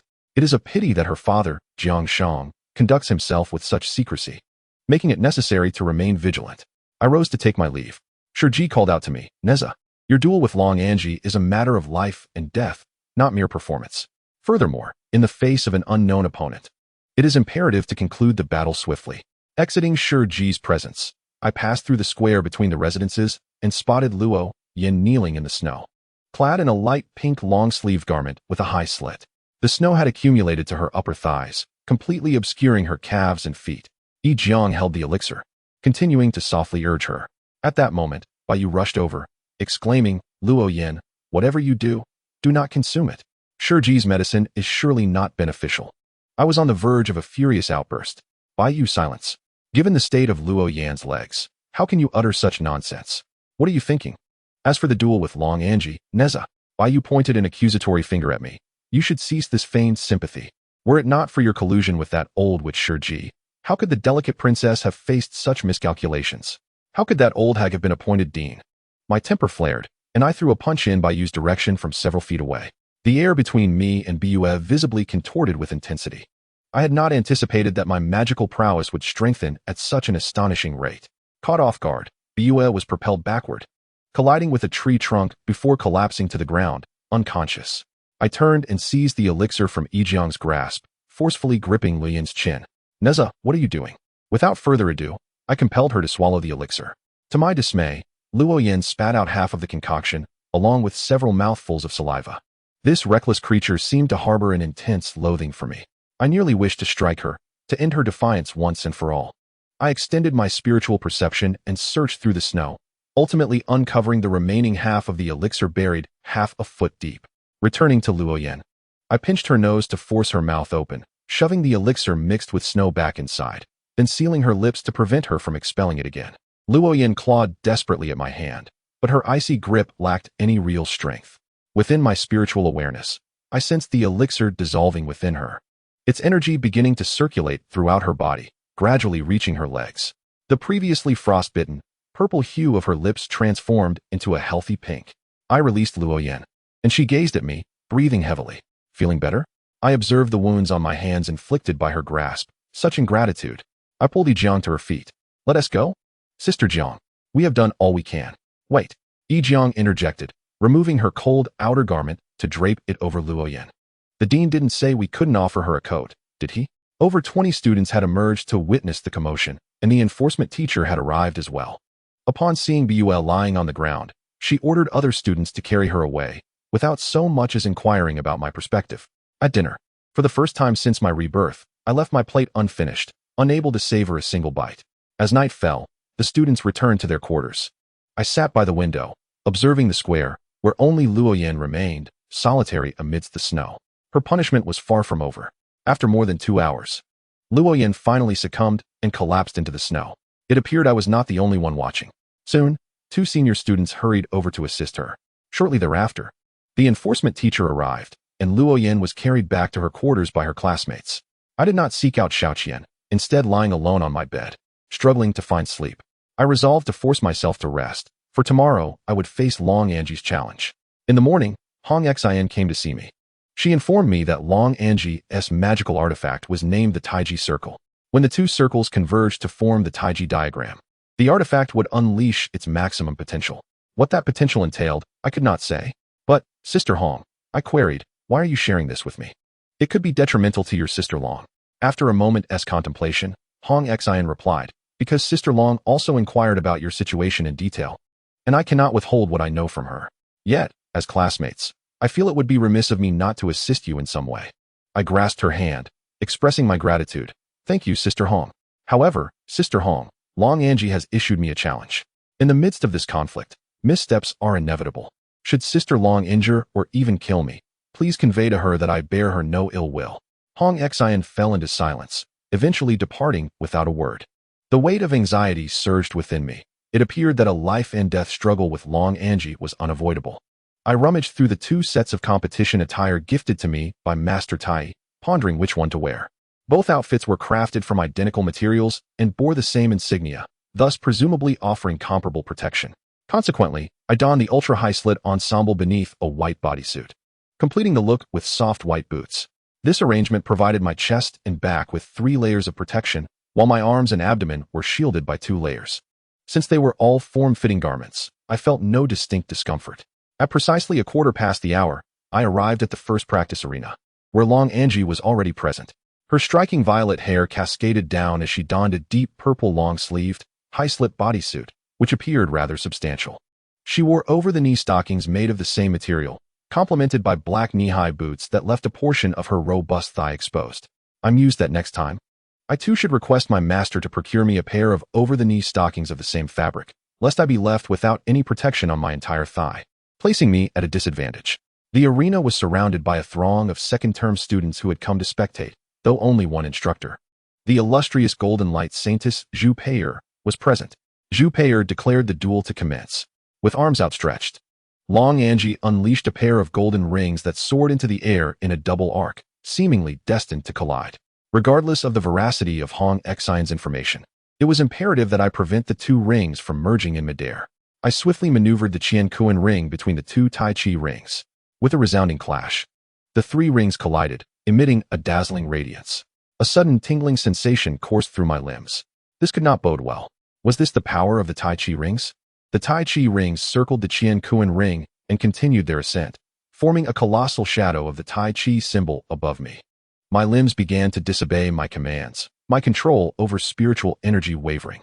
I persevered, directing the Qian Kuan ring to strike the Tai Chi rings while launching the Huan Tian Ling to ensnare Long Anji's form, but she evaded it effortlessly. Long Anji leaped into the air, landing before me and delivering a punch directly to my chest, leaving me no time to evade. With a loud thud, darkness enveloped my vision, and a coppery taste filled my throat as I spat out a mouthful of blood, followed by a sharp pain in my chest. Could it be that my ribs were fractured? With a fierce clash, the Qian Kuan ring forcefully broke free from the Tai Chi rings, and the brilliance above me dimmed significantly. The tingling sensation in my limbs subsided considerably, just as Long Anji launched a horizontal kick toward me. I managed to evade and counter with a punch, yet it felt as though I was striking against cotton. It lacked any real power. I directed the Qian Kuan ring straight toward Long Anji's head, a move I reserved for my most desperate moments. If not for the pressure she exerted, I would not have resorted to such a technique. Long Anji skillfully evaded the Qian Kuan ring, yet remained within mere feet of me. If this continued, I would surely be at her mercy. Therefore, I released the red silk, allowing it to spiral around us both. The Tai Chi circle above my head converged once more, emitting a blinding radiance. Accompanied by a peculiar chime, my limbs softened again. I noticed Long Anji flexing her wrist, a strange smile gracing her face. This was my final opportunity. Drawing upon all my spiritual energy, I commanded the swirling Hunyuan Ling to suddenly contract, pulling me and Long Anji towards each other. Long Anji, caught off guard, sought to escape, but it was too late. In an instant, we were mere inches apart. I swung my arm, exerting every ounce of strength to deliver a fierce elbow strike to her chest. A sharp crack echoed, akin to colliding with metal, and a pang of agony surged through my arm. Would my arm break as well? Her tight-fitting attire bore a protection akin to iron armor, far superior to my own. Nevertheless, Long Anji's chest visibly caved in, and she spewed forth a mouthful of blood. The luminous Tai Chi diagram above dimmed, and the Tai Chi circle thudded to the ground. My limbs began to regain some strength. The Hunyuan Ling dispersed. I still possessed enough energy for one more strike. Surely, there was no armor protecting her thighs? With my barely mobile hands, I grasped her head and raised my leg, driving my knee into her groin. Another crack resounded, pain shooting through my knee as her high-cut pants tore into my flesh, leaving a crimson mark. Long Anji's body slumped. I too lost my balance and collapsed onto the ground. Nezha, Xiaoqian, and the others gathered around, asking how I was. Zhu Pei'er knelt beside me, inspecting my condition. Nezha, don't move, don't speak. She turned to her fellow students. Bring the stretcher. Be careful. Carry her to the dean's room. I was uncertain of the severity of my injuries. I felt dizzy and too weak to move.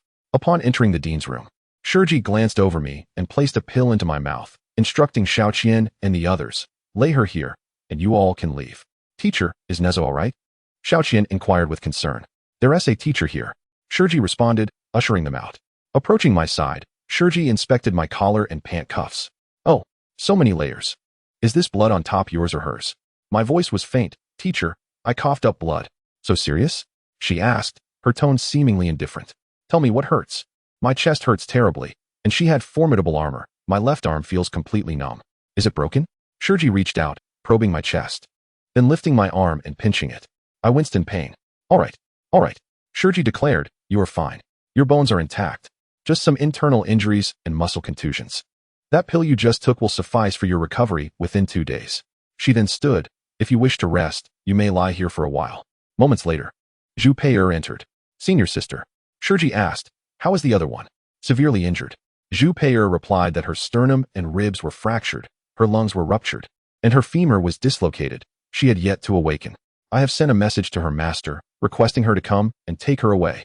Shiji turned to glance at me, exclaiming, little girl, you certainly dealt a harsh blow. Zhu Pei'er continued, I just observed Nezha. She seems to be fine. However, during the battle, I was genuinely worried for her. When Long Anji's Taiji circle converged the yin and yang, even my spiritual power was suppressed. I feared that if Long Anji were to strike, I would be unable to intervene in time. Indeed, Shiji remarked, Long Anji's Taiji circle is exceedingly peculiar. Her control abilities are still only at the novice level. Should she advance to a higher level, unless one cultivates an immortal body, a mortal body will surely be restrained by her. Upon learning that I was not gravely injured, I felt no desire to linger in Shiji's presence and thus rose to my feet. Teacher, I am fine. Let us return. Not so fast. Shiji approached, lifting me and placing me on the couch, covering me with a thick blanket. You should rest here a while longer. Should her master come seeking an explanation, I will have something to say. Seeing this scene, I was suddenly reminded of a past life where Nezha was pursued by Shiji to the gates of Taijinren. How similar it is. I lay in Shiji's room until the afternoon, yet Long Anji's master did not appear. Lunch was brought to me by Xiao Qian and Yanzi. Upon seeing Yanzi, I recalled Luo Yan's punishment from yesterday and thus inquired of Shiji, teacher. Since Luo Yan consumed your elixir yesterday, she should be fine now, right? Not quite, Shiji replied.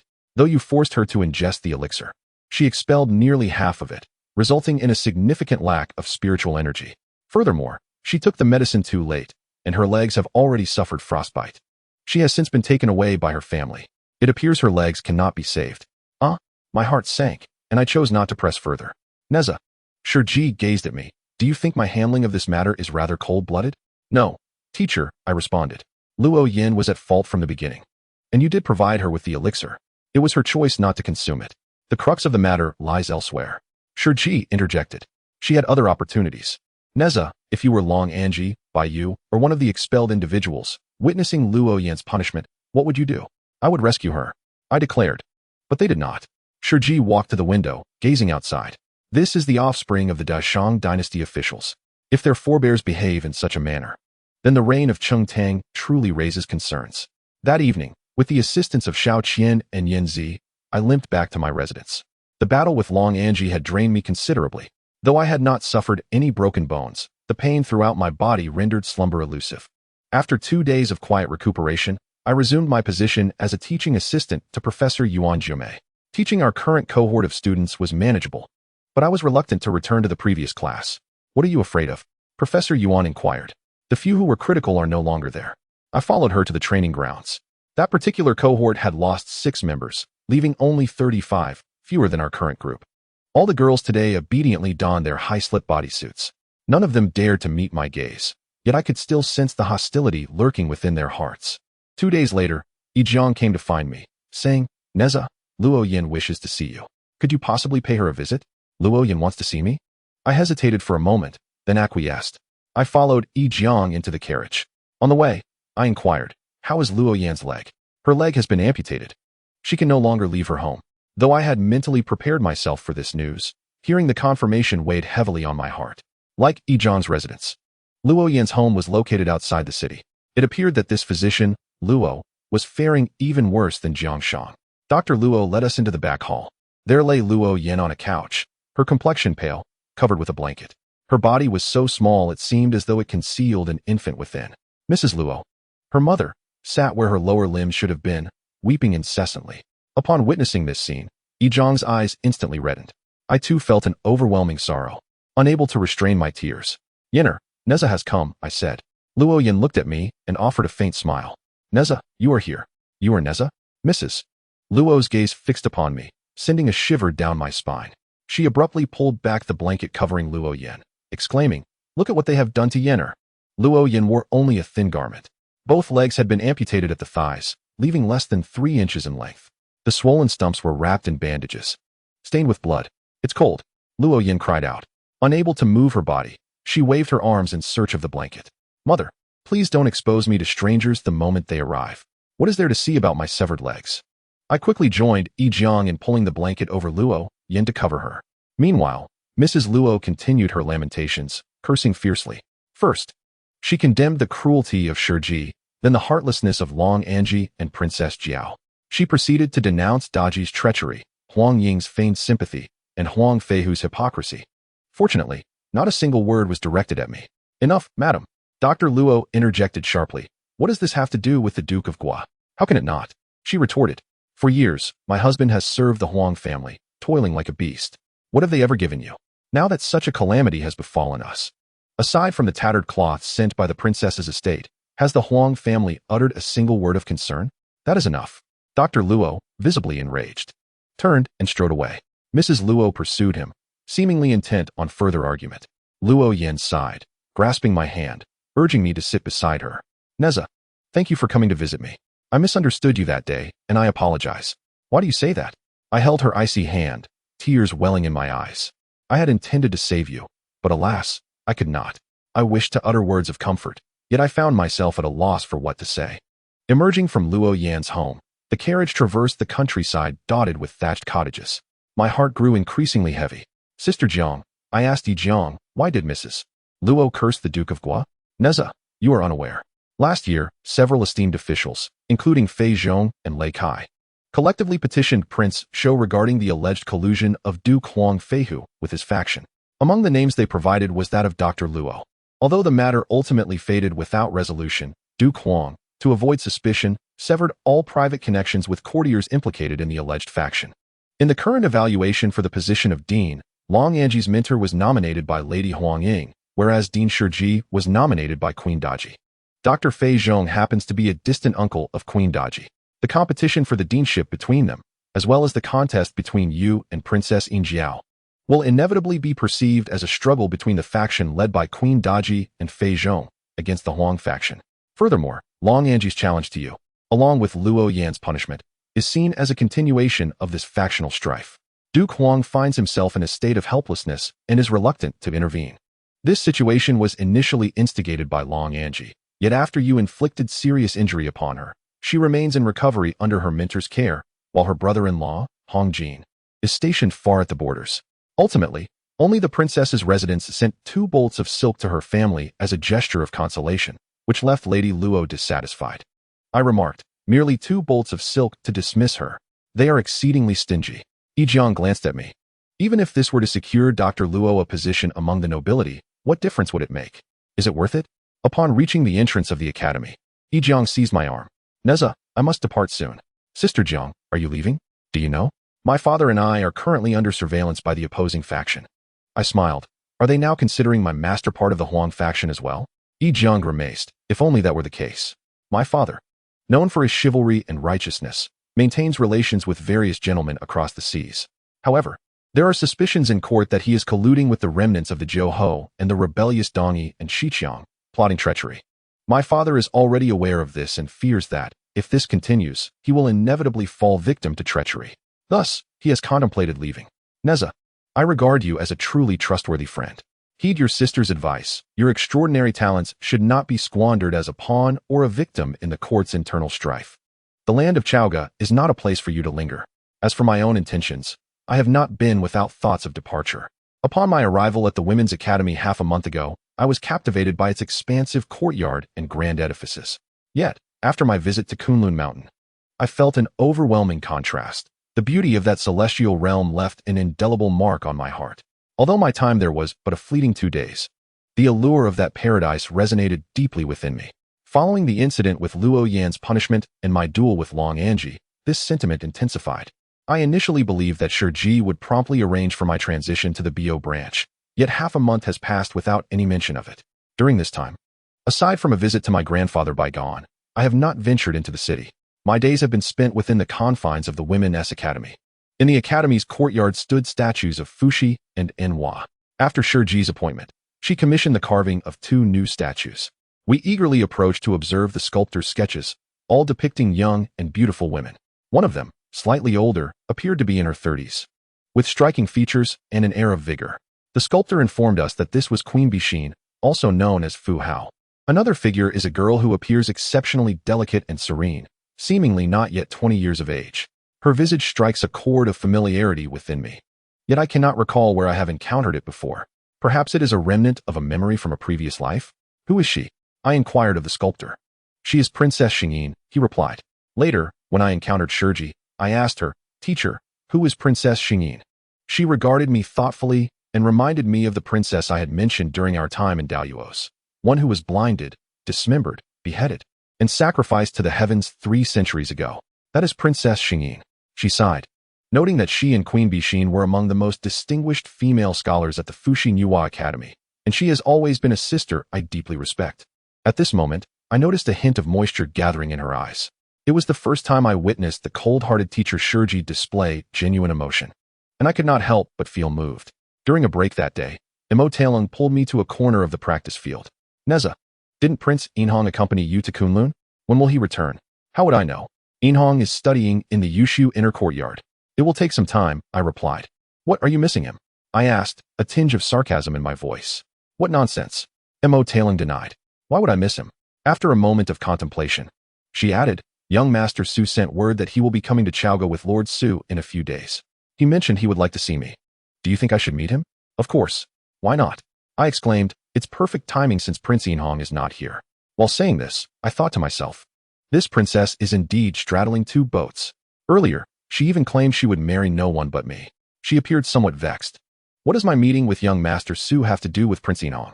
I gazed into her eyes and asked, is it not true that both young Master Su and Prince Inhong have expressed their affections for you, yet you remain undecided about whom to accept? This time, she remained silent, neither confirming nor denying. I pressed on. So, which of them do you prefer? Imo-Tailung sighed softly. Both Prince Inhong and young Master Su are remarkable. Young Master Su is 10 years my senior, possessing a refined demeanor and courtesy. Being with him always leaves me feeling pleasantly astonished.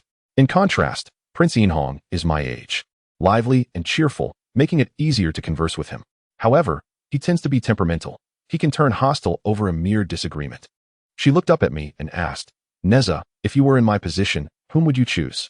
I would undoubtedly choose young Master Su, I replied. Why? She inquired. How was I to articulate my thoughts? I could not simply tell her that young Master Su would have a long life, while the prince might not, as such outcomes remain uncertain and yet to unfold. Let me put it this way. Who do you believe treats you better? Or rather, who would indulge you more? She pondered for a moment. Certainly, it would be young Master Su. However, it is precisely because of his excessive courtesy that I find it difficult to relax around him. You'll get used to it, I advised. In contrast, look at the prince. You are currently quarreling. He isn't even willing to yield to you. So how can you expect him to pamper you in the future? Moreover, despite being the eldest son of the king of longevity, he is merely a prince of illegitimate birth. The future of the fiefdom remains uncertain.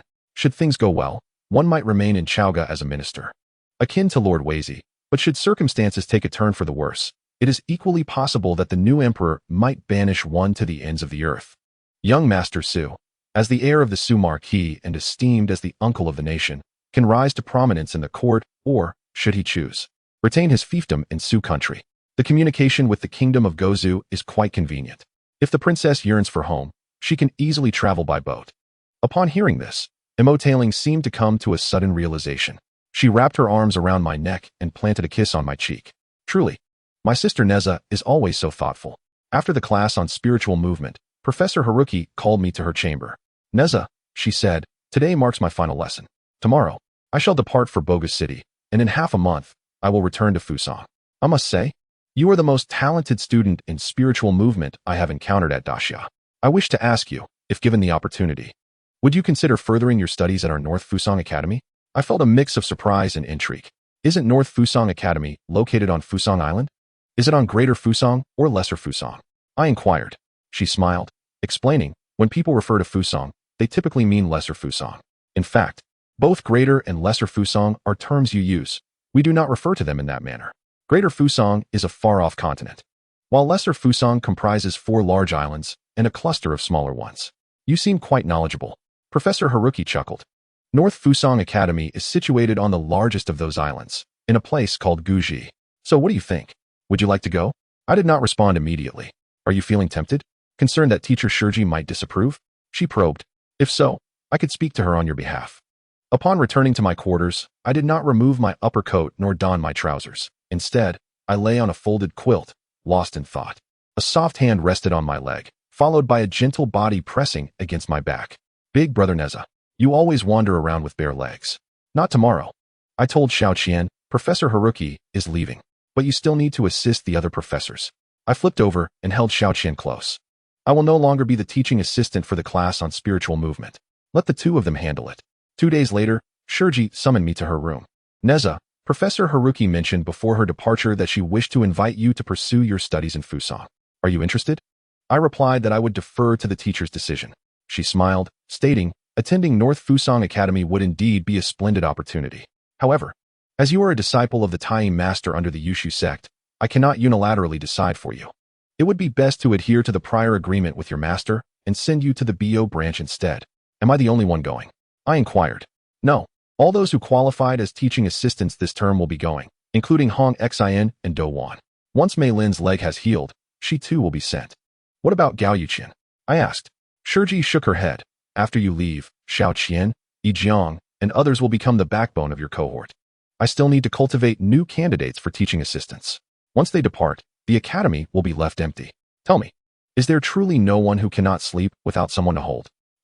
There are plenty of girls at the Biyou branch. You could sleep with anyone you wish. You could even share a bed with Hongxin or Do Wan. What? Do you find Do Wan too slender, uncomfortable to embrace with her bony frame? What about Hongxin? Are you still apprehensive about interacting with her after having just struck her sister? My face flushed crimson. How could teacher Shurji speak of such matters so casually? She seemed utterly oblivious to my reaction and continued. In half a month, the Biyou branch will hold a gathering akin to that of the Yushu branch. Most disciples of the Biyou sect will be in attendance. Teacher, will you be going? I inquired. I am presently occupied with academy affairs and cannot extricate myself. Professor Zhu Pei'er will finish her current duties and join us thereafter. You may go ahead. She continued. Taisher Wenzhong is currently at the Yuhan Pass, and at that time, Biyou Palace will dispatch a flying shuttle to bring him here. Before that, General Alai will be reassigned under Wenzhong's command. You may accompany him. Soon after, Shurji summoned Hongxin and Do Wan to announce her decision. I observed Shurji fiddling with several portraits of girls, and I couldn't help but steal a glance. Teacher, I asked, are these the new students you intend to recruit? Shurji chuckled. These young ladies are the princesses of the Eastern vassal states. They were originally recommended as this term's students for the girls' branch, meant to study alongside you. However, with the onset of war, most have become enemies of the great Shang and are now at the mercy of fate. As she spoke, she handed us the portraits. I was instantly captivated by one of the images. The brushwork was delicate and refined, rendering the girl's features exceptionally pure. Below it was inscribed, Princess Yulua of the Fengyi. Is this Princess Yulua? I asked. Do you know her? Shurji inquired with a hint of curiosity.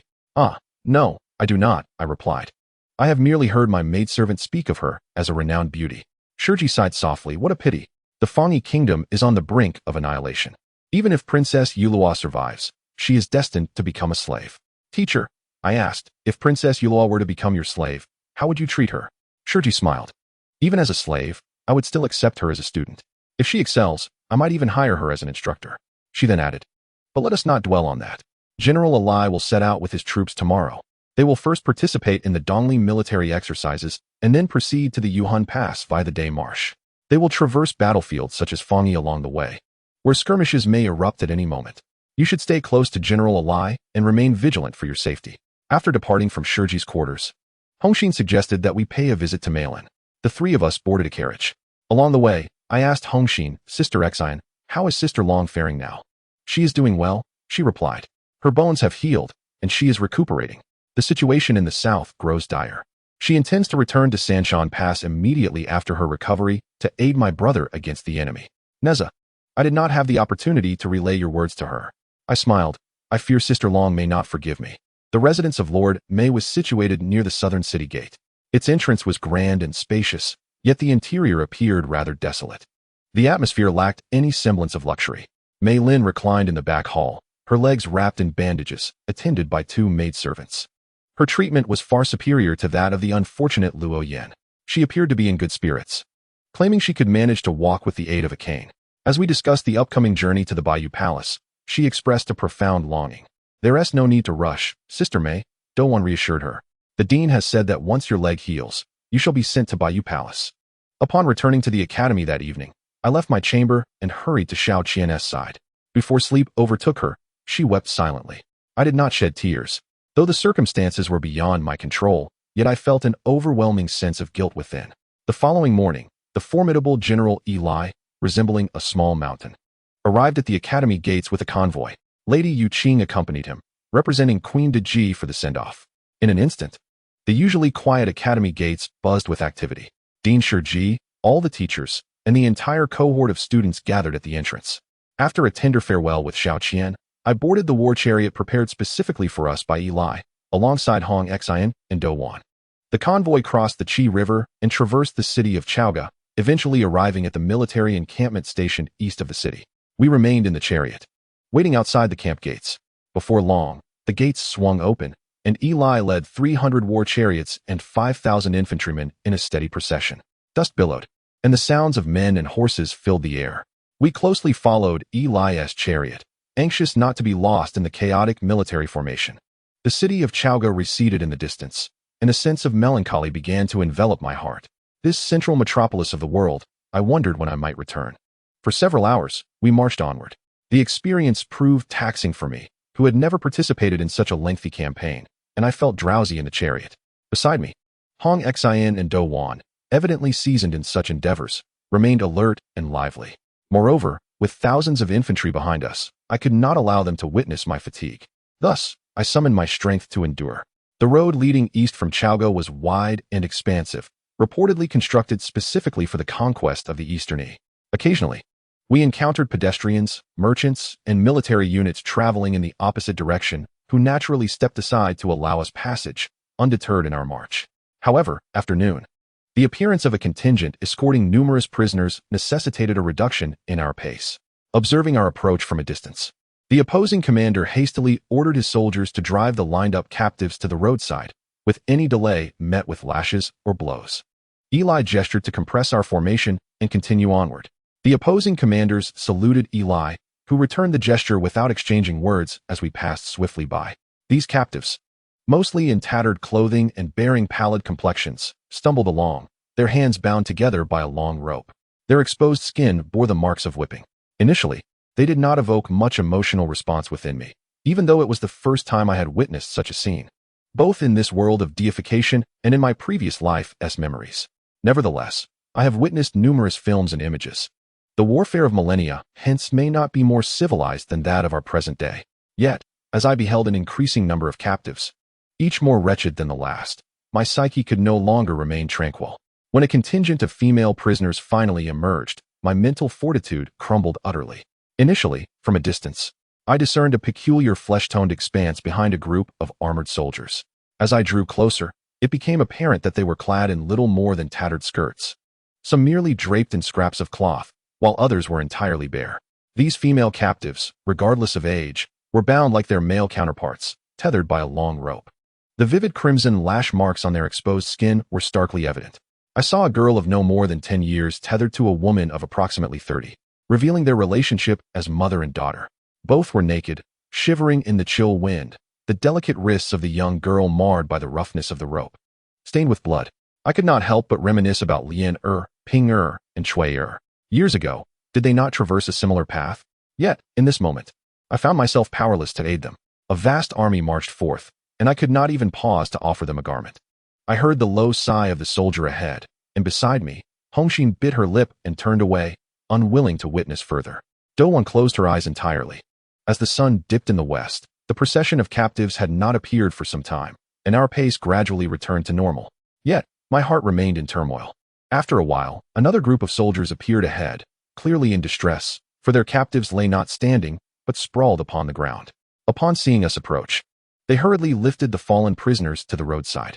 These captives were unbound, yet most were on the brink of death, predominantly the elderly, women, and children. Some may have already succumbed. The soldier did not respond to them, merely directing the unit to pass in silence. After continuing for a stretch, the soldier leading the way suddenly gestured sharply. The entire column came to an abrupt halt amidst the ensuing commotion. This time, there were no soldiers escorting captives, only corpses strewn in the middle of the road. The soldier ordered the reserve troops to move the bodies off the road and bury them where they lay before proceeding further. However, it was not long before we encountered more lifeless forms by the roadside. The deputy commander approached the soldier, expressing concern that such delays might hinder our timely arrival at Dongli. The soldier glanced at the sky, noting our proximity to Dongli. We needed to arrive by the latest hour of the dog, he mused. One burial at a time. If Lord Huang of the state were to hold me accountable for any delays, I would bear the blame alone. I interjected, Lord Huang seems quite amiable. Surely he would not reproach the general for this. The soldier smiled faintly, snorting softly. While Lord Huang may appear gentle in the court, once he enters the military realm, he becomes unrecognizable, heartless in his judgments. As we trudged along, the number of fallen captives by the roadside grew increasingly alarming, comprising the elderly, the weak, women, and children. Observing the darkening sky, Eli, with a heavy heart, commanded that the bodies be moved to the roadside, forsaking any burial. Most of these captives were scantily clad, their bodies already frozen stiff. Some of those in the middle of the road had been crushed by passing vehicles, their blood and brains strewn across the ground. The sight churned my stomach, prompting Doe want to retch violently. Eli, noticing her distress, chuckled, Miss Doe, this is your way home. Surely you have traversed this path many times before. Have you never witnessed such scenes? No, General, Do-won replied. I usually travel in a curtained carriage. Moreover, every time I encounter such sights, I am compelled to vomit. Then lie down. Eli suggested, rest in the carriage and avoid looking. Out of sight, out of mind. And your feelings may improve. He then turned to Hong Xian. You have fought alongside General Hong Jin. It should be easier for you. I feel quite unwell as well. I wish to lie down, Hong Xian said, retreating into the carriage. Nezha, he continued jestingly. I have heard that a fortnight ago, you single-handedly battled hundreds of foes on the Yellow River. That was because they sought to kill me. I fought back. But these captives, so many old and young, what combat prowess do they possess? Why must they perish? That is the nature of war. What can be done? Eli replied, Miss, your heart is too kind. After a while, Eli glanced back at us, ordering the chariots to encircle ours, placing our vehicle in the midst of the convoy. Subsequently, we resumed our journey. And this time, the troops did not halt again. Leaning against the chariot's railing, I gazed skyward, fully aware that there was no time to clear the road. Eli had positioned our vehicle within the convoy to spare us the sight of bodies being crushed beneath the wheels. As dusk fell, the troops arrived at the encampment near Dongli City. Eli prepared to report alone to the camp of the Duke of Zhenghua. I insisted on accompanying him. Upon seeing Eli, Huang Feihu's expression darkened. General Eli, the distance to Zhaoge is merely a couple of 100 miles. Why have you only just arrived? Eli clasped his hands in greeting, but I interjected, Lord Huang. We encountered numerous fallen war prisoners along the way. General Eli, unable to bear the sight of their bodies being trampled, was compelled to slow our march. Even so, there are many more corpses we could not bury or move in time. Upon hearing this, Huang Feihu's demeanor softened as he regarded me. He did not pursue the matter of Eli's tardiness further, instead saying, I shall send someone to ensure these bodies are properly dealt with, and will instruct the escorting troops to provide for the captives' needs as best as possible. Miss Nezha, he continued, Director Shurji has informed me of the journey of the 3 young ladies. I have arranged accommodations for you within the Dongli City Inn, which will be more comfortable than the conditions in the camp. Thank you, my lord, I replied. But we shall remain in the camp tonight to avoid delaying General Eli's troops. Huang Feihu pondered for a moment, and then agreed, very well. Though you 3 are women, you are all daughters of generals. In these tumultuous times, you will inevitably find yourselves on the battlefield, fighting the enemy. You must first acclimate. Upon returning to the camp of the formidable Eli, the 3 of us squeezed into a small tent adjacent to the main and deputy commander's grand pavilions. To stave off the chill, we spread a single quilt upon the ground. Clad only in long trousers, we huddled together beneath 2 layers of blankets. Seeking warmth from one another, I positioned myself to the left and right of Dong Wan, who was nestled in between us. I playfully teased her about her flat chest while my fingers grazed the delicate curve of her iliac crest, much to her annoyance. despite the pervasive cold. The fatigue from a day of arduous travel soon enveloped us, and we succumbed to a deep slumber. At dawn, the raucous sounds of drums and gongs jolted us awake, prompting us to hastily dress and emerge from the tent. Soon, the surrounding soldiers had formed an orderly line. We accompanied Eli and his deputy onto the chariot. Exiting the camp gates, the drill ground was already abuzz with the assembly of over a dozen units. Instead of allowing us to follow closely behind, Eli stationed our chariot near that of Huang Feihu, assigning us the role of distinguished guests. One by one, the troops paraded past us, stirring up clouds of dust, before converging in the center of the training ground. The rhythmic sounds of drums intermingled with the thunderous shouts of soldiers. With a formidable display of 1,000 chariots and tens of thousands of infantry. Subsequently, most of the troops withdrew, leaving behind a few formations that engaged in complex maneuvers, launching attacks upon one another. What formations are these?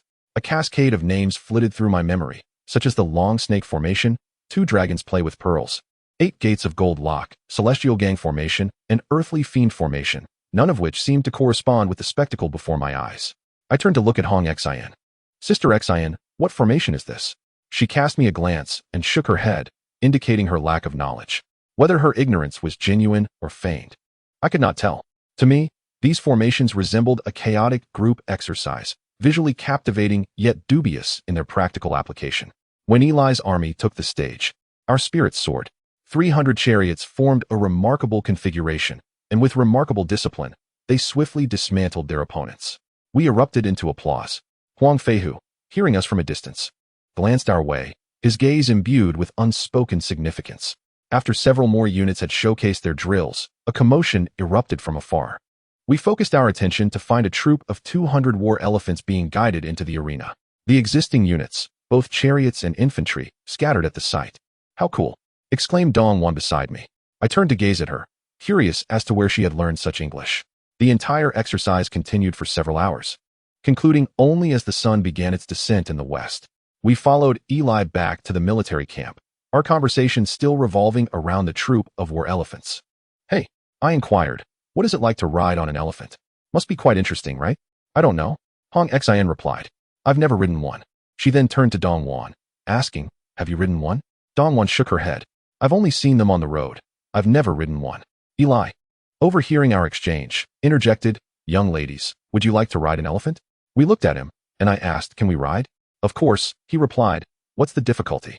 I'll fetch one for you. With that, he leaped onto our chariot, instructing his deputy to lead the soldiers back. He then guided our vehicle in the direction of the training grounds. The brute size dwarfed the three of us combined, his mountainous figure immediately forcing us against the fence. As the chariot surged forward, it creaked ominously under his weight, and I genuinely feared it might collapse at any moment. At the edge of a grove, the brute halted the carriage and jumped down. You all wait here. Shortly thereafter, he indeed emerged from the woods riding a colossal elephant. Even atop the elephant, his towering stature appeared somewhat diminished. Come, who will mount first? He squinted and inquired. We exchanged glances, each hesitant. Naturally, I wished to be the first, yet seeing their indecisive expressions made me reluctant. Shall we all ascend together? It can accommodate us all. The brute commanded the elephant to kneel, then leaped down its side, hoisting us onto its back one by one. Do Wan was in front, Hong Xian in the middle, and I at the back, each embracing the other. He then mounted behind me.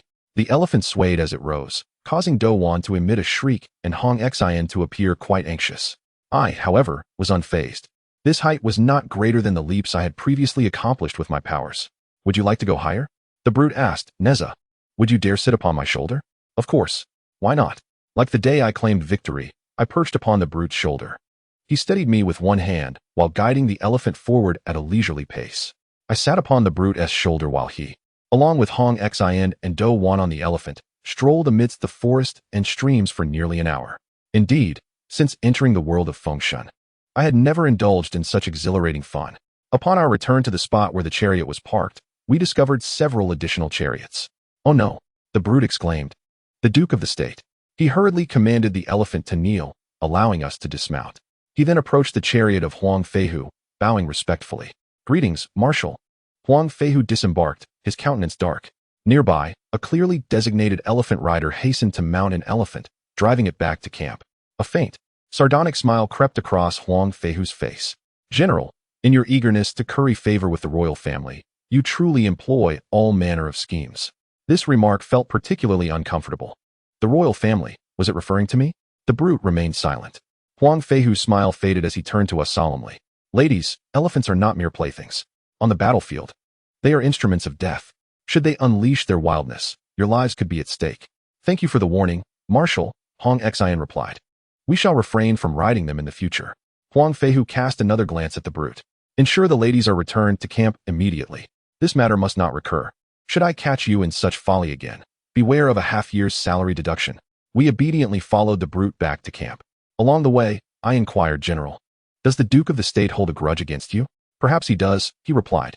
With a sigh, Eli reflected on the Huang family's lineage, steeped in the grand era of commerce and nobility. 3 generations ago, my family was engaged in the task of raising horses for the king. In the eyes of the Duke of Zhenghua, we have always been merely horse tenders. Yet, I have heard that both you and Lord Huang are descendants of the Ying clan, tracing back to Bo Yi.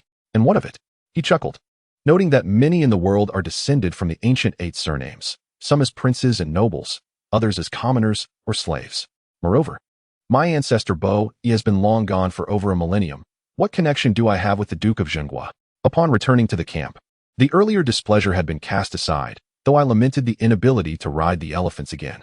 Fear not, Eli smiled. Once we reach the easterny front, there will be plenty of war elephants. I shall procure one for you to ride to your heart's content. Do not worry about Lord Huang's potential reprimand. As long as we are unseen by the Duke of Zhenghua on one side and the Grand Tutor Wenzhong on the other, all shall be well. That evening, upon returning to our small tent, I had scarcely settled onto my seat when Hong Xian and Do Wan immediately ensnared me between them. Nezha, it is your turn today. The retribution for my previous teasing had come back to me tenfold. They unceremoniously pinned me down and stripped me bare. One pressed against my chest while the other pinched my legs. Before sleep, each took hold of one of my arms and trapped one of my legs, rendering me unable to turn. The next morning, we departed Dongli with Eli's troops, continuing our journey eastward. Soon, we arrived at the edge of a vast, misty expanse of water. As I gazed out, the picturesque scenery of lake and mountains rivaled that of the continent marsh I had seen a fortnight prior. This was, in fact, the renowned Yizhe among the 9 marshes of the realm. Connected to it were the Mengzhu, Leixia, and Hizhe marshes above the Ji River.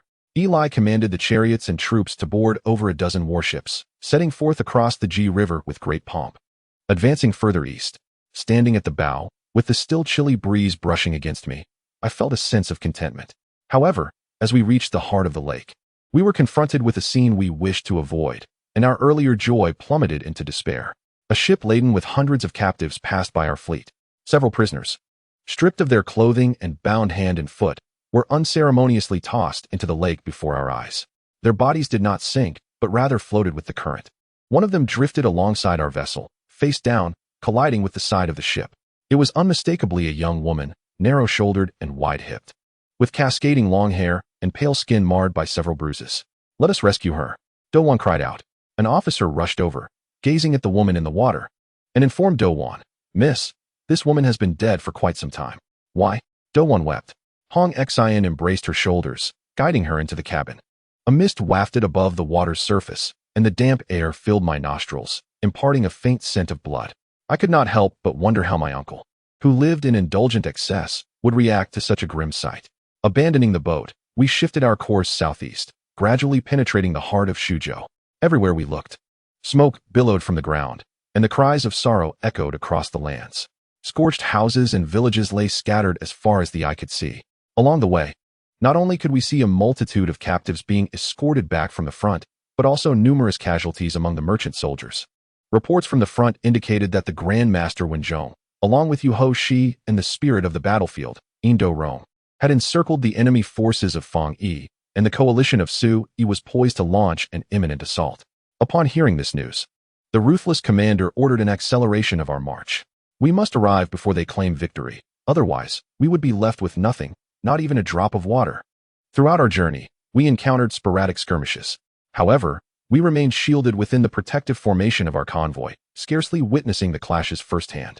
The troops led by the ruthless commander were the elite of the empire, rendering the scattered, disorganized forces of the enemy inconsequential.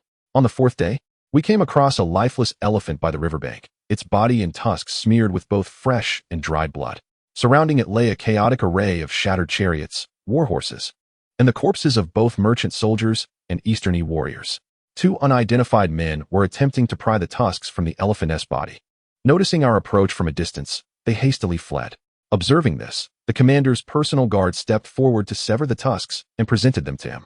The commander accepted the tusks and glanced at us. "Ah, 3 ladies and 2 tusks. Not enough to share. You keep them. I do not want them," I replied. "They are stained with blood. I refuse to take them," said Dowan. "I do not want them either. Keep them for yourself," added Hong Xian. The commander chuckled upon hearing this and returned the tusks to his guards. "I shall have them carved into exquisite ornaments and send them to the 3 ladies." "Enough," Dowan interjected. "You might as well present them to the noble ladies in the court. We are but daughters of warriors and have no fondness for such things." The commander, having received no further encouragement, chose not to elaborate. A day later, we witnessed a herd of battle elephants, similarly drenched in blood, each carrying a pair of blood-stained tusks, slowly maneuvered by a group of skilled handlers. Tethered to their tails was a long line of captives, scurrying behind them in a disarray. The commander turned to us and inquired, "What do you think? Shall we capture one for amusement?" In unison, we shook our heads vigorously. "No, that is utterly revolting," Dowan exclaimed. If she had known that battle elephants were used for such purposes, she would never have ridden one. The commander looked at me with a piteous expression, his round face and squinting eyes conveying a sense of grievance. My heart softened slightly. "Commander, it is too chaotic now. Once the battle concludes and we return to Zhaoge, you may take us for a proper adventure, all right?" The commander beamed, agreed. "It is settled." The procession continued onward, and before long, we reunited with Yu Hoshi's troops, breaching the enemy's stronghold. We remained mere spectators. News arrived that Sui had abandoned their allies and broken free. The forces of Fengyi were in disarray. The commander directed his troops to advance towards the capital of Fengyi. Suddenly, a commotion arose ahead. We hurried to the front and witnessed a group of soldiers herding a cluster of captives, who were evidently attempting to shield one among them. She was an exceptionally beautiful and innocent girl, with long hair cascading down her shoulders, adorned in a white strapless gown, the hem of which had been torn. Unlike others, her hands were not bound by ropes, but encumbered by heavy shackles. Her exposed arms and shoulders, though devoid of wounds, bore the marks of deep bruises. Eli furrowed his brow, leaped down from the war chariot, and approached her. The girl glared up at him defiantly. Eli inquired of the soldiers who were escorting her, "Why has she been shackled with such weighty chains?" The soldier replied, "She possesses formidable magical powers. Ropes cannot restrain her." Eli turned his gaze to the girl, asking, "Who are you?" She looked at him and haughtily replied, "I am Princess Jiang Ziya of the Feng Kingdom." "How exquisite," Dowan whispered beside me.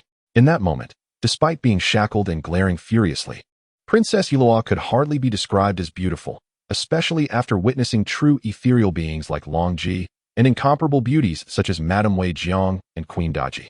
Yet among our group of teenagers, including Xiao Qian and Yi Jiang, none could rival her grace and beauty. I extended my spiritual awareness to assess the magical energy surrounding Ziya. Then I dismounted and approached Eli. Her magical prowess is not exceptionally high. How could she survive to reach Zhaoge while burdened by such heavy shackles and dressed so scantily? Eli contemplated for a moment and commanded the escorting soldiers to hand Princess Ziya over to me. I took her to General 1 to await further instructions. I then summoned the personal guards and invited Princess Ziya to board our chariot. "Let her join our carriage," Hong Xian interjected. "We will not allow her to escape." "Very well." Eli nodded. "Ladies, do you possess any magical artifacts that could replace the shackles on the princess?" "I do," Hong Xian replied. "I have a spare immortal binding rope. However, only Teacher Qin Wan and Dean Shiji can untie it apart from myself." "Then let us wait until we reach Zhaoge for Dean Shiji to release her." The soldiers removed the shackles from Ziya. Hong Xian tossed the immortal binding rope to bind her hands, and then helped her into our war chariot. Ziya turned back to Eli and asked, "General, could you also bring my 12 handmaidens?" Eli chuckled upon hearing this. "Princess, you do have quite the entourage."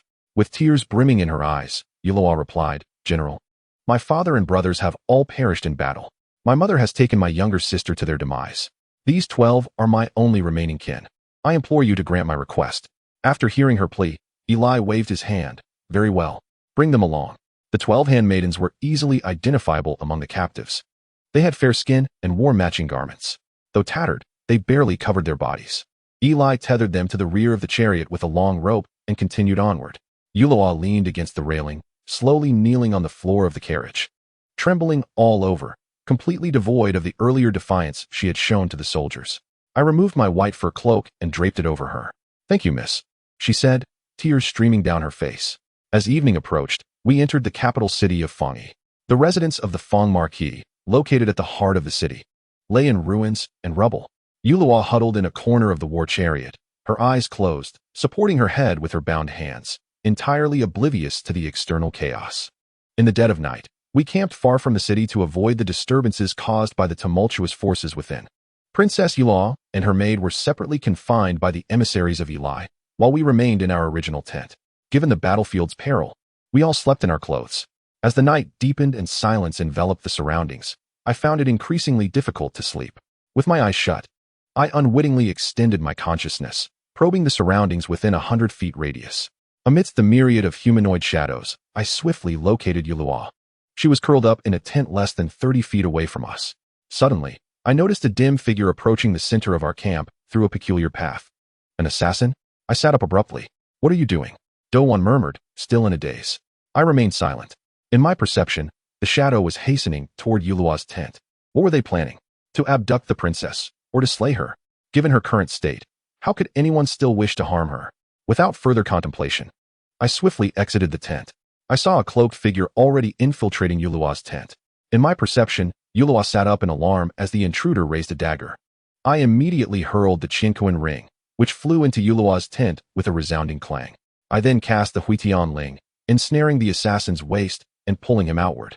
The assassin, suspended in midair, did not relinquish his blade. Instead, he reversed the knife against his throat. I quickly retracted the King Wen ring to intervene, but it was already too late. The assassin, along with his weapon, crashed to the ground, blood gushing from his neck.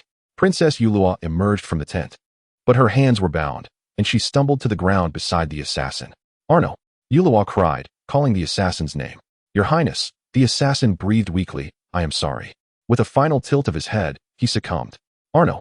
Yulua wept bitterly, her tears pouring down like rain. At that moment, Hong Xian, Do Wan, Eli, the generals, and Yulua's 12 maidens had all emerged from the tents, surrounding the scene. "Your Highness," I inquired, "who is he?" Yulua replied, "He is my father's personal attendant. Yet he attempted to kill you." I exclaimed. "I know," Yulua answered. "You are aware of who wishes to kill you?" Eli inquired. "It is I myself," Yulua confessed. "I ordered him to end my life." "But why?" Dowan asked. "Because I lack the courage to take my own life," she replied. Eli commanded that the assassin be buried with respect, and then summoned us, instructing that Princess Yulua be brought into his grand tent. "Your Highness," Eli asked, "do you have any further arrangements for someone to kill you, including your maidens?" Yulua shook her head. "No, they lack the capability." "Your Highness," Eli continued, "why do you harbor such despair? My ancestors were once slaves. As long as you live, there is hope for your descendants. If you perish, then all hope is truly lost." He turned to Miss Hong and inquired, "Miss Hong, did you bind the princess with the celestial capturing rope with the intention of seeking Director Shi's assistance to rescue her?" "General," Hong Xian replied, "I indeed harbor such thoughts." Eli sighed heavily. Were she an ordinary woman, the 3 young ladies could easily escort her home or even release her without fear of repercussions. However, given that Yuluo is a princess from an enemy nation, I cannot take liberties. Only the king possesses the authority to determine her fate. I can only hope that Director Shi is able to persuade the king to provide the princess with a suitable arrangement. I approached Yuluo and wrapped my arm around her shoulder. "Sister Yuluo, your name is indeed on the enrollment list of the Fushinghua Academy's women's division. We were meant to be classmates. Director Shi once promised that, even if you were a slave, she would still welcome you as a student. Please, do not act foolishly." With tears glistening in her eyes, she gazed at me and said, "Sister Nezha, thank you for saving me. I will not act foolishly again." Yuluo was led out of the tent, followed by Hong Xian and Do Wan. My curiosity piqued. I asked, "General, your family has served as merchants for generations. How is it that you have once been a slave?" Eli narrowed his eyes at me, contemplating for a moment. "What you do not know, miss, is that my ancestor, Bo-e, was originally appointed by King Yu to inherit the position of sovereign of the realm, but was ultimately betrayed by Zhaoge. A century later, my ancestor entered the Central Plains and expelled the Xia king. Yet, over 100 years later, when the Xia king regained power, my ancestors fled to the Western barbarians. When my descendants, the Fei and Huang clans, assisted the Shang in overthrowing the Xia, my ancestors had already resided among the Western barbarians for many generations. They wished to return to serve their country, but were captured by the Chong people and became slaves. It was not until Queen Xian launched a campaign against the Western Chong that they seized the opportunity to escape back to the Central Plains and serve under the previous king. He sighed deeply. This is a long story, best left untold. 2 days later, we arrived at Yuhan Pass. Eli did not take the three of us to meet Grand Tutor Wenzhong and Yu Ho, but instead sent someone to escort us directly to the back hall of Guan Yin's residence. After greeting Do Wan's grandmother, Lady Che Di, and her mother, our first order of business was to dash into Do Wan's bath and soak. After days of bloodshed and hardship, we were utterly filthy. Do Wan's bath was far less luxurious than the one at Chintang Pass and much smaller. We three appeared somewhat cramped within it, gazing at each other's fair bodies without the playful antics we exhibited upon our departure from Zhaoge. The sights and experiences of recent days weighed heavily on our hearts. The next morning, we encountered Eli in the front hall, limping noticeably. Eli, Do Wan called out directly, "What happened to you?" Do not mention it. Eli shook his head with a sigh. I had the Grand Tutor strike me. Why? Do Wan inquired. Eli covered his rear. Someone accused me of allowing my subordinates to pillage. Isn't that just looking for trouble? Do Wan retorted. I refuse to believe that no one under Wenzhong is involved in pillaging. To lay blame, one need not seek justification, Eli replied. The Grand Tutor has always had a discordant relationship with our Ying clan. He dares not touch the Huang and Fei clans, so naturally, he targets me. Though we felt sympathy for Eli's punishment, none of us took the matter too seriously. The manner in which Eli limped was undeniably exaggerated. General, Hong Xian remarked. With your physique, being struck by that board would hardly be more than a mere tickle, wouldn't it? Is it truly so? Eli responded, immediately adopting a mournful expression. Am I destined to be beaten simply because I carry more flesh? Look at Miss Do Wan. She has no flesh at all. Who would dare strike her? Do Wan retorted. Eli, you brought this upon yourself, did you not? If you have done nothing wrong, why must anyone strike you? At that moment, General Dong Rong's attendant approached, requesting Hong Xian to visit the prison. The Princess Yuluo required assistance in changing her attire and needed Hong Xian to temporarily loosen her restraints. Let us all go, I suggested. We might as well see Princess Yuluo. We followed the attendant to the prison, where the guards permitted only Hong Xian to enter. We had to wait outside. 3 large wooden cages, originally prepared for the king, heir, and son of the Fengyi kingdom, stood at the prison entrance. The attendant explained. Now that they are all deceased, they are left to carry the princess. Shortly thereafter, 12 of the princess's maidens were led out of the prison and confined to 2 of the cages. They had changed into rough cloth dresses, exposing only their calves, which was a significant improvement from the previous day's conditions. Soon after, both Hong Xian and Princess Yuluo emerged from the prison. The princess donned a light blue robe provided by the Do household. Although the fabric was of modest quality, it still appeared remarkably elegant. However, her pale visage conveyed a sense of frailty. The princess was then escorted into the wooden cage. We gathered around. Through the gaps in the cage, Yuluo extended her hands bound by the celestial ropes, clasping mine. Sister Nezha, will we ever meet again in this lifetime? I smiled, of course. You are only 14. There is still much time ahead of us. Hong Xian added. The journey to Chaogu is long and arduous. Take care, princess. 2 days later, we arrived at a ferry outside the city of Guan, traveling with Wenzhong's caravan, and boarded the flying shuttle bound for Biyou Palace. This shuttle bore a striking resemblance to the one from Yusu Palace. In addition to Wenzhong and the 3 of us, his disciples and subordinate, Ji Li and Yu Qing, also accompanied us. Wenzhong was a robust man, exuding an imposing presence, appearing to be around 50, though cultivators often age differently. His complexion was dark, his demeanor serious, commanding respect without uttering a word. His 2 disciples bore similarly fierce expressions. Although Wenzhong was technically a 3rd-generation disciple at Biyou, inferior to Jiang Ziya, he was not without his own spirit beasts to command. His high status in the court warranted a dedicated flying shuttle from Biyou Palace. It seemed that Biyou Palace wielded considerable influence. We 6 sat facing each other in the front cabin, remaining silent for a prolonged moment. As the journey was not excessively long, we chose not to retire to the cabin for rest. In my memories from a previous life, I harbored no fondness for this blindly loyal Grand Master. In this life, due to Lian Heir's plight, my feelings towards the individuals before me were even less favorable. Moreover, I had promised Lian Heir that within 10 years, I would avenge her adversaries. Though I currently wish to avoid confrontation with them, I also prefer not to engage in conversation. Ultimately, it was Do Wan who broke the stalemate, and the topic turned to Eli. Master Wan, she inquired. Didn't you have someone administer punishment to Eli a few days ago? Oh, Wen Zhong chuckled. Did he come to you, nursing his wounds? This Eli, while others endure punishment and return home to recuperate, has the audacity to parade around, lamenting his misfortunes. We exchanged glances, bewildered. But master, Dongli pressed, why is that? Wen Zhong countered, what did he say? He claimed that someone accused him of allowing his subordinates to pillage, Dongli replied. Ah, well, this time he speaks the truth. However, it's not merely an accusation. There is substantial evidence. Hong Xian interjected. Yet, we have traveled alongside him, and his troops appear quite disciplined. Wen Zhong laughed again. Eli is indeed a formidable man. His subordinates are well-trained and constitute an elite force. Yet, this does not equate to strict military discipline. Moreover, he bears the responsibility of safeguarding the three young ladies. Thus he exercises considerable vigilance over you. How could he allow you to witness any looting? Those two ivory tusks, however, were taken right before your eyes, were they not? Dong's eyes widened in astonishment. Is that even considered? Both Hong Xian and I were equally astonished. Not at Wen Zhong's fixation on such a minor detail, but at how such a trifling matter had reached his ears. Had he placed his spies beside Eli? How could it not be considered?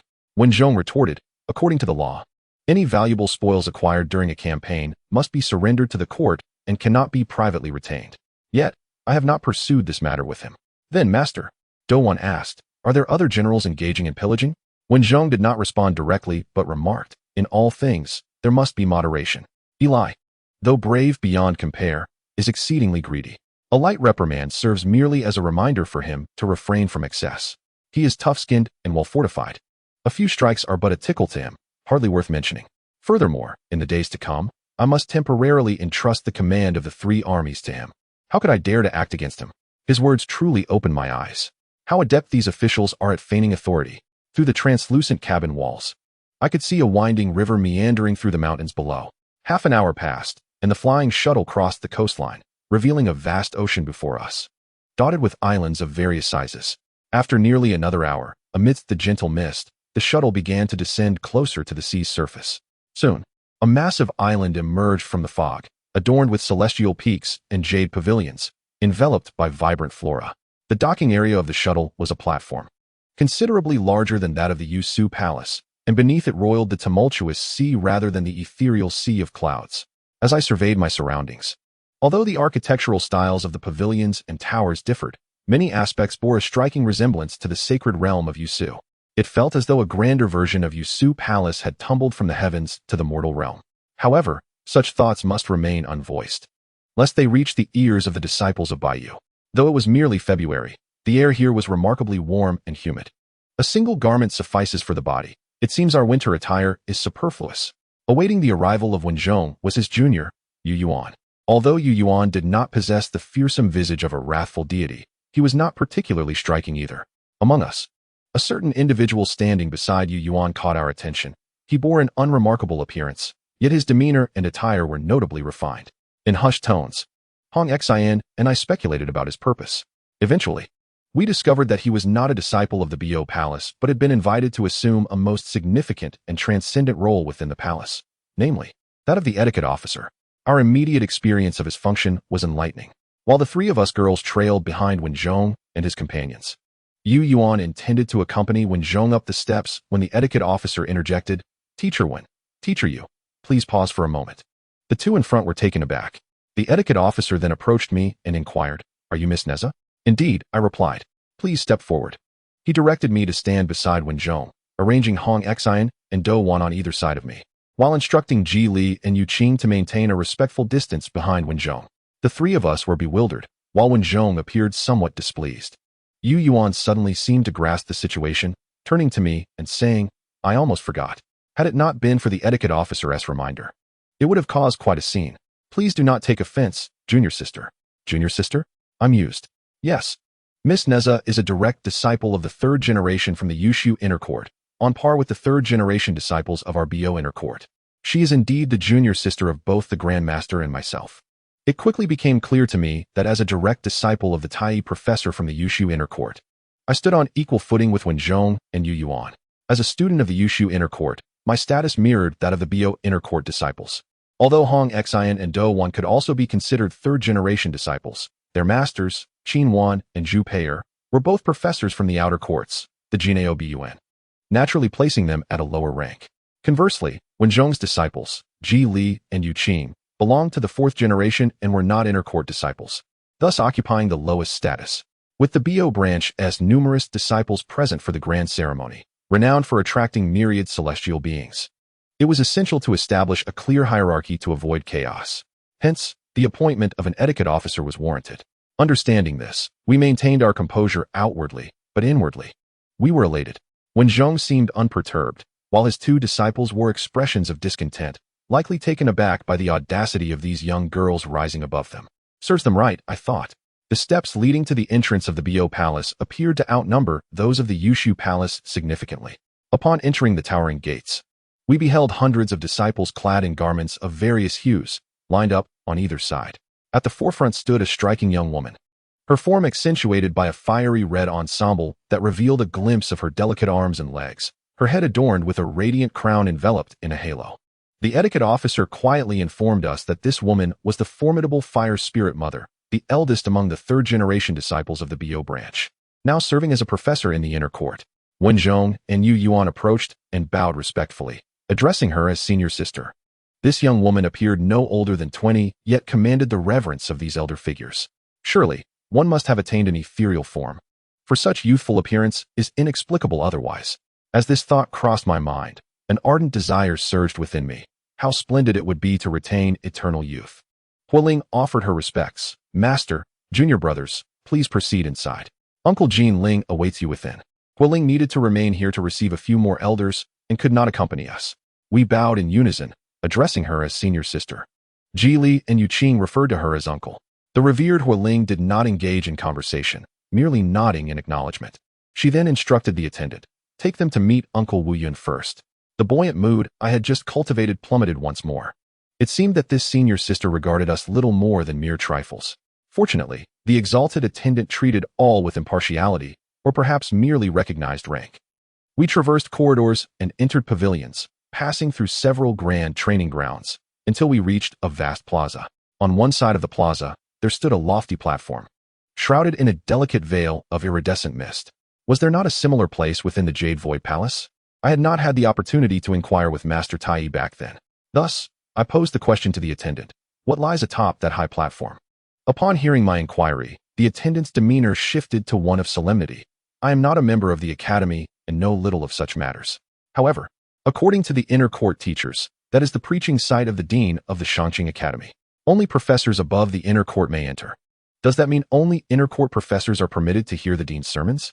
Not at all, the attendant replied. When the dean delivers a sermon, it can be heard throughout the plaza. I gazed at the high platform, pondering how sound could travel such a distance. Was there an amplification device? The attendant guided us to the cave of Professor Wu Yun, the chief assistant to the dean, and then promptly departed to attend to other guests. A young acolyte within informed us that Professor Wu Yun was currently unavailable and requested that we wait. I surveyed my surroundings. The cave was remarkably spacious and grand, even larger than Master Tai Yi's abode on Jade Void Peak, second only to that of Dean Yu Qing. We waited within the cave for over half an hour, yet the elusive figure of Professor Wu Yun remained absent. A sense of restlessness brewed within me. I noticed that while Hong Xin appeared unperturbed, Douwan had already begun to fidget restlessly. How comforting it would be to have a master by my side. I mused. Alas, my own masters, Tai Yi and Shiji, would not be present. Douwan's master would arrive in a few days, and Hong Xin's masters, Qin Wan and Bai Xiao, would not arrive until tomorrow at the earliest. After yet another half hour, Professor Wu Yun finally made his entrance. He bore a sallow complexion, with two thin, elongated whiskers at his mouth, rendering him rather unappealing. His appearance was reminiscent of a large catfish. Was it possible that he had truly transformed from a catfish? Come, allow me to lead you to meet Professor Duo Bao, the executive vice dean. We followed him to an even larger cave. At the entrance, a young acolyte informed him that Professor Duo Bao was in a meeting and requested that we wait. Upon hearing this, Wu Yun remarked, "You may wait here," and then turned to depart for other matters. Thus, we waited yet another considerable time. Visitors came and went in waves, predominantly men, with women few in number. The women were reasonably attractive, yet the men were increasingly unappealing. In the midst of my observations, I noticed Wen Zhong leading his two disciples, who followed diligently behind a haughty woman. This woman's age was indiscernible. Perhaps she had lived for a millennium. Adorned with a golden crown and clad in a deep robe of purple trimmed with gold, She was likely the revered Jin Ling Shengmu, known as one of the 4 esteemed masters of the Biyou Inner Court and the mentor of Yu Yuan. The 2 individuals trailing behind, when Zhong caught sight of us waiting and smirked with a hint of mockery, their expressions betraying a sense of schadenfreude. Finally, once all the guests had departed, a young attendant guided us into the cave dwelling. The cavern was spacious enough to accommodate several hundred individuals for a conference. The esteemed Professor Duo Bao, the executive vice president and chief professor of the Biyou branch, was not unappealing in appearance and bore no semblance of the grandiosity we had anticipated. From a certain angle, he bore a striking resemblance to my own mentor, the chief professor Guang Chengzi. My dear ladies, I must apologize, the professor began. Tomorrow's grand ceremony will be presided over by the esteemed dean of the Upper Clear Academy, with a multitude of immortals in attendance. Consequently, there are many visitors today, each wishing to meet with me as the executive vice president. Regrettably, they are all second-generation disciples, my own juniors, and I must prioritize them. Dongli, ever quick with her tongue, interjected, but Ji Li and Yu Qing, those fourth-generation disciples, entered before us. Duo Bao chuckled. But were they not brought here by their ancestral master? Here, they had scarcely a chance to speak. He then turned to me. Miss Nezha, had you been accompanied by Dean Shi Ji or Professor Tai Yi, I would have certainly attended to you first, relegating even Jin Ling to the back of the line. But when Zhong is a grandmaster, Dongli exclaimed. What of it? Duo Bao replied with a smile. Since assuming my duties as the executive of the Biyou branch, I have encountered countless grandmasters from the Yin and Shang dynasties. Dongli seemed poised to continue, but I discreetly pinched her from behind to silence her. Nezha, Duo Bao continued, as a student of the Yusu Inner Court, you must have acquired the Yusu sword, yes? Ah, it seems everyone is eager to see it. Thus, I obediently revealed the Yusu sword and presented it to Duo Bao. Hong Xian and Do Wan, having never witnessed the sword's manifestation, gaped in astonishment. Duo Bao examined the sword closely, and as I had anticipated, he queried, has your teacher imparted to you the method of summoning the sword spirit? I responded with the same words. Professor Tai Yi mentioned that my spiritual power is insufficient to control the sword spirit. Duo Bao nodded, returning the sword to me. He then addressed the 3 of us. You may retire for the evening. Tomorrow's ceremony is a rare and momentous occasion, presided over by the Dean of the Upper Clear Academy. You are fortunate indeed to witness and partake in this event. As for your subsequent arrangements within the Biyou branch, I shall confer with the Dean and inform you later. The attendant led us to a designated cave dwelling for guests, and at last, we settled in. We reclined on the cushions, and Do Wan began to vent her frustrations, berating Wen Zhong, the fire spirit saint mother, Jin Ling Shengmu, Wu Yun, and Duo Bao in turn. Hong Xian, perhaps accustomed to such tirades, seemed indifferent to it all. I merely remarked that we had not prepared an adequate amount of summer attire for our outing and pondered whether we should procure additional garments from the merchant shops on the island. The following day, after breakfast, we congregated in the square. The ceremonial officer busily scurried about, arranging our seating. 12 esteemed professors from the inner court were positioned on either side of the elevated platform, while the outer court professors occupied the front rows of the square. Behind them sat the ordinary teachers from both courts, accompanied by 300 disciples from the inner court. Further back were over 1,000 disciples from the outer court, and I found myself among the 300. Wen Zhong and Yu Yuan were not far ahead of me. Yet, I felt that my status within the Yusu gate was superior to this gathering, as fewer than 80 individuals wielded the Yusu sword, and I was privileged to be one of them. Lost in my musings, I suddenly heard Professor Duo Bao announce loudly, "Let us welcome the esteemed dean of the Shangqing Academy to deliver the sermon." At that moment, a refined figure emerged from the cave behind the platform and took a seat in the center. Simultaneously, the colorful clouds that had been swirling above transformed into a colossal image of the dean, so vivid that I could even discern the hairs on his face. However, I could not help but wonder why this visage bore such a striking resemblance to the dean of the Yuqing Academy. Could they be twins? The dean of Shangqing Academy expounded upon the Tao Te Ching, beginning with the concept of Wu and Ming at the dawn of heaven and earth, discussing the indifference of the universe, and advancing to the teachings of the wise who perceive the way. My thoughts, however, were consumed with the question of whether he and the dean of Yuqing were indeed twins. Stealing glances around me, I realized there was no one to inquire. For those who, like me, had encountered both were likely few and far between. Upon the conclusion of the sermon, the dean returned to the cave behind him. Professor Duo Bao then invited me, Hong Xian, and Do Wan into his own cave dwelling. Accompanying us were 6 other disciples, including a fair-skinned young man named Bianji. the first individual I had noticed since entering the Biyou palace who possessed remarkable looks. Within the cave, several professors from both the inner and outer courts were present. Professor Duo Bao introduced us to each, including the 12 professors from the inner court, which featured the 4 renowned leaders and the illustrious disciple Hualing from the 3rd generation. Also present were the 3 professors from the Sanxian Academy, Yunxiao, Bixiao, and Xiongxiao, along with 8 of the 10 professors from the Jinao Academy. My gaze was irresistibly drawn to the 3 professors from the Sanxian Academy, who were adorned in ethereal garments of white, green, and pale yellow, each more beautiful than the last. The other women present, including Jin Ling, Wudong, Gui Ling, and Hualing, as well as the absent Zhu Pei'er, paled in comparison to them. As for the male professors, they were even less noteworthy. Professor Duo Bao mentioned several other names, stating, "From this day forth, you shall embark on your studies within the inner court of Biyou. In addition to your original instructors from the outer court, the inner court will appoint another teacher to serve as your mentor. However, your standing within the Sanxing Academy will remain as it was when you first took your vows. Within the inner court, your mentor could be of your ancestral generation, a senior, a peer, or even a junior. We at the Biyou branch uphold the principle of teaching without discrimination. Upon entering the inner courtyard, all teachers within are to be addressed simply as teacher, without excessive regard for their original seniority. Nezha, having finally mentioned my name, as a disciple of the Yushu inner courtyard, you have automatically acquired the status of a disciple within the Biyou courtyard. Moreover, your triumph as the champion of the spiritual motion competition has granted you a teaching position at the Fusang Yuan Academy. Thus, our institution shall not assign you a mentor. It is likely that Dean Shurji intended to place you here to further enhance your skills in the art of spiritual motion. However, within the Biyou branch, only Professor Bixiao of the 3 Immortal branch and the fairies Kaiyun and Jinao, as well as Professors Qin Wan and Zhu Pei'er from the Jinao branch, have delved into this field, with Professor Bixiao possessing the deepest expertise. You may first seek her guidance. Why is it that I am being relegated to another branch? I protested. I wish to learn other techniques of artifact manipulation as well. However, Duo Bao paid no heed to my words.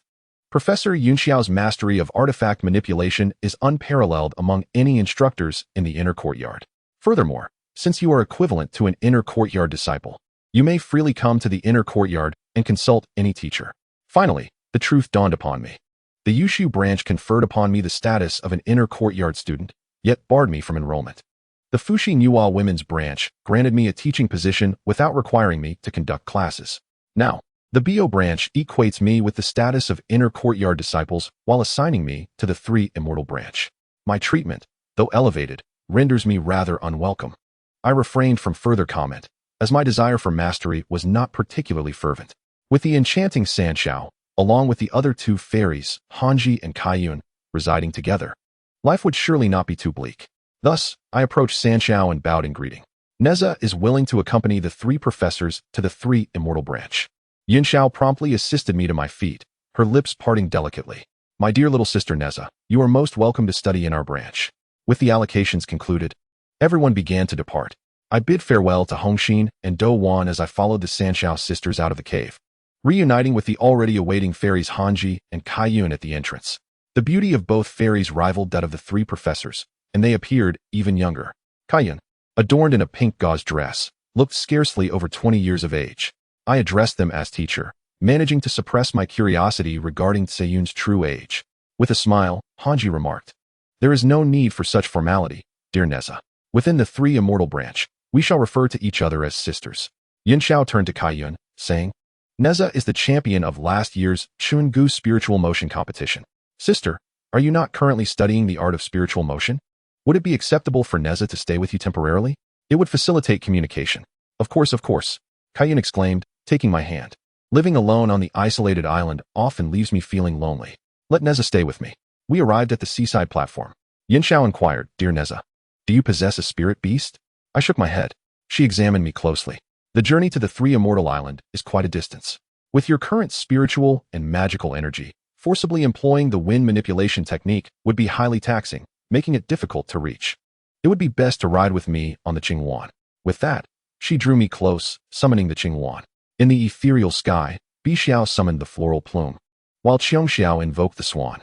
The immortal Hanji borrowed the winds, and the fairy Kaiyun gracefully drifted among the clouds. The 6 of them ascended into the heavens. soaring above the vast ocean for half an hour. Below, 2 islands of varying sizes were interconnected, with 2 smaller islets not far off. The islands were shrouded in lush greenery, adorned with pavilions and terraces, resembling a paradise. A group of girls dressed in colorful gauzy garments awaited us by the seaside. Accompanied by Yunxiao, I arrived at the 3 Immortals Villa situated on the main island. After settling down, Yunxiao provided me with an overview of the situation on Sanxian Island. The 3 Immortals Villa is perched atop the main island, currently housing over 30 students, all of whom are descendants of the islanders of the East Sea and the Eastern E, most lacking any foundational spiritual energy. The caves where the 3 immortals reside are located on a smaller island connected to the main island by a long bridge. Hanji dwells on a nearby islet, less than 100 paces from the island where the 3 immortals reside, easily reachable with a leap of magic. The fairy Kaiyun, however, resides on a more distant islet on the opposite side. The island is home to several dozen families who live by fishing and logging, relishing a pastoral life. After a moment of silence, Biyou inquired, "Sister Nezha, how was Meilin's condition when you departed from Zhaoge?" I replied before I left. "I visited Meilin at Mei Bo's house with Hongxin and Do Wan. She is now able to walk with the aid of crutches. Master Shiji mentioned that once her leg heals, she would be sent here." Biyou then asked, "How did Meilin sustain her injuries?" I recounted the truth, explaining that I had been outside conversing with Masters Tai and Shiji and had not witnessed the incident. By the time I returned, Meilin was already lying on the platform. "Do you believe Yinjiao intentionally harmed her?" she pressed. What could I say? It was indeed intentional, but it was difficult to express it so bluntly. "I do not know," I finally replied. In any case, the crown prince punished her with solitary contemplation afterward. After a moment of reflection, Biyou asked, "Nezha, do you harbor some thoughts regarding Professor Duobao's reluctance to keep you in the Biyou inner courtyard?" I gazed at her in surprise. This was yet another challenging question to answer. I suspected it was his disapproval of Guang Chengxi's indulgence of his disciples' violent behavior. "Sister, how can you say such a thing?" Yunxiao interjected. "It is clearly your own grievances with Guang Chengxi. How can you drag Professor Duobao into this, especially in front of the disciples of Yushu?" I had long been displeased with his demeanor. He often used his status at Yushu Palace to overshadow us at Biyou Palace. Yet this time, he had gone so far as to bully us. I had only taken in Meilin as my sole direct disciple, and she had nearly been maimed by his disciple. Though I held no fondness for Guang Chengxi and his pupil, I felt compelled to speak fairly. "Not so, Sister Biyou," I remarked. "Yinjiao's nimble techniques were not taught by Master Guang Chengxi, but rather, she belongs to the same lineage as Long Anji. Moreover, according to her own words, her grievances with Meilin stemmed from personal vendettas against Mei Bo, having little to do with Master Guang Chengxi. Furthermore, Princess Yinjiao does not hold a particularly high status within Yushu Palace." Seeing my flushed face, Yunxiao smiled and sought to smooth things over.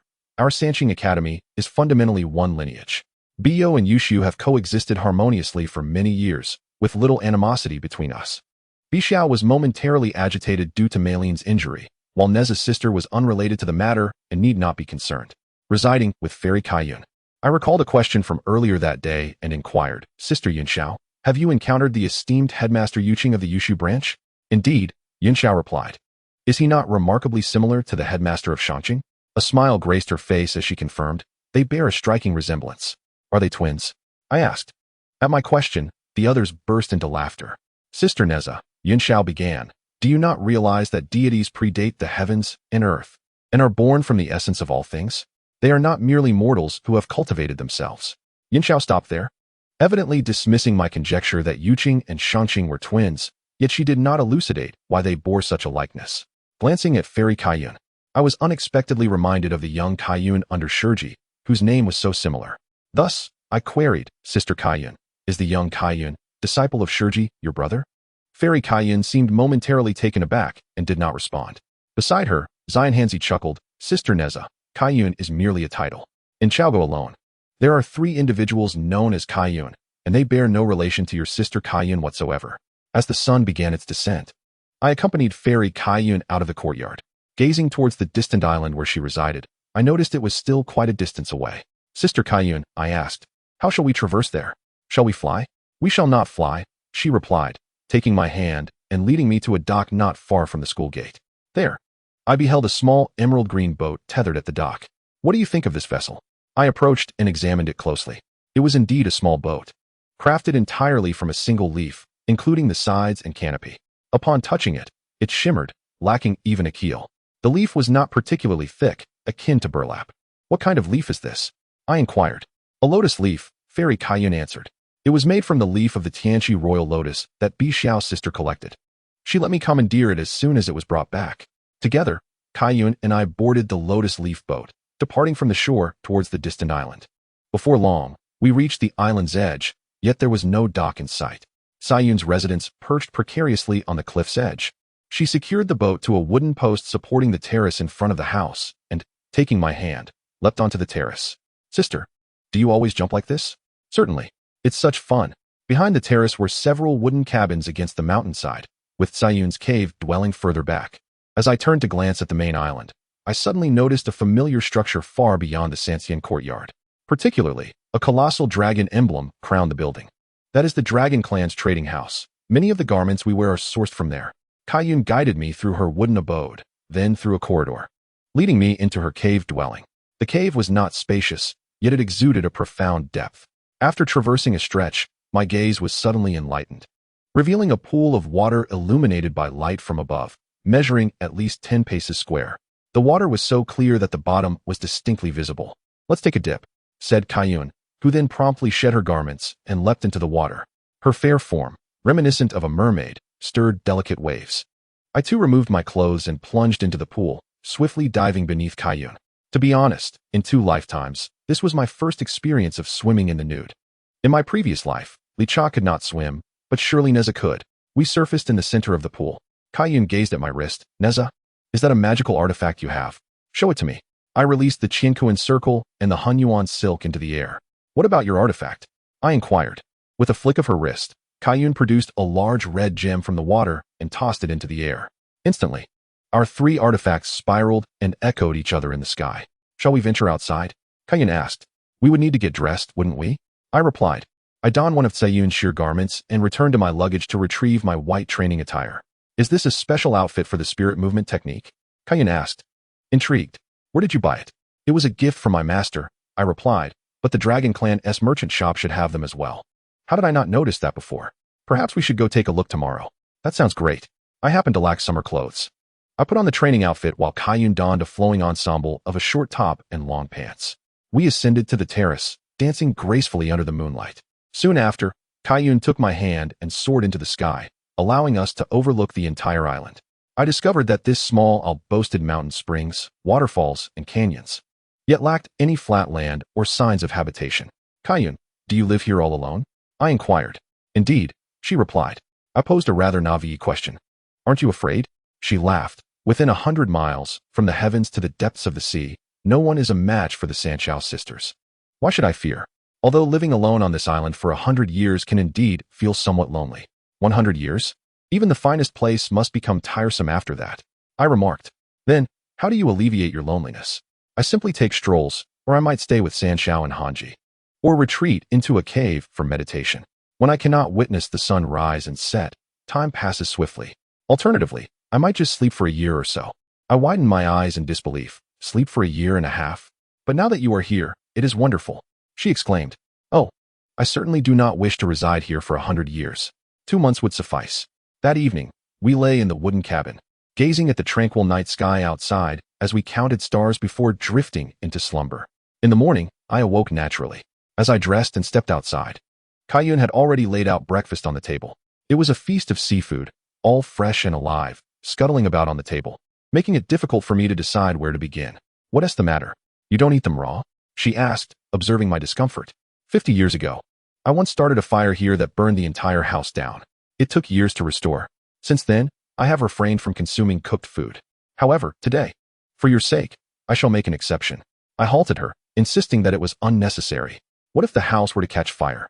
You have a knack for jinxing things, she replied, expressing her own desire to partake. We ventured into the cave. Upon finishing her words, she effortlessly moved the entire table to the edge of the pool within the cave. Without kindling a fire, she revealed the luminous orbs and tossed a lobster onto them. I watched as the shimmering light flickered, transforming the lobster into a vibrant red as it struggled. Observing the creature, which was as long as an arm, I exclaimed, Sister, you haven't captured a shrimp soldier's head, have you? What nonsense, she retorted dismissively. Use your spiritual sense to gauge its spiritual energy. It is far too feeble. It is nowhere near attaining consciousness. Even if it were to live for another 100 years, it would never be anything close to a shrimp soldier. Oh, I see. After indulging in a sumptuous seafood feast, Kaiyun insisted on taking me to the Dragon Clan shop to purchase clothing. I had intended to wear the long garments I donned the previous day, but Kaiyun insisted I try on a white bodysuit, claiming she wanted to emulate the effect of my attire. But there are so many residents on the island. I protested. They wouldn't care about what we wear. I reluctantly acquiesced. I changed into the bodysuit and hopped onto the lotus leaf boat with Kaiyun. Fortunately, the sea breeze here was not excessively cold, sparing my legs, which were accustomed to the biting chill of snowy days, from discomfort. The Dragon Clan shop on the island was far smaller than that at Chintang Pass. Initially, I worried that they might not have bodysuits available. However, the shopkeeper quickly ushered us into a room brimming with a wide array of bodysuits on the shelves. To my astonishment, the shopkeeper promptly recognized my identity as the child of a business director and permitted me to open an account. All right, sister. You can charge all the clothing you purchased today to my account. Oh dear, that wouldn't be proper, Kaiyun replied, somewhat bashful.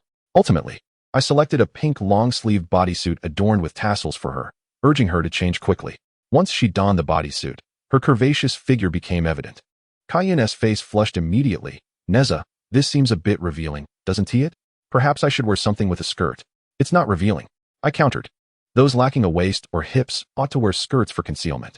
Your legs are so beautiful, why not show them off? But I intend to wear this for teaching the students at the Sanxian courtyard. There are many boys there. Kaiyun protested, ready to swap out the high-slit bodysuit. I grasped her arm. Oh no, did you not say you wanted to buy based on how I wore it? Are you expecting me to accompany you to class? It can't be that I am the only one who is exposed. Having said that, I firmly booked the attire for her and dragged her out of the Dragon Clan shop.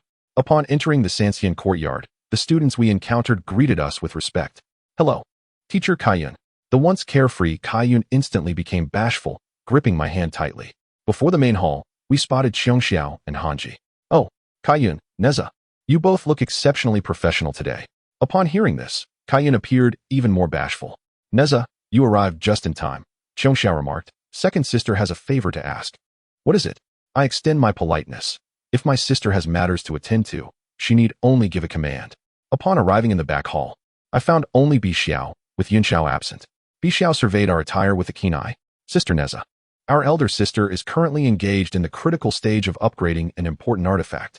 It is imperative that the three of us enter a period of seclusion to accomplish this task. However, I fear this may interfere with the spiritual courses I teach at the other academy. Since you have arrived, would you mind stepping in to instruct the students in her stead? What does that mean? But I lack teaching experience. I protested. You are the champion of spiritual movement in Zhaoge. Biyou replied. Moreover, I have heard you were the chief assistant to Shurji during your time at the Women's Academy. I acquiesced, though inwardly I felt a pang of dismay, realizing I had been conscripted without having learned anything. Excellent, she exclaimed, casting a glance at Hanji and Kaiyun. The other academy shall be entrusted to the three of you for the time being. With that, she and Xiao departed, returning to their secluded island. On the long bridge, Xiao suddenly inquired, Nezha, may I ask you a question without offense? When you defeated Yinjiao, was it due to absolute strength or mere luck? Aware that they were still concerned about Meilin, I answered honestly, it was entirely by chance. Furthermore, Teacher Shurji had tailored my training.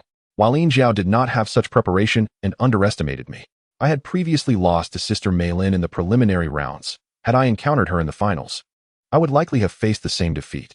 Biyou smiled. Sister, you are too modest. It seemed she was satisfied with my response.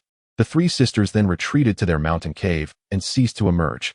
The other academy was entirely entrusted to us. The teaching tasks here are both simple and complex.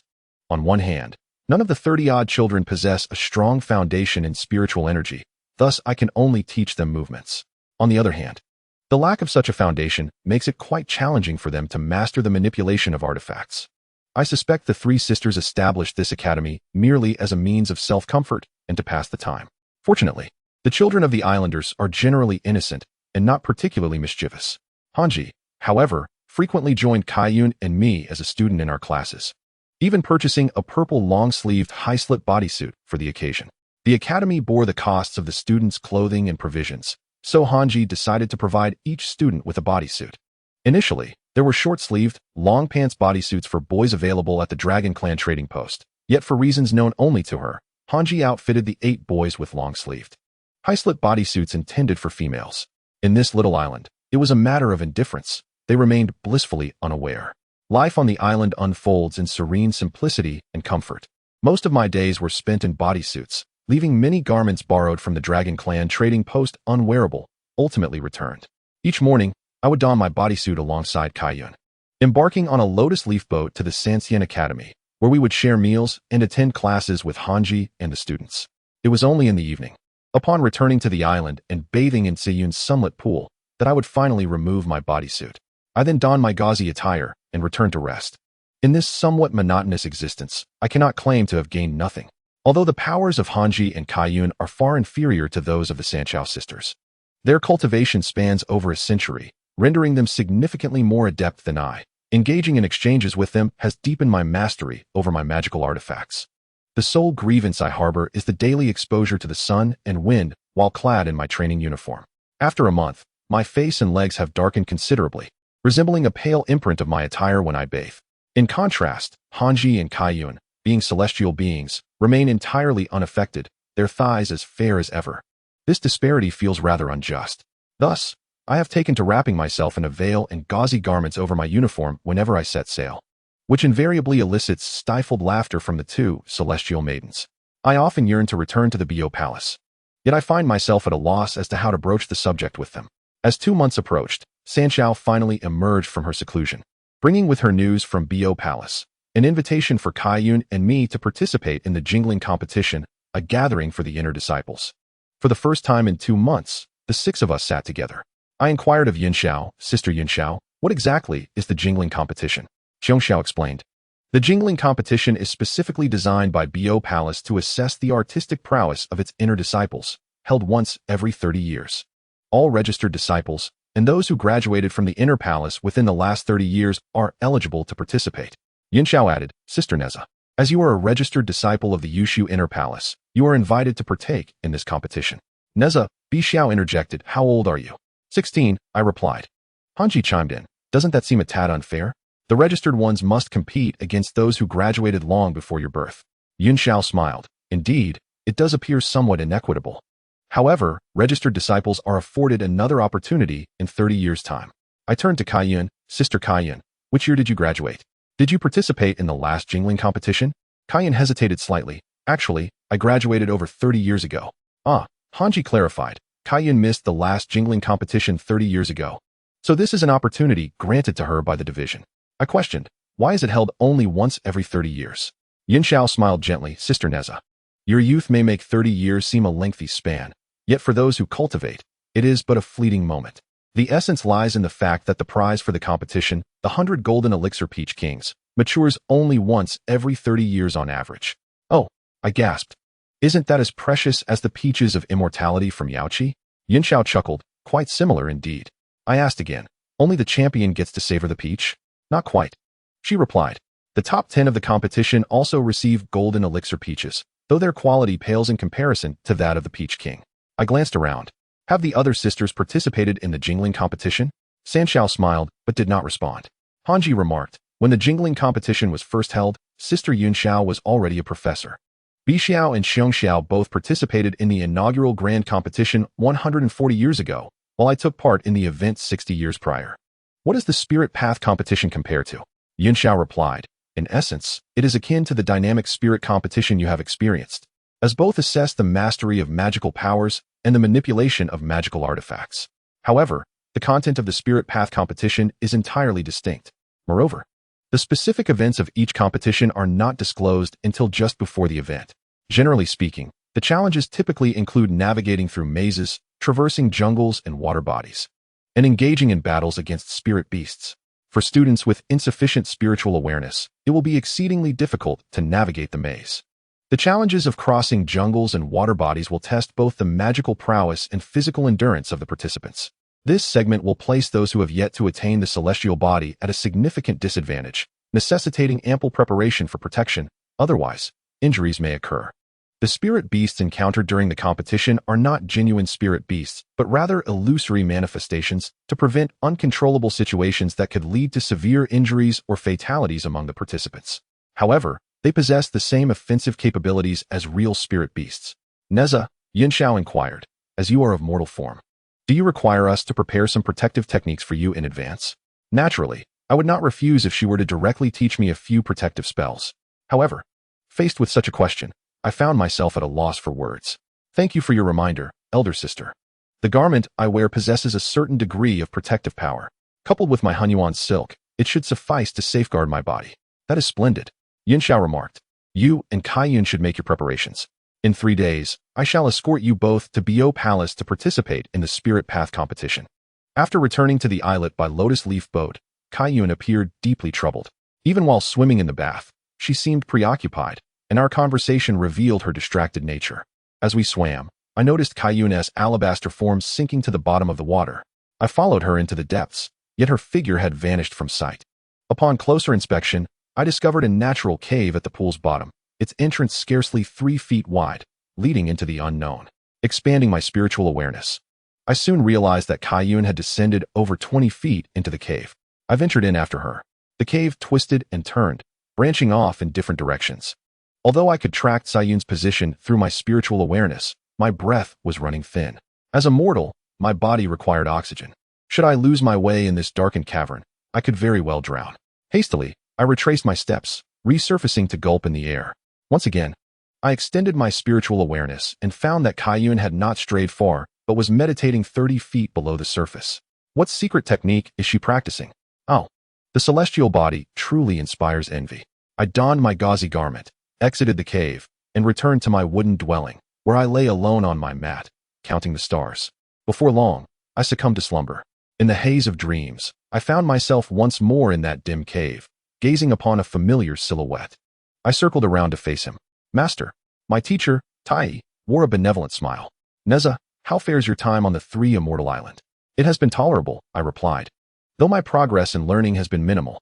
Today, Yinxiao advised that I partake in the Spirit Path competition at Biyou Palace in 3 days. The disciple was utterly unprepared. Tai remarked, I have sought you for this very matter.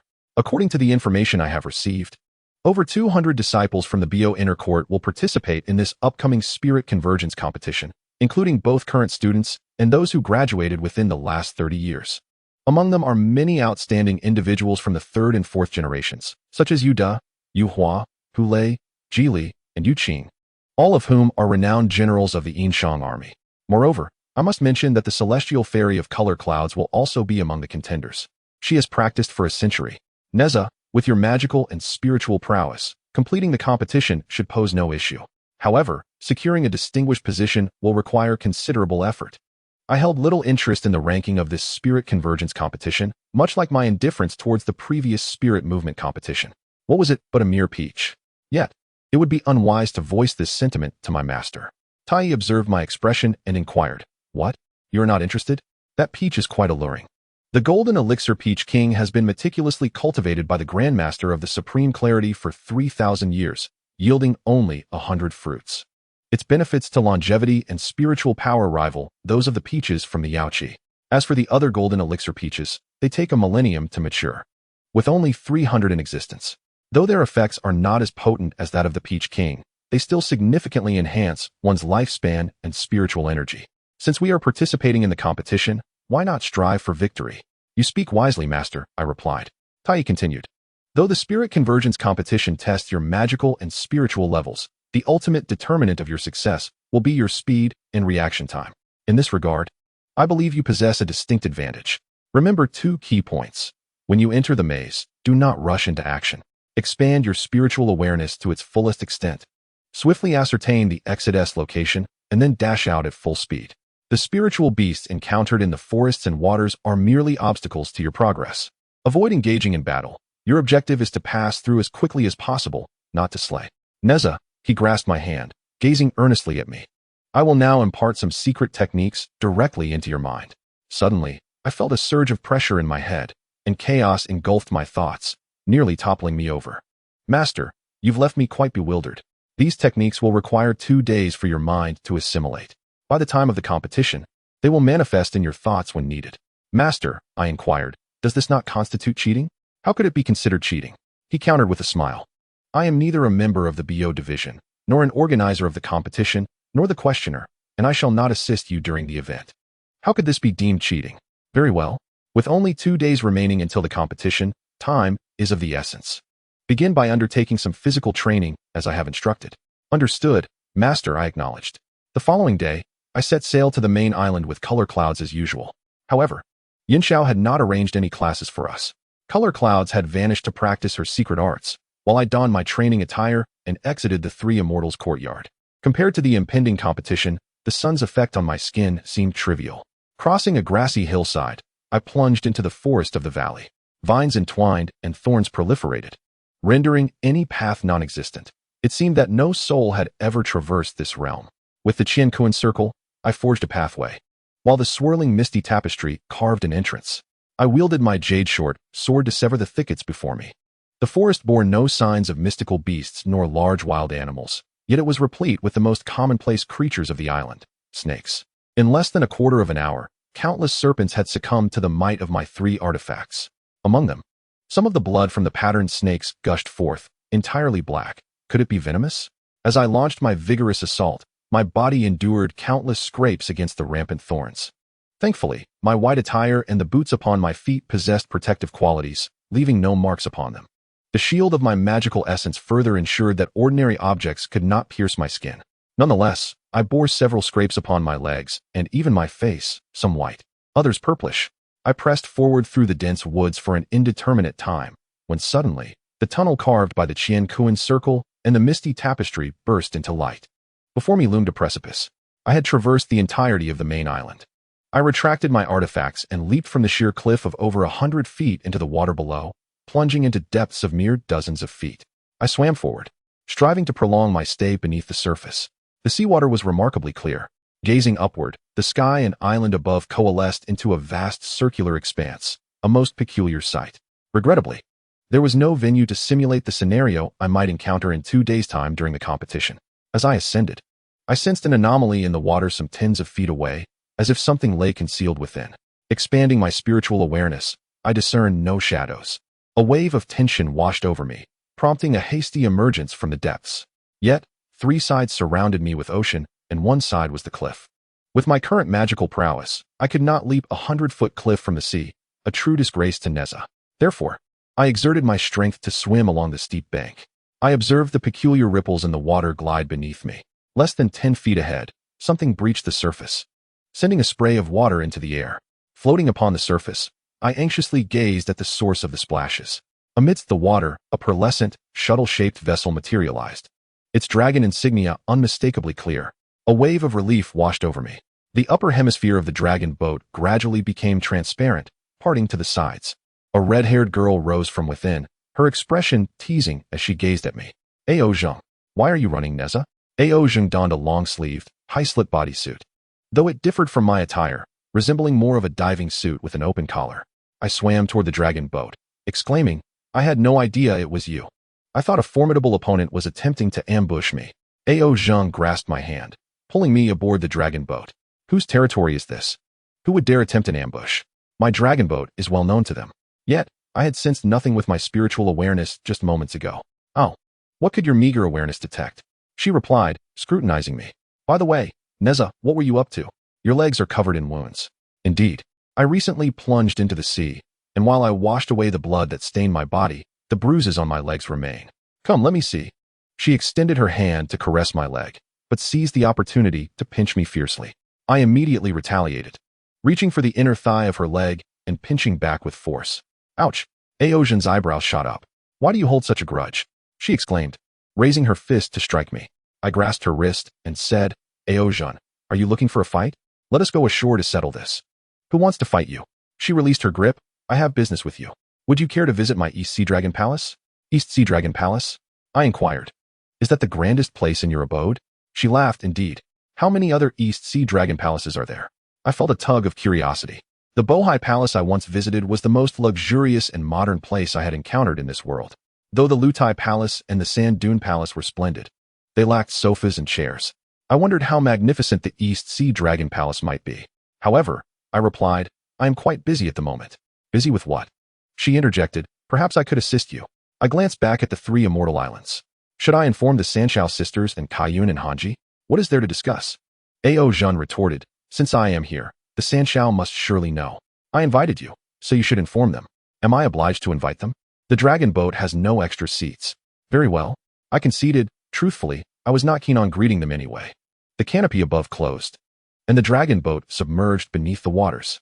Through the cabin walls, a mesmerizing underwater world unfolded. Before long, reminiscent of my journey to the Bohai Palace. The cabin walls gradually transformed into a milky white, isolating us from the external visuals. I suddenly felt a pang of curiosity. Logically, the exterior of the dragon boat should not be flat. Thus, the images seen through the cabin walls should be distorted, right? Could it be that light does not refract in this world? No. When I looked up from beneath the water earlier, I distinctly saw it. Should I inquire with Ao Jun? Yet, these questions stemmed from the physics knowledge I acquired in my past life. Would she comprehend such concepts? At that moment, Ao Jun was examining my attire. Isn't this outfit from the Dragon Clan's agency? Is it Western merchandise? She ran her pointed nails across my clothing. Is it protective? Hey, your nails are so sharp, you might tear it. If it tears, I'll compensate you. She retorted, then poked me in the chest with her nails. Tit for tat, I declared, seizing her sleeve to scrutinize her swimsuit.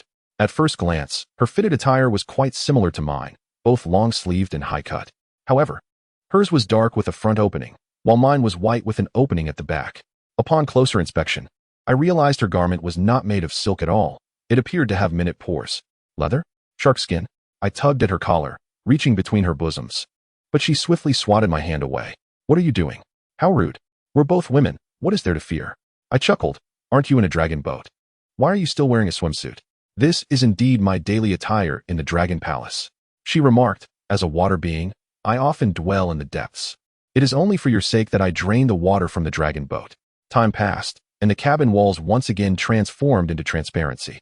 As I gazed around, I discovered that beyond the dragon boat lay not merely a single palace, but an entire city of palatial gardens, sprawling from distant horizons to the immediate vicinity, with aquatic beings of various sizes traversing their domains. This was no mere dragon palace. It was unmistakably a dragon city. The dragon boat glided through the entrance of a quaint and exquisite garden. The aquatic soldiers stationed at the entrance saluted us upon our arrival. Ao Zheng, however, did not reciprocate but instead steered the dragon boat into a courtyard, lifting the canopy. We leapt from the boat, and I looked upward at the water's surface, where aquatic beings swam by, surrounded by an atmosphere reminiscent of land, yet devoid of any apparent barriers, leaving me increasingly astounded. What captures your attention? Ao Zheng inquired with a smile. Are you hungry? Would you like to eat something first? Having journeyed such a distance, I was indeed famished, and I nodded vigorously. Following Ao Zheng, I entered her private chamber, where she promptly commanded her attendants to prepare lunch. In no time, an array of dishes graced the table before us. Upon surveying the spread, I was momentarily taken aback. What is it? She asked. Afraid you wouldn't eat live fare? Everything has been prepared for you. Our chefs do not serve cooked dishes.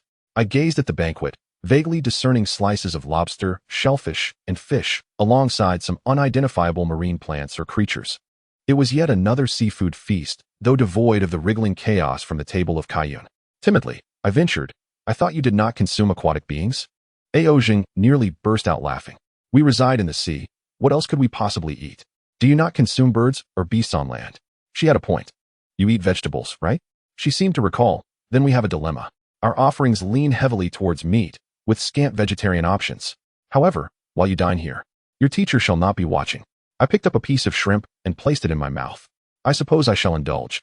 If it were still alive, I might have released it, but now that it is dead, not to eat would be wasteful. Precisely, Ao Zheng affirmed. But rest assured, nothing goes to waste. Even if you abstain, there are plenty who would relish it. With that, she began to feast heartily. In contrast, I, a self-proclaimed foodie, felt utterly outclassed. Have you finished? Ao Zheng inquired. You certainly have quite the appetite. I dare say your father's capacity does not even match half of yours. Who eats as much as I do? I retorted. At this rate, how could one not gain weight? I am a dragon, she declared proudly.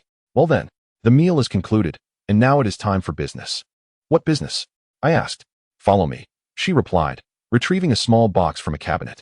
She led me out of the chamber, down a winding passageway that descended over 100 steps, arriving at a secluded garden. I am here on someone else's behalf.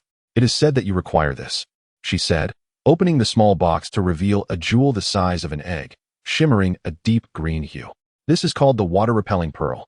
In response to your mortal form, Simply holding the water-repelling pearl in your mouth allows you to remain submerged for as long as you desire. How astonishing. Could this possibly be an oxygen generator? However, what if it were to be accidentally swallowed? Would it not cause my stomach to burst? Indeed. Ao Jun remarked with a hint of annoyance, asserting that unless one forcefully ingests it, it will not descend. Now, open your mouth. She pressed the pearl into my mouth. Are you ready? I'm releasing the water. I sensed a subtle shift in light and shadow, and soon the air around me condensed into a bubble that shattered, drifting towards the surface. My body became entirely immersed in the water, and I floated upwards. Beside me, Ao Jun's crimson hair flowed freely. Yet her lips continued to move in conversation. How is it? Are you managing? I nodded in response. Follow me, Ao Jun instructed, turning to swim out of the palace grounds. I trailed behind her, exiting the palace gates, only to find myself in an underwater jungle. This resembles the jungle on the island you traversed this morning, doesn't it? However, you must swim across. I will wait for you on the other side. You are free to slay any aquatic creatures along the way. If we encounter something delicious, we shall feast on it tonight. I understood, undoubtedly. Master Tai, he had orchestrated all of this. It seemed that in this spirit competition, I was bound to achieve a noteworthy rank. Ao Jun glided ahead, and I began to replicate her actions, utilizing the Qianquan circle to carve a path, spiraling the Mingtian Ling to form a passage, then wielding the Yushu short sword to clear the final obstacles. This stretch of journey proved far more arduous than that on the island. Was it due to the fact that swimming is slower than running? By the time I fought my way to the edge of the jungle, I was utterly exhausted. I saw Ao Jun swimming gracefully in the water and felt too weary to move, so I floated in place. You are too tense. She chuckled. You can speak. The water-repelling pearl 1T fall out on its own. Yet, I dared not open my mouth, fearing that seawater would rush in and choke me. I vigorously shook my head. Ao Jun smiled, shook her head in amusement, took my hand, and swam back to her chamber. She then cast a spell to withdraw the surrounding seawater. I sat on the floor of the grand hall, expelling the water-repelling pearl and coughing up a few mouthfuls of water, panting heavily. Ao Jun settled beside me, her beautiful legs curled up, her damp red hair cascading over her shoulders, smiling as she reveled in my disheveled state. When Ao Jun returned me to Sanxian Island, it was already the next day. As the dragon boat emerged from the sea and docked at the sandy shore, I noticed the fairy of colorful clouds standing at the water's edge, her gaze fixed intently upon us. Anticipating our arrival, Ao Jun had changed from her high-slit swimwear into a more formal dress. Welcome, seventh princess. The fairy of colorful clouds exclaimed, where have you taken my sister Nezha? On the morning of the competition, I once again donned the 3 protective bodysuits, albeit in a different order. First, I put on the high-collared bodysuit with cute sleeves, followed by the white long-sleeved high-slit suit, and finally the fuchsia sleeveless bodysuit, cinched with a white belt. Below, I wore white boots. Before the mirror, I swayed my waist and felt quite pleased with myself. Kaiyun observed me from the side, wearing a peculiar expression. What's wrong, Sister Kaiyun? Is there something amiss? She chuckled softly, pointing out, look at your collar, cuffs, and pant hems. Why do they reveal more than they conceal? It's fashion, I retorted.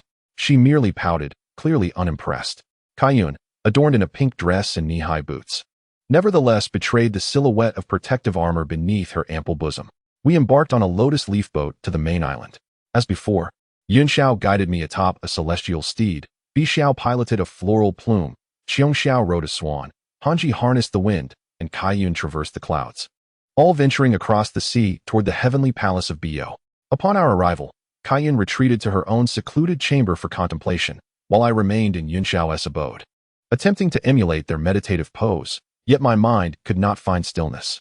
As the sun reached its zenith, we received word to gather at a grand plaza situated at the island's core. The 3 sisters of the sky stood alongside other professors from both the inner and outer academies, while Hanji mingled with the other instructors. At the center of the plaza, an octagonal table was set, adorned with 10 golden peaches, 1 large and 9 small. Over 200 competitors formed a fan-like arrangement around the table. I spotted Hongxin and Do one among the contestants, and glanced towards Kaiyun, who remained fixated on the Golden Peach King, her gaze unwavering.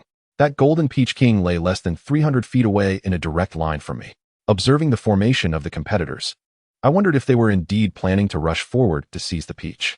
Professor Duobao stepped out from the crowd and approached the table. He announced the competition rules, which were quite straightforward.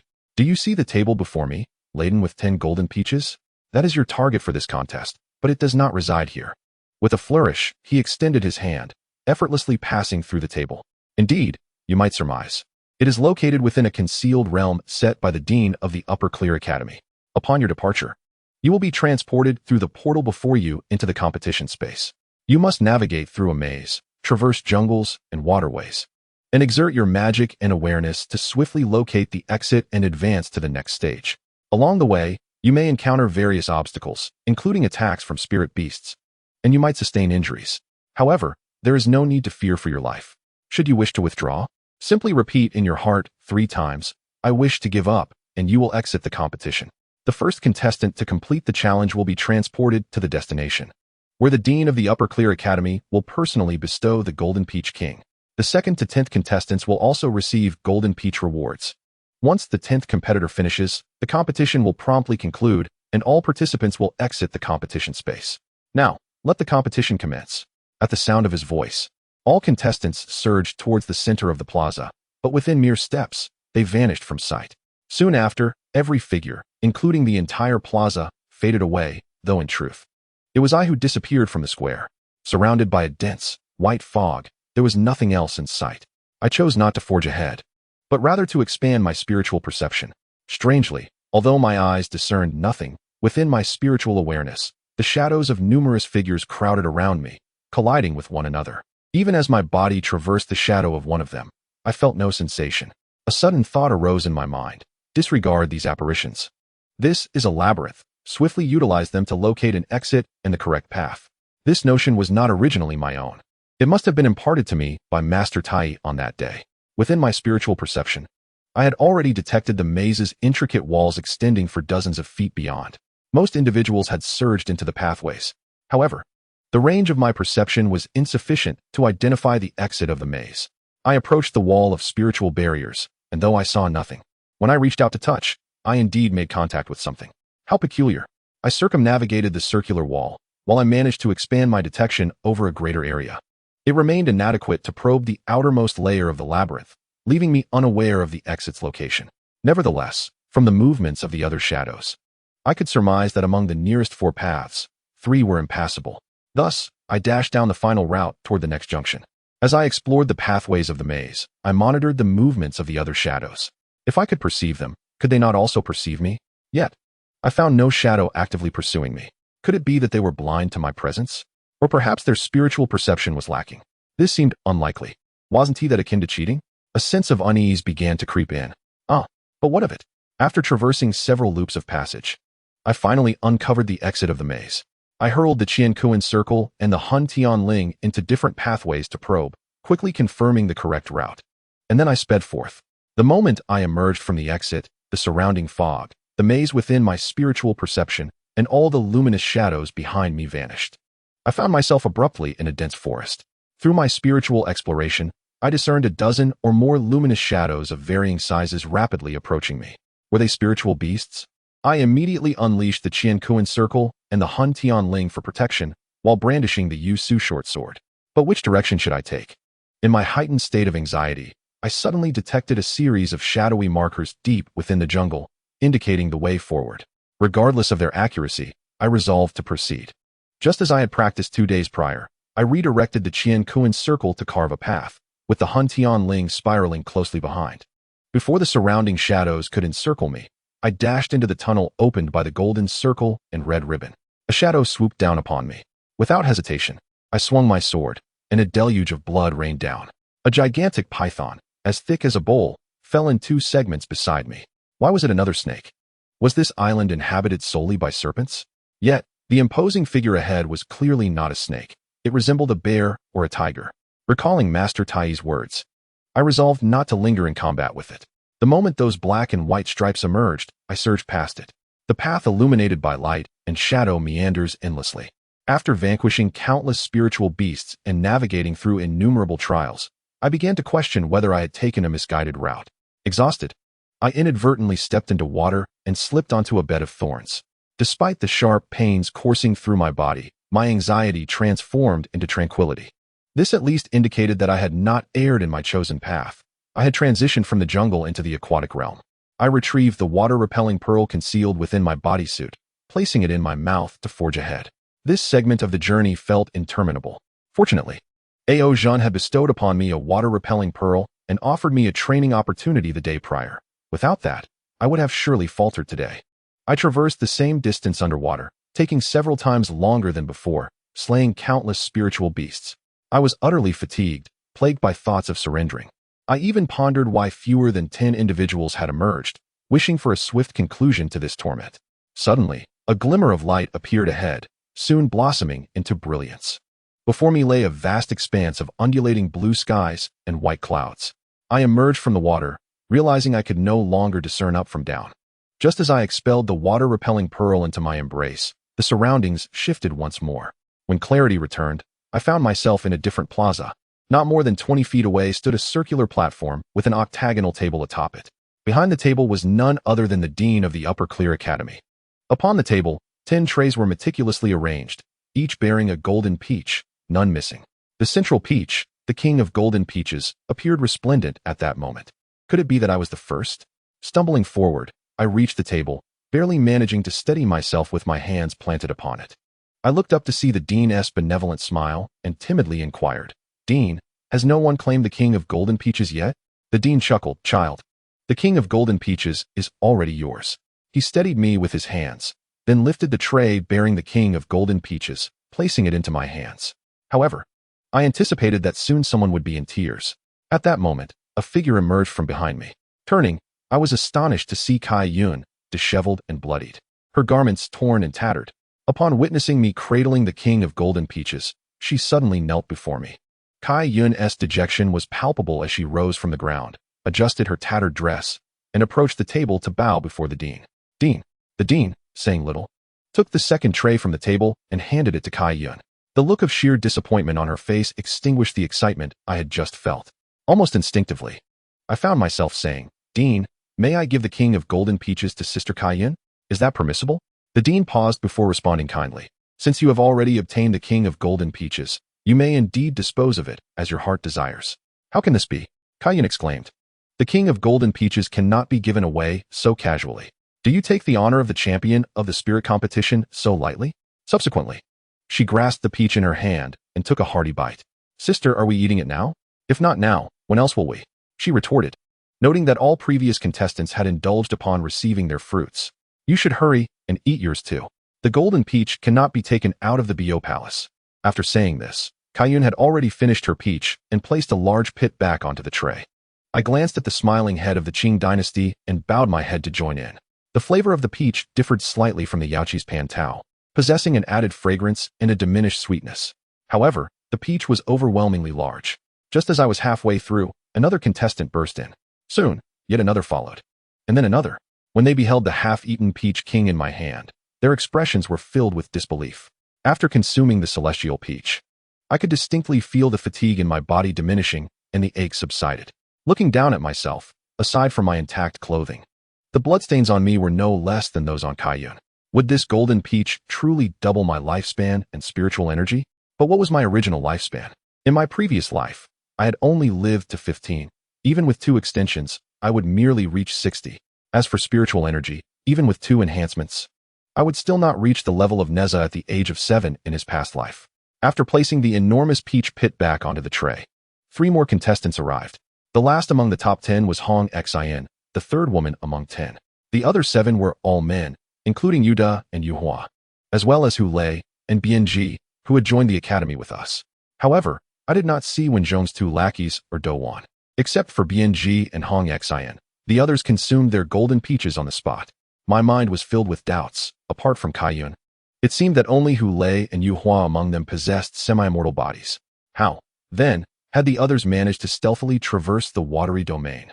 After leaving the secret realm, I quietly asked Hong Xin, "Sister Xin, how did you navigate through the final water passage?" She replied softly. "The teacher informed me that some contestants use water-evading treasures to swim continuously underwater. However, the teacher only taught me some water-evading techniques to extend my time underwater.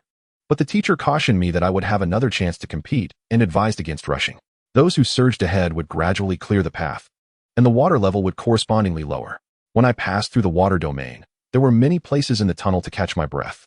The longest stretch required diving just 100 or 200 feet, I believe. It seems I was quite fortunate to have secured the 10th position," she concluded.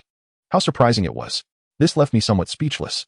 Since Kaiyun was behind me, she must have benefited from my momentum. I had no reason to feel guilty towards her at all. Kaiyun and I were escorted back to the cave abode of the three heavenly sisters and Hanji. Yun Xiao arranged for Hanji to accompany Fairy Kaiyun for bathing and changing, then led me into her own bathing chamber. I struggled to remove the several layers of tight garments I wore. Yun Xiao commanded someone to take them for cleaning. As I entered the bath, I suddenly stumbled and fell to the bottom of the pool. All the pain from my injuries erupted at once. "Child, what troubles you?" Yun Xiao inquired with concern. "Are you gravely injured? Would you allow me to assist you with your bath?" With that, she shed her gauzy garment and entered the bathing pool in her entirety, lifting me from the depths and cradling me within her embrace. She meticulously cleansed my body of the bloodstains. Upon emerging from the pool, she did not hasten to don her clothing, but instead allowed me to rest upon her bare thighs, applying ointment to the numerous bruises and wounds that marred my skin. However, such intimate contact was overwhelming. Her form was so exquisite that I found it difficult to gaze upon her directly. The sensation of her soft, ample bosom pressed against me, coupled with her delicate fragrance, stirred my emotions, compelling me to recite the ancient incantation I had long neglected. Yet, this was not how it should be. Even if Yun Xiao were not a millennium old, she must surely possess several centuries of wisdom, far surpassing the age of my great-grandmother. She undoubtedly perceived me as a fragile girl in need of care, while internally, I identified as a boy. "This is a gift from Ao Zhang, isn't it?" Yun Xiao remarked, picking up the box containing the water avoidance pearls. "Child, you have indeed shown great tenacity. You are the first contestant in a century and 40 years to attain the championship of the jingling competition through sheer physical prowess." Yet, Sister Kaiyun did not secure the championship, and she was quite disappointed. With a sigh, Yun Xiao donned her outer garments and presented me with a set of gauzy clothing. "Nezha, do you know? Among the five of us, both Qiong Xiao and Hanji have claimed titles of champions, although Bai Xiao and I have not won any championships. Prior to the inaugural jingling competition, we were both awarded the Golden Elixir Peach King by the head of the Shangqing Academy. Naturally, Kaiyun aspires to measure up to us. 30 years ago, she was the most favored candidate for the championship.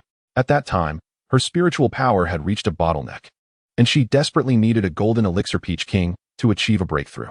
However, just before the competition, she was gravely injured while fulfilling a task for the headmaster, rendering her unable to participate. Thus, the head of the Shangqing Academy stated that Biyou Palace owed Kaiyun a Golden Elixir Peach King. This upcoming competition is her sole opportunity. Should she fail to win, not only would she be deprived of the Golden Elixir Peach King, but it would also prevent the headmaster from fulfilling his promise. This has become a source of deep concern for her. I interjected, but I offered it to her, and she declined. Yun Xiao regarded me thoughtfully. "Sister Kaiyun is proud. How could she accept your offer?" I countered. "The headmaster said he owed her a peach. Why not simply return one to her?" Yun Xiao gazed at me in silence, as if my inquiry were utterly irrational. "Sister Yun Xiao, why did you not inform me sooner? Had I known, I would not have overshadowed Sister Kaiyun and could have assisted her. How could I have disclosed such matters to you? If you were a disciple of the Three Immortals Island, under my tutelage at the Three Immortal Courtyard, I would naturally share everything with you, imploring you to consider sisterly bonds and lend a hand to Kaiyun. But you are of the Yushu Palace. Such actions would provoke scrutiny from the disciples of Yushu toward our Biyou Palace. What Biyou Palace owes Kaiyun is merely a chance to compete, and that opportunity has already been granted to her by the head of the Shangqing Academy.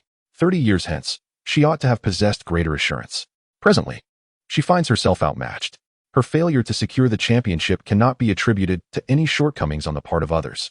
Yun Xiao's attendant brought forth a freshly cleaned bodysuit and long boots.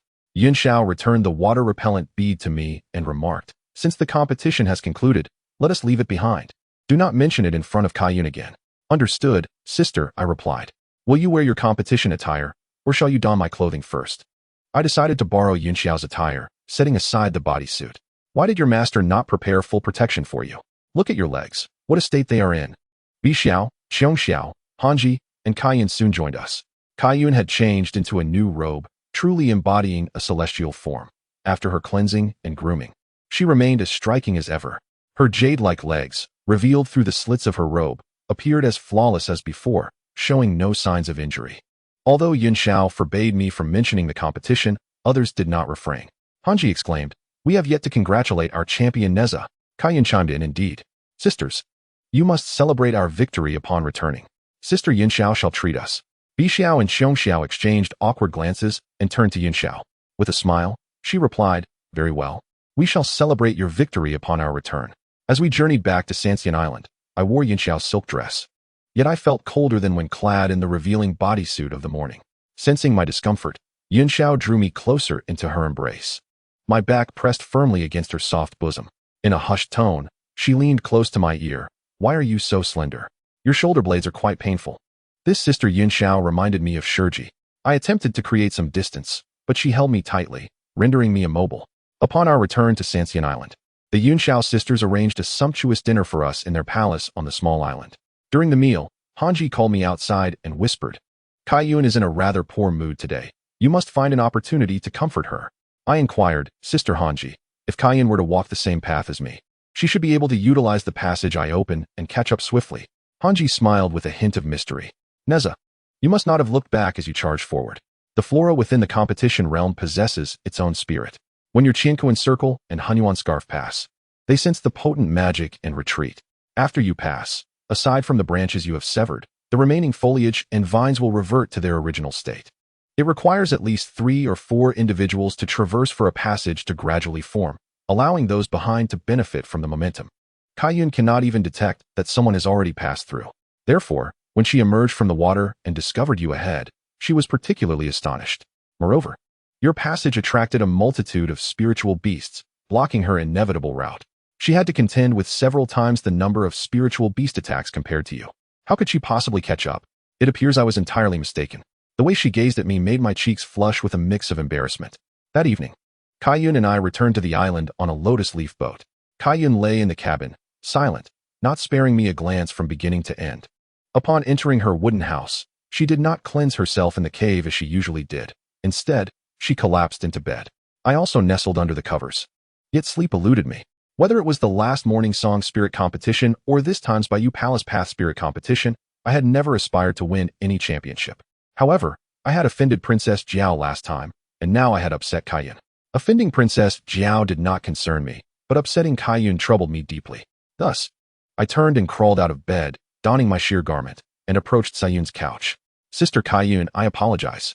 Kaiyun lay beneath the covers, murmuring, You have done nothing wrong. Why must you apologize? I replied, Had I known earlier, I would not have contended with you. Kaiyun began to sob, her body trembling. Sister Kaiyun, could you look at me? I pulled the blanket from her head and beheld her tearful eyes illuminated by the moonlight. She gazed at me, her voice choked. Please do not mention this matter again. You were innocent from the start, yet you apologized to me. But I cannot always wear a smile, you know? Sister, I do not wish to see you sad. Suddenly, she rose from the couch, yanked off my sheer garment, and pushed me back onto the couch. Then you shall serve as my pillow for the night. All returned to tranquility. Each morning, I continued to accompany Kaiyun from the island to the Three Immortals' retreat, attending classes and imparting knowledge. Occasionally, Yunxiao would specifically take me to the mountains to teach me some swordsmanship. I looked at the peachwood sword in her hand and asked, Sister, do you use this when battling others? She laughed, I never wield a sword in battle. But I could easily sever your arm with this wooden sword, believe it or not. I immediately covered my arm. Sister, please spare my arm. More than a month passed. One day, Yunxiao departed the island early. When she returned riding the Azure Phoenix, she brought along a girl. Biyou, look who I have brought back. At that moment, I was practicing rope techniques with Biyou. Meilin. Biyou rushed over to grasp Meilin's hand. Master.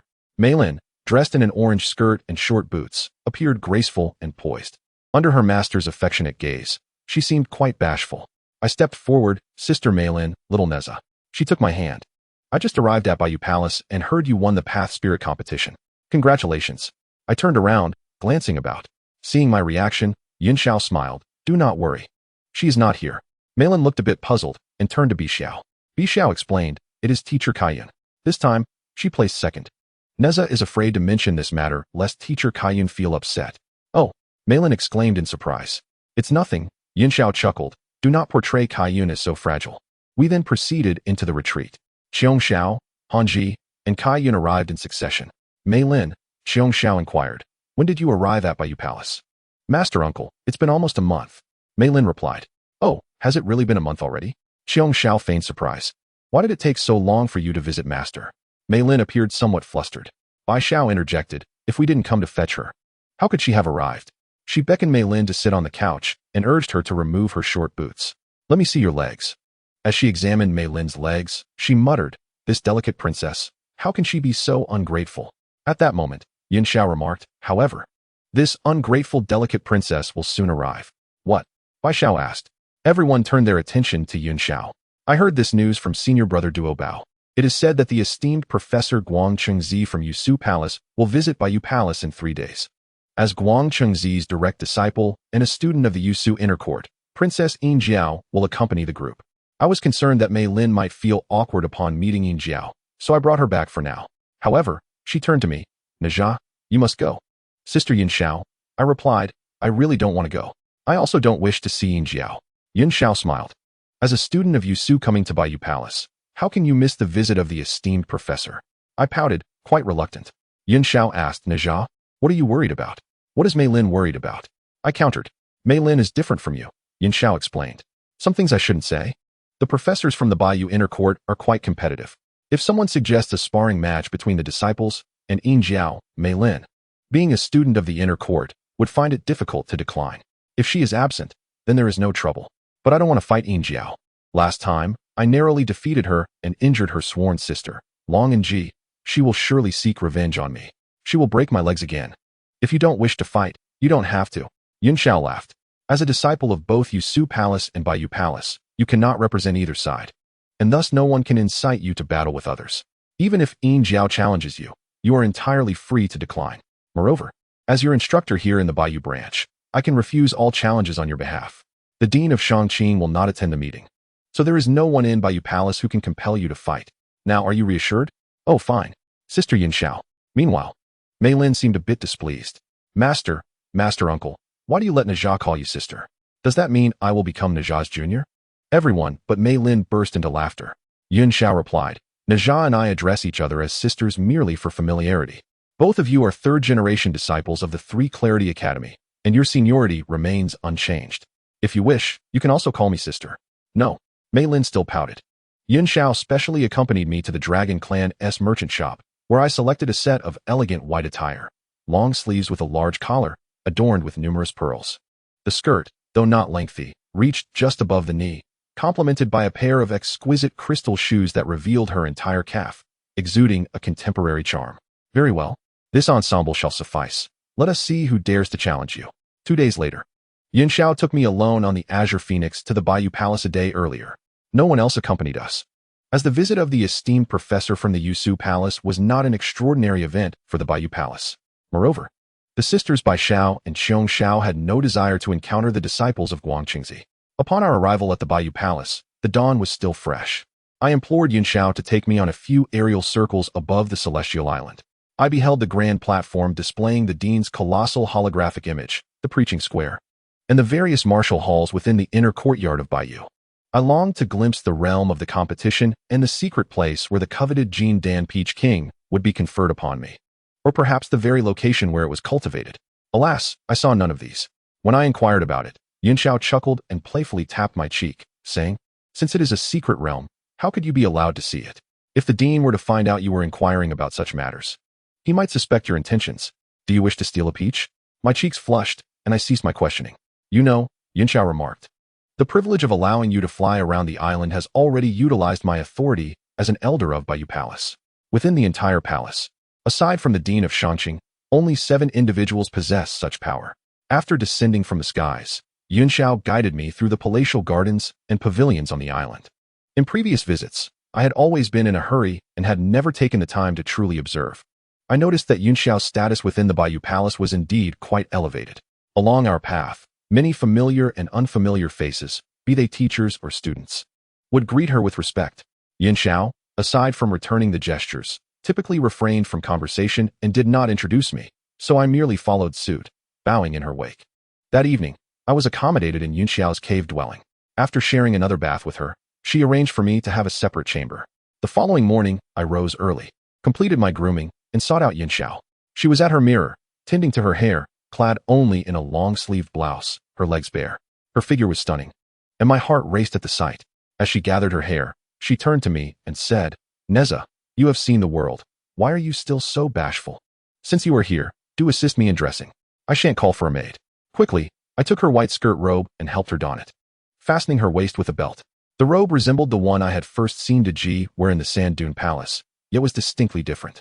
Yunxiao lifted her skirt, slipped into short boots, and then asked, Nezha, sister, do I look presentable enough to meet others? Absolutely. You look stunning, I replied. Yunxiao continued, soon. We shall go to the mountain gate to welcome Professor Guangqingzi. It is crucial that I take center stage. Isn't Professor Duobao joining us? I inquired. As the executive vice dean, how could he possibly attend to welcome the chief professor? Originally, this matter was to be handled by the second seat, the Holy Mother of Golden Spirit, but several esteemed directors hesitated and deferred. Ultimately, it fell to Professor Wuyun. She smiled, yet they complained about Professor Wuyun's appearance, deeming it unworthy of the noble Biyou Palace. Thus, I was once again pushed forward. I inquired, aside from you and Professor Wuyun, who else is involved? The third generation's great disciple, the Holy Mother of Fire Spirit, Yu Yuan, and 100 members of the ceremonial guard composed of inner courtyard students. My eyes brightened at the mention of the ceremonial guard. Indeed, Yunxiao responded, they have been specially trained for this visit. You are in for a treat. I then asked, who else is accompanying Master Guangqingzi on this visit? Yunxiao pondered for a moment. Most likely, there are Professor Lingbao and Professor Daoxing from the inner courtyard, Princess Yinjiao, along with her disciples, Han Julong and Xue Ehu, plus a dozen other students from the inner courtyard. Oh, I replied. An hour later, we stood together on the seaside platform, awaiting the arrival of the Yushu Palace delegation. Perhaps due to familiarity, Professor Wuyun and Yu Yuan no longer appeared as unattractive as I had once thought.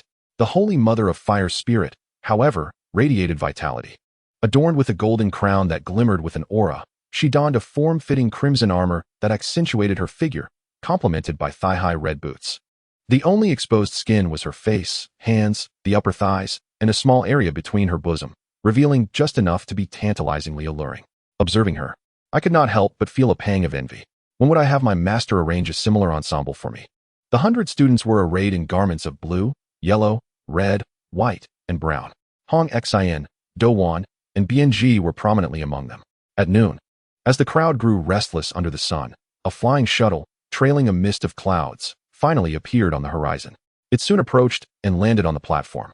The hatch opened, and Guangqingzi, Lingbao, Daoxing, and Yin Jiao emerged in succession. I was familiar with everyone except for Professor Daoxing. I recognized the dozen or so accompanying disciples as well. Yin Jiao remained clad in silver, wearing armor as well, though her long-sleeved attire had a higher slit, exposing more of her thigh than the Holy Mother of Fire Spirit. She cast a fleeting glance at me before directing her gaze towards the Holy Mother of Fire Spirit beside me, a hint of a provocative smile gracing her lips. With everyone donned in armor, was a confrontation inevitable? I finally comprehended Yunxiao's insistence on my wearing an attire unsuitable for combat. It was a well-meaning gesture. After cordial exchanges, Wuyun and Yunxiao accompanied the 3 professors from Yushu for a swift inspection of the ceremonial guard. Subsequently, everyone entered the mountain gate, heading towards the inner courtyard. Within the main hall, Professor Duobao hosted a banquet for Professor Guangqingzi and his entourage. Joining them were the Holy Mother of Golden Spirit, the Assistant Dean, Professor Wuyun, the head of the 3 Immortals Courtyard, Professor Yunxiao, the head of the Jinao Courtyard, Professor Qin Wan, and the heads of the other 3 courtyards in the East Sea. The 8 professors arranged themselves in a fan-shaped formation, while the 3 professors from the Yushu Inner Courtyard occupied the opposite side. Although the Holy Mother of Fire Spirit is also a professor in the Inner Court, as a third-generation disciple, she merely sits behind Duobao. Other professors are accompanied by disciples such as Yu Yuan and Yu Da, along with Hong Xin and Do Wan. On the opposite side, behind the 3 professors, sit Yin Jiao, Han Dulong, Xue Yihu, and a dozen other inner court students. I initially wished to take a seat behind Yunxiao, but she pulled Do Wan to her rear and gestured toward the center, declaring that was my place. Professor Duobao also beckoned me over, saying, Nezha, come this way. It turned out they had placed me in an exceedingly awkward position, seated between the disdainful fire spirit and Yin Jiao, yet effectively in the center. Well, I thought, I might as well sit down. However, the discussion commenced with me as the focal point. Guangqingzi first inquired, Nezha, how has your experience been transitioning from Yushu Palace to Biyou Palace? Very well, I replied casually. Professor Duobao and Senior Sister Fire Spirit have treated me kindly. I've also learned a great deal from Professor Yunxiao. The senior professors smiled, but only Fire Spirit and Yin Jiao curled their lips in disbelief. Duobao remarked, a month ago, Nezha won the championship in the Biyou Palace's spirit racing competition. I felt the need to be modest. attributing my success to the rigorous training from Professor Yun Xiao, along with a stroke of good fortune. Nezha, at that moment, the usually reticent Ling Bao professor interjected. The prize for the championship must be the golden elixir Peach King, correct? Indeed. I nodded. How does it taste? He further inquired. The flavor is fragrant and sweet. Quite delightful. But why was he asking this? I surreptitiously glanced at the crowd from Biyou Palace. Their expressions had shifted from sunny to overcast. Yet, Professor Ling Bao seemed utterly oblivious. Nezha, have you seen the golden elixir Peach King tree? Professor Wu Yun's face had genuinely clouded over by this point. Even I felt that Professor Ling Bao was being excessive, leaving so many masters in the lurch just to question a mere child. But please, do not single me out for your torment. I turned to Professor Duo Bao and timidly responded. The tree of the golden elixir Peach King is a treasure of Biyou Palace. How could an ordinary disciple like me ever see it? Professor Ling Bao appeared to have an epiphany, no longer concerning himself with me, and instead turned to Duo Bao. Brother Duo Bao, I have long heard that the golden elixir Peach King tree of Biyou Palace is a marvel of the world, rivaling the peaches of the Yaoqi. Might you grant me the honor of seeing it?